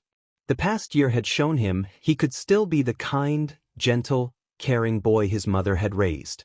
But he'd been forced to learn he could also be manipulative, aggressive, indifferent. He wondered which side of him would be the predominate side with his new classmates. He'd always told himself that things would be different if he had gone to UA. Thought that the people would be kinder, that they could change. Izuku was a prime example that people could change, but he also argued with himself that he hadn't changed. Maybe he'd always been like this, but some feelings had been hiding, dormant and waiting to erupt when the world demanded it of him. This would be the first time in what felt like a lifetime that he would be back in a classroom setting. Even though it was only temporary, even though he'd decided not to let people's judgments get to him, he couldn't hide the fact that he was nervous. Regardless of the pep talks he gave himself to ignore it, there would always be a part of him that cared what others thought of him. That would want to be included in his new classmates' shenanigans. It was a part of him that he couldn't change. It was human nature. He'd been fighting himself every day for the past few weeks to squash that part of him. The toddler Izuku who had wanted to grow up with his Kaken and be a hero duo. The little Izuku who had just wanted his classmates to come to his birthday parties. The lonely teenager Izuku who just wanted to do normal teenager things. The world has never given me what I desired. Yet I still hope and try anyways. He'd never wanted to be handed anything in this world. He believed in hard work and earning things, but why had the world never given him a break? Not even once? Even now when he needed it the most? Hey there little listener, are you almost ready to go? Yamada stood in the doorway to his room. I care about them too. He struggled to contain the feelings of affection that had been growing for his guardians over the past several weeks. They were the definition of good people, just like his mother. It was hard to not care what they thought of him. But they were the cutoff. He couldn't care about anymore. It hadn't gotten him anywhere but in trouble so far. DMN emotions. Maybe he was starting to understand Kaken's lack of empathy. Izuku couldn't even currently handle his own emotions. One day he was full of faith and resolve, then the next he was breaking it. He didn't know how to be him anymore because it never got him anywhere. The constant self-reflection was starting to give him a headache. He sighs and turns around to face Yamada, grabbing an end of the red tie in each hand and holding them up helplessly. This thing is impossible. The blonde merely chuckles and walks into Izuku's room, grabbing both ends of the tie. Well, first things first, you have it on backwards. The smaller end needs to start underneath and about at this level, and then you just fold it like so and yes. The hero fits the tie snug under the collar of his shirt. It's not as easy as you make it. Izuku mutters, cheeks red. He'd been trying all morning and the man had it done in 30 seconds. Ah well, I've had years of practice. You'll get it soon enough. He smiles at Izuku and starts heading out to the hallway. Now let's go. We don't want to be late for you first day. Coffee's on the counter. Izuku turns to grab his jacket and looks to the photo on his nightstand. Have a good day at school, baby. Make good choices. He smiles as he hears the echoes of his mother's voice from past first school days. I don't know what a good choice is anymore, Mom, but I'll try my best. They load into the car and Yamada pulls out of the garage and heads towards UA. Aizawa sits in the front passenger seat as usual, but for the first time since Izuku has known the man, he doesn't immediately fall asleep. Izuku takes this as an opportunity to ask the hero about his physical examination. Although he'd been given the uniform, had been registered to the heroics course and received a student ID to get on campus, he theoretically wasn't an official student yet. Aizawa, You gonna tell me what my test is now? This wasn't the first time he'd asked the man the question, but he considered today a special day. Maybe he'd change his answer. No, the man doesn't even bother to turn around and say it to his face. BS30. It's illogical to warn you of your task ahead of time. Heroes must be prepared for anything and figure out how to deal with it in a moment's notice. The other examinees weren't warned prior to their test. He sighs and looks out the window, refusing to admit out loud that the man has a fair point. But still, not a single break for Izuku. Speaking of treating you different, little listener, although we are your guardians and we care for you, don't expect any special treatment. If anything, I'll be working you harder than all the others. Now Aizawa turns around to grin evilly at Izuku. Izuku just rolls his eyes and goes back to staring out the window while fighting to hide the small smile that's trying to spread across his face. I wouldn't expect anything different from you, Scarf Ninja. That's another thing. I have a reputation to maintain. I am mean and I am scary. If you do anything to tarnish that reputation with the other students, I will end you. Mean and scary? More like grumpy and homeless. The voice hero lets out a hearty chuckle while the underground hero just glares at Izuku. In all seriousness, little listener, we would appreciate if you kept quiet about our lives at home. You will come to learn why you need to separate your hero life from your private life. Only the other staff knows we're married and we would like to keep it that way, please. Yes, Yamada. I won't tell anyone about Aizawa's heart and cat boxers. Aizawa turns back around, eyes flaring red. Izuku just smiles innocently, but it quickly fades. Don't worry, Aizawa. You're not the only one with secrets. Aizawa turns his quirk off and faces forward in the seat again. One last thing, Midoriya. I will be holding an examination for the class today. It's separate from yours. You won't be participating in it, so just hang back when it starts. What happened to no special treatment? Izuku just eyes the man warily. It was going to be a long day. God damn it, eyebags, hurry it up, we don't got all day. Katsuki loathed being late. He wasn't an butt-kisser that showed up an hour before he was supposed to be there, but he also wasn't a lazy slob who couldn't manage his time efficiently. He would not be late for his first day as a hero course student. Quiet. It's too early. Let me go back to sleep. The purple-haired boy whines with half-closed eyelids as he slowly drags his feet forward. Katsuki had been waiting for him by the front gates for 10 minutes. He'd almost been tempted to leave his, but then he'd seen a flash of green hair out of the corner of his eye. Demon Nerd was haunting him now, reminding him that he was trying to be a better person. So he'd stood there, waiting for the purple dumbass. His patience was being tested today. I told you it was too late for coffee yesterday, didn't I? Don't come whining to me when everyone kicks your butt today. 1. It is never too late for coffee. Coffee is life. And even if I hadn't drunk any, I still wouldn't know what sleep is. 2nd, why do you think we're even fighting today? It's the first day of school. That's syllabus day. All we're going to do is hear teachers drone on about class expectations, blah blah blah. Huh? Did you get dropped on your head as a baby? This is you. You are a hero course student. We're going to be training every DMN day. He holds his palms out, curling and uncurling his fingers as small explosions are set off. And I'm gonna kick everyone's butt. Sure, Blasty. I bet there's going to be someone who knocks you on your butt today. What did you just say, you demon feather duster? Bakugo. What you goddamn? Shut up, turn around and go to class. A haze that Katsuki was unfortunately becoming all too familiar with suddenly overtakes him, and he quietly turns around and does as told.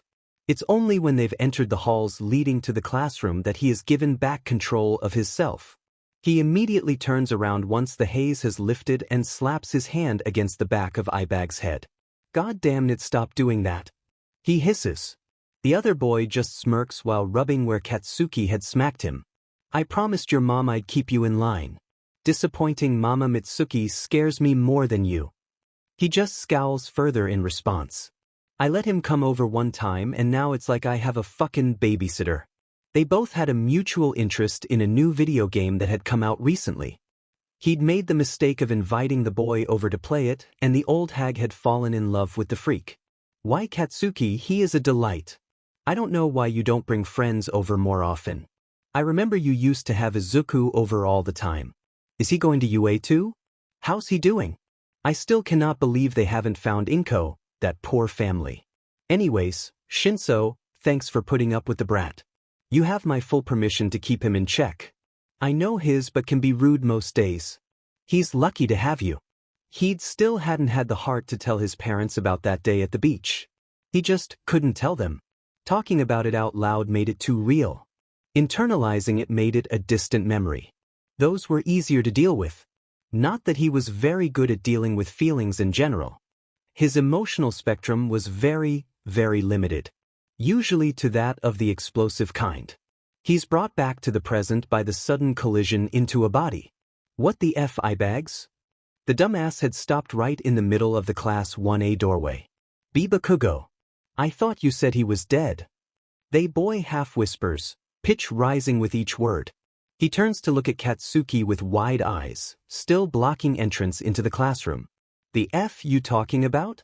The only mutual dead person they'd had in common was the DMN nerd. Who was dead? Katsuki had seen it with his own eyes. Still saw it in his dreams sometimes. Not that he'd ever admitted that to anyone. Green wasn't an uncommon hair color. Not since the evolution of quirks. But eyebags didn't even know Deku. He'd just seen him in the coffee shop.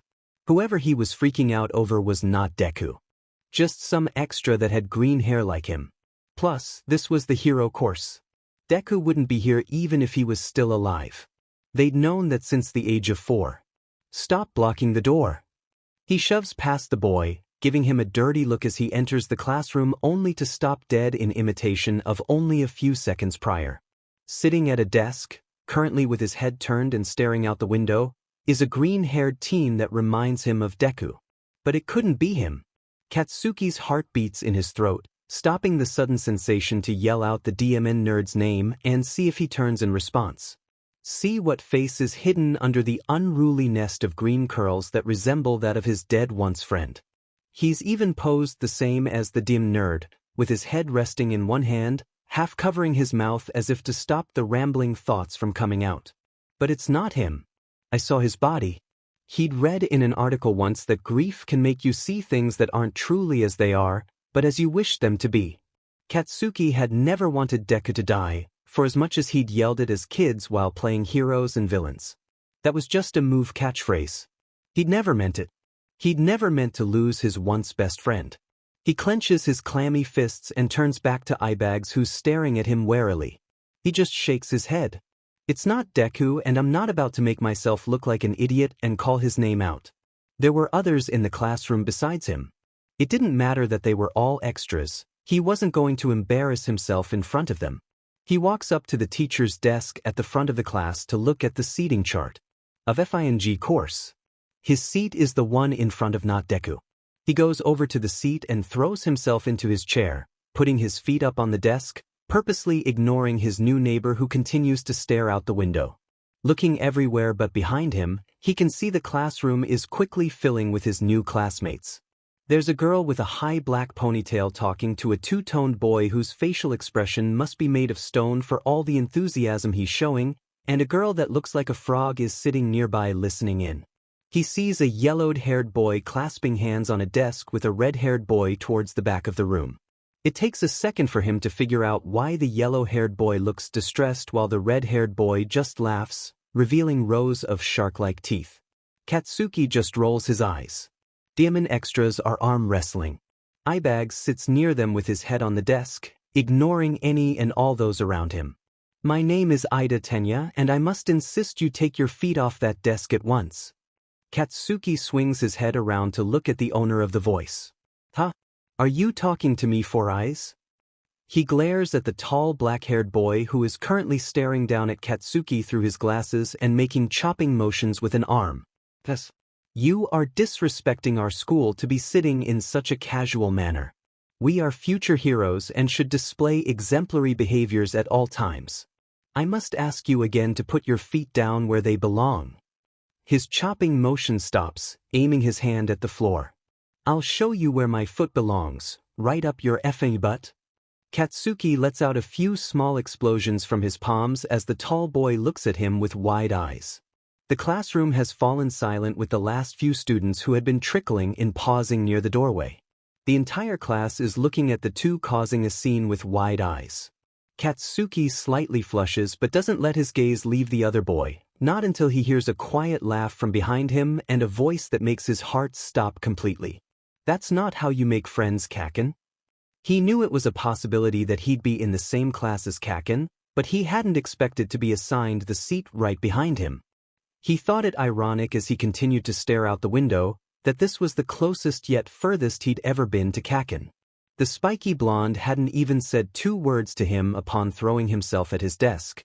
Had I changed that much, or were all schools are the same then? Maybe not even the students of the most prestigious hero school would recognize his existence either. He watches as a bird flits over to a tree branch, disrupting the other birds that had been peacefully resting on it first. They fly away as soon as the bird, flaring his wings and chirping loudly, lands. As he hears a sudden elevation in Kaken's voice and a silence sweeps over the room, he can't help but laugh. Kaken was that bird. That's not how you make friends, Kaken. He turns his face away from the window to laugh at the boy who suddenly freezes mid-explosion. Izuku's smile slowly fades as he watches the color drain from the boy's face while he turns to face Izuku with wide eyes. Kaken? The boy reaches a hand out towards Izuku, slow and tentative until his fingers touch the soft material of his tie.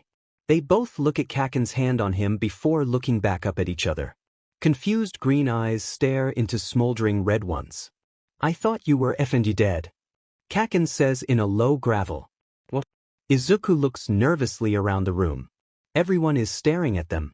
What? Why did he think that? Did he know? Kaken's hand suddenly grips his tie and Izuku is pulled forward. Why were you effing dead, Deku? Kaken's voice is cracking. Izuku's eyes widen and he stares towards the door. Aizawa is sure to walk in at any moment. He can't call me that. Deku is a villain. He can't let Aizawa know. Izuku completely misses the first half of the question in his panic. I don't know what you're talking about, but please don't call me Deku here. Not anymore. He says it almost as quietly as Kaken, hoping no one else could hear the conversation. Let go of him. You should not be manhandling your current classmate and future colleague like that. Ida, the tall boy with glasses, is chopping at the both of them with his arms again. I said let go of him. I will go and get a teacher if I must. What in the hell were you doing there, Deku? Kaken screams in his face, ignoring Ida. Izuku notices that he's shaking. Izuku is so confused he's not comprehending the question being screamed at him. He'd expected Kaken to scoff at the fact that Izuku had made it into the hero course, but he didn't think he'd be this upset.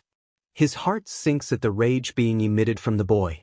I thought we'd been okay the last time we'd been together. Kaken had cleaned him up, let him rest in his bed. Told him he didn't think he was a failure. What happened? Was he angry about the slime villain? That technically was the last time he'd seen Kaken, but he hadn't actually talked to him then. Was he upset about being saved? God damn it, answer me. Izuku narrows his eyes at the boy and quickly matches his anger. He can't be called that here. It's only the first FING day of class and he's about to be outed before the class bell rings. Izuku steps out from behind the desk and Kaken, still holding on to him, does the same. He grabs the wrist that's holding on to his tie and looks back into the red eyes that are now burning with rage. Let go of me. I don't understand why you're so upset, but we can talk about it later. Please don't call me that anymore. Don't tell me what to do, Deku. Izuku doesn't give him a chance to finish. He ducks under the arm holding onto him and turns around, never letting go of Kaken's wrist, and pulls, effectively throwing the boy over his shoulder. Kaken lands flat on his back with a resounding smack that reverberates in the silence of the classroom. Everyone except Izuku is frozen in shock at what they just witnessed. Izuku leans over Kaken, who's staring up at him still frozen in shock, and whispers angrily, Deku is dead. Don't use that name anymore. I mean it. The bells rings to signal the start of class. Izuku moves to help Kaken get up but can sense he's about to be interrupted. What is going on here? The entirety of the class jumps as Aizawa seemingly materializes out of thin air. Izuku, who'd not only been training with the hero, but also living with him, had felt him coming. Class started 10 seconds ago and you are not in your seats. That is a waste of my time. If you want to continue to do so, you may leave now. Otherwise, I expect you all to be in your seats and ready as soon as I walk through that door. Izuku sees Aizawa eyeing both him and Kaken. He looks angry. Izuku internally sighs. Today is already not going well. Kaken smacks the helping hand that Izuku has extended out of his way and gets up and back to his seat, avoiding all eye contact. Everyone quickly shuffles into their seats as Aizawa stands at the front of his class, glaring at them all with his hands in his jumpsuit pockets. Good. Next time I expect better of you. All of you.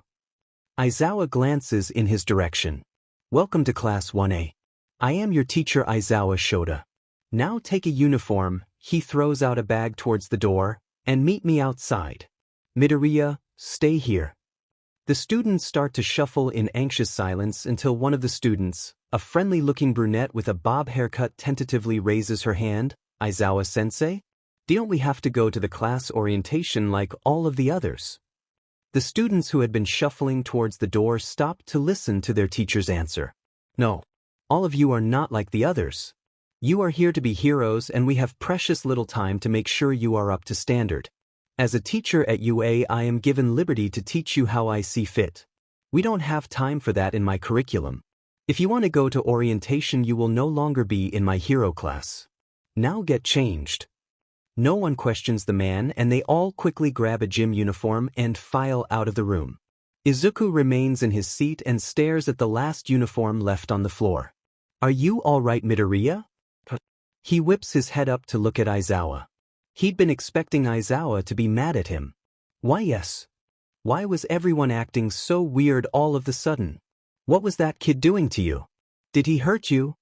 Izuku doesn't understand the intense gaze, the anger that's coming from the underground hero. No, he just tripped. I was just trying to help him up.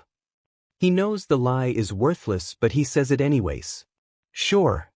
The hero, still slouching up front with his hand in his pockets, stares at him in silence for a few moments before starting to move towards the classroom exit. Go change. You are not participating in this exercise, but your test will be after. You may watch the exercise. He turns out of the doorway and heads down the hall. Izuku gets up and grabs the uniform off the floor and starts walking towards the boys' locker room. Well, that was a great first impression. He'd just labeled himself the class villain. Never would he have thought that he'd usurp Kaken of the honor, even though he knew Kaken would never actually be one. He'd never do the things Izuku had done as Zero. Guess his predominate side was violence. He'd shown it earlier than he'd intended. The boys' locker room is empty as he enters to change. It's only once he's walking outside and feels the sun hit his bare forearms that he realizes he forgot to bring his compression shirt. Great. They're going to see my scars. He really was making a great first impression and he wasn't even in the class yet. He still didn't know what he was supposed to do to get into the class. The class is lined up in front of a throwing pit as Izuku approaches from behind. He notices Kaken is not paying attention as Aizawa instructs them on something, his head instead leaning in towards a boy with fluffy-looking purple hair that looks vaguely familiar and whispering into his ear. Since when did Kaken talk to other people like that? He knew the boy liked his space, and would never have initiated a conversation like that. Or at least never would have tolerated it in the past. Who is he talking to? Oh, this will be so much fun. Izuku snaps his attention back to Aizawa as the same girl who'd asked the question before jumps with excitement. Fun. The jumping stops as Aizawa looks out at the class. Hero work is not fun. And it's not a right that getting into UA means you will become a good hero. In fact, it's a privilege that has to be earned. It has been illogical for schools to suppress your use of quirks up until now. Many of you have probably never even trained with them appropriately and know how to use them in a fight. This physical test will determine your worth as a future hero. Whoever gets in last place doesn't deserve a spot in my class. They will be expelled. Now Bakugo, you placed first in the entrance exams. Come throw this ball as far as you can using whatever means you wish. The only rule is to remain within the ring of the throwing pit. Kaken abruptly stops talking and walks up to Aizawa, taking a metal-looking ball from him. Kaken looks upset as he walks up to the ring. He stares towards the ground for a moment with the ball loosely grasped in a limp arm at his side, before he suddenly grips it and sends it flying with a massive explosion. Several of the other students murmur quiet exclamations at the show of power. 750.2 meters. Next. So he's testing their quirks. No wonder Izuku wasn't participating. He'd be in dead last. But then, wouldn't he deserve to be expelled? He wouldn't be able to keep up with everyone. Didn't Aizawa just say this morning he wasn't getting any special treatment? Kaken is walking back to stand with the others when his eyes find Izuku standing slightly off to the side and behind Aizawa. He stops and his eyes widen as he sees Izuku's scarring on display. Izuku hides his arms behind his back, but there's nothing he can do to hide the bit of exposed neck that shows Shigaraki's scar. Izuku just stares at Kaken with sad eyes. He still doesn't understand why the boy was so explosive to him this morning. He watches as Kaken just swallows and walks back to his spot with the other students. Izuku watches as his future classmates display their quirks. They're all really fascinating, and he can't help but analyze how each of them could do each exercise a bit better if they just used their abilities in slightly different ways. Shinso. He watches as the purple-haired boy walks up to take the ball and enters the ring. He turns around back to the students and looks at the girl with the gravity quirk. The brunette who had asked the questions earlier had just tossed the ball to infinity a few throws before. Uraraka? Yes. She responds. Can you please come throw this ball for me? Izuku watches as the girl's face goes slack and she walks up to the boy and takes the ball and throws it for him. Thank you. Shinso says, and Uraraka's face suddenly clears in confusion. She looks around for a second before scurrying back to her spot. Everyone else also looks around in confusion, but Izuku understands what just happened. He has a mental quirk. That was so amazing, oh my god, he would be such a cool underground hero. And then he sees as the boy finally turns and faces him as he heads back into line, and Izuku's jaw drops. That's the boy from the cat cafe. What is he doing here? How does he know Kaken? Izuku is positive Shinso didn't go to middle school at Aldra. This day just keeps bringing up more questions. Izuku continues to watch as the students undergo various physical tests. There is a wide array of quirks in the class, ranging from the completely invisible girl Hagakure to Kirishima, a boy with a hardening quirk and an infectiously sharp smile. At the end of the assessments, Aizawa stands in front of the class holding the results on a clipboard behind his back. The class waits with bated breath to see who is expelled. Izuku feels bad. They all had amazing quirks and could be really good heroes in some capacity. He knew Aizawa was a hard ass, but this was harsh. You all have done well to make it to UA. You are the best, right? The cream of the crop. With your abilities, you were destined to become a hero. Your quirks are strong and villains will easily fall before you. Am I right? Everyone stares back at Aizawa with serious faces and a few nervously nod. Izuku can see Kaken clenching his jaw. There is one last test before I tally up results. Midoriya. Izuku flinches and jogs over from his spot to stand next to Aizawa in front of the class. He stares at the ground as he hears a few gasps from the students. He thinks he hears a few mutter, scary, and scars. Why did I have to forget the compression shirt? He whines internally. It's not that he's ashamed of his scars, not anymore, but he would have liked the opportunity to have explained them away as some accident. Now he was the burnt kid who threw classmates to the ground. He wished he was invisible like Hakagure. Head over to ground beta. You will have 5 minutes to strategize. Your task is to take Midoriya down by either capturing him with this capture tape or rendering him immobile. The first student to do so wins first place in today's assessment and Midoriya is expelled. If Midoriya takes you all out, he wins. Izuku squints up at Aizawa, who's just grinning at him from behind his capture weapon. What are you playing at, you hobo? The man shrugs his shoulders and walks away, heading towards the fake training city he called Ground Beta. Who do you think that guy is? Zero Hanta. Quirkless. Izuku is watching the two, half hidden behind an old busted pipe. I don't know, but he's kind of scary strong looking, don't you think? Maybe he's actually a hero in disguise and not a student. Kaminari Denki. Quirk, electrification. Izuku lets out a breath to steady his nerves. Hero in disguise? He can't help the warm feeling that the mistaken identity has given him. They don't think I'm a monster? Izuku bangs on the pipe, getting the two's attention. Eek. Kaminari squeals and lets off a stray bolt of lightning, accidentally hitting Zero and shocking him. Izuku takes advantage of the mishap and runs up from behind, grabbing the electric boy's arms and slapping the capture tape around him. He does the same to the other boy who's still slightly twitching on the floor. Zero and Kaminari are out. Aizawa's voice speaks from overhead speakers located all around the mock city. 2 down, 17 more to go. Izuku takes off running down a random street, listening for the telltale signs of life. He pauses as he thinks he sees a shadow move. Stepping slowly back until he's half in the shadow, half in the light, he watches the dark alleyway for movement. He sees the glint of an eye, light reflecting off the tapetum lucidum. That has to be him. Izuku sprints into the alleyway where he last saw the light reflecting and feels around until he finds an arm. He grabs it and starts sprinting back towards the light, not giving his prey any time to resist. Tokoyami Fumikage. Quirk, dark shadow. Izuku wraps the capture tape around his arms before his shadow can emerge to fight him off. Tokoyami is out. You can see in the shadows like us, can't you? What a worthy opponent. The dark bird nods as he walks away to where all the eliminated students await. Izuku ignores the blush that is creeping into his cheeks. 16 to go. Aizawa hadn't given him a time limit, but this was a test. If Izuku wanted to pass, he needed to be quick, and to be quick he needed to be aware of his surroundings. Just like he taught me. Izuku was nervous, but he couldn't lie, he was having fun. Not even 5 minutes in. And he'd already taken down 3 of his classmates. It had been a bit easy so far actually. He spots a hawk circling overhead. Smirks. Should have gone with something more native to the environment coda.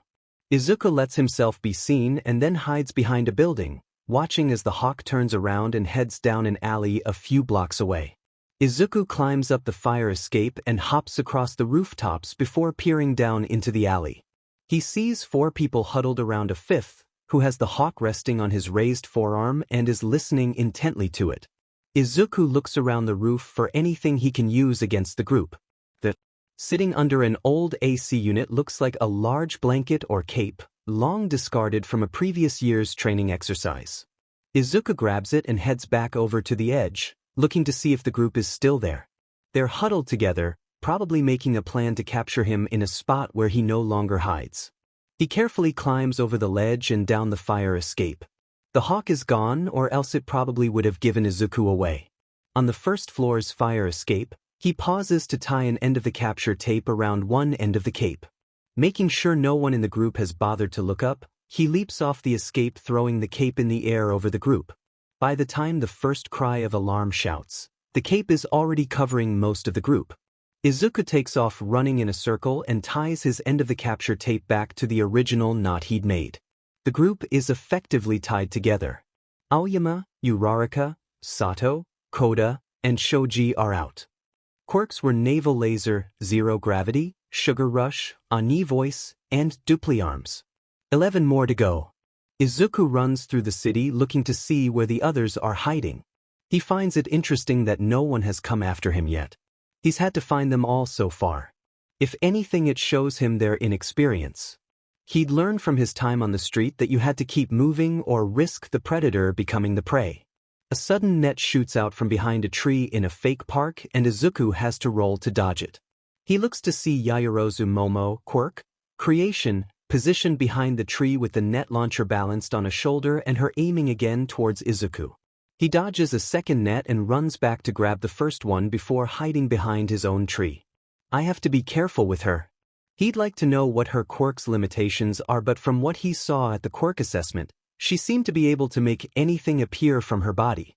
He's just about to run out from behind the tree when he hears a "I got you," and turns to see 2 gloves floating in midair making a grab from him. Izuku grabs where he assumes the arms of the invisible girl are and throws her out in front of his tree.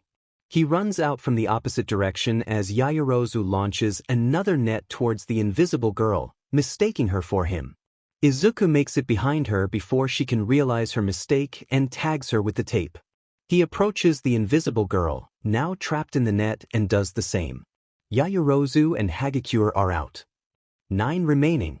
Izuku's jogging along a park river when a sudden pink thing flies out from the water and tries to grab him. He grabs it out of instinct and pulls, only internally freaking out when he realizes he just grabbed a tongue and the frog-like girl comes rushing out of the water. Oh, no one has ever grabbed it before. Azuitsu quirk. Frog. She's holding her hands over her mouth, having reveled her tongue back in. Oh, I am sorry. But not sorry enough to not run up to her and capture her with the tape. Tsuyu is out. It's okay, Midoriya. And it's Tsu, by the way. Izuku nods in greeting as the girl turns around to walk out of the city. More to go. How did you find me? You were totally stealth. I didn't even hear you coming. Kyokujiro quirk, earphone jack. Izuku just smiles and bashfully rubs the back of his head. He's not going to tell her that he'd actually just stumbled upon them by accident. 7 more to go. Man, that was so manly. You rock, Midoriya. Kirishima Idru, quirk, hardening. 6 more to go. A sudden blast of ice comes barreling towards him, and he doesn't have time before his shoes are encased in a thick sheet of ice. Are your scars from an accident too? Todoroki Shoto, quirk, half cold half hot, slides down his self-made ice ramp towards Izuku. You could say that. Izuku catches the scar on the left side of the boy's face. Izuku is trying to get his feet free unsuccessfully as the half-and-half boy strides slowly towards him. He can't get his shoes free. If I had my knives I could break the ice away. But Aizawa hadn't let him have anything but the capture tape, and that wasn't very helpful at the moment. Todoroki is only a couple feet away from him, reaching to grab his own capture tape to use on Izuku. No, I'm not losing today. Izuku quickly bends down and unties his shoes, jumping out of them and running towards the icy boy. Todoroki just quirks an eyebrow at him and readies for Izuku's approach. Izuku uses the ice to slide towards the boy, and then he ducks and swipes out a leg to catch the other boy off balance. His trick doesn't work on the boy, who simply jumps over Izuku's swinging leg and counterattacks with another ice barrage. Izuku dodges out of the way and turns back to throw a punch-out at the boy, who blocks it easily. He's had professional training. Izuku could tell he'd been trained by professionals too. They go back and forth for several minutes, sweat starting to build up on Izuku's face as the boy uses his own quirk to keep cool.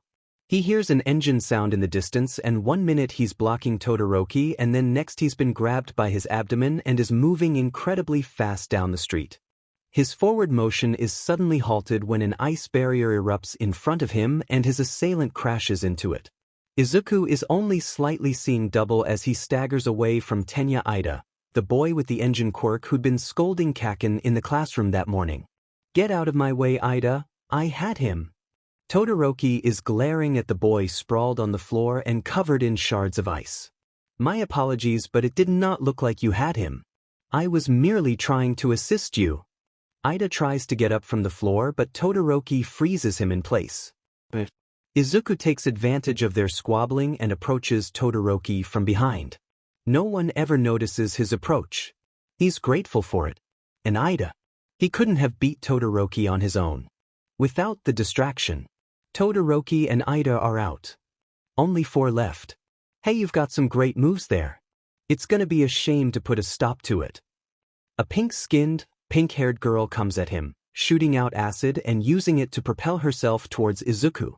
He'd been heading back towards his shoes, grateful that Todoroki had melted the ice from around them when he'd been captured. Izuku merely grabs one of his red sneakers and throws it in the girl's path, effectively tripping her and sending her skidding across the pavement. Ashido Mina, quirk, acid. Ashido is out. Ah man, I imagine that going way better in my head. That was a clever trick, Midoriya. Only 3 are left. He finds himself in another hand-to-hand battle with Ojiro Mashireo, quirk, tail.